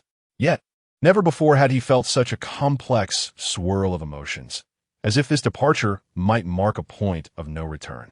Tang Jin headed straight to the airport, where Lin Wanner awaited his arrival. She carried little baggage, only a 20-inch carry-on suitcase. As if anticipating his suspicion, she offered an explanation. "I cannot bring too much. It might raise questions. Besides, I have little to begin with." As she spoke, her gaze dimmed, eliciting a surge of compassion from Tang Jin. "It's all right. As long as you bring the essentials, we can acquire the rest later." Lin Wanner nodded, biting her lip, appearing as though she had more to say. "Speak your mind," Tang Jin finally urged. Lin Wanner sought precisely this reaction. "This time, please help me. And you haven't mentioned it to anyone else, have you? Your sister. She has such a deep misunderstanding of me. I fear she might think I intend to harm you again." Before she could finish, Tang Jin interjected, "Rest assured. My sister is unaware. She has been away from home these past few days." Reflecting on this, he felt a pang of discomfort. She seemed unchanged, still absorbed in her own romantic endeavors. Previously, her affections had been directed toward Yang Zikai, but now they had shifted to Feng Yichen. She had once claimed she wished to refrain from relationships, yet here she was, engaging once more. What a charlatan! Lin Wanner's eyes flickered with uncertainty. Earlier, Bai Xiaolu had mentioned that Tang Xian had joined Xinqing Design and apparently knew their boss, a revelation that had long stirred a sense of envy within Lin Wanner. Why should this be? Why does she, Tang Xian, have the privilege of befriending one influential person after another, while she finds herself perpetually catering to Yang Zikai? Living in such a state of humility, she channels all her resentment towards Tang Xian, convinced that without her, her life would undoubtedly be better. Recollecting her thoughts, she cautiously inquires whether Tang Xian is currently involved with Feng Yichen. Previously, there had been uncertainty surrounding this matter, and now she seeks confirmation from Tang Jin. believing that clarity could facilitate many aspects. However, to her surprise, Tang Jin shakes his head, stating that he is indifferent to her affairs. The lack of communication in his words is palpable. Lin Warner's expression stiffens. After all, she is your sister, and I hope my presence does not adversely affect your relationship. A tinge of guilt resonates in her tone. It has nothing to do with you. Do not overthink it. Soon, the airport announcement for boarding echoes through the terminal. Very well, let us depart. Lin Warner stands up first, her anticipation growing. She longs to conclude this matter swiftly and acquire what she desires. If successful, her standing in the Yang family would undoubtedly improve. Indeed, Tang Jin responds affirmatively, rising as well. Their 3-hour journey leads them to a southern port city. They had prearranged accommodations and head straight to the hotel upon leaving the airport. To Tang Jin's astonishment, her so-called cousin does not appear. Lin Warner explains that she's preoccupied with various overseas formalities and cannot spare the time to meet her, assuring him that they share a good relationship and that she is unperturbed, urging Tang Jin not to mind. Tang Jin is unconvinced if Lin Warner is unbothered. He sees no reason to be concerned. At the hotel, they have booked 2 adjoining rooms. That evening, Lin Warner proposes a dinner to express her gratitude. After some contemplation, they dine at the hotel restaurant, where Lin Warner orders a bottle of red wine. Although her heart condition prevents her from drinking, she insists on sharing a toast with Tang Jin. In truth, she merely sips a small amount while Tang Jin consumes the entire bottle, undoubtedly aided by Lin Warner's encouragement, leaving him thoroughly intoxicated by the end of the meal. Lin Warner assists him back, encountering others along the way as she continuously reassures him, saying, "Let us discuss this in our room." At that moment, a waiter approaches to offer assistance. Lin Vania, her cheeks flushed and wearing a somewhat helpless expression, shakes her head, replying, "No, thank you." The waiter observes them enter the elevator, finding the girl somewhat familiar, but is too preoccupied to dwell on it. Lin Warner helps Tang Jin to his room and then commences her plan. The following day, as Tang Jin awakens, he is greeted by a throbbing headache. Beside him, he hears soft weeping. Pressing his temples, he turns to see Lin Warner crying, wrapped in a blanket, seemingly devoid of clothing. His mind erupted with a loud thud, instantly blanking out. The capacity for thought vanished entirely. A throbbing pain surged through his head, as though numerous saws were incessantly at work within, buzzing ominously, threatening to explode. What has happened? After an indeterminate amount of time, he finally regained his voice. "Why, you don't remember anything?" Lin Warner gazed at him, her face streaked with tears, resembling a weeping willow in the rain. Tang Jin shook his head, truly devoid of any recollection. Yet, observing her distress, he could surmise some events. "You were intoxicated last night. I brought you back, but you wouldn't let me leave, professing your affection for me, and, ultimately..." She began to cry again. The last 2 words remained unspoken. Yet Tang Jin understood. He must have forced himself upon her. But why was there no memory of it? That seemed implausible. However, at present, his cognitive faculties were utterly incapacitated. Any attempt at thought only intensified the pain in his head.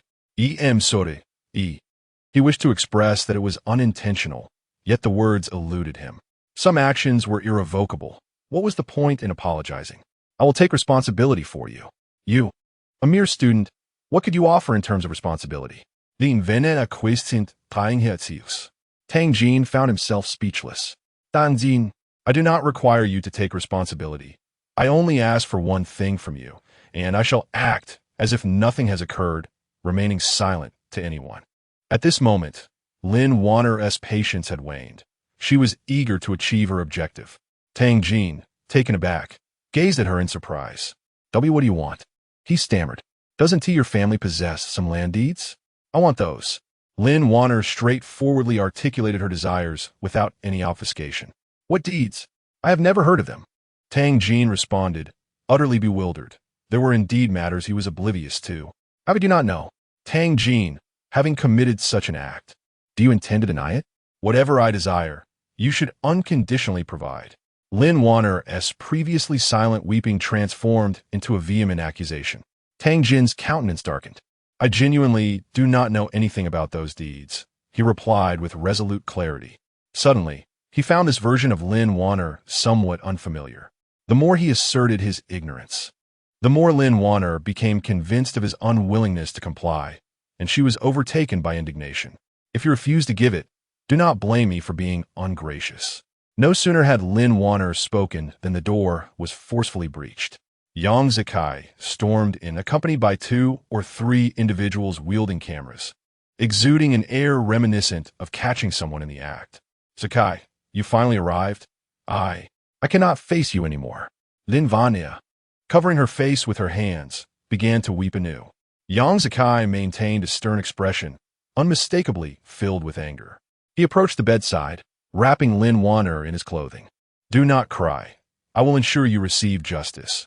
Those who have wronged you shall not escape my wrath, Yang Zikai pronounced with unwavering conviction. It was he who coerced me. I lacked the strength to resist.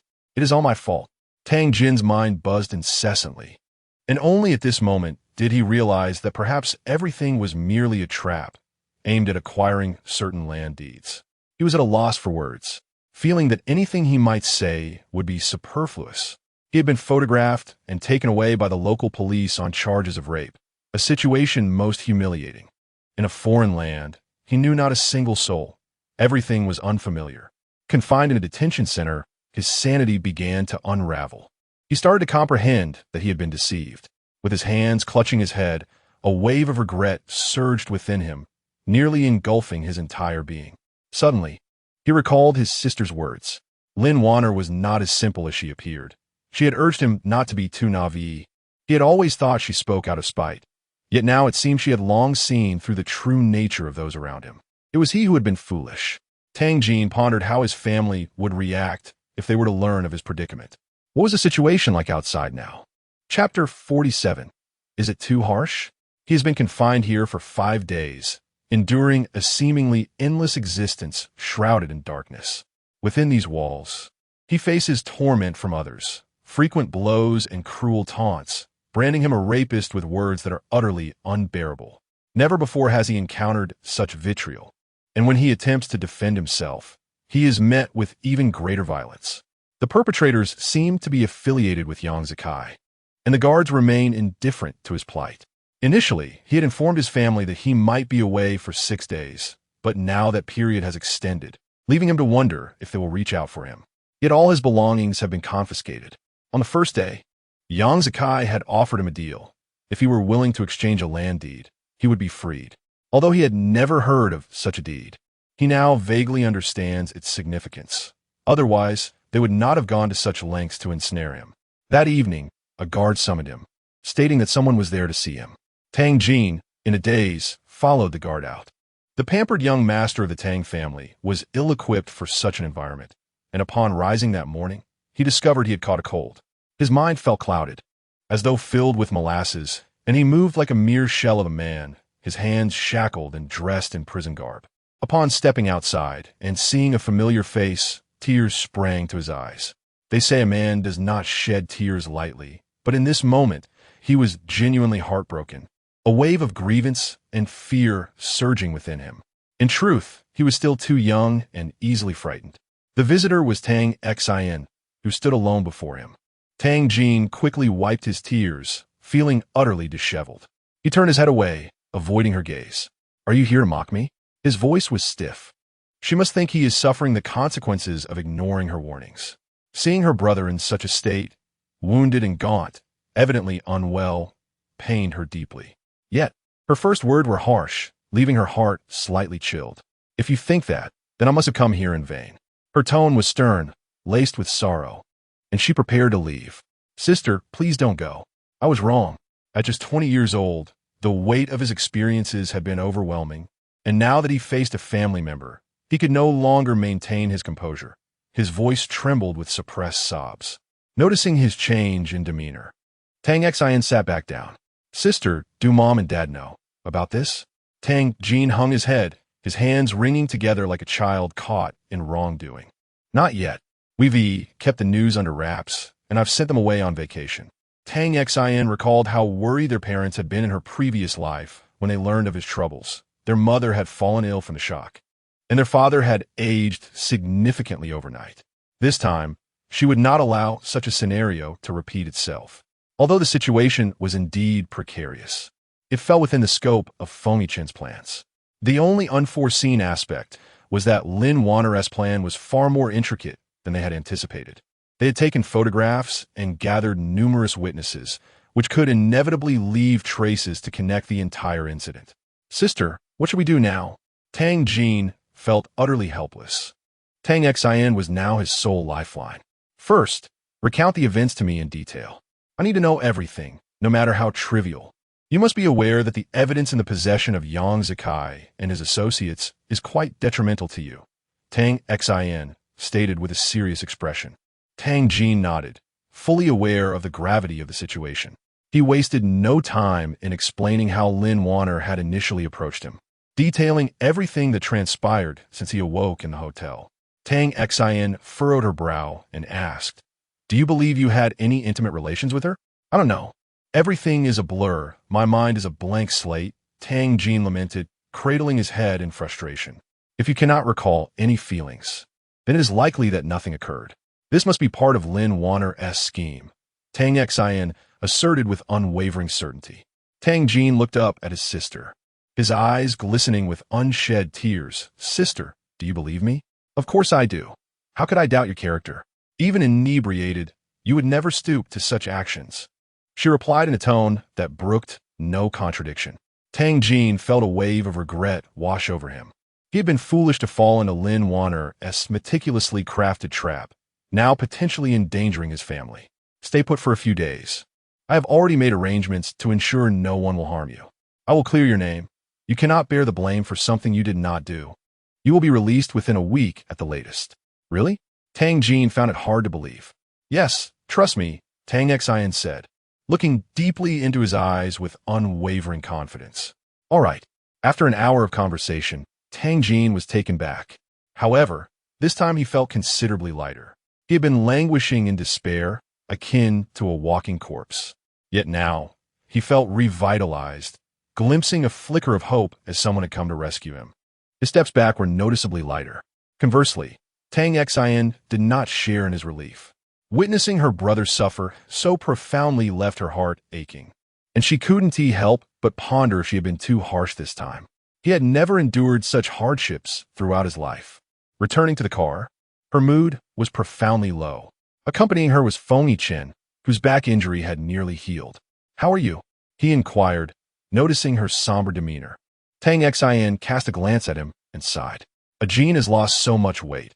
He may have been beaten inside and caught a cold. He is like a shadow of his former self, devoid of any vitality." Her voice trembled, tears glistening in her eyes. "Do you think I was wrong? I shouldn't have let him suffer so much," she confessed, her heart heavy with regret. "You did not err.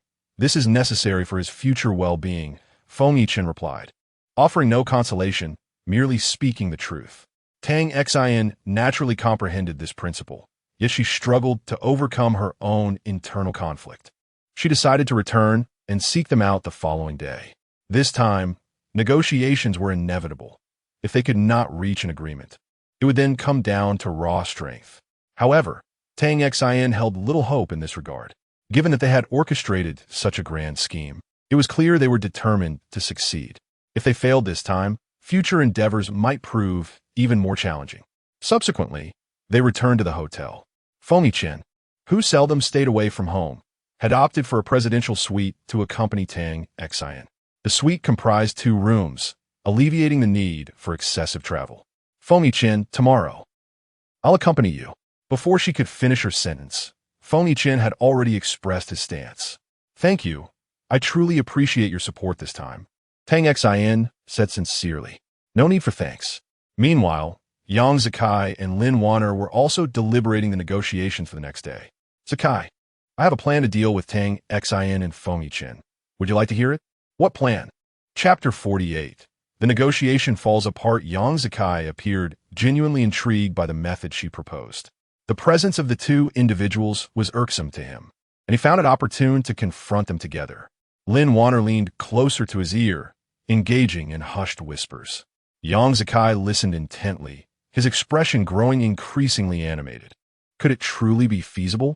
Although he still harbored doubts, the spark of eagerness was evident in his eyes. Rest assured, I have recorded the audio. With just a little editing, we shall have the content we desire, Lynn Warner declared, exuding confidence. Yet, in the next moment, a flicker of hesitation crossed her face. However, this will irreparably offend Feng Yicheng. Yang Zikai dismissed her concerns with a scoff. Am I to fear him? I assure you, our families are currently of equal strength. If it comes to a head-on clash, neither side will gain the upper hand. His bravado, however, hinted at a sense of insecurity. The recent scandal had adversely affected his company, while Feng Yicheng's career remained steadfast over the years. Yet, if Lin Warner's plan could be executed flawlessly, it would surely strip Feng Yicheng of some of his stature. That is well and good, but I worry that you may face repercussions, Lin Warner confessed, her concern evident. Yang Zikai's demeanor softened. That won't happen. This must be executed flawlessly. His conviction radiated a powerful determination. The following day, they convened at the appointed negotiation venue. Feng Yicheng arrived alongside Tang Xin, and to outsiders, they appeared as a devoted couple, inseparable in their presence. Conversely, the fact that Yang Zikai and Lin Warner could even sit down together for a discussion was remarkable. Tang Xin was unlikely to extend any semblance of kindness toward them, especially considering the devastation inflicted upon her brother. Her disdain for Lin Warner was palpable, wishing nothing more than her utter humiliation. Speak. What will it take for you to relent? Tang Xin began, her tone somber. I have made myself abundantly clear. Deliver what I demand, and we shall discuss nothing further. Yang Zikai asserted, exuding an air of authority.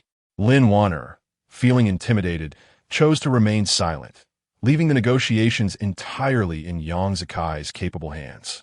Despite her animosity toward Tang Xin, she would not allow it to manifest outwardly. To achieve your goals, you would even sacrifice your own woman to another's bed. Lin Vania, do you truly believe you can endure with him?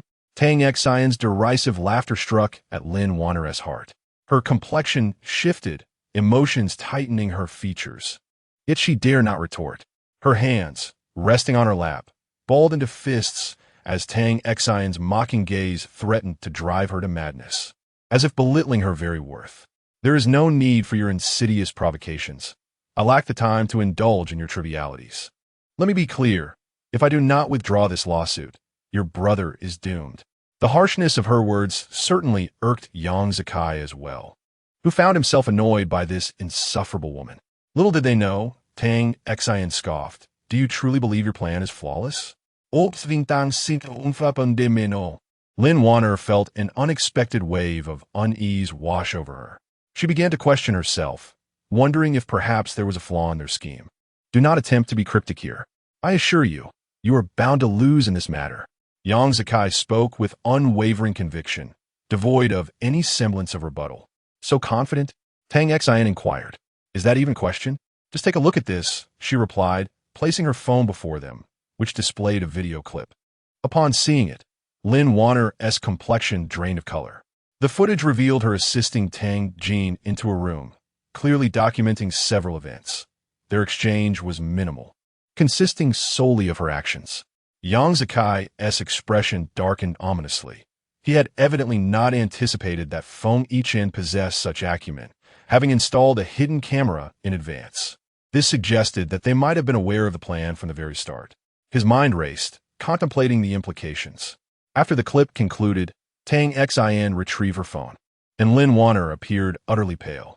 If this video were to surface online, her reputation would be irrevocably tarnished. It dawned on her that Tang Xin had been scheming against her for an unknown period. She now wished fervently that Yang Zikai would show her some consideration. Yet she had clearly overestimated her standing in his esteem. Yang Zikai remarked, even if the charge of rape does not hold, enticing a married woman and leading her away is more than sufficient to bring him down. Do you truly believe he can escape unscathed? Subsequently, Lin Warner played a recording for her, featuring the unmistakable voice of Tang Xion's naive younger brother. I like you, regardless of who you are. I will take you away from that home. It was Tang Jin's confession to Lin Warner. Tang Xian's eyes flickered with disbelief. She had never anticipated her foolish brother would be so easily led astray. Lin Wanner was utterly despicable. Tang Xian surmised there must be numerous such recordings. Maintaining her composure before these individuals, Tang Xian forced a smile. Let us not forget, it was your beloved wife who approached my brother first. If we are to assess blame, she was the one who strayed from her marriage. Lin Wanner's expression soured, and she was grateful for having taken medication prior to this encounter. Otherwise, she might have fallen ill. Oh, do you possess evidence? Proof that Wanner sought out Tang Jin first? Yang Zikai, a man seasoned by the trials of life, remained unruffled by this matter. Indeed, there are eyewitnesses who saw her visiting Tang Jin at school. How can you be certain it was not Tang Jin who invited her? Tang Xian thought to assert that his phone contained chat records, but then recalled her oversight. Since Tang Jin entered custody, all his belongings had been confiscated. That phone had likely fallen into Yang Zikai's possession long ago. Seeking records? You may find yourself disappointed. At this moment, Feng Yichen, who had remained silent, finally spoke. No further discussion is necessary. His voice was cold and hoarse, devoid of any tone of negotiation. We shall see. Dang Xin. Do not presume that having Feng Yichen as your shield renders you invincible. Ultimately, you still rely on men. Yang Zikai had lost interest in continuing the conversation. With that, he seized Lin Wanner and departed. Lin Wanner felt a wave of weakness washing over her, her legs trembling and her complexion devoid of color. However, she refused to linger in such a state for long. She needed to compose herself, for Yang Zikai had no fondness for frail women.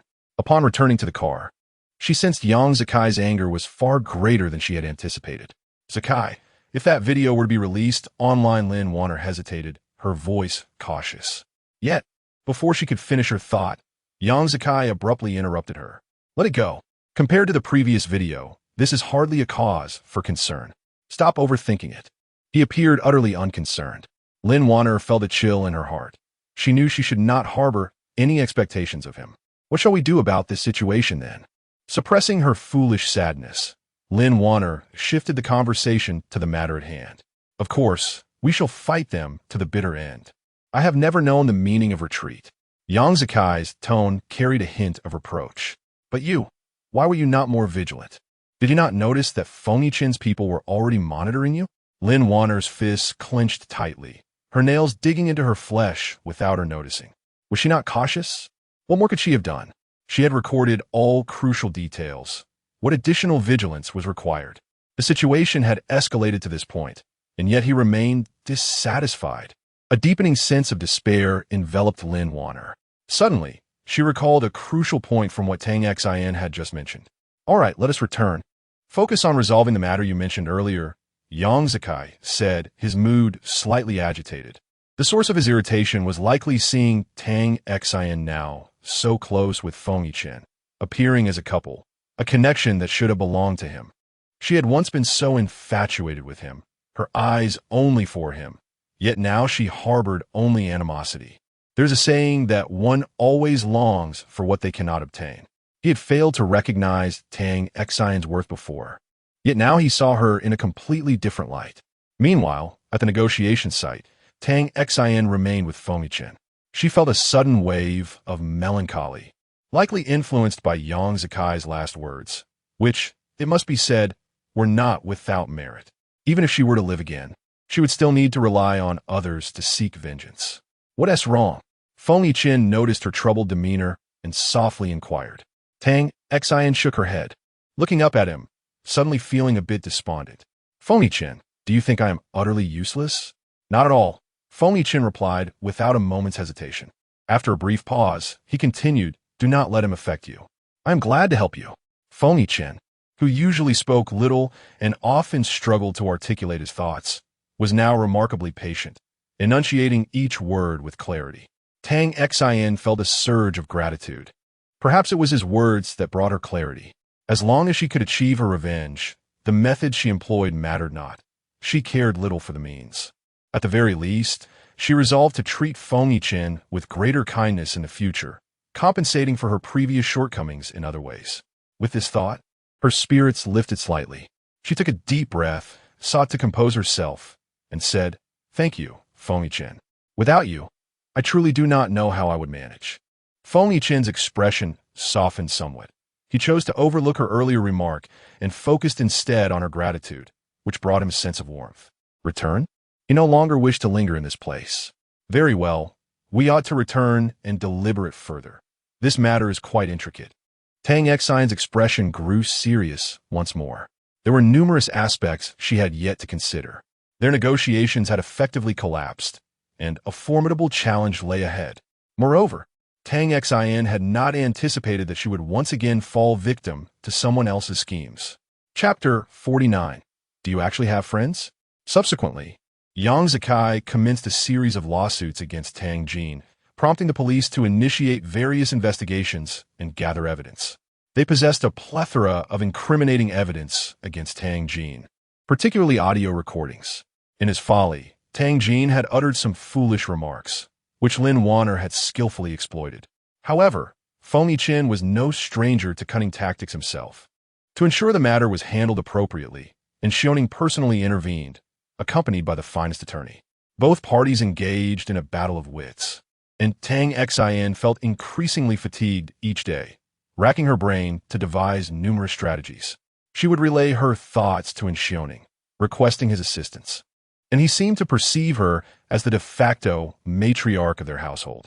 The series of events appeared to be culminating in the realization of a long-cherished dream, which motivated him to exert extra effort. And Xiaoning was inherently a person of remarkable capability, and it was not without reason that he had become Feng Yichen's trusted confidant. During their conversations, with Feng Yichen present, he found himself enlightened by Tang Xian's seemingly youthful yet astutely intricate thoughts, far from the naive innocence she projected. With Feng Yichen's support, Tang Xian was now nearly able to visit Tang Jin. Perhaps it was the arrival of her sister, coupled with the soothing words she had spoken, that had instilled a sense of calm in him, akin to a comforting balm. His condition had improved significantly from before, and he awaited his release with eager anticipation. Each time Tang Xian witnessed the hopeful glimmer in her brother's eyes, a sense of pressure weighed heavily upon her. Just as Tang Xian feared she could not fulfill her promise to her brother and allow him to emerge as scheduled, the following day, Xiaoning brought Tang Jin out. After half a month of confinement, he could not suppress his tears upon his release. Tang Xian was astonished. She had not anticipated that the promise would indeed be fulfilled, nor did she comprehend the extent of Feng Yichen's maneuvers. Initially, both sides were at a stalemate, exchanging various pieces of useful evidence, unable to break the deadlock. Ultimately, it was Feng Yichen's decisive intervention that shifted the balance. This led Tang Xian to speculate whether Feng Yichen had made some form of concession. Tang Jin, having endured poor meals and restless nights in custody, had lost considerable weight. Upon returning to the hotel, he took an extensive shower, nearly scrubbing his skin raw, and Xiaoning then took him out for a meal.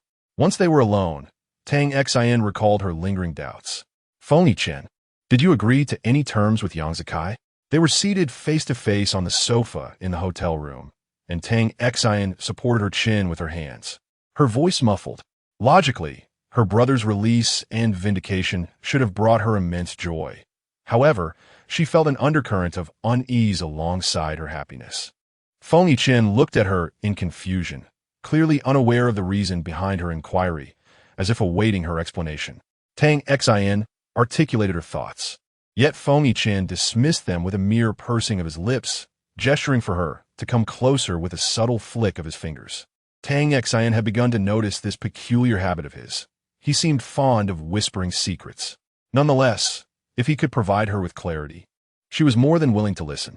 Feng Yichen was the first to speak, declaring, "I did not agree to any of his terms." He then leaned closer to her ear and whispered a few words, causing Tang Xian's eyes to widen in astonishment. Finally, she blurted out, "You actually have friends?"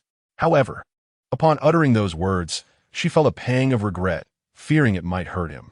She quickly attempted to amend her remark, "I didn't mean it that way. I just found it curious since you've never mentioned them before. Given your introverted nature, I imagined it must be quite challenging to make friends." To describe him as introverted was a generous understatement. The rumors circulating about him were far harsher, depicting him as reclusive, cold, and unapproachable. Reflecting on this now filled her with a sense of compassion. He had 2 friends, yet due to their residing in different cities, he had never spoken of them. "May I have the honor of meeting your friends this time? I must express my gratitude to them in person." However, he doused her enthusiasm with a splash of cold water, revealing he is currently on a business trip. Tang Xin couldn't help but feel a tinge of disappointment. Oh, what a pity. Yet Feng Yichen remained unfazed. There will be opportunities in the future. Well, that is true. There is plenty of time ahead. Shall we return tomorrow? Tang Xin Vobohatsti. It was somewhat embarrassing to admit, but she had just started her job and already requested a day off, and after only a couple of days, she was seeking a long leave of half a month. She feared that upon her return, her boss might dismiss her. Tang Xin sighed quietly. Even if she were let go, it wouldn't matter much, for the matters concerning her brother were of utmost importance. "All right, we will return tomorrow," Feng Yichen agreed, and he relished her phrasing, feeling as though they had established a certain bond. "By the way, you and Secretarian have been here for several days. Everything is all right at the company, right?" Tang Xin suddenly recalled this concern, feeling a wave of guilt wash over her. Feng Yichen and Xiaoning were pivotal figures in their company, yet they had come here because of her situation. She hoped it would not adversely affect the business. "It's all right," Feng Yichen replied nonchalantly, dismissing her worries. "That's good to hear." That evening, the siblings engaged in a heartfelt conversation. Tang Jin had now awakened to the true nature of Lin Wanner, and after this experience, he seemed to have matured significantly, shedding the naivety and innocence he once possessed, replaced instead by a newfound maturity. This transformation was what pained Tang Xin the most. Every growth seemed to stem from suffering, requiring substantial setbacks. "Sister, I am sorry." Tang Jin had long wished to express this sentiment.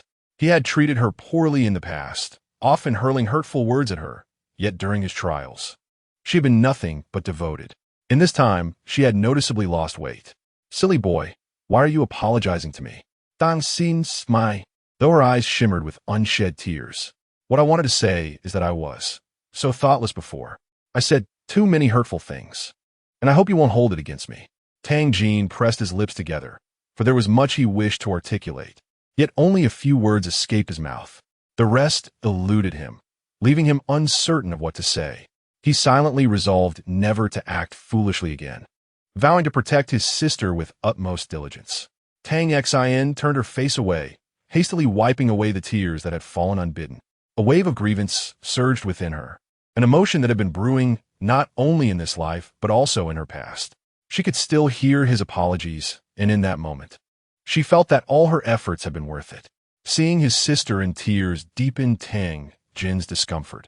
It felt as though something was lodged in his throat, making it difficult to swallow. "I won't hold it against you. Just promise to take care of yourself. We will return home tomorrow. Our parents should be back as well.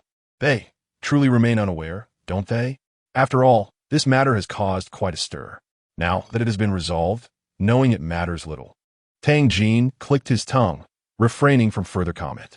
Just when he thought they could finally enjoy a period of tranquility, a new crisis erupted the following day. Chapter 50. Will you just admit it? At that moment, Feng Yichen, Tang Xin, and Tang Jin were all aboard the airplane, unaware of the unfolding events. And Xiaoning had returned earlier than them. As soon as he disembarked, his phone rang.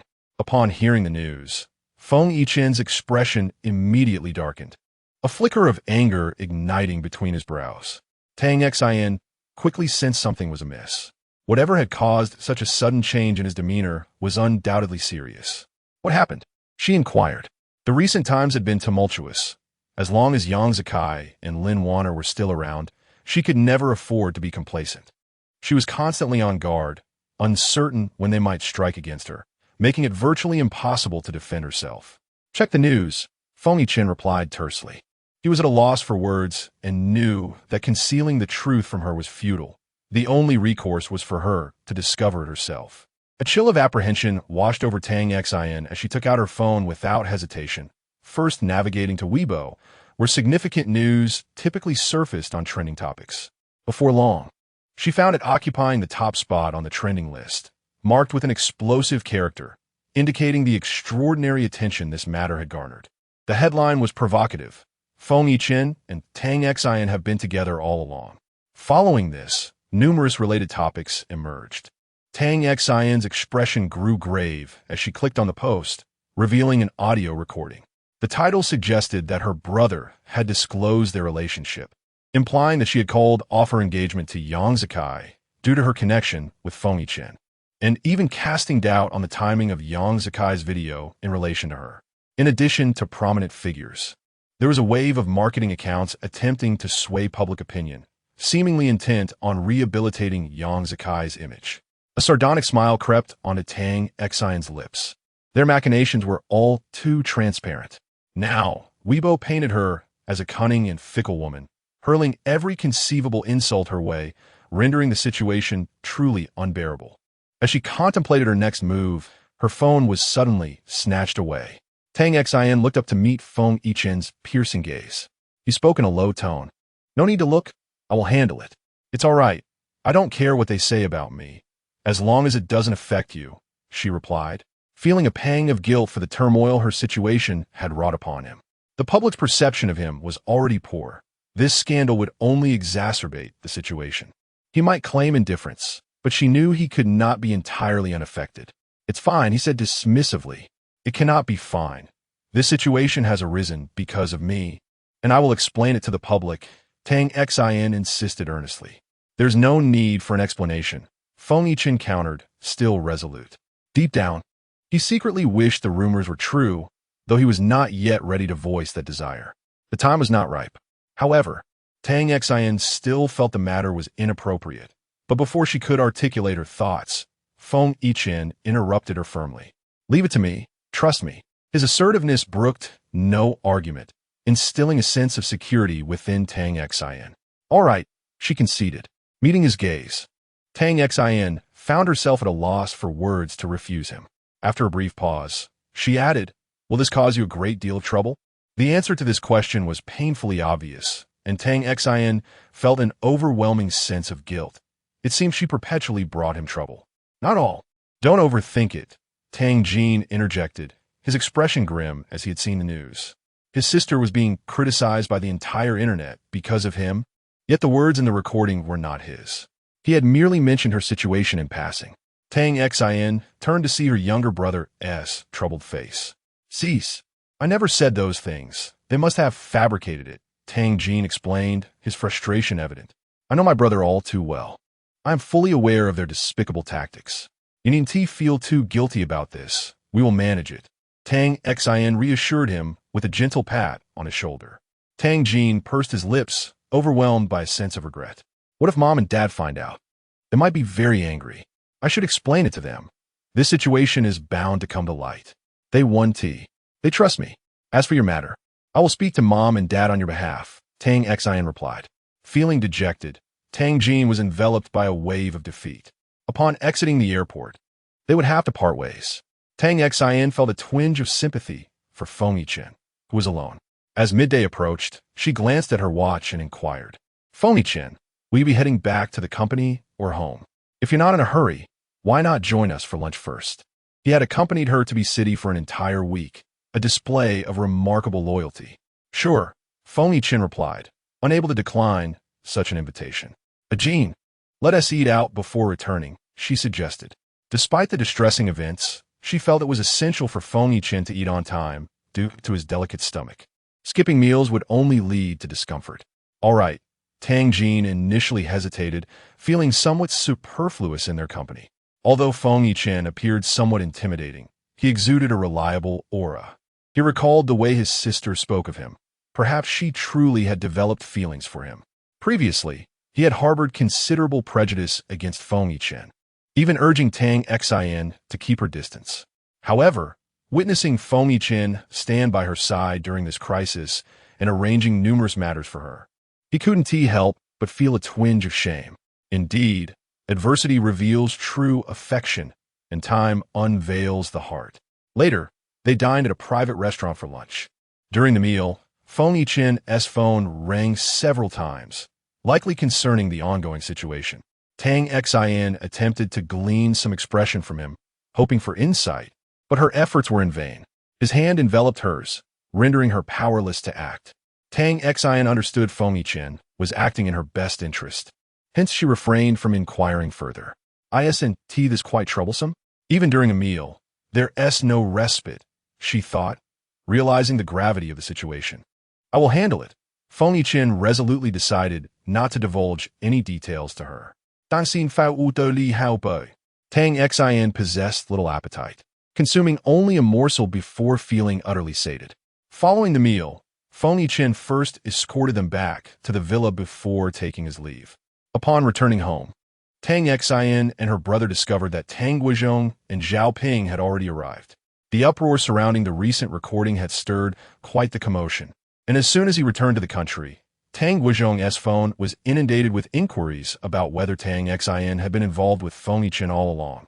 Seeking confirmation on the matter, some even audaciously congratulated him, claiming that with such an impressive son-in-law, he need not worry about the future. Tang Guizhong was at a loss for words. He and his wife hurried home, only to find that their children were still absent. The trouble surrounding Tang Jin had also garnered significant attention, but due to the circumstances not being local and Feng Yiqian leveraging connections to suppress the issue, few were aware. Nevertheless, this recording incident was bound to bring some of it to light. Once the siblings returned home, they were ushered to the sofa. Xin, what on earth has transpired? Did you deliberately keep your mother and me in the dark? Tang Guizhong, not one to be easily deceived, quickly grasped the situation. Father, there is no need for concern. This matter is already being addressed. Tang Xian gently reassured him as she settled beside him. Xin, tell me, is it true that you and Feng Yiqian are together? Zhao Ping interjected, her expression filled with worry. Not at all, mother. Why would you believe such nonsense? If I were with him, I would certainly inform you at the earliest opportunity. Rest assured, Tang Xian found herself both amused and exasperated. I believe Feng Yiqian harbors feelings for you. Otherwise, why would he go to such lengths and treat you so uniquely? It must either be affection or some ulterior motive. At this point, the family sat together, and there was little left unsaid. Previously, some matters had to be concealed from Tang Jin, who showed little interest whenever such topics arose. He would either retreat upstairs or step outside. However, now he sat attentively on the sofa, listening to his father speak. Old Tang, do you think he is also after those land deeds? Zhao Ping hesitated but voiced her suspicions, which was understandable given the sensitivity of human emotions in certain situations. Upon hearing this, Tang Jin frowned. He had previously inquired of Tang Xian what Lin Wan'er and Yang Zikai sought most regarding the land deeds, which prompted such elaborate schemes against him. Tang Xian had explained it in detail, and he realized the significance of those deeds. His father's stance was clear. Even if the family faced bankruptcy, they could not entertain the notion of relinquishing those deeds. As soon as Zhao Ping finished speaking, both Tang Guizhong and Tang Xian immediately refuted her suggestion in unison. Zhao Ping, taken aback by their resolute response, found herself momentarily speechless. Tang Xian felt somewhat embarrassed and averted her gaze, realizing that she could no longer tolerate anyone speaking ill of Feng Yiqian, not a single soul. Now, I wish to hear your perspectives. Perhaps you can convince me. Zhao Ping was the first to break the awkward silence. Ultimately, it was Tang Guizhong who spoke first. Feng Yiqian need not go to such lengths. The Feng family's strength does not require coveting the land of others. They can undoubtedly enhance their power through alternative means. His words were evidently quite persuasive. I concurred with my father, and having spent considerable time with Feng Yiqian, I was well aware that he was not that sort of person. I trusted in his character. Tang Xian's tone was resolute. Xin, you have known him for less than half a year. Do you truly believe you understand him? Zhao Ping responded cautiously, harboring a sense of wariness born from past experiences. Even that rogue took over a year for his true nature to reveal itself. Tang Xian forced a wry smile. It is precisely because I misjudged before that I am now more vigilant this time.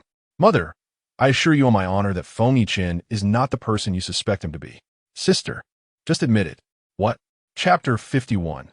If you like someone, you should tell her. Tang Jin's cryptic statement left Tang Xian somewhat bewildered. What was she supposed to confess? She hadn't done anything at all. Admit that you are with Feng Yiqian.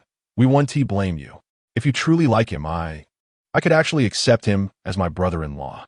After experiencing recent events, Tang Jin had indeed developed a significantly more favorable view of Feng Yichan. If his sister were to seek a lifelong partner, he felt that Feng Yichan was quite reliable. What on earth? We are really not together. Tang Xin found herself caught between laughter and tears. At that moment, she noticed the unusually synchronized expressions of disbelief on her parents' and younger brother's faces. We don't believe you. Xin, are you afraid that mom and dad will disapprove? It doesn't matter. As long as you like him, we will all support you, Tang Guozhong interjected. Initially sitting upright, Tang X, upon hearing these words, slouched back against the sofa, feeling utterly helpless, as if no explanation would suffice. All right, we shall not discuss it any further. When do you think it would be appropriate to bring him home for a formal introduction? We will be waiting, he added, concluding his remarks. Tang Xan, weary of explanations, decided to let them wait. Perhaps that day would indeed come. Who knew? Ajin, why would you say such things? After discussing Tang Xin's situation, it was finally Tang Jin's turn to speak. It was my fault, so Navi. I fell for their tricks and caused trouble for my sister. Following this incident, Tang Jin had evidently matured considerably, bravely admitting his mistakes, realizing that he had misjudged people. Dad, this matter cannot be entirely blamed on Ajin. Their tactics were truly sophisticated. They had laid a trap long ago, waiting for him to fall in, intending to exploit Ajin to obtain those land deeds. However, this time, Feng Yichan helped me resolve the issue, which is why they lashed out and implicated him as well. Tang Xin spoke with a tone heavy with regret. Yang Zikai has gone too far. Tang Guozhong expressed his anger. Dad, please don't be upset. He won't succeed. Tang Xin urged her father, mindful of his health. After all, being overly angry at his age could be detrimental. She wished for nothing but her father's well-being. With a sigh, Tang Guozhong seemed to feel that ever since Tang Xin had called off her engagement with Yang Zikai, various troubles had arisen incessantly. Let us invite him over for dinner again sometime. Feng has helped us immensely. Xin, you should be sure to thank him and treat him well in the future. He reminded his daughter. Tang Xin nodded in agreement. Dad, rest assured, I will treat him well. Meanwhile, Feng Yichan had not returned to the company, but had gone straight home. It was quite rare for him to be out for so many days. This was likely the first time. Li Bingyan was quite worried. He seldom spoke of his own affairs, and she couldn't pry any information from him, leaving her to fret unnecessarily. Fortunately, Feng Yichan called her every day, sharing a few words to reassure her. She was aware of his return today and had seen the news, even calling him to verify whether it was true that he was dating Tang Xin. Feng Yichan's reply was that they were not yet in a relationship. Li Bingyan was perceptive enough to discern the nuances in her son's words. He did not outright deny his feelings. Rather, he mentioned that he had not yet acted on them, indicating that he likely harbored affection for Miss Tang. If this were indeed the case, she would be immensely pleased. Given Feng Yichan's experiences and character, he was markedly different from ordinary individuals. There was a time when she genuinely believed he would live a life of solitude. So the prospect of him finding someone he cherished must surely be a blessing from the heavens. As long as he could have a beloved companion to share his life with, she would feel completely content. Over the years, he had endured considerable loneliness, and as a mother, it pained her to witness it. Yichan, you're back. Upon seeing her son return, Li Bingyan's face lit up with a smile. Yes. Are you all right? Feng Yichan inquired, concerned for her well-being. Li Bingyan had not been in the best of health, which was why Feng Yichan spent most of his time at home to care for her. Even though they had hired a housekeeper, he still felt uneasy and unable to relax. He simply struggled to express his emotions, yet he cared deeply for his mother, albeit in a manner distinct from most. I'm fine, just taking my medicine daily, she replied, her smile warm and her eyes reflecting tenderness. Good, Feng Yichan nodded, relieved. Will you be going to the office later? Is that matter particularly troublesome? It won't be. I'll head to the office and return in the evening. He answered her inquiries one by one. Shall we have dinner together tonight? Li Bingyan's eyes sparkled with hope. He had previously joined her for dinner every evening. But lately, he had been preoccupied with spending time with the person he liked, which had caused him to be absent more often. While she felt happiness for him, There was a lingering sense of disappointment in her heart. All right, Feng Yichen agreed. Then I'll ask the housekeeper to prepare some of your favorite dishes. Li Bingyan's eyes brightened. Sounds good, he replied without hesitation. After a moment's pause, Li Bingyan finally mustered the courage to ask, Yichen, when will you bring Miss Tang home for dinner so that I can meet the girl you like? Feng Yichen pressed his lips together, hesitating to respond. I don't know. After a long silence, he provided his answer. Does she not grasp your feelings yet? Yichen, I understand you're not one to speak much. But when you like someone, you must express it. Let her know your affections. Otherwise, she may remain oblivious to your intentions. Perhaps she is waiting for your confession. Li Bingyan urged, unable to suppress her anxiety about her son's emotional intelligence. Feng Yichen's gaze flickered, clearly taking his mother's words to heart. Perhaps. It was indeed time to confess. I understand. Thank you, Mom. Li Bingyan smiled. No need to thank me. I look forward to meeting her soon. If you're still uncertain, you could ask Xiaoyu for advice. Speaking of which, she should be returning soon, right? Around this time every year. Yes. She'll be back next week. Seeing her son thriving brought her joy, and she was certain that Xiaoyu would be pleased as well. Perhaps, in the future, there will be no need to inquire about her anymore. This is precisely what she yearns to witness. Feng Yichen pressed his lips together, refraining from responding to his mother's words this time. In truth, if given the choice, he would prefer not to see her again more than anyone else. When are you heading to the company? Do you need to rest a bit longer? Li Bingyan inquired once more. I will go now. You should take a good rest. All right, then drive carefully, Li Bingyan gently advised, her face adorned with a kind smile. As Feng Yichen turned to leave, Li Bingyan gazed at his retreating figure, her eyes gradually welling up with tears, blurring her vision. Chapter 52. I wish to protect you too. Upon returning to the company, Feng Yichen found Xiaoning waiting for him.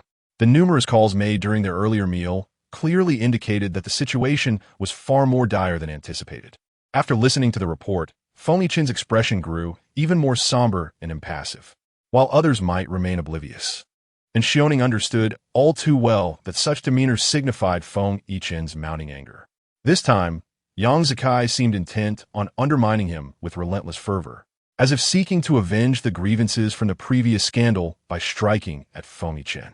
However, he evidently underestimated the futility of relying solely on a recording to inflict significant damage upon Feng Yichen. Moreover, the Feng family's influence was formidable, despite past rumors. The foundation remained unshaken. Although the stock market experienced some fluctuations, it failed to destabilize a stronghold. The company's public relations team had already initiated measures to eliminate the disruptive marketing accounts, subsequently issuing legal letters to bring all slanderers to court. No one would escape unscathed. Only by allowing these individuals to taste the consequences would they grasp the gravity of the situation. There exists an immutable truth. To provoke Feng Yichen is to dig one's own grave and seek one's own doom. Over the course of a single night, those who spread rumors online, whose shares and clicks surpassed a certain threshold, were summoned by the authorities. By the next day, calm had finally returned. A turning point arrived quietly. Early in the morning, Tang Xin, the party involved, posted an extensive Weibo update, accompanied by records that demonstrated Yang Zikai's prior infidelity. Clarifying that her relationship with Feng Yichen was initiated by her own pursuit and included several snippets of their conversations. Once Tang Xin's lengthy Weibo post was released, along with the supporting evidence, public sentiment swiftly shifted once more. Having previously endured the video scandal, Yang Zikai's reputation was already tarnished, with the public recalling the irrefutable evidence against him. Tang Xin had long been viewed as a victim, betrayed by both her lover and her closest friend. Consequently, a wave of backlash against Yang Zikai and Lin Wanner emerged online. What was initially an attempt to undermine Feng Yichen with a recording unexpectedly turned back upon Yang Zikai himself, as the fleeting time since the video incident remained fresh in the minds of netizens. Due to Yang Zikai's questionable conduct, the Yang Group's reputation suffered another significant blow, most acutely reflected in the stock market. An emergency meeting was convened at the Yang Group. Meanwhile, after posting her Weibo update, Tang Xin felt remarkably at ease, enjoying breakfast with her family. Her parents, oblivious to the online turmoil, remained unaware of the unfolding events, though her brother Tang Jin was well informed.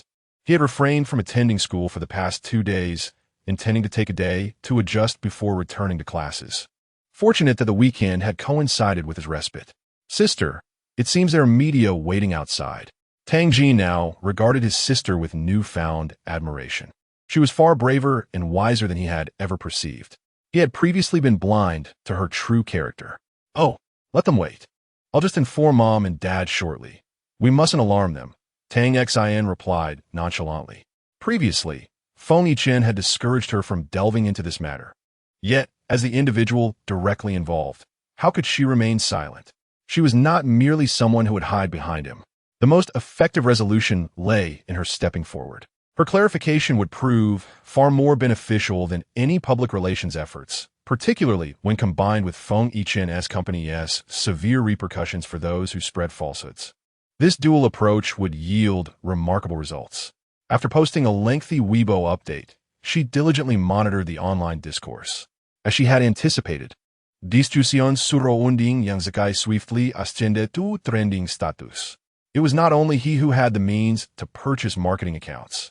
She was equally capable. Their previous collaboration had garnered high praise due to Tang Xin's generosity and forthright nature. Thus, in this new endeavor, they exerted themselves far more than before, even surpassing the marketing accounts that had previously maligned Feng Yichen. Yang Zakai's various indiscretions were soon unearthed, leading to a wave of widespread condemnation online. At 7:30 in the morning, the family gathered in the living room for breakfast. Tang Xin recounted the happenings on Weibo to Tang Guozhong and Zhao Ping, both of whom were taken aback by the revelations. Does this matter affect you? Zhao Ping inquired, her understanding of the online situation limited, as her primary concern was whether her daughter would suffer any harm. After all, the affair with Yang Zakai was hardly a positive one. She had once held him in high regard, only to encounter such disheartening outcomes. Anyone would feel sorrow and distress in her position. She had hoped that time would heal. Yet now the past was being dredged up repeatedly, akin to salt being poured into her wounds. I'm Fine. Yang Zakai wishes to manipulate me against Feng Yichen. I will not allow his schemes to succeed. Mother, I am not so feeble.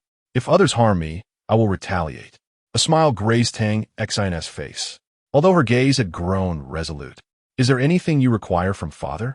Whatever he can do, I will wholeheartedly support you. Otherwise, that scoundrel might think you are without allies. Father and mother will always be your strongest support, Tang Guozhong declared earnestly. Tang Xin felt deeply moved, grasping her father's hand. Do not worry, father. For now, I can manage.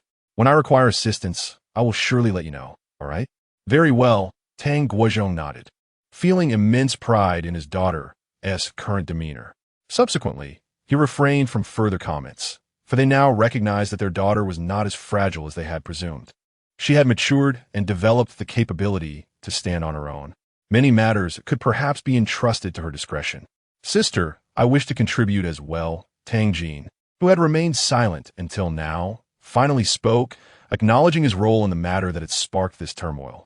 As the individual recorded during the incident, his voice carried significant weight. Tang Xin raised an eyebrow. What do you intend to do? I will tell you shortly. Tang Jin cast a glance at their parents, then spoke with feigned mystery. Let us head to the room. All right. Father, it is the weekend. You need not go to the office today, correct?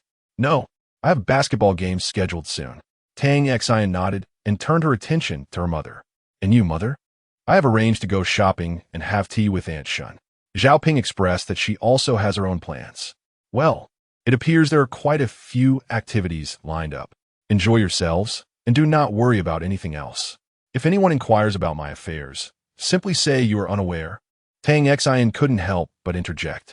Rest assured, we are mindful and will not hinder you. Tang Xin smiled helplessly, choosing to remain silent. After finishing breakfast, the siblings ascended the stairs. Just as she was about to enter Tang Jin's room, her phone rang. Glancing down, she saw it was Feng Yichen. Tang Xin was not surprised. She anticipated that he would call as soon as he noticed her actions. Take a moment to gather your thoughts. I need to take this call, she said to Tang Jin. All right, he replied without further comment. Leaning against the corridor railing, she answered the call. Feng Yichen, good morning. Her spirits were quite buoyant, untouched by the troublesome matters at hand. Are you all right? Feng was uncertain of the purpose of the call. Oh, I'm fine. What could possibly be wrong? You called because of the Weibo situation, didn't you? Dansin in quit.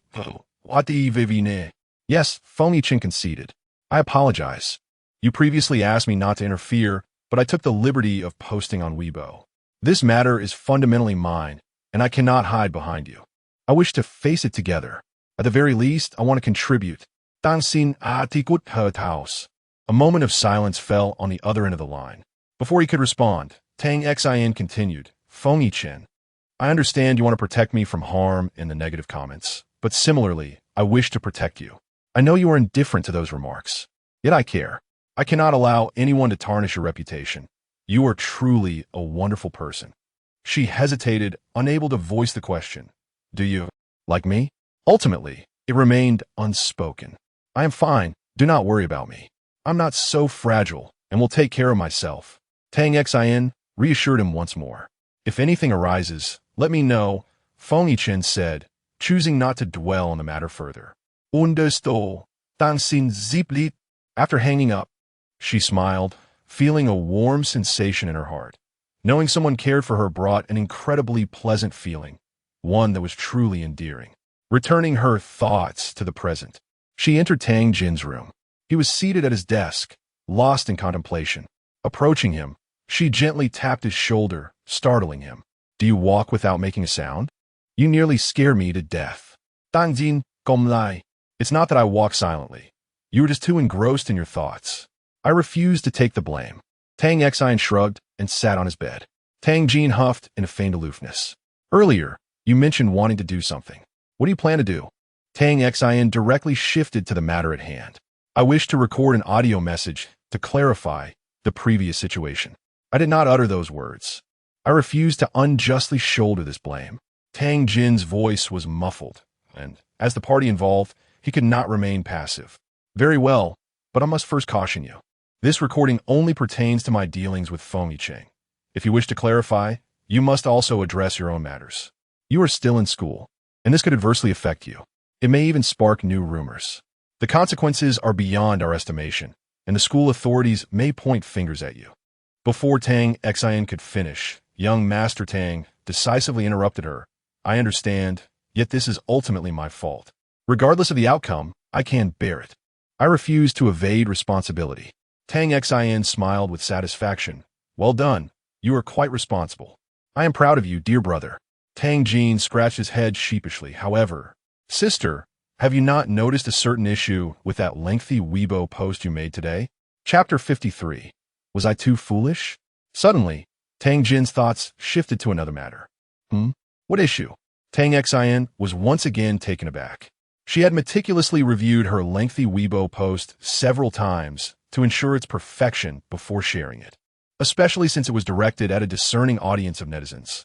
There could be no room for error. Now, her brother claimed there was a problem, which made her inexplicably anxious. Hopefully, it wasn't anything too serious. Could it be that you inadvertently confessed your feelings for Feng Yichen in that lengthy post, and he didn't notice? Or, are you two already together? Sister, just tell me. Tang Xin was momentarily stunned. Had she truly confessed? How had she failed to realize? Those were merely her innermost thoughts. Yet, she wondered how Feng Yichen would react if he shared the same perspective as Tang Jin. If he did, what would his response be? Strangely, a sense of anticipation began to stir within her, and a charming smile graced her lips. Upon witnessing his sister's expression, Tang Jin quickly formed a judgment. I knew it. You two are definitely together, just too proud to admit it. He regarded her reluctance to acknowledge their relationship with disdain. Really, there's nothing between us. Why would I lie to you? But it seems you're quite eager for me to be with him. Tang Xin retracted her thoughts and looked at her brother with a sly smile in her eyes. I couldn't care less. As long as you're happy and he is not someone like Yang Zikai, that's all that matters. Rest assured, I know what I'm doing. Tang Xin patted her brother's shoulder, seemingly unwilling to delve deeper into matters of the heart. I can't be bothered with you. All right, enough about me. Since you decided to record a video, let us get on with it. Have you thought about what you're going to say? Tang Xin redirected the conversation, not wanting to stray too far from the topic. I've got it figured out. You can step out for now. I'll let you listen once I'm done. If anything seems off, I'll just delete it and record again. Tang Xin's eyes widened in surprise. He didn't want her to listen. Can I watch you record it here? No. Tang Jin resolutely declined.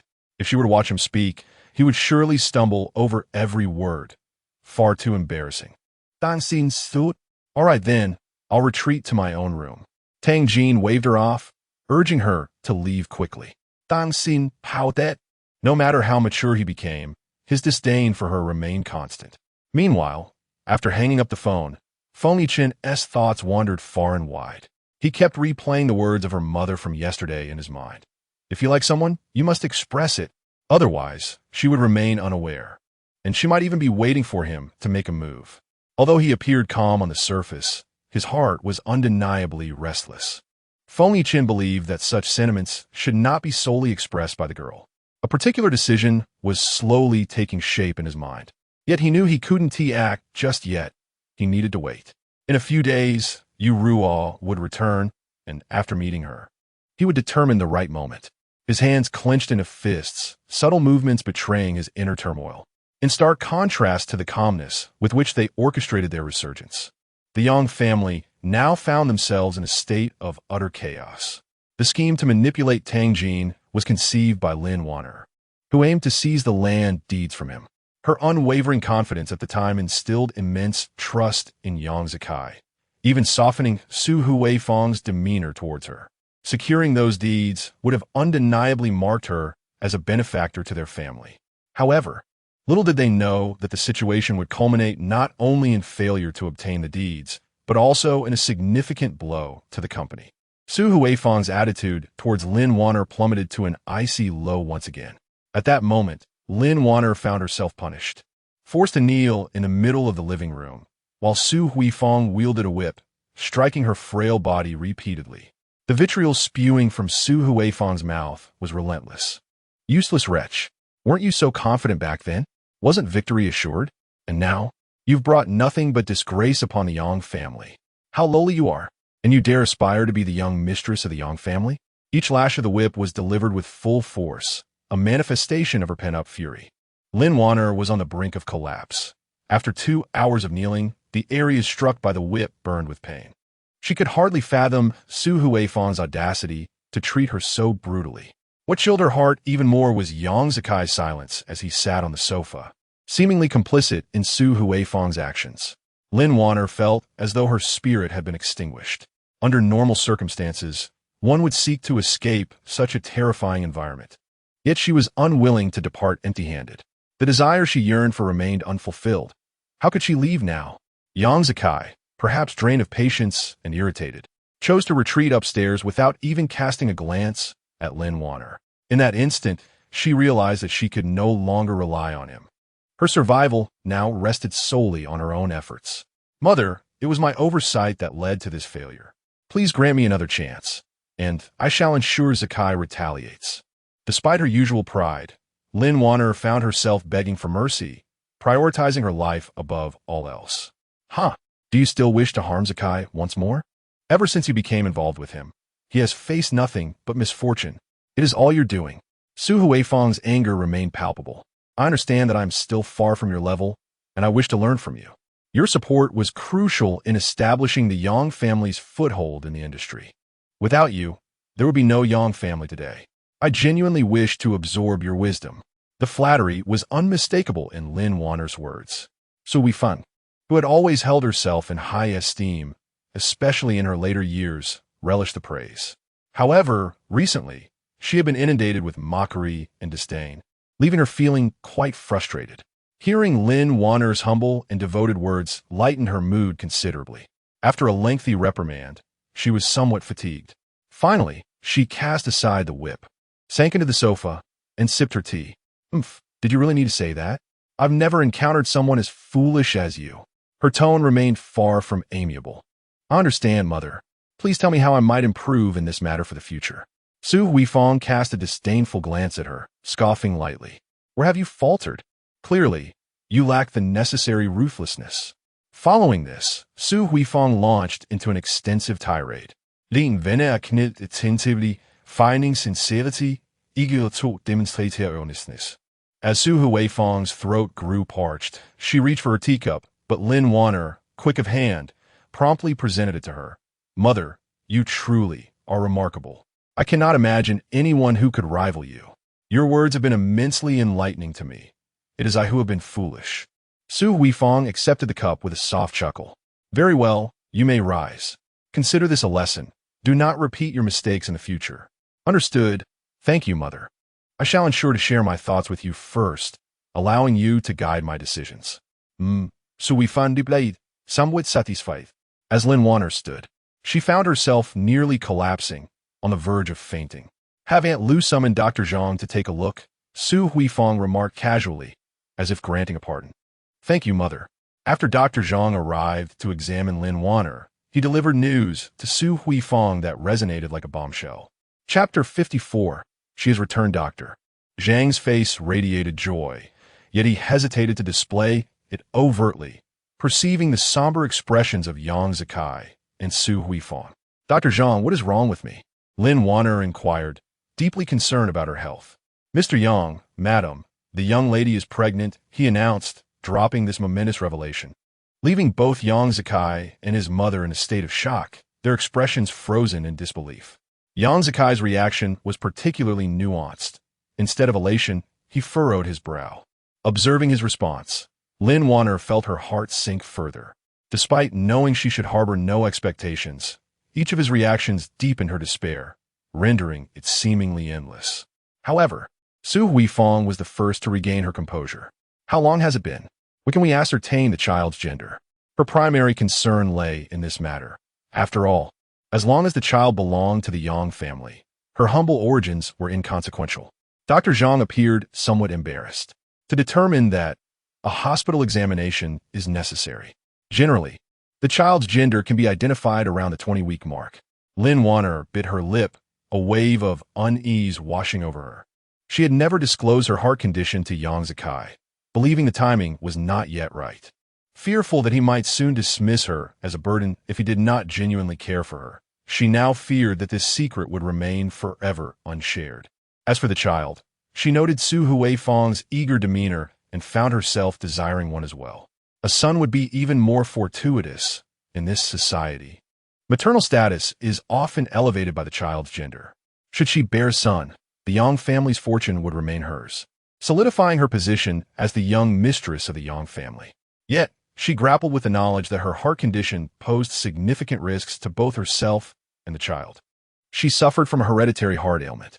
Nevertheless, the thought of relinquishing this child was unfathomable. Her mind raced with conflicting thoughts. Her head bowed to conceal the tumult of emotions swirling within her. I shall nurture this child for now. I must undergo an examination tomorrow to ensure the child's well-being. Su Huifang's words were laced with concern for the unborn, while Yang Zikai remained uncharacteristically silent. Lost in his own thoughts, his brow furrowed in contemplation. I will call a nurse to administer your medication. You need to rest well during this period, Dr. Zhang stated, maintaining a respectful demeanor. Thank you, Dr. Zhang, Lin Wanner replied gratefully, appreciating his courtesy. Su Huifang glanced at them before departing, leaving Yang Zikai still standing. His thoughts a mystery as he remained deep in contemplation. Zikai, what troubles you? Do you not want me to have this baby? Lin Wanner's voice was low and tinged with evident disappointment. How could that be? Of course, I am pleased. I just didn't know how to react at first. Yang Zikai finally pulled himself from his reverie. Lin Wanner scoffed internally. Pleased? She could hardly perceive any sign of that sentiment. Most likely, he regarded it as an inconvenience, wishing to avoid parenthood altogether. If you do not wish for it, I can forego it. Even though I love this child dearly, I would not want him to suffer in the absence of a father's love. Tears brimmed in Lin Wanner's eyes, as if a mere blink would unleash them in torrents. Yang Zikai, being a man, found it impossible to withstand such a gaze from her, so tender and pitiful. His heart softened, and he gently wrapped his arm around her shoulders. Do not let your thoughts wander. How could I possibly not care for our child? After all, it is my own flesh and blood. You must take good care of yourself and ensure a safe delivery. Thank you, Zikai. I know you will look after him. She murmured, resting her face against his chest. Yang Zakai relished this feeling of being relied upon, of being needed.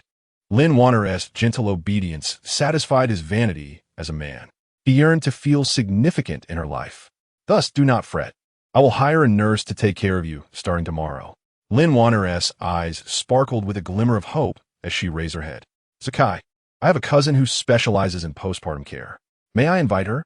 It won't cost much. At that moment, how could Yang Zakai refuse her request? Very well. Finances are not an issue. Just decide on what you need. I will ensure that funds are deposited into your account monthly. By whatever you desire. Zakai, you are too kind to me. Without you, I truly wouldn't know what to do. Lin Wanner possessed an innate ability to make men utterly captivated by her. She excelled at understanding their psychology, knowing precisely what they yearned for, and how to articulate her desires to elicit their utmost emotional satisfaction. Foolish girl, do not speak like that. I am your husband, and I will certainly take care of you.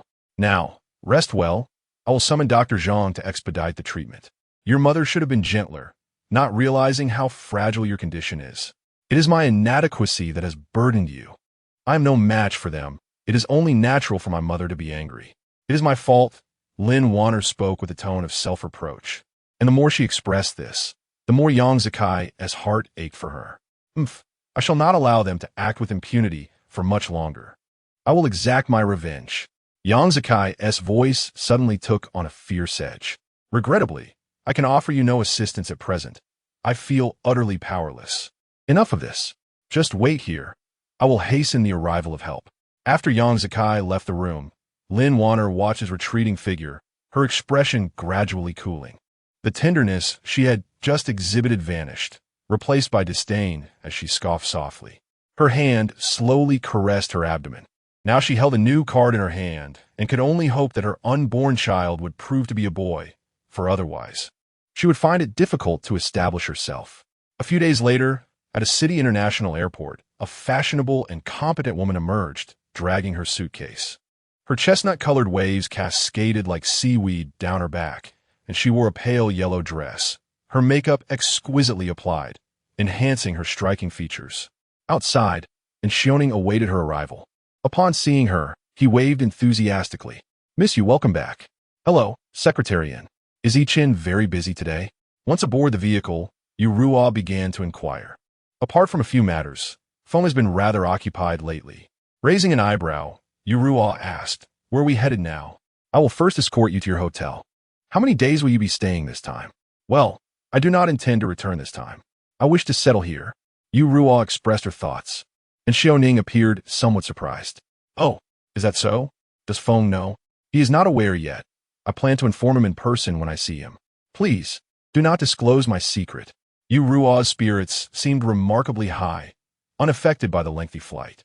Prior to her return, she had already contemplated numerous matters, having devised her own plans. Consequently, despite the 20-plus hours of travel, she felt no fatigue, but rather an increasing excitement, envisioning a splendid future for herself. All right, I shall certainly keep your secret. Would you be so kind as to assist me in finding a residence? I'm not very familiar with this area. Certainly. Please share your requirements with me. All right. In the evening, Feng Yi-Chin had arranged to dine with Yu Ruo. In truth, he was quite looking forward to it, as he had a significant decision to make after their meeting. Although he appeared calm on the surface, internally he was eager with anticipation. At 6 o'clock, they dined in an upscale private restaurant, a choice made by Feng Yi-Chin. Seeing him again after a year stirred a hint of excitement in Yu Ruo. Though she kept her emotions in check, she always exuded an air of grace and intellect, a testament to her own aura. This restaurant is quite nice. Do you come here often? Yu Ruo initiated the conversation. She believed she understood Feng Yi-Chin better than most, given their professional relationship, and considered herself somewhat close to him. Those in the know would agree with her sentiment. Thus, her sense of superiority was not unfounded. No, it was brought by someone else just once. He spoke a bit more to Yu Ruo than to others, but only slightly more. Others? A hint of curiosity flickered in Yu Ruo's eyes. Yes, a momentary softening in his gaze suggested a fleeting thought of someone, but it vanished rapidly. However, Yu Ruo, adept at reading emotions, noticed the subtle shift. She could not help but feel surprised. She had rarely witnessed such an expression from him. Could it be? No. She quickly dismissed the notion that sprang to mind. Is it a friend? She cautiously probed. Yes, a very important friend. This was a sentiment Feng Yiqian did not vocalize. Yu Ruo nodded, appearing contemplative, yet lacking the courage to press further. When shall we commence the evaluation? In a rare moment, Feng Yiqian initiated the question. Yu Ruo was even more astonished. In the past, he had been quite resistant to evaluations. His proactive inquiry now felt distinctly unusual, heightening her sense of unease. Shall we begin tomorrow? Yes, Feng Yiqian nodded, demonstrating his enduring patience. After a brief silence, Yu Ruo took the initiative to speak again. Yichun, there is something I wish to discuss with you. Me too, she thought, an inexplicable tension rising within her. What is it that you want to tell me? She endeavored to maintain an outward appearance of calm and composure. You go first. Feng Yiqian, however, had no intention of revealing anything just yet. He was typically reticent, particularly when it came to matters of significance. Yu Ruo smiled faintly. Taking a deep breath, I want to say that I plan to settle in City A from now on. This way, it will be more convenient for you to find me. What do you think? Her eyes sparkled with a glimmer of hope, as if imbued with a certain expectation. All right, came Feng Yiqian's cool and composed reply, devoid of any emotional fluctuation. Understanding his nature, Yu Ruo felt a slight disappointment as she did not observe the reaction she had envisioned. What do you want to tell me? She asked, adjusting her mood slightly. Just as her words fell, a surprised female voice pierced the air. Feng Yiqian? Chapter 55. What is his identity? Tang Xin had never anticipated that she would unexpectedly encounter Feng Yiqian while dining out. To her mind, he was not one to frequently partake in meals outside his home. Moreover, she was taken aback to see him dining with a beautiful woman, which left her somewhat incredulous. It seemed the rumors were indeed unfounded, claiming he was indifferent to women and avoided contact with the opposite sex. Pure fabrications. Accompanying Tang Xin was her brother, Tang Jin, whose expression turned somewhat frosty upon witnessing Feng Yiqian with another woman. Feng Yiqian stood up, his surprise mirroring that of Tang Xin, though he concealed it more adeptly. Is she your friend? Tang Xin inquired, her face adorned with her customary sweet smile. Yes, Feng Yiqian replied, hesitant to divulge the true identity of Yu Ruo. Friend was indeed the most suitable explanation. Tang Xion's smile faltered slightly. I won't disturb you any longer. We shall take our leave. Without waiting for Feng Yiqian's response, she grasped her brother's hand and departed. Feng Yiqian parted his lips, yet ultimately refrained from uttering a word. He was never adept at explanations, and even if he called out to her now, he would be at a loss for words. Perhaps it would only complicate matters further. He could only watch helplessly as they walked away, his gaze trailing after them until they vanished from sight. Perhaps due to her profession, Yu Ruo possessed a particularly delicate and sensitive nature. Her immediate reaction was that the girl just now must hold a significant place in Feng Yiqian's heart. This conjecture weighed heavily on her. Had she returned too late? She fervently hoped not. Yiqian, is that girl your friend? She cautiously probed. Yes, an important friend. He finally articulated his thoughts. Why have I never heard you mention this important friend before? Yu Ruo's smile became somewhat strained. Recent events. It has been a little over half a year. I simply do not excel at sharing, he explained. I see. Then what was it you wished to tell me earlier, before we were interrupted? Yu Ruo felt a twinge of displeasure at the disruption. I wish to confess my feelings to someone, Feng Yiqian declared straightforwardly, for he had never been one to beat around the bush. Confess. Yu Ruo was taken aback, as if struck by lightning, finding it hard to believe. Yes, he affirmed decisively. Yu Ruo quickly composed herself, adopting a professional demeanor. Do you believe you are ready to undertake a romantic relationship? Does she know your past? Would she be bothered by your experiences? Feng Yiqian had no answers to these questions. Perhaps he too was grappling with similar uncertainties. Yu Ruo took a deep breath, feeling fortunate that Feng Yiqian was still receptive to her words at this moment. Yiqian, from a professional standpoint, I would currently advise against pursuing a romantic relationship. You have not yet overcome your psychological barriers. You are unable to be completely honest with her and do not understand her stance. Such circumstances would only cause her pain, because of your inherent distrust and emotions. Yu Ruo's words left Feng Yiqian at a loss for rebuttal. He pressed his lips together, his expression growing solemn. She was entirely correct. He was not yet ready to candidly reveal all his truths to Tang Xian. He remained uncertain whether her feelings for him stemmed from sympathy or gratitude. He dare not take the risk, observing that Feng Yichen was absorbing her words. Yu Ruo silently exhaled in relief. After a few moments, she continued, in truth, both confessing and being confessed are not as daunting as one might think. What is truly frightening is the possibility that once you confess, you may not embark on a romantic relationship, but rather lose a friend. If the truth is laid bare, the chance of maintaining a platonic friendship with her diminishes entirely. One cannot deny that Yu Ruo possessed a remarkable ability to fathom the hearts of others. The very concerns she articulated mirrored Feng Yichen's own apprehensions. He remained silent, yet the increasing severity of his countenance betrayed his inner turmoil. What then shall I do? It was unclear how long it took him to reclaim his voice. Perhaps it would be best to wait a little longer. You must first achieve complete emotional stability before addressing matters of the heart, mustn't you? Such an approach would alleviate the burden on both you and her. Yu Ruo persisted in her earnest counsel. Feng Yichen merely acknowledged her with a nod, his mood suddenly darkening. I understand you may have strong feelings for her, but Yichen, you must realize that matters of the heart cannot be rushed.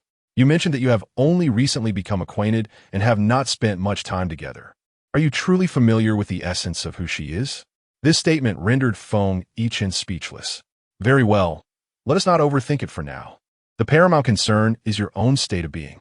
Indeed, Feng Yichen recognized the truth in Yu Ruo's words, seeing that he had finally absorbed her advice. Yu Ruo's previously tense demeanor began to ease. Meanwhile, Tang Xian was hastily pulling Tang Jin along, clearly in a foul mood. Sister, please be gentler. My hand is going to break. It was not until they reached the ground floor that Tang Xian released him, her expression decidedly grim. Was it frustration, or perhaps a hint of anger? Sister, are you upset? Tang Jin cautiously probed, noting her countenance. In truth, he too felt a twinge of annoyance. What reason do I have to be angry? Not at all. Dan xin yi mei dan ze fe. Sister, your reaction seems a bit exaggerated. I can comprehend your frustration. Not only you. I'm also quite vexed. Dan din a sut in di gang di. What are you angry about? Isn't he just a friend? Feng Yichen has many friends, besides. We are not in a romantic relationship. Why should it concern me who he dines with? Tang Xian insisted, attempting to maintain her composure. Dang Jin sigh. Though his sister appeared unfazed by her own words, he could not help but feel a pang of jealousy, feeling as though he were about to sour with resentment. Then let us return. We need not pay him any mind. It is likely that he is not a reliable person. Although he has assisted us greatly, matters of the heart are indeed complex.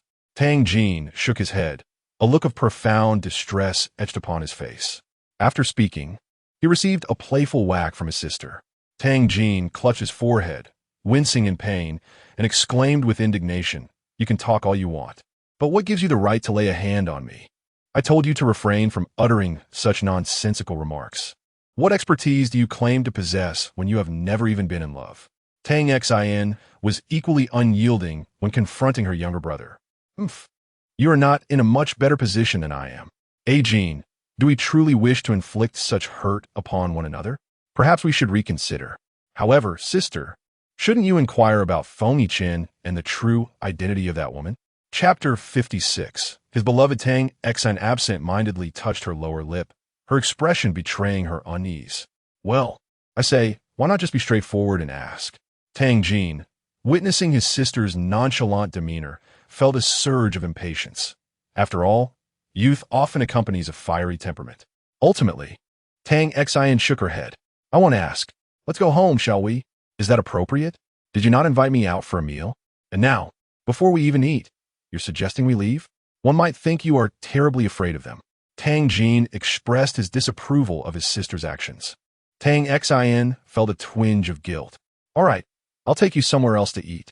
Once they were in the car, Tang Jin inquired, Sister, are you truly not planning to ask? Tang Xian, nearly overwhelmed by the barrage of questions, retorted, Since when did you become so chatty? Jin? You were never like this before, and you didn't meddle in my affairs. How many times have you asked me about this issue now? Embarrassed, Tang Jin scratched his nose and huffed. Isn't it merely concern? You truly do not appreciate the kindness of others, he muttered under his breath, revealing his dissatisfaction. Tang Jin's my helper. I simply want to see if you will take the initiative to explain. Wait for what? You used to be so proactive. Tang Jin turned to face her again, realizing that unless she clarified her thoughts, he would not relent. I wish to see if he will voluntarily provide an explanation. If not, there must be his reasons. I used to be quite forward, yet the outcome was not as I had hoped. It turned into a case of unreciprocated feelings. Tang Xin offered a rare explanation to her brother. Historically, the siblings had rarely engaged in discussions of such a nature, fostering a sense of distance or estrangement. This was a realization Tang Xin recognized as unfortunate. Since Tang Jin cared for her, she felt it was essential to accept that. Tang Jin pressed his lips together, his countenance darkening as he pondered. So, does that mean you won't be proactive anymore? After a prolonged silence, he finally posed the question again. Not necessarily. It depends on the situation. However, I do wish to maintain a modicum of feminine reserve, Tang Xin replied with a shy smile. Oomph. And you claim not to like him. It seems you have liked him all along. Tang Xin facepalmed, wondering why her brother's thoughts leaped so rapidly. Believe what you will. There's no point in arguing. Silence is my best course. Tang Jin began to contemplate on his own. However, I find Feng Yichen to be quite enigmatic. Why does he always wear a mask? Is the face behind that half-mask disfigured or unattractive? Actually, he is not unattractive at all, Tang Xin murmured softly. What did you say? Have you seen his true face? Tang Jin's hearing was remarkably acute. Not at all, I'm merely speculating. His other side is quite handsome, Tang Xin admitted, feeling a pang of guilt. She could not reveal that secret, for this loquacious brother of hers would likely let it slip. It's for the best. Otherwise, you, a face connoisseur, would surely not be able to bear it. The siblings engaged in conversation while driving, the atmosphere evidently much lighter. In stark contrast, the mood between Feng Yichen and Yu Ruo during their meal was considerably more somber. Upon realizing a particular issue, Feng Yichen's expression soured. However, Yu Ruo, pleased that he had heeded her words, maintained a semblance of cheerfulness, albeit hidden. Feng Yichen scarcely touched his food, and after the meal, he escorted Yu Ruo back to her hotel. As they bid farewell, Yu Ruo suddenly mentioned, Yichen, I've decided to settle here, but I haven't found a place yet. May I stay at your apartment for the time being? It would be more convenient. She assumed Feng Yichen would agree without hesitation. To her astonishment, he simply replied, Not appropriate. Is there any inconvenience? Yu Ruo's expression stiffened slightly. I will have Xiaoning arrange it as soon as possible, he responded without further explanation. Understanding his nature, Yu Ruo dared not press further. Well then, I would like to visit Annie tomorrow, if that's all right. I used to see her every time I came here, and this time will be no exception. That's fine, Feng Yichen responded without objection. Then please take me tomorrow. Just returned. Everything is inconvenient. All right, Feng Yichen nodded. After seeing Yu Ruo into the hotel, he did not leave immediately. He took out his phone, intending to call Tang Xin, but once the call connected, he found himself at a loss for words. Should he disclose Yu Ruo's true identity? He was reluctant to do so at that moment. Ultimately, he was still too concerned about her opinion to take unnecessary risks. Thus, that night, Tang Xin waited in vain for Feng Yichen's call. As she prepared for bed, a single thought occupied her mind. It seemed she had once again misinterpreted the situation. What to do now? With a wry smile, she closed her eyes, reminding herself to temper her emotions. The following day, Tang Xin arrived at work punctually. After her extended leave, Chuan Yunfan suggested she consider today as the start of her work period, treating the previous time as merely acclimatization. Tang Xin had no objections, though she felt quite guilty about it. Upon her return, Mu Xinqing took the time to check in on her, leaving her pleasantly surprised. It seemed she had solidified her status as an insider. However, Bai Xiaolu's disdain for Tang Xin had not diminished. Rather, it intensified with every encounter. Dang Xin, unbothered by her hostility, recalled from her past life that Bai Xiaolu was now anxiously seeking to achieve results and had begun to pilfer others' ideas. She had already enlisted help to secretly gather evidence, waiting for the opportune moment to strike back. Meanwhile, at 10 in the morning, Feng Yichen arrived to pick up Yu Ruo. Upon seeing him, Yuruo felt a tangle of emotions. Having just returned, she had overlooked many things. But after browsing Weibo last night, she discovered that his affair with that girl had caused quite a stir. Indeed, they had been photographed again during their dinner the previous evening. Little did Feng Yichin know that a bombshell report was brewing. Upon arriving at the Feng family villa, he immediately received a call from Xiaoning. After listening to and recount the details, Feng Yichin's expression grew increasingly somber and cold. His brow furrowed with a hint of resentment. Yuruo, witnessing his demeanor, felt a twinge of fear. In all the time she had known him, she had never seen him like this. Yichin, what's wrong? Yuruo inquired cautiously. You go inside. I have matters to attend to, Feng Yichin replied, returning to his car and driving off without waiting for her response. Yuruo stood still, acutely aware that this was likely related to that girl again. A sense of reluctance washed over her, and her hands clenched into fists at her sides. Li Bingyan, having heard the commotion outside, soon emerged. She wore a simple yet elegant qipao, exuding a fresh and graceful aura, though her complexion appeared slightly pale due to her health. Xiaoyu, you're back. Li Bingyan exclaimed with a smile upon seeing Yuruo. Auntie, it's good to see you again. How have you been? Yuruo was always dignified and poised in others' eyes, endearing her to her elders. I'm well, thank you. Come, let us go inside. Where's Chen? Li Bingyan inquired with curiosity. He suddenly said he had something to do and left. Li Bingyan was not overly surprised. She had seen the news online. Initially, she had avoided platforms like Weibo, but upon learning that it contained much information about her son, she had taken the time to familiarize herself with it and even created an account. After all, Feng Yichin spoke little and seldom shared his troubles, usually only reporting good news. Although much of the information on Weibo was inaccurate, it allowed her to glean some insights, adding a touch of enjoyment to her life. Oh, you must have seen the news related to Miss Tang. Li Bingyan mused thoughtfully. Miss Tang? Yuruo had already learned about Tang Xin after watching the news last night. But in front of Li Bingyan, she feigned ignorance to facilitate her inquiries. Yes, Yichin's beloved, Li Bingyan said with a pleased smile. Beloved? Auntie, do you approve of Yichin being with her? As they entered the living room, the conversation continued. Of course. It's quite rare for Yichin to find a girl he likes. I hope he cherishes her. It would give me peace of mind knowing he has someone to share his life with. A slight stiffness crept into Yuruo's smile, her hand curling slightly. However, given Yichin's current circumstances, I believe it's not the right time for a romantic relationship. She intended to reiterate her sentiments from the previous night to persuade Li Bingyan. What she did not anticipate was Li Bingyan's unique perspective. I see it as a positive development. It could even be beneficial for Yichin. I think Miss Tang is quite a commendable person. She has inspired many changes in him. Auntie, you truly do not understand the situation. Yuruo's voice suddenly rose in pitch. Li Bingyan looked at her in astonishment, her eyes reflecting a sense of inquiry, perplexed by the intensity of her reaction. Yuruo also realized that her response had been somewhat excessive. She quickly apologized. Auntie, I am truly sorry. I should not have addressed you so loudly. A hint of guilt colored her expression. It's quite all right.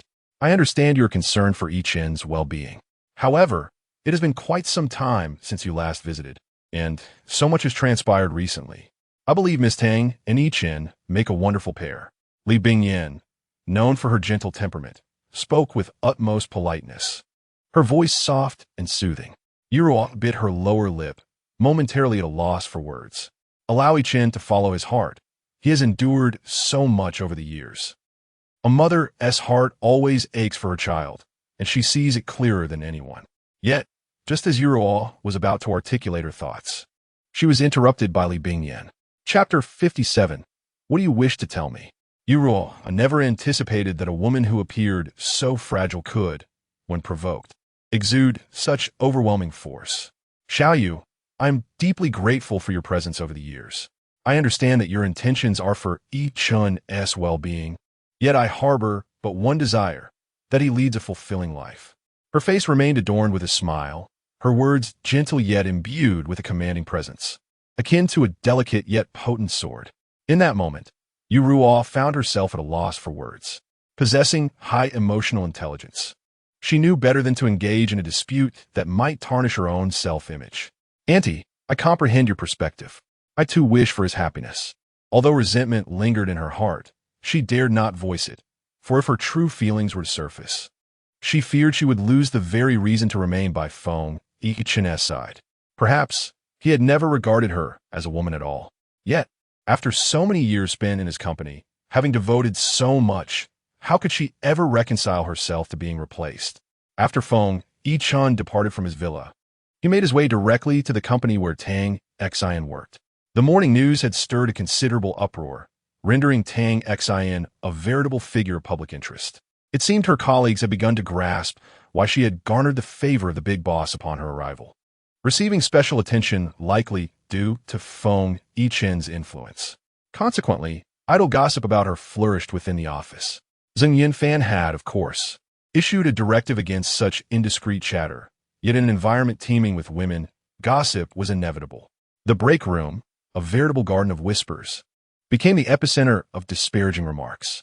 Today, Tang Xian found herself embroiled in it.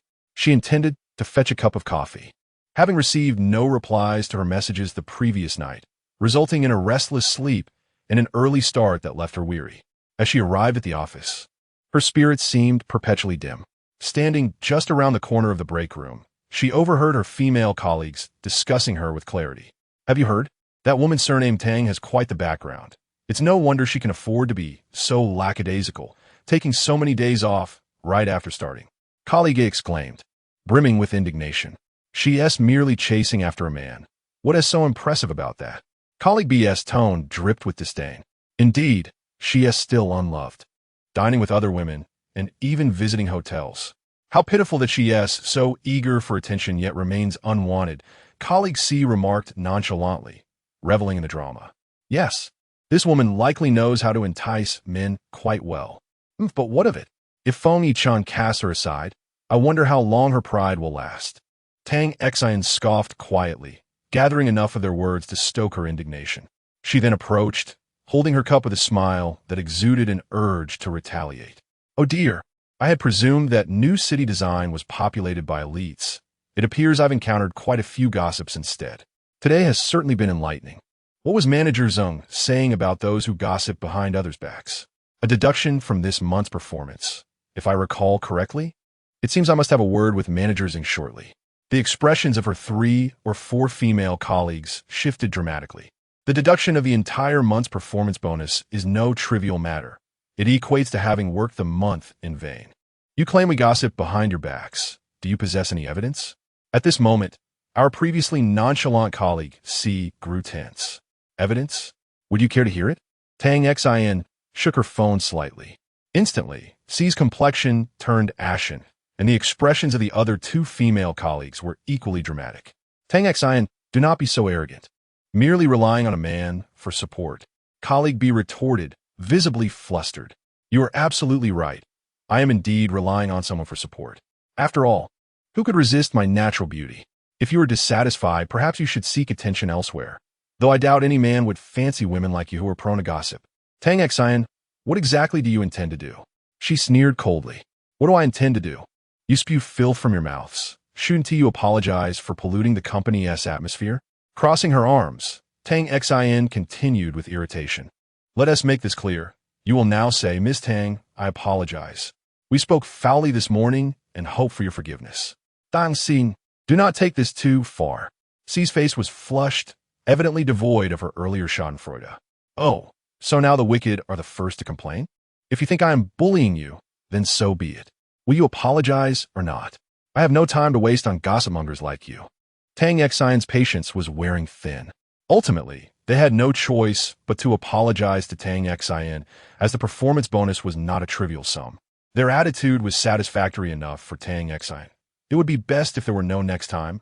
Otherwise, it will not be a simple matter of apologies. Afterward, Tang Xian returned to her seat with a coffee. Although she had vented her frustrations, her mood remained less than favorable. It was indeed tied to the reports. She took a couple of sips, only to meet by Xiaolu's resentful gaze. Tang Xian's temper flared. On any other day, she would have let it slide, but today, she would not show mercy to anyone who crossed her path. Class monitor, kindly manage your gaze. Have I killed your entire family? Tang Xin stet guli. Dang Xin, as a member of this company, your lack of decorum in your private life brings shame upon us. How dare you show your face here? Bai Xiaolu accused her indignantly. Do not unjustly label me or hurl accusations without grounds. Beware, for I might file a defamation suit against you. Bai Xiaolu clenched her teeth. Aware that she could not confront Tang Xian directly, at least not openly. She did not wish to risk expulsion from the company and thus chose to endure. Standing to leave, Tang Xian felt a throbbing headache, one hand pressed against her temple, utterly fatigued by the need to contend with such monstrous personalities at work. Earlier, her parents had bombarded her with questions inquiring about the woman associated with Feng Yichen. How could she possibly know? To put it plainly, this turmoil was of her own making. Tang Xian rested her head on her desk, feeling despondent. Just then, her phone vibrated unexpectedly. Upon glancing at it, she couldn't help but raise an eyebrow. At long last, the phone call came, likely prompted by the events of the previous night. It remained unclear whether he intended to offer an explanation or something else entirely. Tang Xian, perhaps unbeknownst to herself, found that she was more eager for his call than she had anticipated. Without lingering and hesitation, she answered the phone directly. Feng Yichen, are you looking for me? She endeavored to keep her voice steady. Are you free now? I am downstairs. Huh? What brings you here? Tang Xian was taken aback, never expecting him to come in person. I need to discuss something with you. Feng Yichen's tone was somewhat grave. 10 minutes later, Tang Xian found herself seated in the passenger seat beside him. Feng Yichen, what do you wish to tell me? To her surprise, she felt an inexplicable surge of anxiety. Chapter 58. The mountaintop restaurant before Feng Yichen's arrival. Tang Xian felt a surge of restlessness, a hint of melancholy, and even a touch of impatience. In essence, she was engulfed by discomfort. Earlier at the office, when she overheard the gossips maligning her, it scarcely affected her. Yet, upon seeing him now, an inexplicable sense of grievance welled within her. Feng Yichen, the taciturn enigma, found himself tormented by his thoughts on the way here. He had envisioned many things to say, yet upon encountering Tang Xian, he found himself rendered speechless. After a few moments of silence, during which the tension escalated, Tang Xian's rare impatience began to surface. Feng Yichen's lips pressed into a thin line, and sensing her growing displeasure, he finally spoke. About this morning's news, what was reported last night was not entirely accurate. Not one to articulate himself, well, under pressure. He stumbled over his words. Oh, Tang Xian replied, her tone flat, revealing scant interest. Observing her indifference, Feng Yichen's expression grew grave, and the atmosphere grew palpably awkward, threatening to collapse entirely. She is a friend, he managed to utter after a prolonged silence.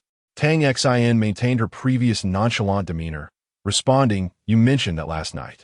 Feng Yichen felt cornered, uncertain of how to continue, his gaze toward her tinged with a mixture of longing and innocence. Tang Xian, perceptive to his plight, sighed, her heart softening against her better judgment. Rest assured, I won't take offense. No matter what they say, it doesn't matter.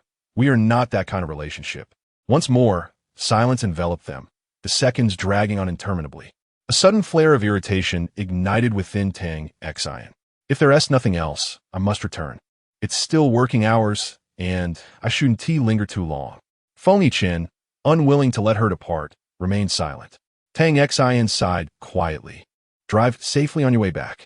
As she turned to leave, he grasped her hand, causing a brief moment of tension in her body. Slowly, she pivoted to face him, her gaze landing on his hand, enveloping hers. Is there something else? She inquired, a flicker of confusion in her eyes.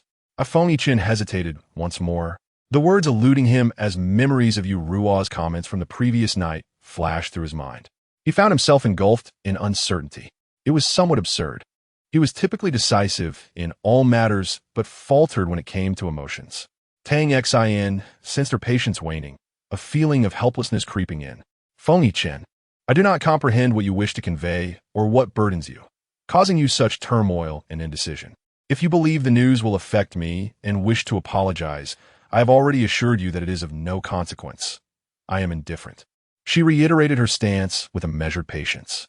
How about dinner tonight? Feng Yichen finally proposed something different. I am unavailable this evening. Let us discuss it another time. "I wish to return and rest," she replied, weariness evident in her voice. In the past, Tang Xin would never have turned him down, but today he could sense her irritation. Ultimately, Feng Yiqian found himself unable to articulate the sentiments he so desperately wished to share. Tang Xin returned home feeling despondent. Their recent conversation ended on a discordant note, leaving neither party satisfied. Feng Yiqian lingered at the entrance of her workplace for quite some time before departing. Throughout the day, Tang Xin felt utterly drained, her spirits plummeting. She longed for the workday to conclude, eager to return home and indulge in a much-needed slumber.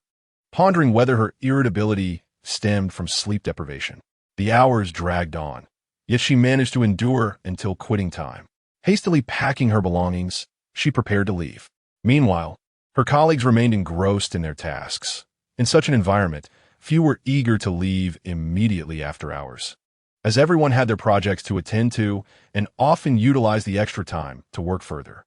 Thus, Tang Xion's eagerness to depart elicited subtle glances from those around her. Bai Xiaolu, in particular, was seething. How could such a lackadaisical individual deserve a place in new city design? Unfortunately, without any projects assigned to her, she was left with no choice but to endure. Tang Xian paid her no mind, relishing the fact that this scheming woman appeared displeased yet powerless against her. Feeling slightly dejected and irritable, she descended the stairs, having driven herself to work that day. Upon stepping outside, she spotted a familiar car, causing her brow to furrow slightly. What exactly did this taciturn individual intend to do? She murmured to herself. Arriving only to remain silent was quite puzzling. She decided to ignore him and leave. For lingering any longer would only exacerbate her agitation. Yet, she couldn't afford to be so headstrong. With a sigh, she approached. Feng Yiqian had already rolled down his window. "I'll give you a ride home," he stated, surprisingly the first to speak. No sooner had he finished his sentence than his phone began to buzz. Glancing over, Tang Xin recognized the name, likely the woman from the previous night.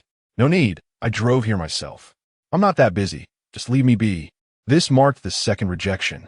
Feng Yiqian's expression darkened. "I'm fine," he replied, promptly disconnecting the call. Tang Xin was taken aback. His sudden action left her momentarily speechless. "Feng Yiqian, just say what you mean directly. This is quite uncomfortable for me.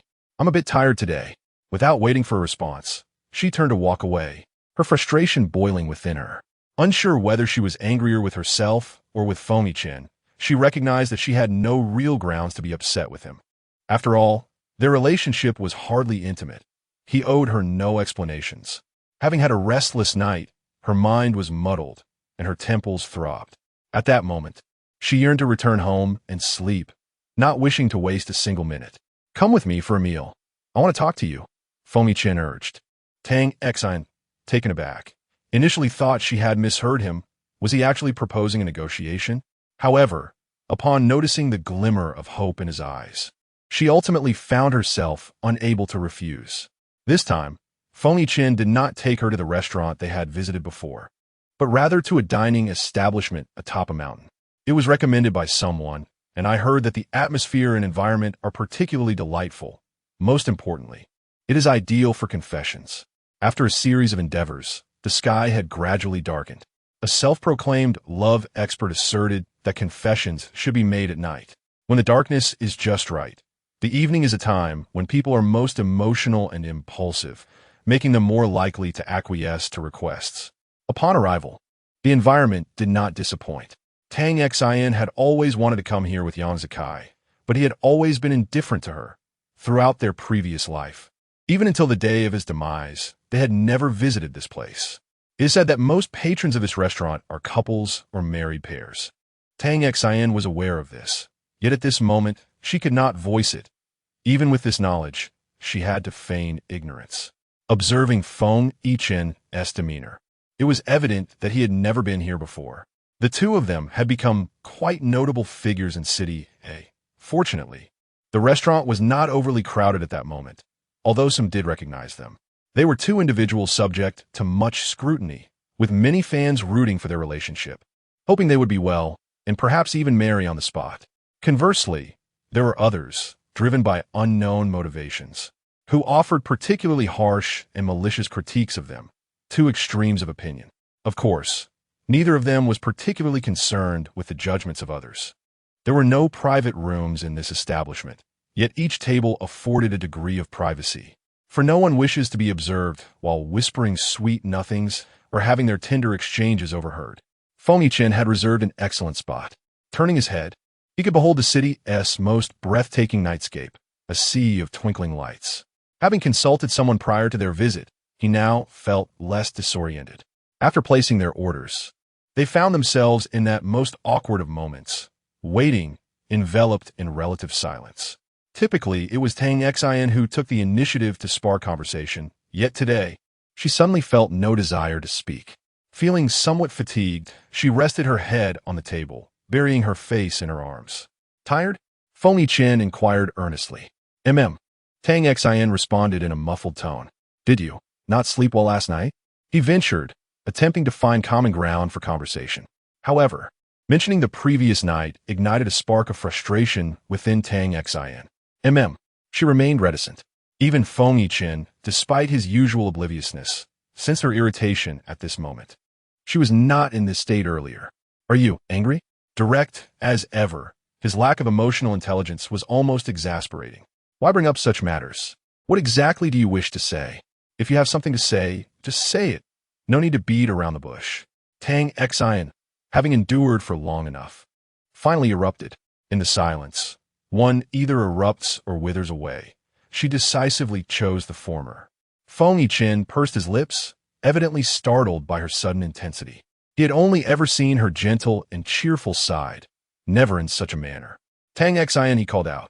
She froze, having known each other for so long. He seemed never to have spoken her name before.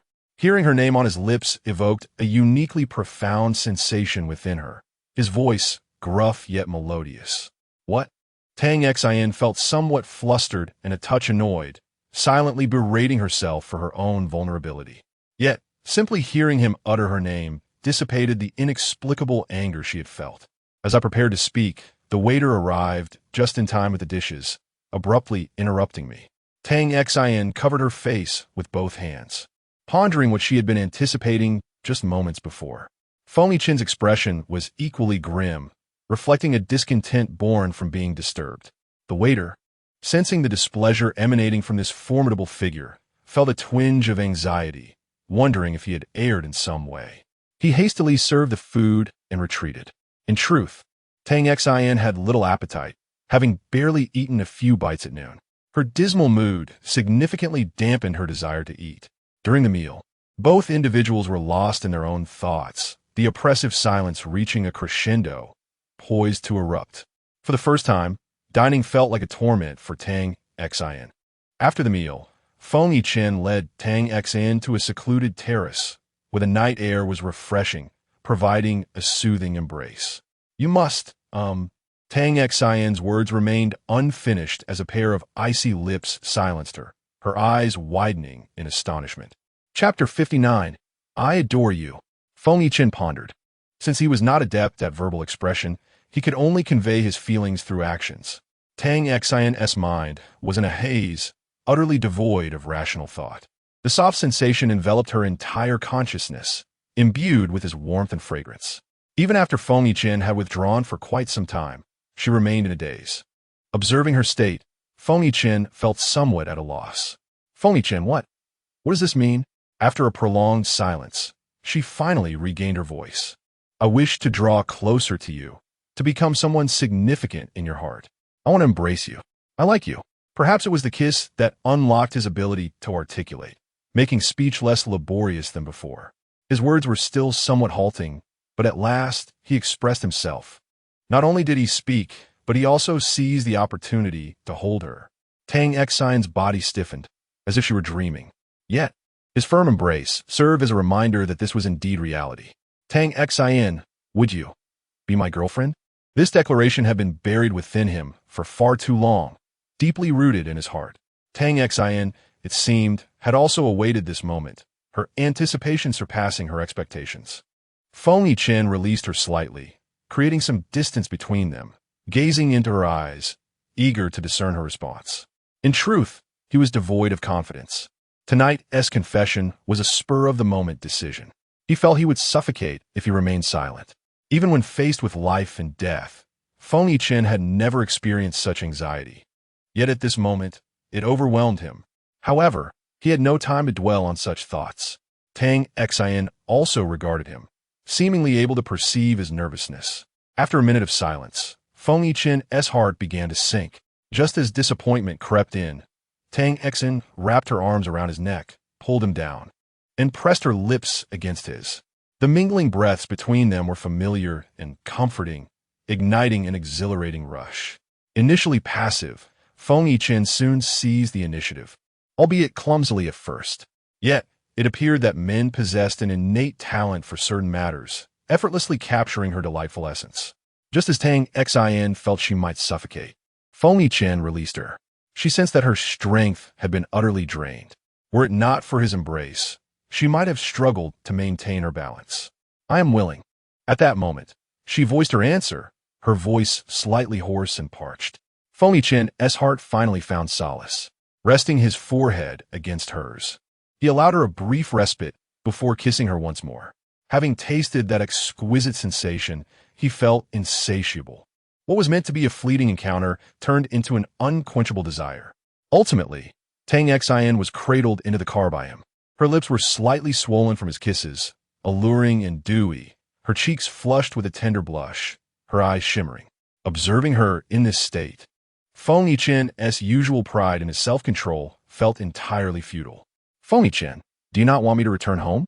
In the car, Tang Xian found herself enveloped in his arms, breathlessly yielding to his affection. Is that permissible?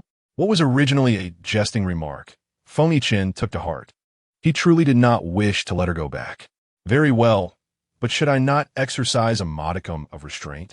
Tang Xian's eyes sparkled with mirth. "There is no need for that. With me, such repressed affection is unnecessary. Who knows how long it has been concealed? No one could detect even the faintest trace." Ning Xian observed her final bastion of defense crumbling, and at last, Feng Yichen came to a halt. His face buried in her bosom, he appeared to be enduring something, his breathing somewhat labored. Ultimately, Tang Xian could not bear it. She gently stroked his short hair, her fingers pressing softly against his scalp. They had not consumed any alcohol that evening, yet she felt slightly intoxicated. "Shall we go to my apartment?" A muffled voice whispered in her ear, raspy and unrecognizable. Feng Yichen drove back to his apartment at the fastest speed, though they had only just established their relationship. Perhaps they had harbored affection for one another for some time, rendering everything seamless. When Feng Yichen pierced through the final barrier that separated them, they finally became intimately close. That night, neither of them slept much. Perhaps the weight of their emotions was too profound. Their relationship had undergone a significant transformation, joyful yet astonishing. By the latter half of the night, Tang Xian ultimately succumbed to drowsiness and finally drifted off. Feng Yichen, however, remained wide awake, holding the girl in his arms, feeling as though it were unreal, akin to a dream. If this were a dream, he wished never to awaken. The following morning, Feng Yichen picked up his phone and discovered numerous missed calls. However, he had no time to check. He had more pressing matters to attend to, directly dialing someone. A furious voice erupted from the other end. "Feng Yichen, are you out of your mind? What are you doing so early in the morning? Don't you know that disturbing someone's sleep shortens their life?" Feng Yichen, undeterred by the outburst, continued with his own agenda. "She isn't going to work today. Mook Xincheng, have you two become a couple?" So those photos were indeed real. What photos? Feng Yichen's brow furrowed slightly, sensing impending trouble. "Don't tell me you're still unaware." "Unaware," Feng Yichen replied coolly. "Well, that's irrelevant now. You can check for yourself later. For now, answer my question. Are you two officially together? And did you spend the night together?" Feng Yichen replied affirmatively, his mood notably buoyant. "Good for you, buddy. That was quicker than I imagined." "Truly." "Shut up," he interrupted, hanging up before Mu Xinxing could finish his thought. He had previously set his phone to silent mode, not wishing to be disturbed by anyone. Now, as he reviewed the missed calls, he saw his mother and Xioning, and Yu Ruo, all of whom had called between 11 and midnight the previous night. However, during that time, he had been engaged with Tang Xian. He also checked in Xioning's WeChat and indeed found photos, pictures of them kissing on the mountaintop terrace just past 9 o'clock. Although the lighting was poor, it inadvertently captured Tang Xian's profile. Anyone familiar would surely recognize her. He frowned slightly.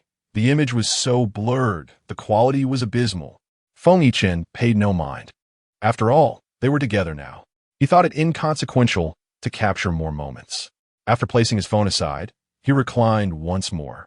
Tang Xian was in a deep slumber, likely exhausted from the previous night. Feng Yichen felt a tinge of regret for losing control, having indulged himself several times. It was her first experience, and it must have been somewhat arduous. Yet, he harbored no remorse. His heart was brimming with fulfillment. He gently brushed her hair aside, noting the marks he had left on her fair skin and neck from last night. Feng Yichen's gaze deepened. At that moment, the phone on the bedside illuminated once again. He picked it up to glance at it, a flicker of thought crossing his brow as he furrowed it slightly. Chapter 60. Do you regret it? Ultimately, Feng Yichen did not answer the call. He wished for this beautiful moment to remain undisturbed, no matter the gravity of the situation. He was reluctant to engage. With the phone flashing incessantly, he held the person in his arms even tighter. Deep down, he was aware that many obstacles still lay between them.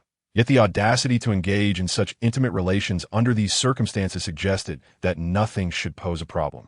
He had never yearned for anything before, but this time he was resolute in his desire.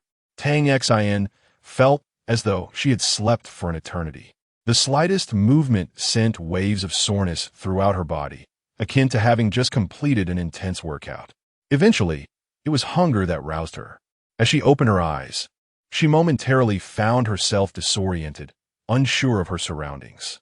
However, this state of confusion lasted only a few seconds as memories of the previous night flashed through her mind, igniting a blush that warmed her cheeks. In retrospect, it all seemed a bit impulsive. How could one rush into such intimacy so soon after establishing a relationship? Awake? Came a familiar raspy voice from beside her. Tang Xian was taken aback. She had not even noticed his presence, which was quite vexing.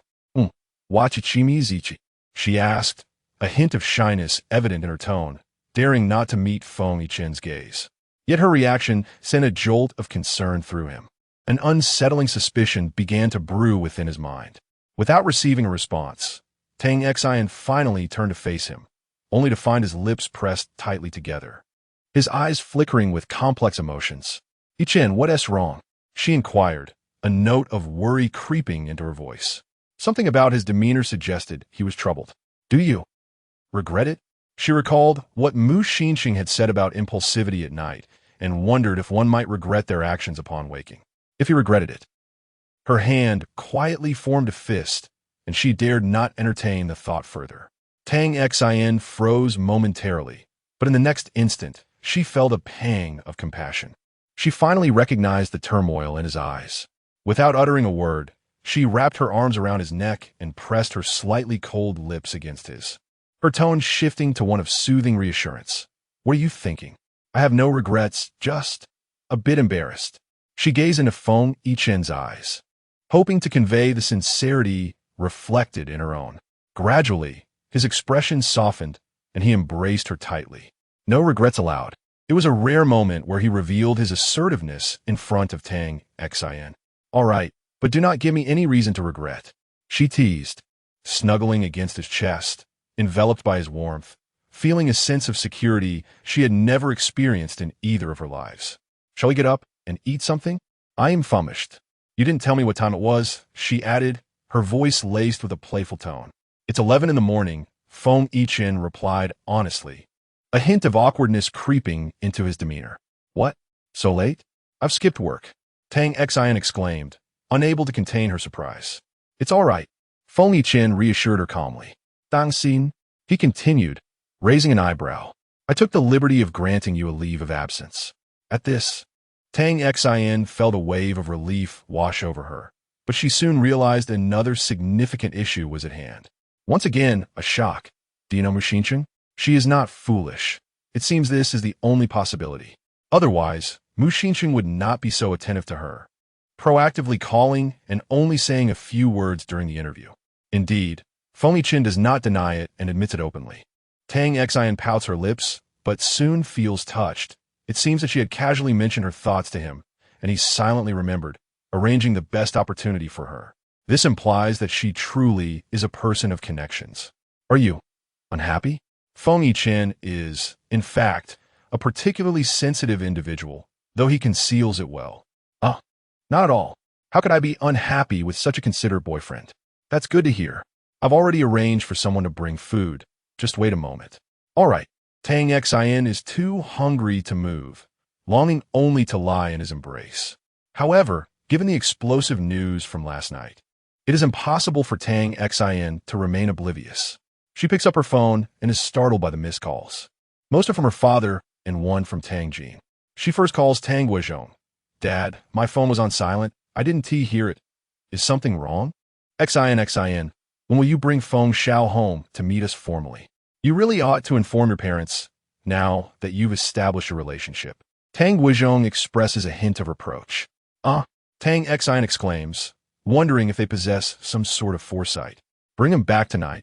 Your mother and I will prepare properly. Oh, I understand. After confirming the relationship, I will definitely bring him home. After that, Tang Guizhong says no more, yet Tang Xian remains puzzled. However, Foamy Chin quickly alleviates her confusion. Looking at the phone Foamy Chin hands her, and the photos displayed, Tang Xian cannot help but cover her mouth. Isn't this news already known throughout the city, that she is with Foamy Chin? The paparazzi are truly impressive, leaving no corner unobserved. Do you care? Not at all. Why should I care? After all, many people believe we have been together for a long time. Having lived a second life, Tang Xian has become much more composed. Indeed, Foamy Chin is quite satisfied with this response. My father wants me to bring you home for dinner tonight. Is that all right? Tang Xian is dressed in Foamy Chin's shirt, with his boxers beneath, as she has no clothes of her own here, and yesterday's attire is not an option. All right, Foamy Chin cannot refuse. Then, I will go wash up first. My legs are so sore. Tang Xian feels as if her legs can barely support her, like a strand of noodles. Shall I carry you? Foamy Chin is also in loungewear. Yes. She immediately wraps her arms around his neck, feeling affectionate. While they share tender moments, Yang Zikai, who has also seen the news and photos, is seething with anger. The thought of the woman who once obsessed over him, her eyes only for him, now openly displaying affection with another man is utterly intolerable. Moreover, he recalls a far more serious matter that instantly fills him with a sense of crisis. If Tang Xian were to become involved with Foamy Chin, it would inevitably lead to the land contracts falling into his hands, disrupting the delicate balance that currently exists and allowing Foamy Chin's family to dominate entirely. Such a scenario is utterly unacceptable. It appears that certain matters require his urgent attention. At this moment, Yang Zikai is at the office, grappling with the aftermath of the audio and video scandal that has severely impacted his company, which is yet to fully recover. The company's reputation resembles a crumpled piece of paper, marred with various blemishes. The stock market has taken a significant hit, evaporating billions in market value, leaving his position on the board precarious. Discontent among the directors is palpable, and should the company's situation continue to deteriorate, his role as president will be in jeopardy.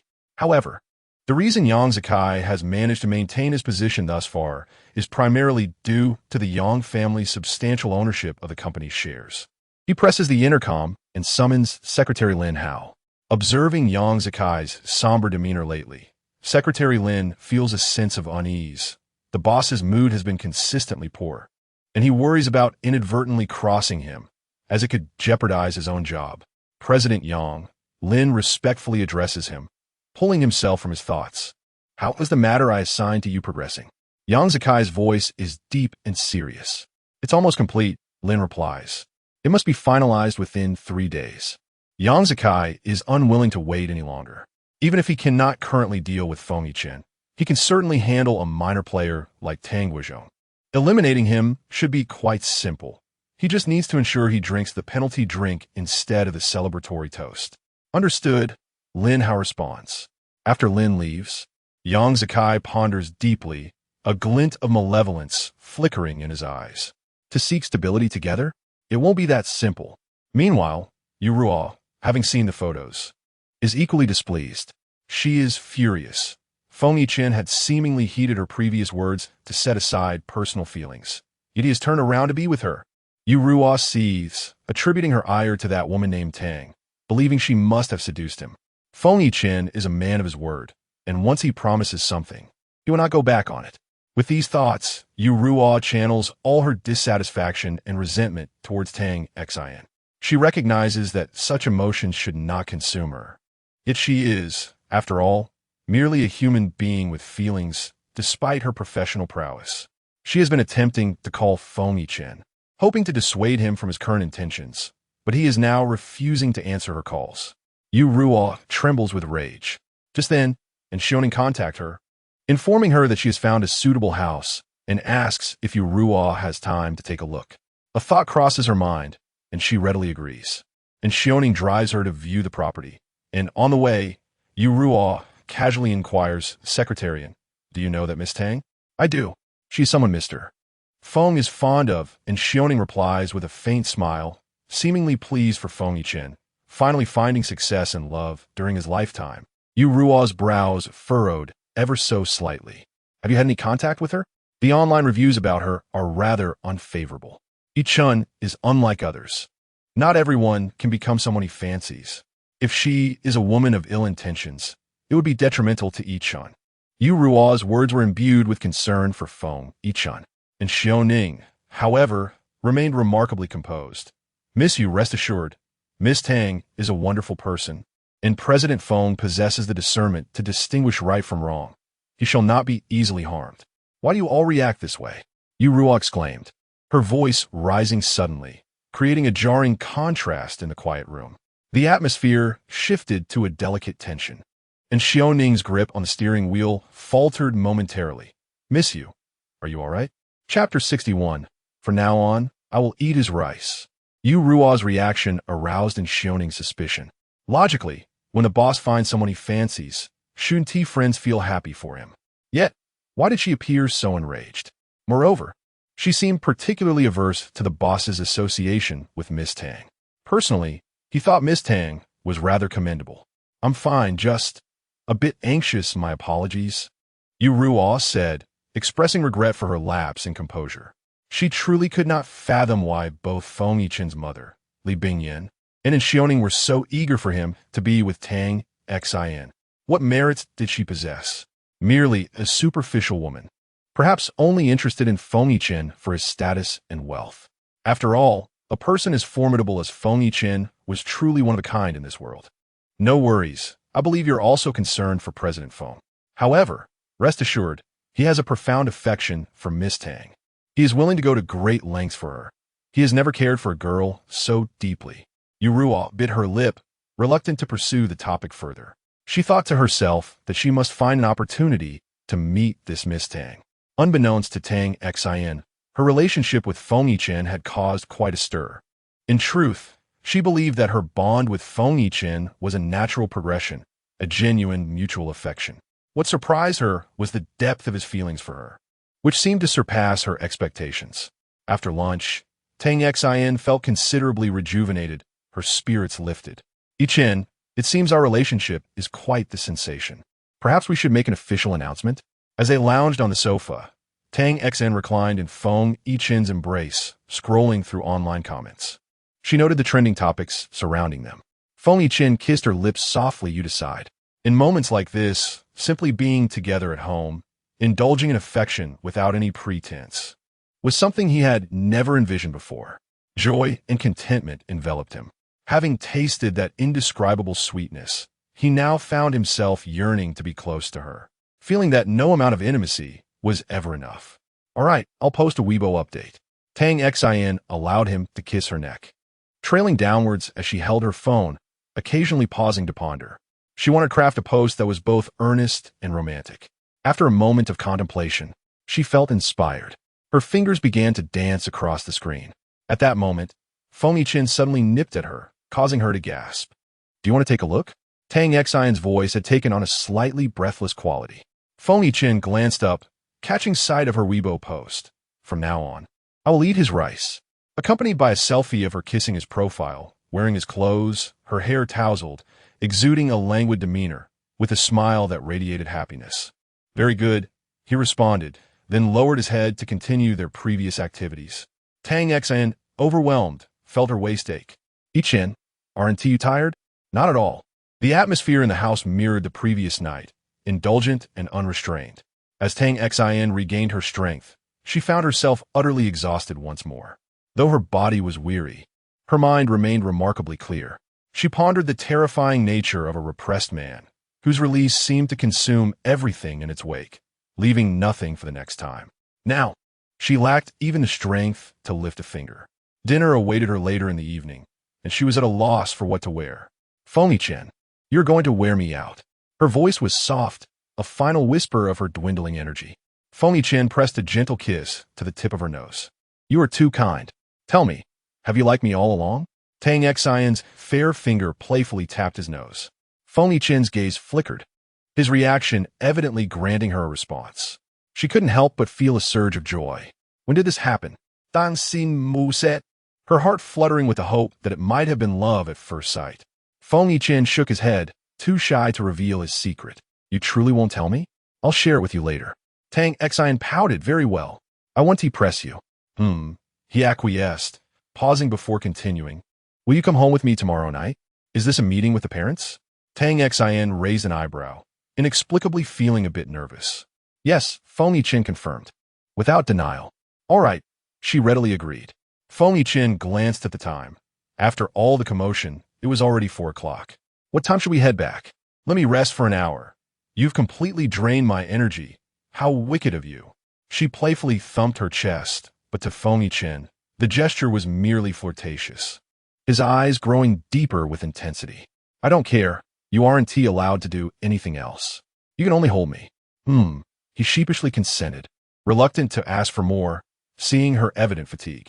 But how about living together in the future? I don't want to be apart for even a minute now. Moving in together? Tang Xion was somewhat taken aback. You don't want to? Feng-Chen inexplicably felt a surge of anxiety. Of course not. I wish to fall asleep in your arms every night.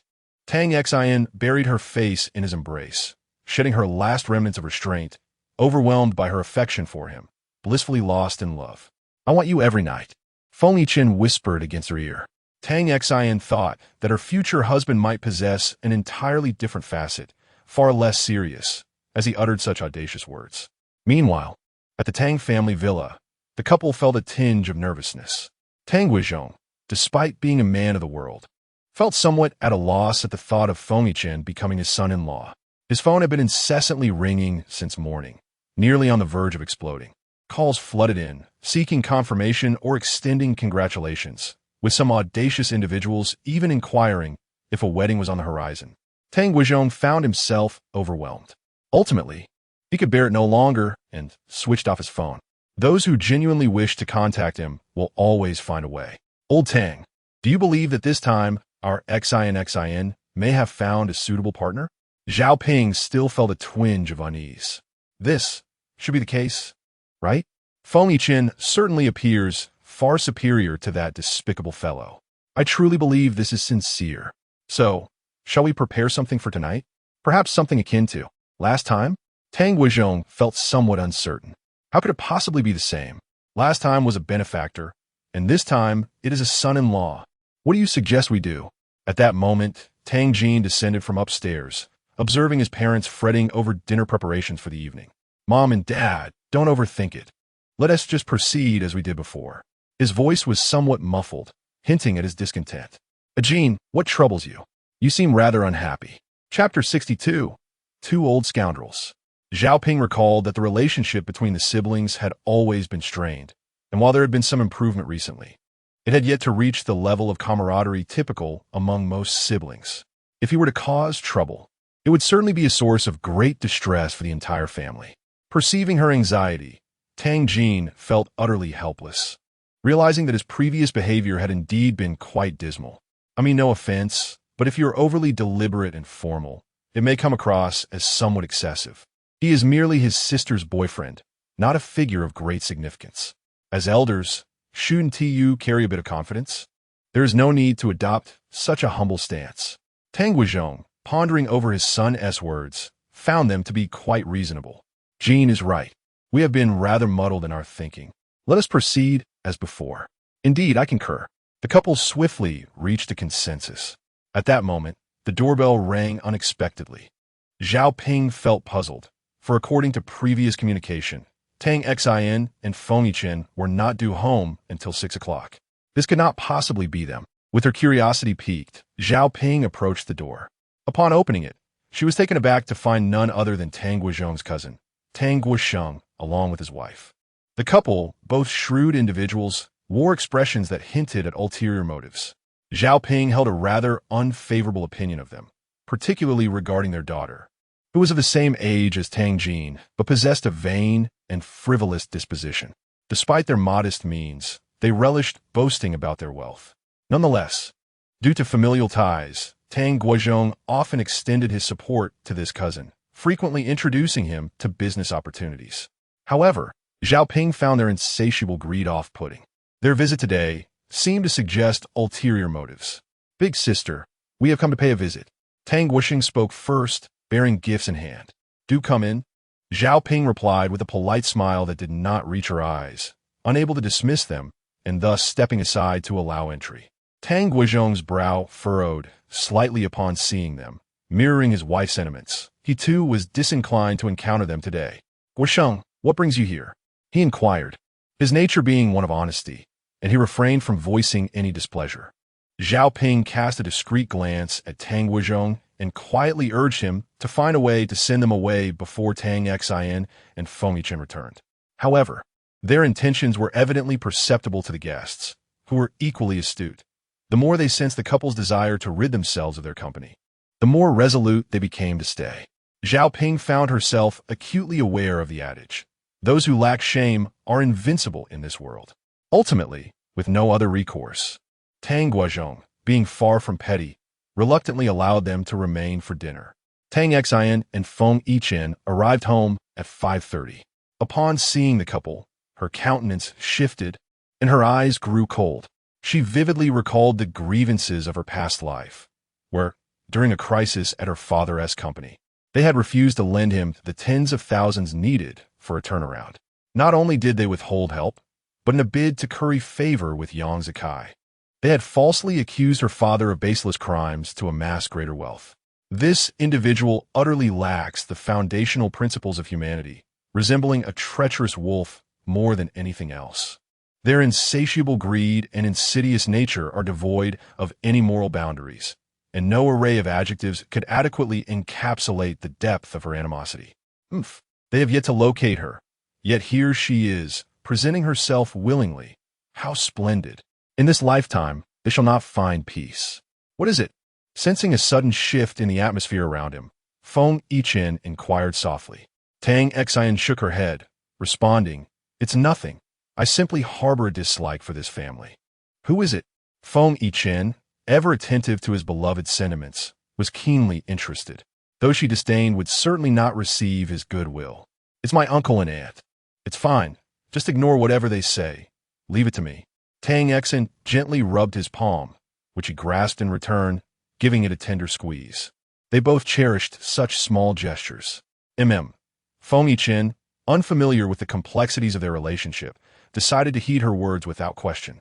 This was his first visit as her boyfriend, and he appeared significantly more anxious than during his previous encounter. Uncle, aunt, greetings, he greeted, his tone somewhat stiff. He had initially intended to bring gifts, but Tang Xin had dissuaded him, opting instead to procure 2 boxes of presents herself, restricting him from purchasing anything further.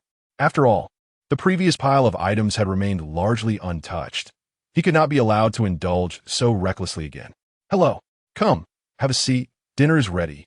In truth, Tang Guizhong and his wife were also quite nervous.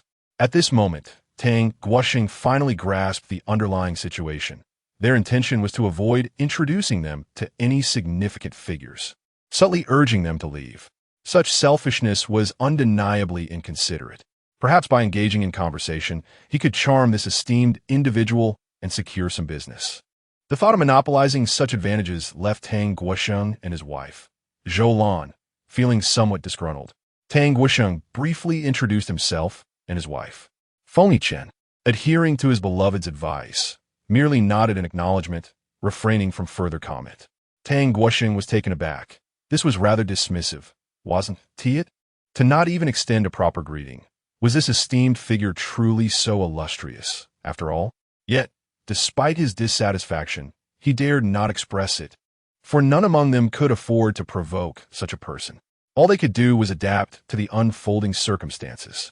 Tang Jin sat on the opposite side of Tang Exine, feeling particularly slighted that his sister hadn't even informed him of her visitor. This was utterly excessive. His mood, already soured further with the arrival of others. He held a distinct aversion to his uncle's family, and in this regard, they shared an unspoken understanding. Scene. In the future, we shall rely on you to support your uncle's business. Tang Xian's hand stilled, as Tang Guosheng abruptly shifted the conversation to business matters, which had previously revolved around trivial family chatter. His wife, Zhou Lan, quickly chimed in, Yes, Xian is so capable. She has found such an excellent boyfriend. Our family will surely benefit. Tang Guosheng felt a wave of embarrassment. It was quite improper to solicit business at the dining table, especially with individuals they barely knew. Just as she was about to urge him to be silent and retreat, Tang Xian had already taken the lead. Uncle, you overestimate my capabilities. I am merely an uninformed girl, and I have never inquired about my father's business, let alone Yichen's. Yichen's company is substantial, bustling with activities daily, handling significant transactions. Someone of your stature, dear uncle, would hardly be able to assist. The implication was unmistakable. Someone of his modest means lacked the standing to solicit help from Feng Yichen. Tang Guosheng felt a pang of humiliation, a bitter resentment swelling within him. Yet he could only manage a forced smile. Xian, you speak as if with intent. Surely, if one is sincere, they can be of assistance. While sincerity may be present, the energy is lacking. The multitude of tasks at hand is overwhelming, and I cannot bear to see him toil so hard. Uncle, you may consider me biased in this matter. Her refusal was now even more pronounced, yet her smile belied her seriousness. Tang Guosheng ground his teeth in silence. Seeing her husband at a disadvantage, Zhou Lan swiftly interjected. Xian, we are family. As family, we should support one another, don't you agree? Speaking otherwise feels distant. Tang Guosheng could no longer tolerate the conversation, and Zhao Ping's expression darkened further, nearly reaching a breaking point. Enough. During mealtime, we should refrain from discussing work-related matters. Today, Xian has brought her boyfriend home, and I wish not to hear any other topics. At last, Tang Guosheng spoke up, determined to prevent his cousin from embarrassing himself in front of others. It was quite the spectacle. Tang Guosheng appeared awkward, sensing the atmosphere was decidedly off. All right, let us set this aside for now. Perhaps we can find another occasion to discuss it. I wonder if Feng Xiao would be willing to entertain such a meeting? He was unwilling to let go of the opportunity to gain something beneficial, thus shamelessly continued. No time. Feng Yichen's curt response decisively dismissed him. Tang Guosheng felt his countenance falter. He had not anticipated such a lack of courtesy. After all, he was Tang Xian's uncle. Please forgive me, uncle. Yichen is indeed very busy. Well, he rarely comes home, and I do not wish for him to be overly fatigued. Each word from Tang Xian was a shield for Feng Yichen, reflecting her disdain for Tang Guosheng's unseemly demeanor, while genuinely feeling sympathy for her boyfriend. Eventually, they fell silent, noticing Feng Yichen's displeased expression. Who would dare provoke him? They could only eat quietly, their hearts unwilling yet powerless. During the meal, Feng Yichen, as before, shared 2 drinks with Tang Guosheng. His tolerance for alcohol was limited. After 2 glasses, he felt a bit lightheaded, and Tang Xian would not allow him to drink more, for she feared his discomfort would only worsen. Following dinner, Tang Xian led Feng Yichen to their room for rest, deliberately avoiding Tang Guosheng and his wife. Yet he harbored discontent. Brother, why didn't you let me speak earlier? What a splendid opportunity. If I had taken the chance to mention it, we could have secured a substantial benefit, and our worries would be alleviated. He directly complained to Tang Guosheng. His wife, of course, followed suit. Indeed, we are family. We should prioritize our own interests. Why do you always side with outsiders? Tang Guozhong, having tolerated much already, found his patience at an end. His expression darkened. Outsiders? Who is the outsider here? Feng Yichen is my daughter's boyfriend, and they may possibly marry in the future. To me, he is also part of the family. Upon hearing this, Zhou Lan couldn't help but scoff. Marriage? My dear brother, it's rather premature to utter such words. Wasn't it the same with Yang Zikai? In the end, did that not fall through? On the surface, it appeared that Xin had a change of heart at the wedding, but who truly knows the circumstances? If you don't seize the opportunity now, and things go awry later, you will have no room for regret. A sardonic smile lingered on her lips. You all need to leave immediately. You are not welcome in my home. How my daughter is doing is none of your business. Out, out, out. Zhao Ping trembled with rage, utterly incensed that they dared to curse her daughter. Sister-in-law, please do not be angry. We are only looking out for your best interests. Girls are different from boys. You must understand how things are out there. What are you doing? Zhao Ping, have you lost your mind? Zhao Ping emerged wielding a broom to chase them away, striking Zhou Lan on the leg, prompting a sharp cry from her. Indeed, you curse my daughter, and I shall show you madness. Quickly leave. Ultimately, Tang Guisheng pulled Zhou Lan away. I am infuriated. Those two old rascals. Just as Zhao Ping turned, she spotted Tang Xian standing at the staircase, her heart sinking in trepidation. Chapter 63. Want to tell her? Tang Xian stood there with an impassive expression, seemingly unfazed by the situation. However, her demeanor only served to aggravate Zhao Ping, who felt a throbbing headache from the lingering anger on her face. Now, seeing her daughter, her concern began to surface again. She must have overheard those hurtful words earlier and was undoubtedly distressed. Xin, adu andai. Do not heed the malicious gossip of that meddlesome woman. She is notoriously indiscreet. Please do not take it to heart. I promise I will ensure they will not come to our home again. Zhao Ping hurriedly approached Tang Xian to offer comfort. Tang Guozhong followed suit, his expression one of profound shame. Having never anticipated such relatives who would not only disgrace him, but also seek to harm his daughter. Tang Xian, however, offered a dismissive smile. Mom, I am fine. I'm not upset. There are far worse things said outside. If I were to concern myself with every trivial remark, I would surely succumb to depression. My feelings are not for others to dictate. I refuse to let such inconsequential people provoke me. Zhao Ping felt a swell of pride in her daughter's maturity.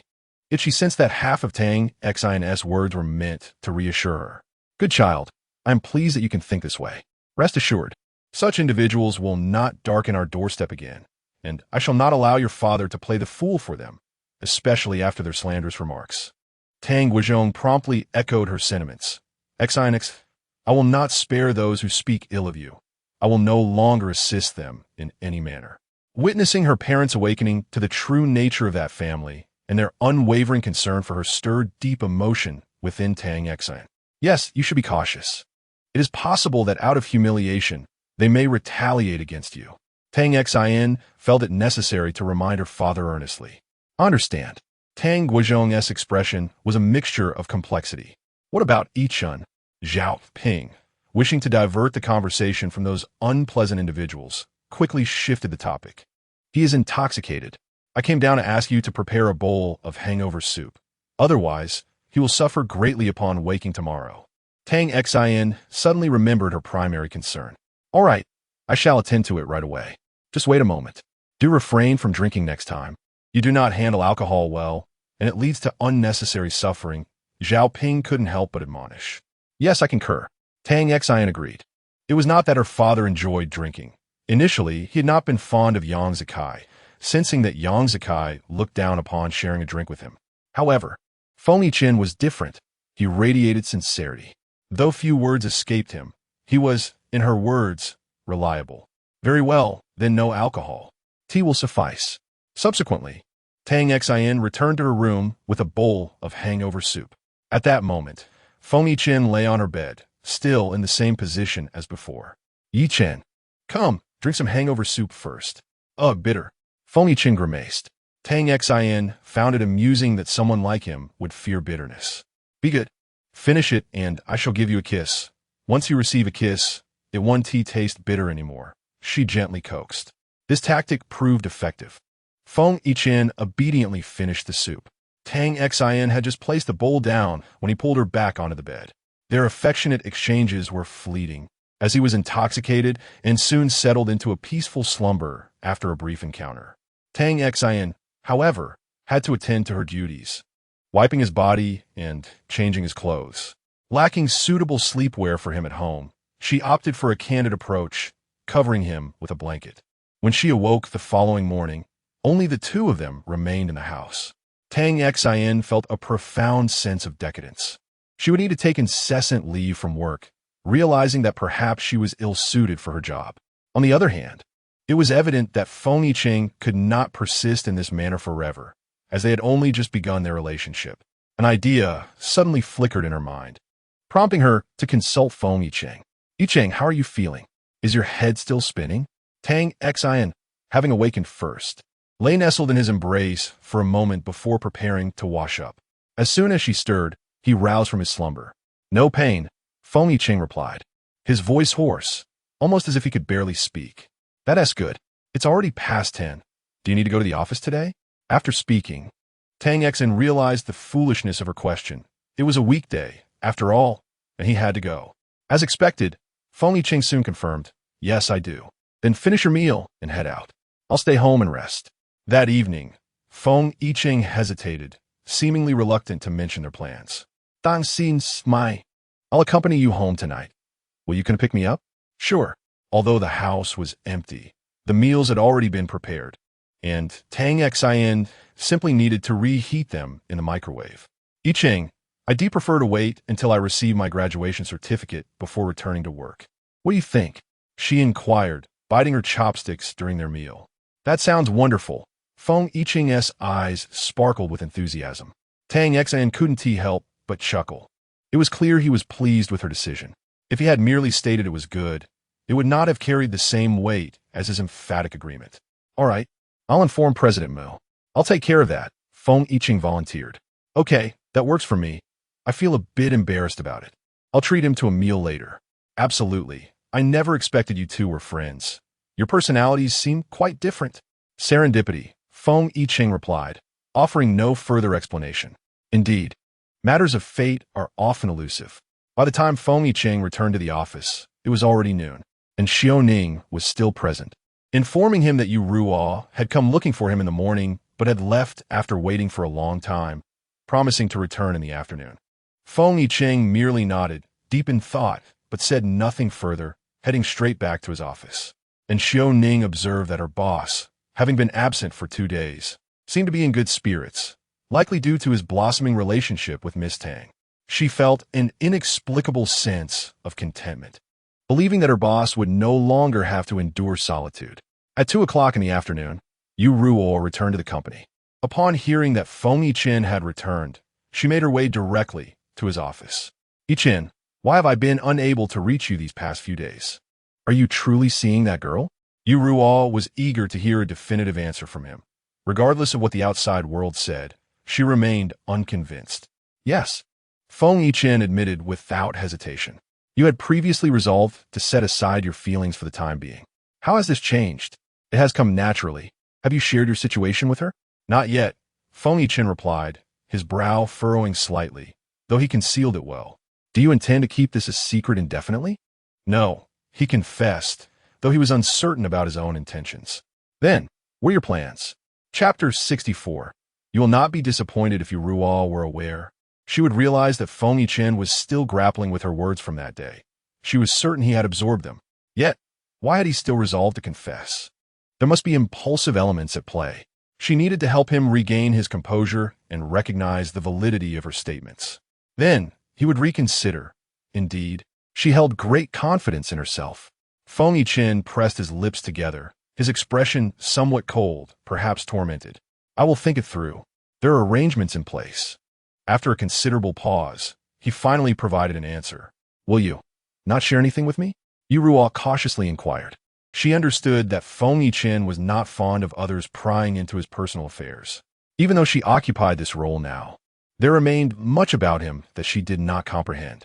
She was acutely aware that if he chose not to reveal something, no one could compel him, which added to Yu Ruo's frustration. I will handle it. Indeed, Feng Yiqian declined once more. Yu Ruo felt somewhat powerless. She sensed that she could not breach the barriers surrounding him and needed to find alternative methods. Since you have made this decision, I will not press you further. However, you must also recognize that there are many matters you cannot disclose to her. If she finds out, it would constitute a betrayal, and women detest being deceived, especially by someone they hold dear. Thus, it would be wise for you to prepare yourself mentally. I understand. The formerly tranquil glimmer in Feng Yiqian's eyes faltered slightly. He bit his lip, seemingly coming to terms with the issue. Yu Ruo secretly reveled in this. She could detect the subtle fluctuations in his emotions, knowing her words had registered with him. As long as he harbored even a hint of uncertainty, their relationship would remain fragile. A weak foundation could easily be shattered by external forces. This was precisely the effect she sought to achieve. Yu Ruo possessed a keen sense of balance. She would not provoke Feng Yiqian's irritation, having developed a thorough understanding of his temperament. After discussing these matters, there was something more pressing. Yiqian, do you have time tonight? We need to commence our tests. I've been back for several days without attending to any important matters. Yu Ruo endeavored to secure more time and opportunities for herself. Not tonight, tomorrow. Feng Yiqian decisively refused. Tonight. Is there something else? She could not help but press further, her heart racing with apprehension, fearing his displeasure. Take her home. Remarkably, Feng Yiqian actually spoke to her. Yu Ruo's expression became somewhat complex, and she chose not to pursue the subject further. The persona she presented before Feng Yiqian must not falter. Then, let it be at 9 tomorrow morning. She shifted the conversation away from matters of their relationship and directly addressed tomorrow's agenda. 10 o'clock. Yu Ruo's smile stiffened, although she felt discontent. She had no choice but to endure it. She had also noticed the subtle changes in Feng Yiqian. Previously, he would never impose conditions regarding this matter. Whatever time she designated was accepted. But now, her hands, resting at her sides, clenched into tight fists. All of this was due to Tang Xin. Had it not been for her, Feng Yiqian would undoubtedly not be in this state. With this thought, her resentment towards Tang Xin deepened. Very well. I shall wait for you. After adjusting her emotions, Yu Ruo maintained a calm and composed smile. Feng Yiqian nodded in response. Once the matter was addressed, Yu Ruo departed without lingering, as she needed to return and devise a plan. After having guarded the person for so many years, it was inconceivable for her to allow anyone else to easily intercept him. She could not resign herself to such a fate. No one shall take him away from her. Absolutely not. After Yu Ruo's departure, Feng Yiqian remained alone in his office, engulfed in contemplation. The words Yu Ruo had spoken echoed repeatedly in his mind. In truth, he felt quite anxious and was not yet ready to discuss those matters with her, as he lacked sufficient confidence. However, the issue of deceit was indeed rather grave. Yu Ruo had articulated her point with great clarity. As a woman herself, she would possess a deeper understanding of her kind. Women detest being deceived, particularly by those they hold dear, and that statement struck Feng Yiqian with significant force. Suddenly feeling a wave of irritation, he found himself unable to gather his thoughts. His work efficiency plummeted to unprecedented lows that he had rarely experienced before. All he desired was to return home. Yet, he felt conflicted. He longed to accompany her, but feared her inquiries. The moment she opened her mouth to ask, he would find it impossible to refuse. He did not wish for the situation to escalate to that point. At home, Tang Xin enjoyed a considerably more leisurely atmosphere. Although Feng Yiqian had previously stated he would personally inform Mu Xinqing, Tang Xin decided to convey the message to Zheng Yanfan herself, as it was a matter of basic courtesy. Since Tang Xin had publicly announced her relationship on Weibo, nearly everyone in the city was aware that she was Feng Yiqian's girlfriend. The man, known as the living Yama and an emotional enigma, surprisingly had a day where he was in a relationship, truly a sight to behold. Individuals of status typically follow one another, and Zheng Yanfan was certainly aware of Tang Xion's newfound status. Thus, when she mentioned that she would return to work after graduation, he had little to say, thinking that it was perfectly fine for her to remain absent from work. Ultimately, He wished her and Feng Yichen happiness. Tang Xin, feeling helplessly amused, expressed her gratitude. At 3 o'clock in the afternoon, Zhao Ping returned home. Upon seeing her daughter lounging on the sofa, looking quite bored, she was somewhat taken aback that she had not gone out. "Mom, you're back. Was there nothing on today?" she asked lazily, clutching a bag of snacks. "Today was rather uneventful, so I returned early." "You didn't go out?" Zhao Ping sat beside her daughter. Tang Xin could immediately discern that her mother seemed less than enthusiastic. Her mood not particularly bright. "I didn't go out. I'm a bit tired and wanted to rest at home." "Mom, are you all right? You seem a bit down." Zhao Ping indeed felt somewhat gloomy, and keeping her feelings bottled up only intensified her discomfort. She had a strong desire to confide in someone.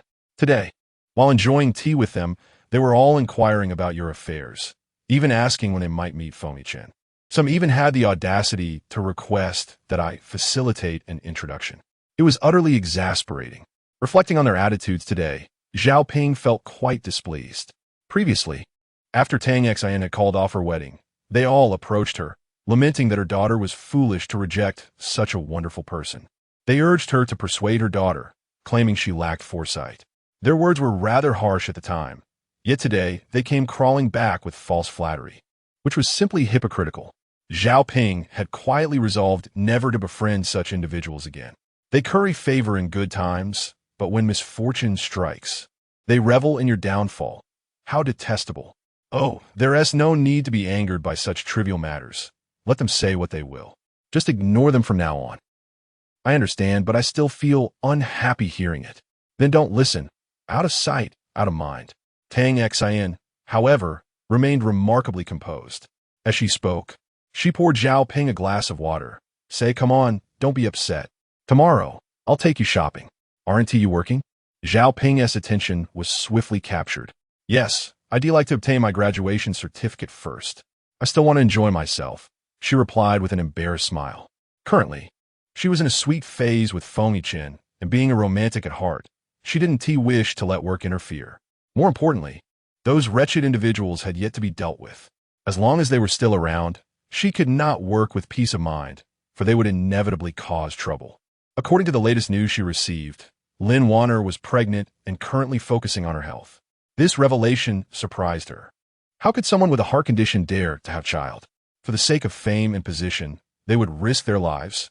She had underestimated her. She tried to recall her memories from her previous life and remembered that Yang Zikai had not known about Lin Wanner's heart condition. She clearly recalled mentioning it casually during a meal about half a year after her marriage to Yang Zikai. In hindsight, his reaction had seemed rather nuanced. At the time, she was too naive to think much of it. But now she realized that Yang Zikai must have suspected Lin Wanner was deceiving him. Calculating the timeline, it seemed Yang Zikai was still unaware of this matter. This realization gave her a chance to exploit the situation. Meanwhile, Lin Wanner was not yet devising a plan against Tang Xin. Her focus was on contending with Su Huifang. Her intention was to solidify her position, thereby gaining the experience and strength to confront external challenges. She summoned her aunt to care for her. This aunt was indeed her relative and had always been quite fond of her, a trusted confidant. She was relatively young, just in her early 40s, and appeared more youthful than Su Huifang. Though she looked simple and honest, only Lin Wanner knew that her aunt was exceptionally astute. Her outward appearance served as an excellent disguise. Due to her pregnancy, Su Huifang had not troubled her during this period. Nevertheless, Lin Wanner did not cease her scheming. At noon that day, she approached Su Huifang with 2 small bottles, eager to please. "Mother, these are whitening pills and anti-glycation pills that my friend brought back from abroad last week. After taking them, your skin can improve significantly, combating wrinkles and aging. You should give them a try. Many have claimed that results can be seen within a month. With your beauty, you deserve to remain eternally youthful." Lin Wanner continued to shower Su Huifang with flattering words, successfully lifting her spirits. Upon receiving the bottles, Su Huifang noticed their substantial weight and golden hue, immediately recognizing their high quality and presumably hefty price tag. Could they truly be effective? There isn't a woman who does not cherish beauty, especially someone as vain as Su Huifang. They have excellent reviews. You can verify them online. I am taking them myself, and they are safe with no side effects. Lin Vania accepted earnestly ypsilon. Well then, I shall give them a try. Su Huifang's expression was slightly reluctant, clearly desiring the pills, yet trying to maintain a facade. You certainly won't be disappointed. Let us hope so. She held the bottles and ascended the stairs, while Lin Wanner watched her retreating figure, knowing she was within her sight as a child. Wanner, do you think she will become suspicious? Wang Huanjin inquired hesitantly. She will. Lin Wanner's lips curled into a cold smile. Then, her expression grew serious. I have my ways. Just wait and see. Lin Vania vola a peculiar smile, hinting at her hidden intentions. Chapter 65. She is doing well at 5:30 that evening. Feng Yichen arrived to pick up Tang Xin for dinner at his home. Having previously conversed with her mother, Zhao Ping, about the matter, she immediately became anxious upon hearing the news. Tang Xin found her reaction somewhat amusing yet exasperating. Mom, please don't worry so much. I'm not a child anymore. Surely I can handle this, she said, gently placing her arm around her mother's shoulders in a comforting gesture. Does she know about your past? Zhao Ping asked, her concern stemming from the fear that her daughter's previous experiences might leave a negative impression on the elders. Tang Xin was uncertain and had not broached the topic with Feng Yichen. She thought she would inquire when they met later. However, she still needed to reassure her mother. She must be aware, considering it involves her son. Of course, she would be concerned. Will she oppose it? Zhao Ping queried, her eyes filled with worry. Although Feng Yichen was a resolute individual, it would be challenging for a relationship to flourish without the support of the elders. I don't want you to feel any distress. I don't think so. Yichen mentioned that his mother had asked him to bring me over to meet her. Dang xin zipli? Is that so? That's a relief. Just remember to be polite and make a good impression, Zhao Ping reminded her. Of course I understand, Mom. Please don't fret. Yet, considering the implications for her daughter's lifelong happiness, Zhao Ping couldn't help but be concerned. When Tang Xin had been with Yang Zikai, his mother had never been fond of her, always perceiving her as overly eager for her son's affection, which made Tang Xin feel inferior and belittled. Reflecting on that experience still left her feeling frustrated. She hoped not to encounter a similar situation again. As Tang Xin left the house with her bag, her mother continued to voice her concerns, making Tang Xin feel as though her ears were about to develop calluses. It was utterly exasperating. Only when she settled into the passenger seat did she finally exhale in relief. Her mother's incessant chatter was akin to a monk's scripture recitation, headache-inducing. What's wrong? Feng Yichen asked, noticing her distressed demeanor. It's just my mom. Knowing that I'm having dinner with you tonight, she went on and on. If you had arrived any later, I would have cracked under the pressure. Tang Xin exclaimed, her heart brimming with joy upon seeing her partner, despite her playful complaint. Feng Yichen raised an eyebrow and, using one hand, took hold of hers, giving it a gentle squeeze. Don't be nervous. Actually, it's not that I'm particularly anxious, but does your mother know about my past? She admitted, feeling somewhat uneasy. She is aware, Feng Yichen replied candidly. Will she mind? What kind of person is she? Tang Xin had not felt nervous before, but the more they discussed it, the more apprehensive she became. If his mother were anything like Yang Zikai's, it would be unlikely for them to get along well. She doesn't mind. She is a wonderful person, Feng Yichen assured her, providing Tang Xin with a sense of relief. His affirmation that she was indeed a good person left no room for doubt, igniting a sense of eagerness within Tang Xin to meet her. There is still time, and I wish to visit the mall to select a gift for my aunt. In fact, she had already decided what to give while at home. Feng Yichen hesitated for a moment, but ultimately agreed. Tang Xin had a clear objective. Upon arriving at the mall, she headed straight for a renowned luxury brand counter to purchase a limited edition silk scarf. Gifting a scarf to an elder is undoubtedly a wise choice, especially one in a versatile and safe color. Do you believe your mother would appreciate such a style of scarf? She remained uncertain. Since Feng Yichen was by her side, she felt compelled to seek his opinion. He expressed his fondness for it without hesitation. But don't you dare be dismissive. I wouldn't dream of it, Feng Yichen replied, gazing at her innocently. Very well. Then it is settled. Let us also procure some pearl powder or the like. At that moment, Tang Xin finally grasped the mindset Feng Yichin must have had when he brought gifts to her home. The desire to purchase everything was overwhelming. Initially, Tang Xin felt little, but as they neared Feng Yichin's villa, her anxiety grew. When she was anxious, she preferred silence, lost in her thoughts.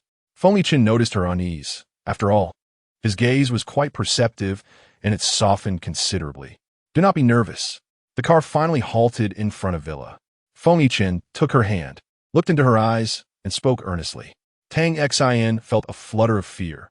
Was her anxiety so apparent? I can see it. She pouted. All right, your gaze is formidable. Have we arrived? It was only then that she realized the vehicle had come to a stop. Yes, we have arrived. Let us exit.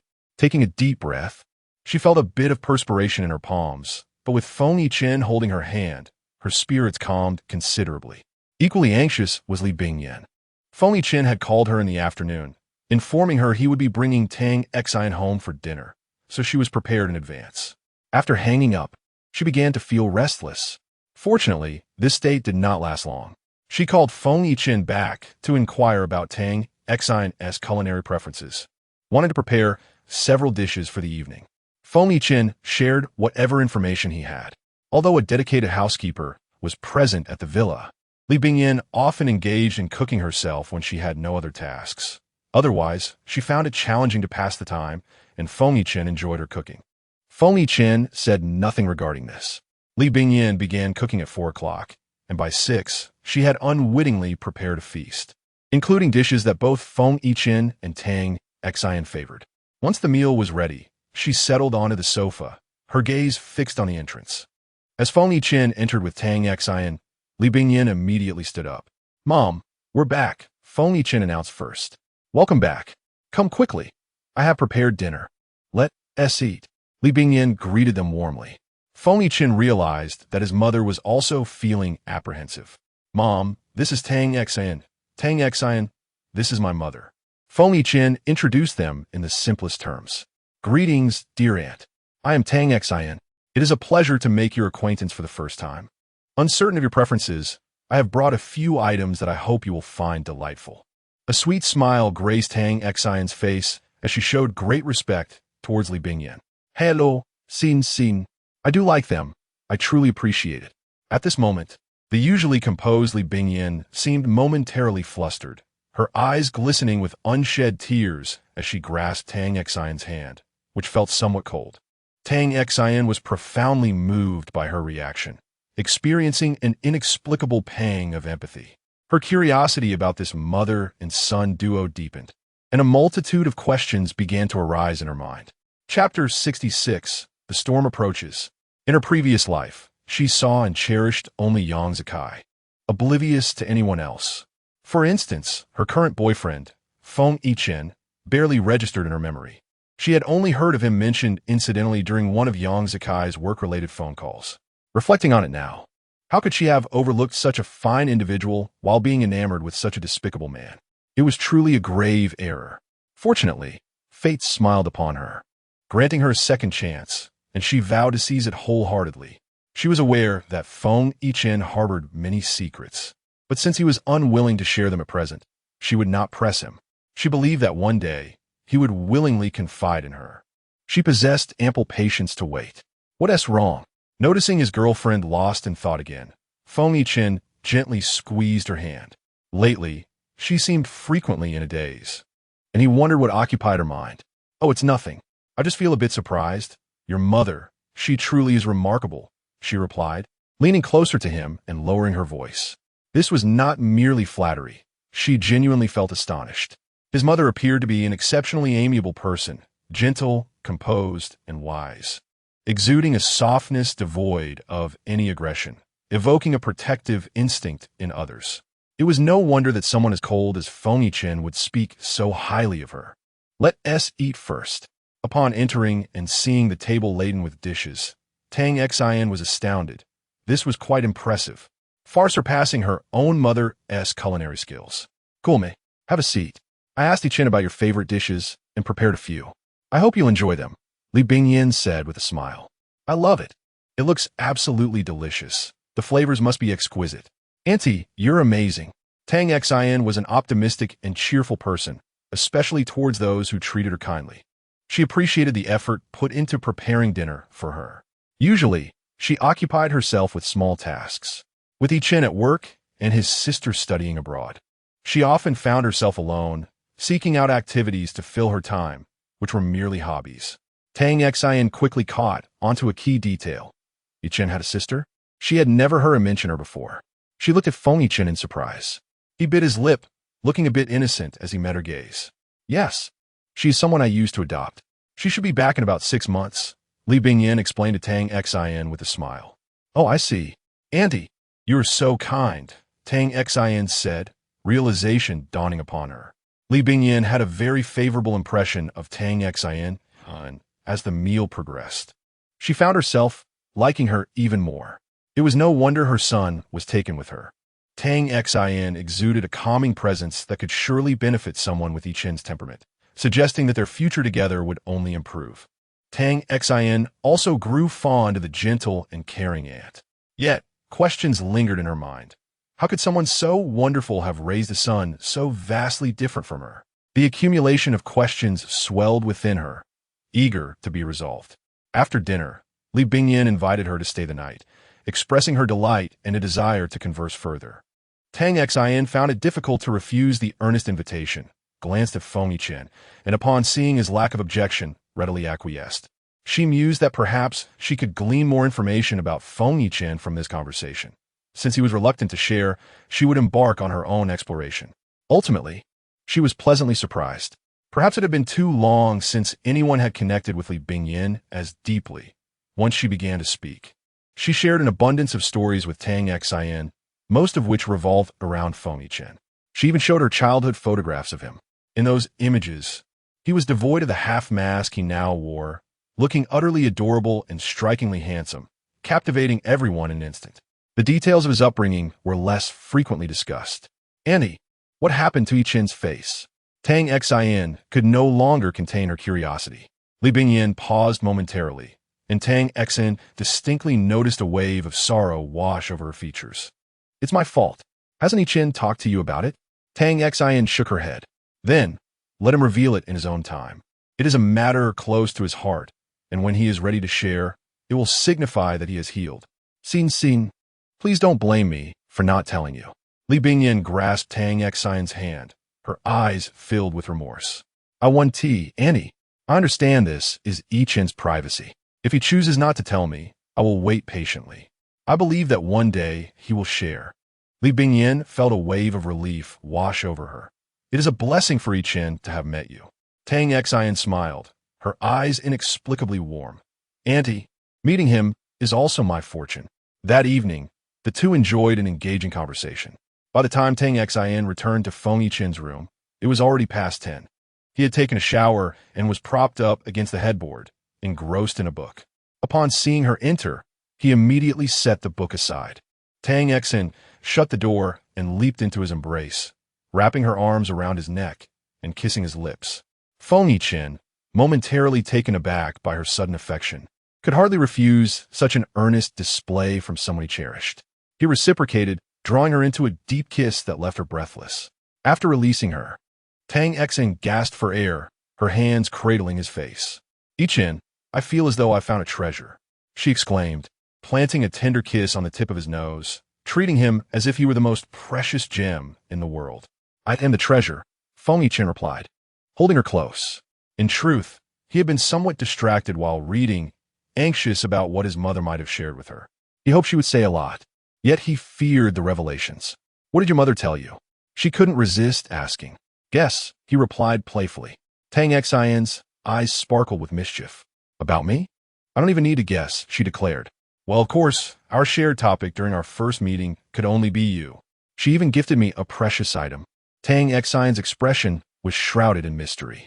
Feng Yichen's gaze turned inquisitive. Then, Tang Xin cautiously retrieved a small photograph from her pocket.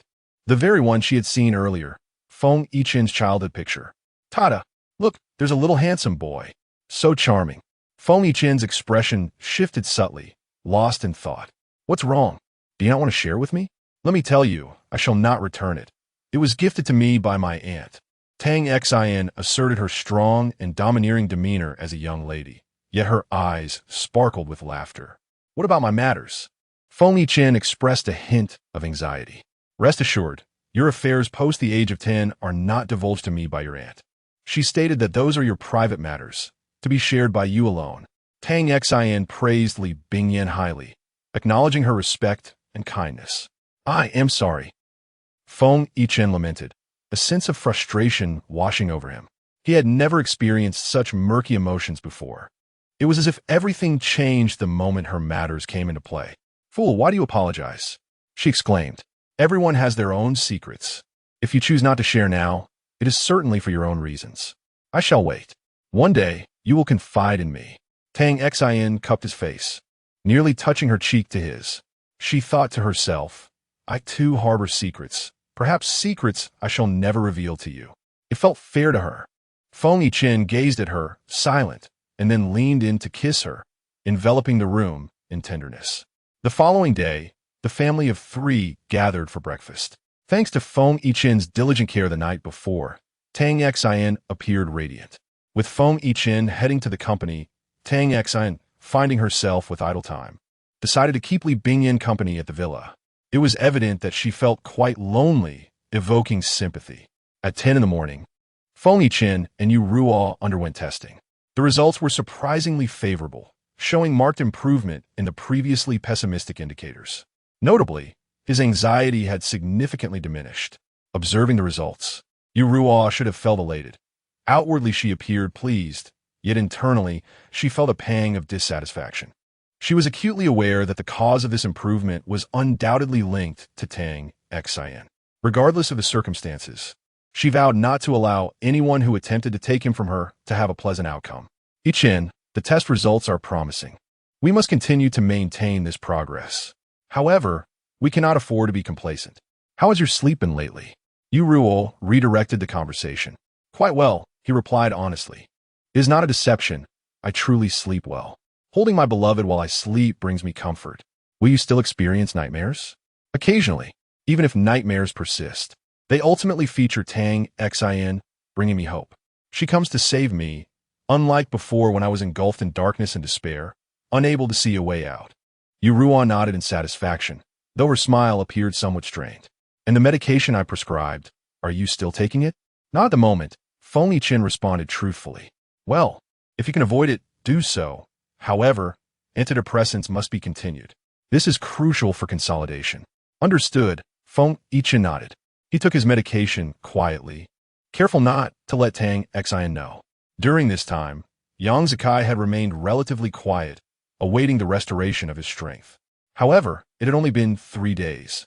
On this day, Secretary Lin came to report that the tasks he had previously assigned were ready to be executed at his command. Yang Zikai nodded in satisfaction. This time, he was determined to show them a thing or two. You must take care of it today. I expect to see results by tomorrow. Understood. Lin Hao acknowledged the command and departed. Tang Xin, while enjoying a sweet relationship with Feng Yichen, remained discreetly attentive to Yang Zikai's movements. However, given Yang Zikai's ability to successfully expand his business to such an extent, rivaling Feng Yichen, he was undoubtedly no fool.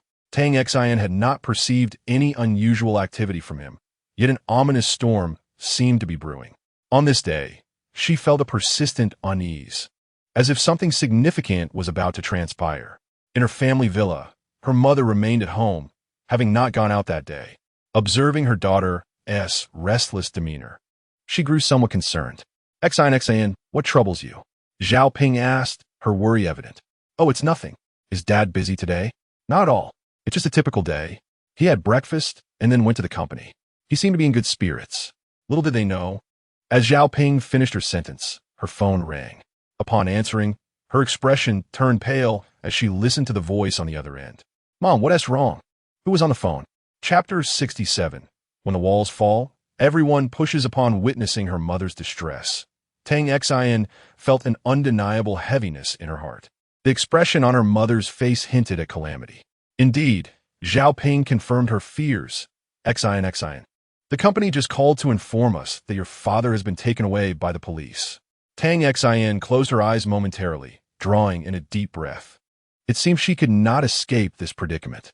However, in this life, she vowed to never again be so powerless as to fail to protect those she held dear.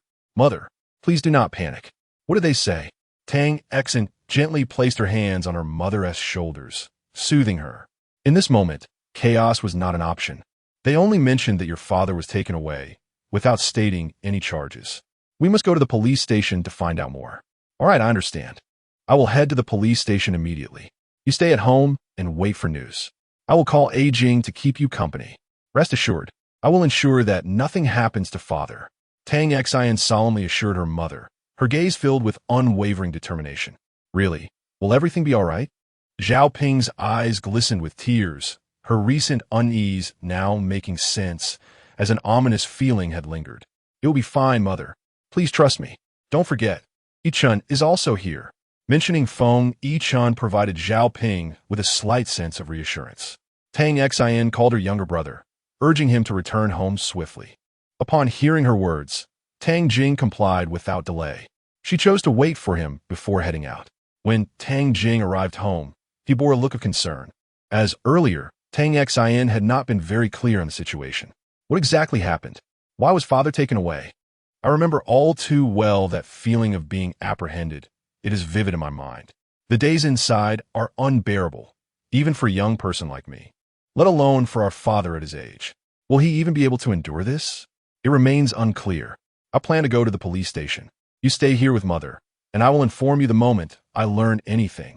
Tang Jing wished to accompany her, but felt that his presence would be of little help, thus hesitated to voice his desire. Have you contacted Feng Yichun? Not yet. I will first ascertain the situation and see if I can resolve this on my own. Should complications arise, I will reach out to him. It would be too unwise to rely solely on him from the outset. However, Tang Xian ultimately underestimated Feng Yichun. He had also received news promptly. Just as Tang Xian concluded her call, her phone rang again. Feng Yichun was on the line. Seeing his name lit up her screen brought tears to her eyes. Wait for me at home for 10 minutes. I'm on my way to pick you up. Do not worry, I will be there for you. It was rare for Feng Yichun to express such a lengthy reassurance, albeit somewhat awkwardly. Nevertheless, his words moved Tang Xian, causing her to fight back tears. Okay, I will wait for you. She did not refuse. In this life, she was no longer alone. Sister, what is wrong? Tang Jing sensed something was amiss with his sister. Nothing. Yichun has just informed me he is on his way to pick me up to go to the police station together. With him here, everything will be all right. Zhao Ping felt considerably more at ease upon hearing this. Subsequently, Feng Yichun arrived to escort her to the police station, holding her hand throughout the journey. Tang Xian's heart was a tumult of worry, fear, and anxiety, a symphony of emotions that had initially felt disordered. Yet, gazing into Feng Yichun's resolute eyes, she found a measure of solace. The situation was far graver than they had anticipated. It was a significant safety incident. The construction materials used by his company were substandard, leading to a catastrophic collapse that claimed the lives of over 20 workers. Moreover, this was not an isolated incident within a single day. 2 or 3 such tragedies had occurred, resulting in a death toll exceeding 50, an incident of monumental severity. As the owner of the company, he had personally approved the procurement of those materials, with Tang Guizhong's signature affixed to the documents. Having heeded Tang Xian's earlier warnings, he had exercised extraordinary caution, scrutinizing many details himself. Yet, this time, disaster struck primarily due to the betrayal of his trusted aide, the procurement supervisor, who had loyally followed him for a decade. He had always been a stalwart ally, responsible for sourcing materials, and Tang Guizhong had never doubted him. Who could have foreseen that he would turn against him? Following the incident, the man seemingly vanished into thin air. Tang Xian understood the gravity of the situation. So many lives lost could not be overlooked. They were accountable to the families of the deceased. Yang Zikai would undoubtedly seize this opportunity to strike, as these were his projects. If work was halted, he could seek compensation from Tang Guizhong. The amount demanded would be astronomical. Yang Zikai seemed intent on obliterating them for his own gain, callously willing to sacrifice so many innocent lives in the process, an act of utter despicability. Tang Xian's hands, hanging by her side, formed tight fists. Gritting her teeth, Her eyes brimmed with resentment. Feng Yichen, fearing she might harm herself, quickly grasped her hand. Noticing the clear imprints of her fingernails on her palm, he felt a deep pang of sympathy. Understanding her current distress, he struggled to find words of comfort. The same phrases echoed repeatedly. Rest assured, I will ensure nothing happens to your uncle. Tears glimmered in Tang Xian's eyes as she lamented. Yichen, how could such a person be so despicable and loathsome? Her voice trembled with a mix of emotion and self-reproach. He will receive the punishment he deserves. Trust me, will you? Dang si note that. Seeking refuge in Feng Yichen's embrace. This matter had escalated, drawing widespread attention. Families of the deceased workers organized sit-ins to protest outside Tang Guozhong's company. Due to the serious nature of the safety violations and other issues, the company had been temporarily shut down. In addition to the staggering compensation demands, they awaited police investigations to gather evidence and pursue a thorough inquiry into the incident. Feng Yichen was consumed with busyness, tirelessly working on behalf of Tang Xian's father. Yang Zikai acted swiftly, filing a lawsuit against Tang Guozhong's company, claiming damages amounting to billions. All evidence pointed unfavorably towards Tang Guozhong, while the only insider remained missing, and suppliers adamantly asserted that the materials were specifically requested by him, with kickbacks involved. In a swift turn of events, the walls were closing in on him. At this juncture, Tang Guozhong emerged, providing the police with incriminating evidence against Tang Guozhong. Zhao Ping, burdened by this turmoil, aged a decade overnight. Her hair turning gray and her days consumed by tears. Radical individuals have even located their residence, launching various attacks, splattering red paint and besieging the villa. Numerous media outlets are also reveling in the spectacle, eager for a story. They are, after all, the type that thrives on chaos, devoid of any professional ethics in pursuit of their own interests. Ultimately, in the dead of night, Feng Yichen took his family away, securing them in an apartment. Tang Jin can no longer attend school. The previous recording incident, coupled with his father's current predicament, has created a significant uproar. Tang Xian has been utterly exhausted these past few days, scarcely able to sleep, consumed with worry. Yichen, how is the situation now? Is there any hope for my father? Chapter 68. You should keep it as events reached this critical juncture. Tang Xian found herself engulfed in uncertainty. The circumstances were far more dire than in her previous life, where no lives were lost. Yet now, the toll was tragically high. Regardless of how this situation was resolved, both her family and Feng Yichen would sustain significant damage, while Yang Zikai would undoubtedly emerge as the greatest beneficiary. His maneuver was ruthlessly cunning, and she had never anticipated that Yang Zikai could be so merciless. There is hope. Trust me, all right? Feng Yichen cradled her face, compelling her to meet his gaze, where she discerned unwavering determination. Tang Xian held his gaze for a moment before nodding, her unease alleviating somewhat. What followed was a protracted process of investigation and evidence gathering. Meanwhile, Feng Yichen had already engaged in shioning to pacify the families of the victims. Their emotions ran high, exacerbated by the malicious media coverage and rumors, suggesting that there were individuals deliberately inciting turmoil. Since Tang Guozhong's arrest, a lengthy period of over 2 weeks had passed, during which visitation and bail were strictly prohibited. The family resided in an apartment arranged by Feng Yichen, living in a state of constant trepidation, akin to startled birds. Zhao Ping, overwhelmed with worry and longing for her husband, struggled to eat or sleep, ultimately succumbing to illness. Tang Xian felt heartbroken, witnessing a painful repetition of her previous life. The difference now was that she had a formidable ally.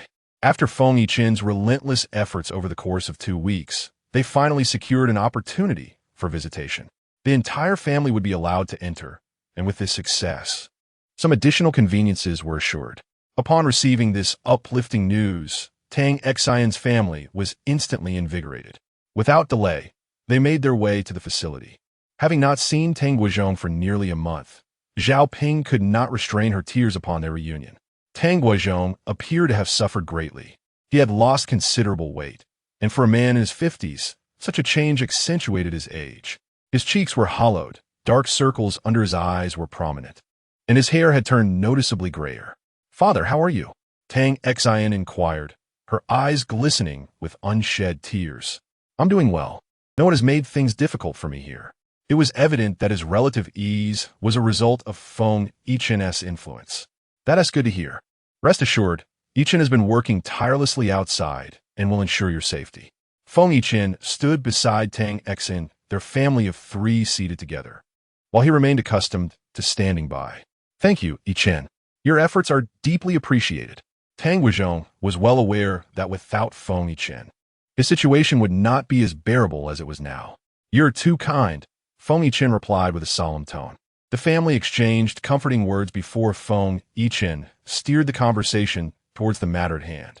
The primary focus was on sourcing raw materials. Aside from the supervisor, were there any other individuals privy to the details? Or perhaps other significant leads? Tang Guizhong was genuinely saddened.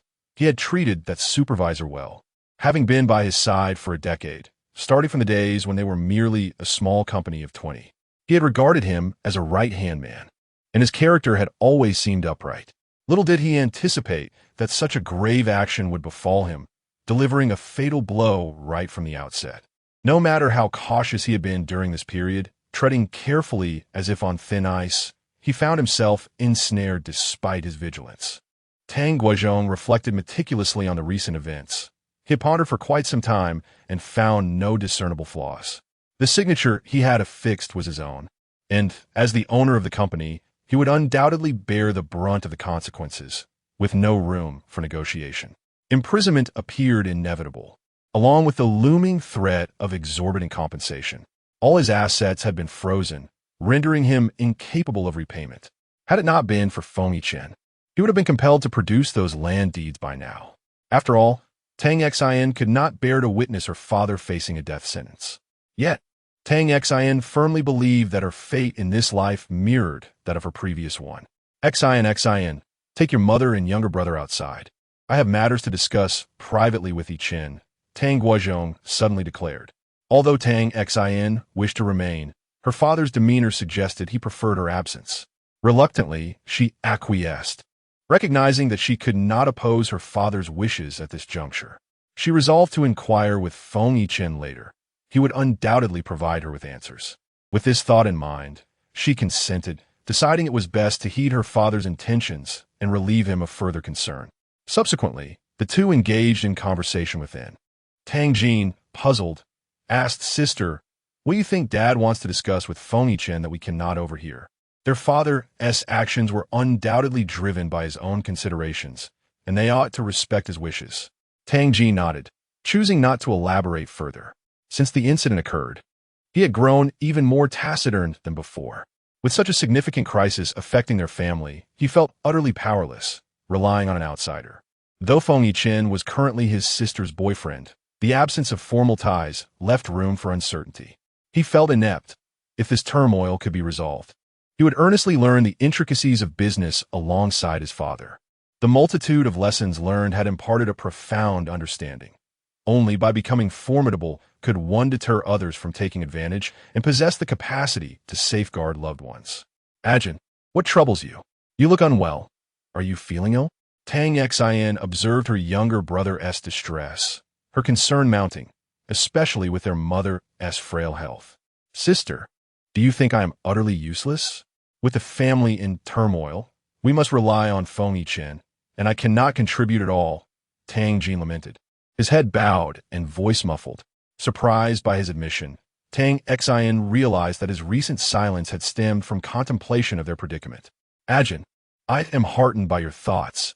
It signifies your growth and maturity. However, it is understandable to feel limited in your abilities at present. Once this crisis passes, I encourage you to learn from our father, Tang Xin replied, focusing on encouragement, recognizing that he was still in his second year of university, a pivotal time for learning. Indeed, while the world is not devoid of exceptionally gifted individuals, they remain a rarity. Her brother's newfound awareness signifies his growing maturity. Tang Jin shares this sentiment. Yet his foremost concern lies in whether his father can navigate through this perilous situation unscathed. He understands the gravity of the matter. The casualties are numerous, prompting high-level scrutiny and immense public pressure, with malicious entities fanning the flames and exacerbating the crisis. Even if Feng Yiqin possesses remarkable strength, escaping this predicament unscathed seems increasingly unlikely. Simply preserving his life would be a stroke of fortune, but it is imperative to unearth the individual responsible for these machinations. Having conducted business for many years, his father has steadfastly upheld his principles, never compromising his integrity for ill-gotten gains. The family's honor is beyond reproach. Tang Jin is not naive. He recognizes that Yang Zikai is undoubtedly behind this scheme, willing to employ unscrupulous tactics to acquire those land deeds, even at the expense of countless innocent lives, a truly reprehensible act. The more he contemplates it, the more his indignation swells. He yearns for a means to bring him to justice. Feng Yiqin emerged 20 minutes later, his expression unperturbed. "Let's head back," he said, wrapping an arm around Tang Xian's shoulders.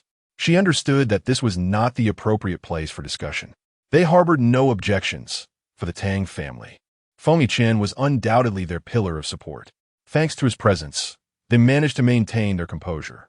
Regardless, being able to see Tang Guizhong today provided them with considerable relief, as it assured them that his current situation was not as dire as they had feared. After finishing their meal, Tang Xian returned to the apartment with Feng Yiqin. Li Bingyan had learned of the Tang family's troubles early that morning and had been calling her frequently to offer encouragement. She assured Tang Xian that as long as there were actions Feng Yiqin could take, he would spare no effort. This warmed Tang Xian's heart and provided her with a sense of security. In contrast to the opportunistic relatives like the Tang Guoxing family, she found Feng Yiqin and his mother to be exceptionally kind. Sometimes the disparity between people is striking. "Yiqin, what did my father want to discuss with you today?" As soon as they arrived home, Tang Xian eagerly inquired, her curiosity piqued. "Uncle said that this matter." Feng Yiqin began, but was interrupted by Tang Xian. For the first time, she felt an urgency that contradicted her calm demeanor, which she had promised herself to maintain after her rebirth. However, the stakes involved her loved ones' lives, making it difficult to remain composed. Perhaps this is what they refer to as concern leading to chaos. "Did my father say he couldn't tell us? Am I not even allowed to know?" They sat on the sofa, Tang Xian gripping Feng Yiqin's hand tightly, her eyes glistening with anticipation. Seeing her distress, Feng Yiqin sighed silently and pulled her into his embrace. "No, Uncle said it's fine to share with you." This left Tang Xian feeling exasperated. Why was he being so elusive? She playfully tugged at his shirt. "At a time like this, you're still keeping me in suspense." "How cruel. Just tell me already." Feng Yiqin feigned innocence, insisting he was not being coy. She was simply too impatient. At this juncture, Feng Yiqin certainly would not dwell on such trivial matters with her. His uncle had instructed that the land deeds be mortgaged to him as compensation. Feng Yiqin was not one to mince words. He articulated this directly, albeit at a deliberate pace, making his intentions unmistakably clear. Tang Xian was taken aback, clearly unprepared for her father's unexpected decision. He had previously elaborated on the significance of those deeds, asserting that they were sacred and untouchable. Yet now, they were to be used as collateral for compensation. She was left speechless, overwhelmed by the revelation. "I will not accept it." In that moment, Feng Yiqin voiced his stance. Although the situation was somewhat challenging, he remained confident in his ability to resolve it. As her boyfriend and future husband, it was his duty to ensure that this matter was handled with utmost care. While he could not make any guarantees, he was resolute in his commitment to safeguard the life of his future father-in-law. It was evident that they both held the land deeds in high regard. For them, they represented something of profound significance. "No, you should keep them." To his astonishment, Tang Xian's response was startling. "What do you mean?" Chapter 69. Foolproof Fei Chen was somewhat taken aback by Tang Xian's response. He had assumed she would not permit him to accept those land deeds. He was curious about her thoughts. Tang Xian gazed into his eyes. "Unreserved. Those deeds have long been coveted by Yang Zikai. As long as they remain in our family, he will not relent. Even if we manage to escape this peril, he will devise more sinister schemes. Rather than allowing him to have them, it is better to entrust them to you. I do not insist that you keep them. After all, they are mortgaged to you, and you may use them as you wish." although my father previously forbade any action. He later acknowledged that those properties have deteriorated over time and cannot endure much longer. As time progresses, they will inevitably exit the stage. Instead of giving them to Yang Zikai, I trust that you will utilize them more effectively. I believe in you. Tang Xin spoke with umot sin sati. Each word weighed with significance. A flicker of surprise crossed Fei Chen's eyes. Why you look at me like that? Am I mistaken? Tang Xin felt a bit uneasy. He rarely regarded her with such an expression. Your views are fundamentally aligned with your father's. Fei Chen articulated his reasoning. Tang Xin could hardly believe it. Really? Such harmony of thought? No wonder you are father and daughter. If that is the case, then please accept them. The compensation this time will undoubtedly be substantial, and I cannot let you bear the entire burden. I understand your kindness and your desire to assist me, but I do not wish to be your liability. I have previously expressed my reluctance to remain behind your shield. You wish to protect me, yet I do not want to witness your suffering. So, Chen, can you comprehend my feelings? Yes, I understand. Fei Chen nodded, his heart touched. That's good to hear. I feared you might misunderstand. You have endured so much during this time and have lost considerable weight. Tang Xin expressed her concern. What compensation do you seek? He murmured, his voice suddenly husky as he nibbled on her earlobe. Tang Xin's face flushed slightly. Her worries about her father had consumed her, leaving no room for other emotions. Reflecting on it now, she realized she had indeed neglected him for quite some time, while he tirelessly attended to her father's matters.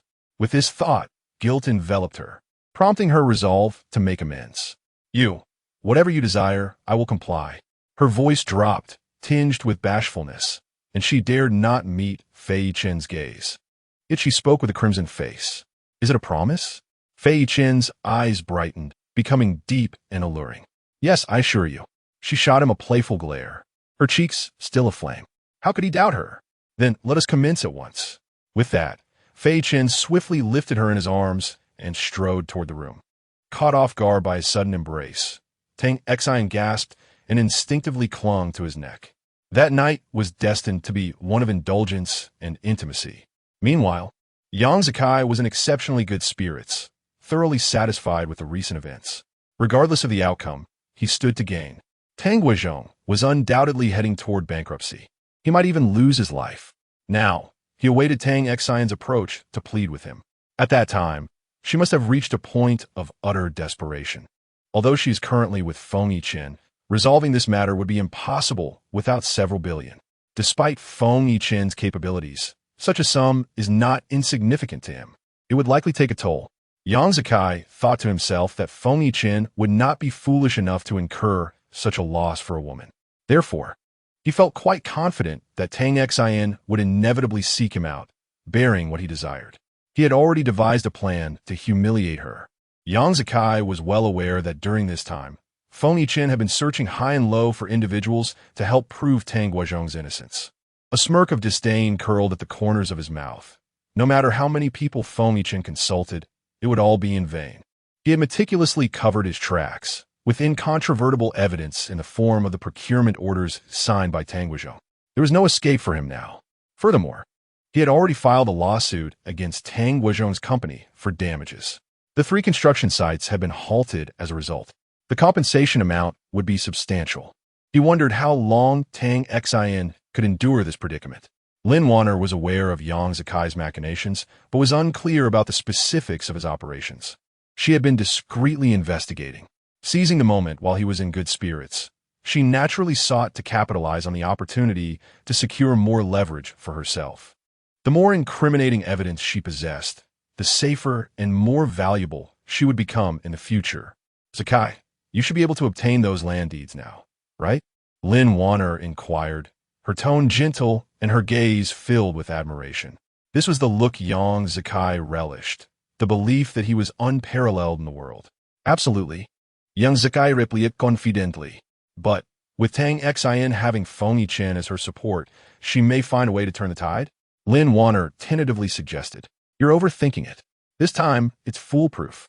Do you really think Feng Yichen is so foolish as to expend billions or more for a woman? Yang Zikai's tone was resolute, as if he understood Feng Yichen's thoughts better than anyone. Lin Wanner lowered her gaze, a flicker of derision crossing her eyes. She mused silently. Your ignorance does not imply that others are as oblivious. But what if he finds a witness who can prove Tang Guozhong's innocence? He will never find one. That person can no longer speak. Young Zakai wore a triumphant smile. Lin Wanner's eyes gleamed as she realized that, as she had anticipated, the informant had indeed been silenced. A smile of admiration graced her face. Zakai, you are truly remarkable. They will never be your match. Yang Zakai wrapped one arm around Lin Wanner's shoulders while raising a glass of red wine with the other, taking a hearty sip. Indeed, this time, I shall not lose, no matter what. What shall we do now? I need not lift a finger. Others will take care of it. I merely need to wait for that girl to come to me and plead for my assistance. However, as time passed, more than half a month went by, and Tang Xian did not approach him as he had anticipated. On Feng Yichen's side, some progress had been made. The procurement supervisor had gone missing, and they speculated that he had likely been silenced. Now, they sought to locate his family, hoping they might possess some knowledge of the situation. However, the outcome is far from optimistic. They seem to have vanished without a trace. Nevertheless, progress has been made in other areas. For instance, the compensation for the families of the victims has essentially reached an agreement, and their understanding has been obtained. Particularly emotional and extreme individuals have been addressed by those specifically tasked with managing their sentiments. Those who previously stirred up trouble and maliciously incited discord have been dealt with by Feng Yichen. With the removal of these instigators, the situation has become significantly more manageable. The police have indeed uncovered leads, though they remain undisclosed to the public. Overall, matters have not deteriorated further. That evening, Feng Yichen and Tang Xian took a stroll after dinner. Suddenly, Tang Xian's phone rang, and upon glancing at the caller ID, she unexpectedly furrowed her brow. Chapter 70, Turning Danger into Safety at First Glance. Tang Xian could hardly believe her eyes, but soon a wave of disgust washed over her. The caller was none other than Yang Zakai, a number she had deleted but remembered all too well, forgetting it was nearly impossible. Why was he calling her at such a crucial moment? She couldn't fathom his audacity. Nevertheless, Tang Xian was curious to hear what he had to say. What do you want, you scoundrel? At that moment, her hatred for Yang Zakai was palpable. She wished nothing more than for him to meet his demise. Beside her, Feng Yichen was momentarily taken aback by his girlfriend's sudden ferocity, watching her with a curious gaze. However, Tang Xian had no time to explain herself. On the other end, Yang Zakai fell silent for a moment, seemingly taken aback by her attitude, which he expected to be one of desperation and pleading.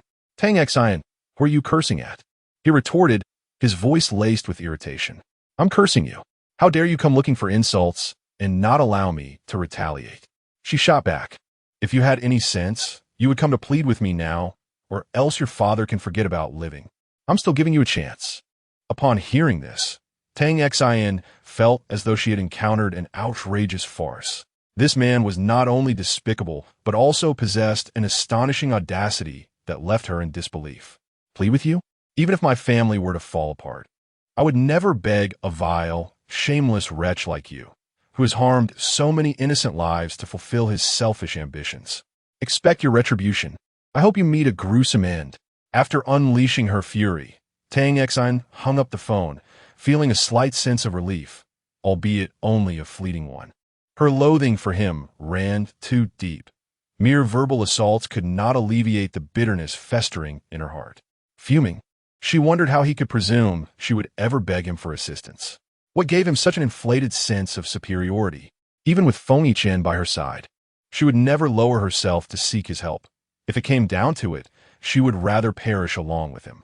There were countless ways to navigate this world, and he was not the sole player in it. Is it, young Zakai? Finally, the silent Feng Yichen broke his silence to inquire. The answer was painfully obvious, yet he sought confirmation. Aside from that despicable man, I would never treat anyone else with such disdain. He is waiting for me to beg him, convinced that my father is doomed. How utterly contemptible. The mere mention of his name sent her emotions spiraling. Feng Yichen's eyes narrowed slightly, exuding a fleeting aura of danger. Though it quickly dissipated, He was not one to wear his emotions on his sleeve. Do not let it anger you. He will bear the consequences of his actions. Feng Chen was not particularly skilled at offering comfort, and his voice sounded somewhat stiff at that moment. Yes, I must not let such a person rattle my nerves. It would be unworthy of my vitality. He can wait. Karma will undoubtedly catch up with him. Indeed. Feng Zichen Gen Li Squetang Xin Shehen. Meanwhile, on the other side, Yang Zikai was left fuming, utterly flabbergasted by Tang Xian's scathing words. This was not how he envisioned things. She was supposed to be the one pleading with him. How foolish of her to think that with Feng Yichen by her side, she could escape unscathed. Such delusions were laughable. Yang Zikai firmly believed that Tang Xian was merely putting on a brave front.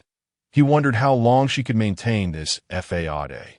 Eventually, he intended to have her kneel before him, pleading for his mercy. Following this, a lengthy process of investigation and evidence collection ensued. Given the gravity of the case, the information available was scant. However, Feng Yicheng was no ordinary individual, and he managed to acquire more insights than most. While much of the evidence seemed to cast a negative light on Tang Guizhong, there were also some favorable pieces of information. Tang Guizhong was generally known for his integrity and commendable character, with some individuals vouching for him, asserting that he was not the type to engage in unscrupulous activities for personal gain. He had been in this profession for over a decade without any prior incidents.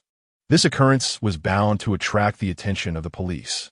As Tang Xian and her family anxiously awaited developments, the police made a significant breakthrough.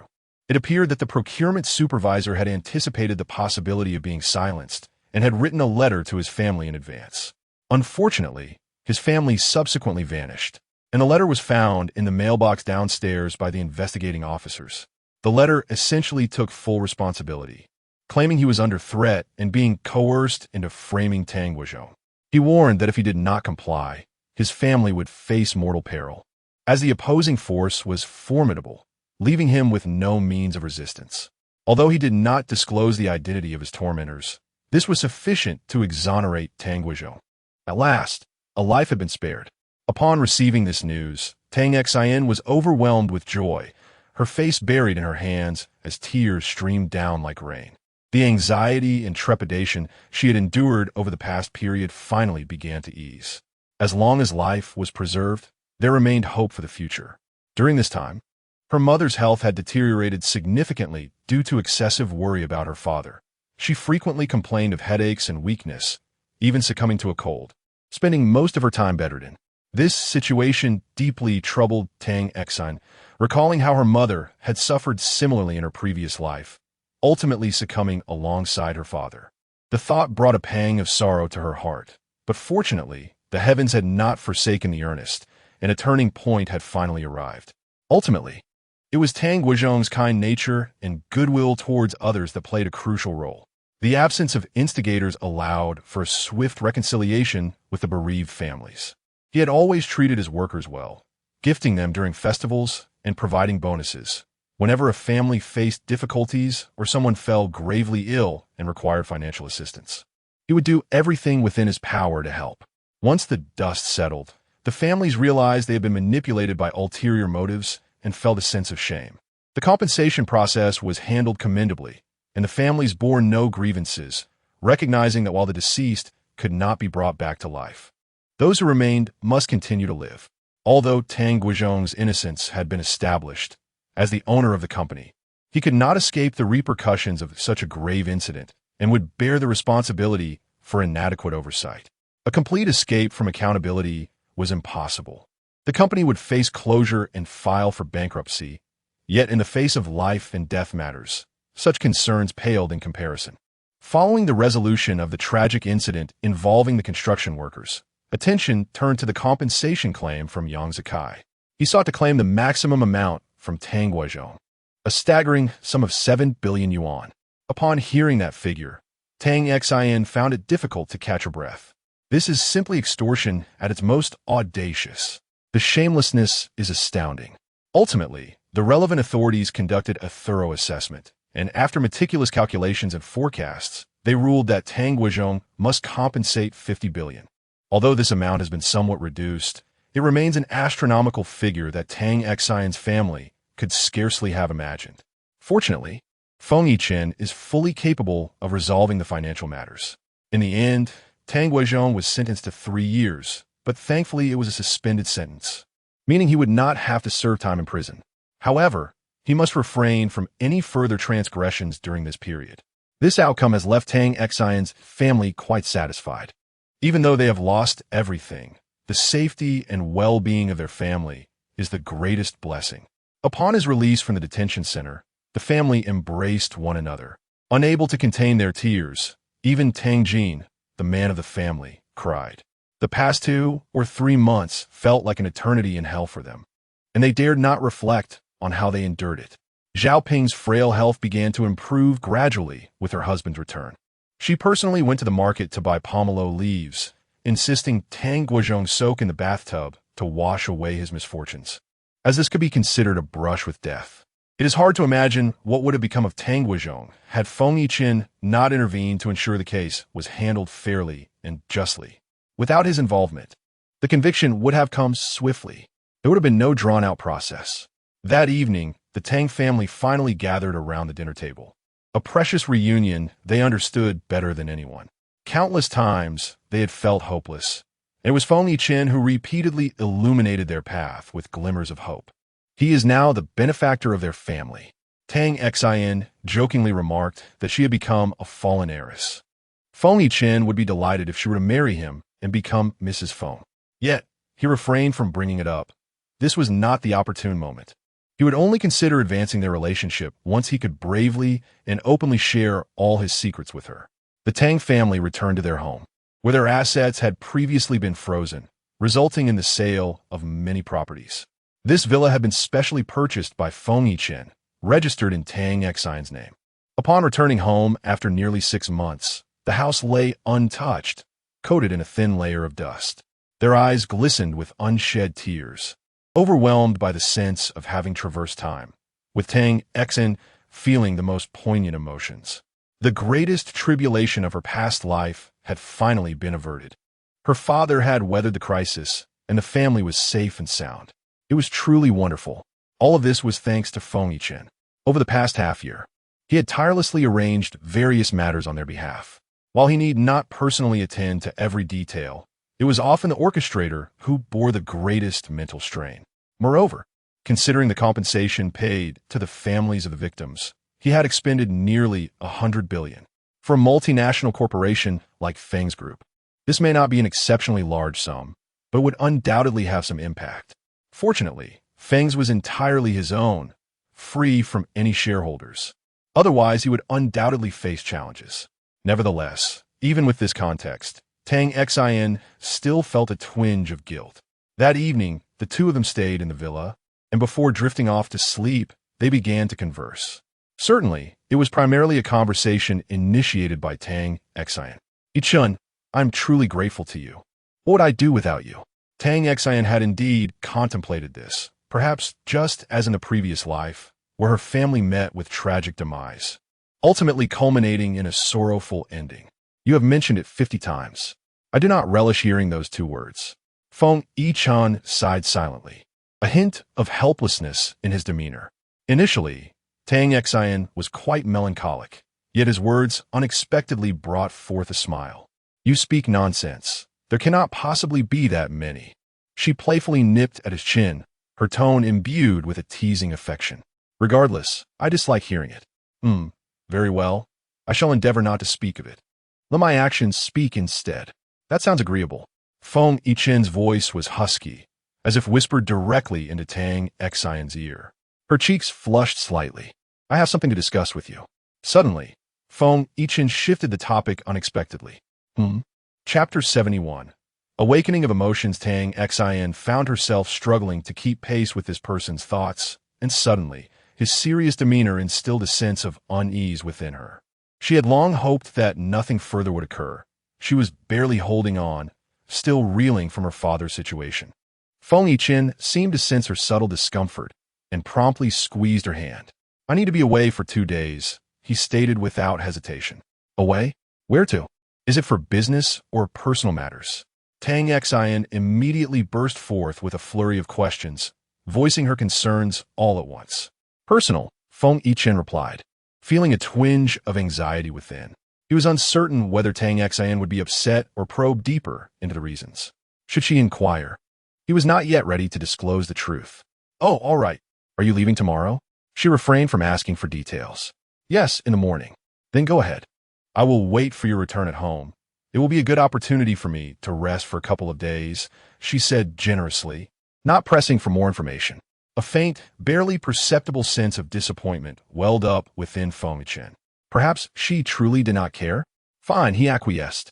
Originally, the most significant person in his life had survived a tumultuous ordeal, and Tang Xian should have had the chance to relax and engage in intimate moments with Feng Yichen. However, following his revelation, an imperceptible shift in the atmosphere ensued. That night, both harbored their own thoughts and slept poorly. The following morning, Feng Yichen departed at 8 o'clock. Since the family had just returned home and Zhao Ping had yet to fully recover, only Tang Xian was awake. She accompanied him outside, where Feng Yichen stood facing her, cradling her face in his hands, kissing her lips softly as he murmured, "Wait for my return. All right, but please take care of yourself. Feel free to call or message me whenever you can. Let's stay in touch," Tang Xian replied with a smile, despite the fatigue evident in her complexion from a restless night. Nevertheless, she endeavored to maintain a light-hearted facade. "Yes, call me if you need anything." "Okay." In the end, Tang Xian watched him leave, observing his car as it gradually disappeared from her sight, before letting out a gentle sigh. A wave of melancholy washed over her. When would she be able to partake in all his endeavors? For now, she dared not intrude, yet remained steadfast in her belief that his reluctance to share was due to a significant reason. She did not wish to pressure him, hoping he would eventually open up, yet this understanding left her feeling somewhat disheartened. Tang Xian even contemplated whether she could afford to be less considerate, to not always be so understanding. The weather had gradually turned cooler. The tumult surrounding her father had persisted for months, transitioning swiftly from the sweltering summer to deep autumn. On that chilly morning, as the wind swept through, Tang Xian felt the biting cold and instinctively rubbed her hands together before turning back toward the villa. The house remained eerily quiet. Everyone else was still asleep. They had all been so exhausted, suffering sleepless nights, and now that things had finally begun to settle, it was imperative to rest well. Suddenly lacking in motivation, Tang Xian ascended the stairs with a heavy heart. It was not until noon that she finally made her way downstairs. Zhao Ping believed that she and Feng Yichen were still asleep, feeling reluctant to disturb their slumber. However, upon observing only Tang Xian descending the stairs, she couldn't help but feel a twinge of surprise. Moreover, her daughter's expression appeared somewhat glum. "Oh, Xian, why are you alone? Where is Yichen?" Zhao Ping inquired with immediate concern, grasping her hand. "He had to leave for a couple of days and departed this morning," Tang Xian replied in a sullen tone. She had initially thought of catching up on sleep, but upon realizing Feng Yichen's absence, she found it impossible to rest. Tossing and turning, nothing felt comfortable. After all, habits can be quite formidable. Without him, her heart felt desolate, and she lacked energy for anything she attempted. "Ah, I see. That sounds quite taxing. Just as we finish one task, another arises. When he returns, we must ensure he gets ample rest and prepare him some delightful meals." Zhao Ping couldn't help but offer her advice. "But I can't cook," Tang Xian lamented, cradling her face in her hands on the dining table, speaking with little vitality, devoid of any cheer. "You could learn. Didn't you say his mother is an excellent cook? You could learn from her and strengthen your bond," Zhao Ping suggested. While the idea was indeed sound, Tang Xian had her own thoughts. "Mom, why don't I learn from you? It would be more comfortable with my own mother. Without the formality, my skills surely won't match your future mother-in-law's, right? Cooking for someone you cherish should be the best." Tang Xian's lips twitched at the mention of future mother-in-law. What future mother-in-law? That is still far off. Zhao Ping, however, slightly disagreed. Having gone through so much, he has done a great deal for our family. Xian, you wouldn't be hesitant about marrying him, would you? "Mom, that seems like a different matter. The potential for marriage depends on the feelings between two people. At this stage, our relationship is indeed strong, but I wonder if, after this sweet phase, we can still coexist as harmoniously, only seeing each other's merits? These uncertainties make me reluctant to rush. You're not pressuring me to marry, are you? Zhao Ping was taken aback, clearly unprepared for her daughter's profound insights on relationships. It was evident that with experience, she had matured. This realization brought her comfort. Of course, I'm not in a hurry to see you wed. I simply feel, after everything, that Yi Chen is a dependable individual. If your relationship remains untroubled, he is worth a lifetime commitment. Yet, since you have your own thoughts, I won't compel you, as long as your happiness is paramount. Thank you for your support. Mom, rest assured, I won't be as impulsive as before. I will approach matters of the heart with utmost caution and seriousness. Meanwhile, Yang Zikai found himself frustrated, having failed to achieve his objective. He could hardly deny his discontent. He had not anticipated that Feng Yichen would go to such lengths for Tang Xian, incurring such substantial losses. It was utterly foolish. Although he had secured the land deed, receiving 50 billion was still not a loss. In any case, this matter is certainly far from resolution. If he cannot be vanquished this time, there will always be another opportunity. He cannot fathom that they will continue to be so fortunate, consistently turning peril into safety. With such thoughts, Yang Zikai drained his cup in one gulp, his gaze glimmering with an inscrutable light. It seemed he was already concocting his next scheme. On the first day of Feng Yicheng's departure, Tang Xian found her life rather dull. He had not honored his promise to send her messages or make calls. When she reached out, there was no response, leading her to believe he was merely preoccupied. It wasn't until the following day that photographs of Lu Yu surfaced online, leaving Tang Xian momentarily taken aback. Chapter 72. Rumors. The Reuters photograph captured in a suburban setting features 3 individuals, among whom Tang Xian instantly recognizes Feng Yichen and Li Bingyan. However, the woman standing beside Feng Yichen is somewhat unfamiliar to her. It takes only a moment for her to recall that it is Yu Ruo.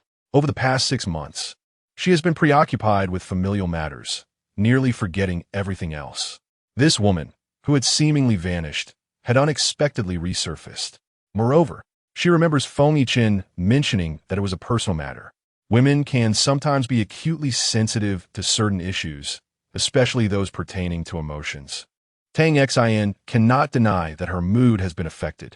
The release of the photograph quickly sparked a tumult online. Many revelers took pleasure in the chaos surrounding the Tang family, which seemed to be perpetually embroiled in drama. Ever since Tang Xian had called off her wedding to Yang Zikai, a series of events had unfolded, and peace was elusive. For nearly a year, the commotion rivaled that of the entertainment industry. Previously, Tang Xian had publicly announced her relationship with Feng Yichen on Weibo, and it was well known that they were romantically involved. Yet now, the revelation that Feng Yichen was still entangled with the previous woman, and even with his mother, fueled an abundance of rumors. Opinions varied widely, and the imagination of netizens ran wild.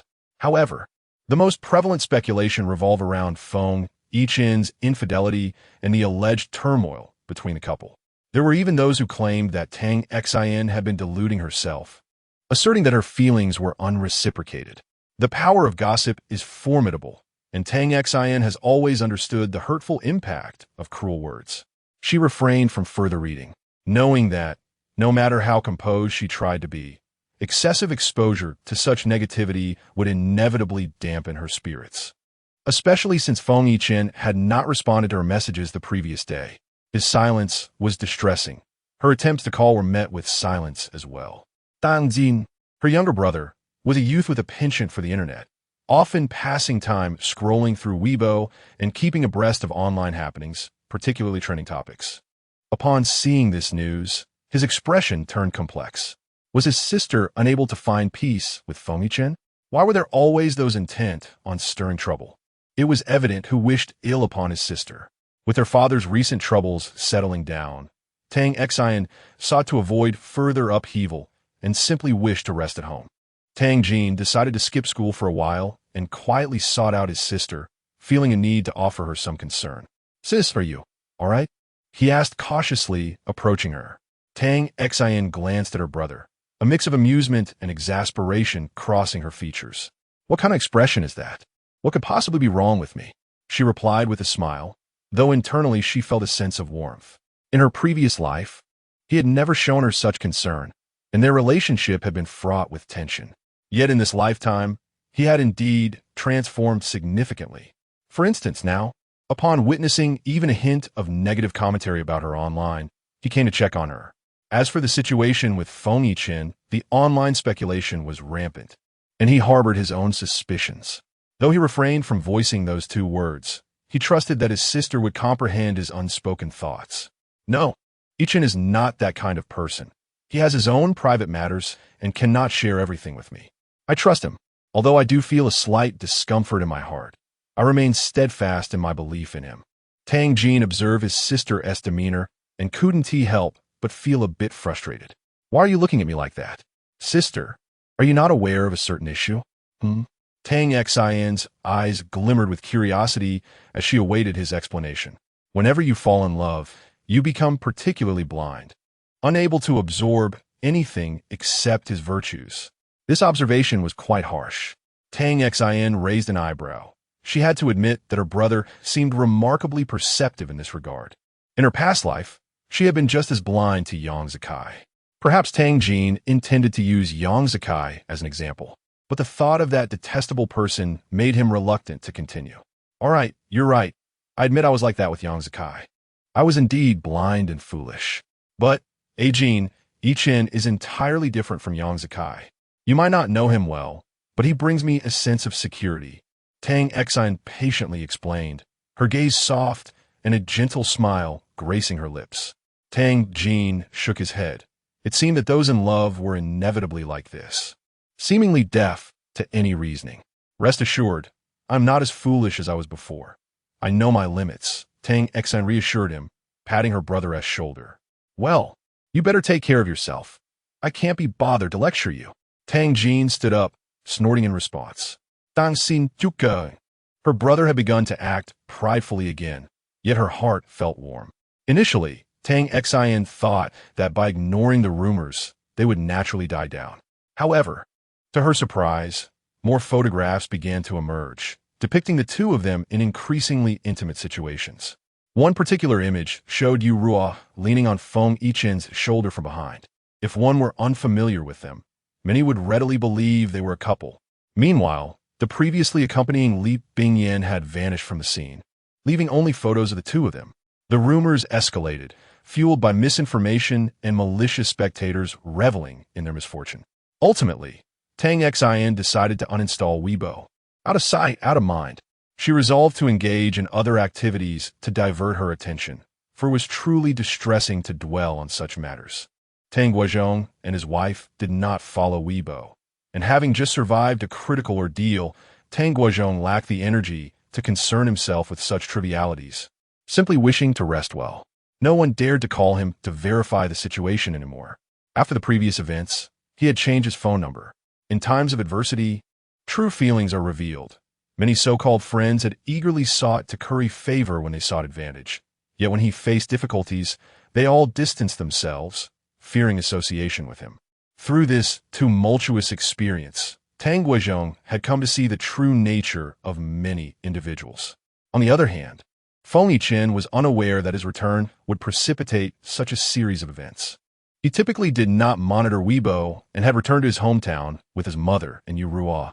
On the anniversary of his father's passing, he was haunted by many unpleasant memories, accompanied by long-lasting nightmares that he had never revealed to anyone. Previously, Yu Ruo had only a vague understanding of the situation, but with Feng Yichen bringing her along this time, she was indeed taken aback, feeling somewhat flattered. When he spoke to her about this matter, she sensed an urgency in Feng Yichen, as if he was eager to recover swiftly, undoubtedly for Tang Xin's sake. Nevertheless, she would not let such a splendid opportunity slip away. She was aware that his feelings for Tang Xin were not as steadfast as they seemed, leaving room for her to maneuver. The online issues came to Feng Yichen's attention the following day when his Shioning called him, revealing the situation. During their return to his hometown, Yu Ruo insisted on minimizing external distractions to to focus on what was truly important, enduring just 2 days for the sake of a quicker recovery. This was immensely tempting for Feng Yichen, who was desperate to heal. Thus, he complied with Yu Ruo's arrangements, refraining from contacting Tang Xin for 2 days, though a sense of worry lingered within him. After all, before he left, she had urged him to maintain contact, and he had promised, only to ultimately break his word. He felt utterly vexed at the thought of how to explain himself, knowing there was nothing he could say. When Xiaoning informed him about the online events, Feng Yichen's expression soured considerably. He simply acknowledged the news with a curt "I understand," before abruptly ending the call. In the back seat, Li Bingyan sat with Yu Ruo, who attempted to engage her in conversation to garner more favor. However, Li Bingyan's demeanor remained consistently gentle yet distant, lacking any intimate words, merely polite. This state left Yu Ruo feeling somewhat powerless. She could not comprehend where she had faltered. Why could she not gain Li Bingyan's approval to foster a closer bond with Feng Yichen? "Annie, the dish I mentioned earlier is truly delicious. How about I take you to try it in a couple of days?" Yu Ruo persisted in her efforts to win favor. "I appreciate your kindness, but I'm not in good health, and it is inconvenient for me to go out." Yichen is also worried, Li Bingyan replied, maintaining a faint smile. "Well, I can have the restaurant deliver it to the villa. It's not far and quite convenient," Yu Ruo countered, not one to surrender easily. "Since you recommend it so highly, I might as well give it a try. Can we invite Xin to join us as well?" Li Bingyan immediately thought of Tang Xin. Yu Ruo's smile stiffened slightly. "Of course, she is Yichen's girlfriend. Speaking of which, I haven't formally met her yet. We only crossed paths briefly. All right, I'll see when she's available, and you both can come over. Xin is wonderful. You will surely like her." Upon mentioning Tang Xin, Li Bingyan's gaze softened immediately. Yu Ruo found this softness glaring, as it resembled the warmth Feng Yichen exuded. Indeed, mother and son shared striking similarities in certain aspects. "Shall I call you again?" If Yu Ruo did not continue the conversation, she would risk losing her professional demeanor. Very well. Subsequently, Feng Yichen escorted Yu Ruo back to her apartment. Before exiting the vehicle, Yu Ruo made sure to remind him, "Yichen, do not forget about our plans for tomorrow. It is crucial, and it would be best not to delay. Otherwise, it will be futile." "I understand," Feng Yichen replied in a low voice. As Yu Ruo watched his car depart, the smile on her face vanished, replaced by a shadow of bitterness and resentment. After she stepped out of the car, he did not even spare her a glance before walking away without a trace of nostalgia. She was acutely aware that he was undoubtedly heading to seek out that woman. Was he truly so eager? Her hands, hanging at her sides, instinctively clenched into fists. The jealousy and resentment brewing within her threatened to consume her. It seemed that certain matters required her to accelerate her pace.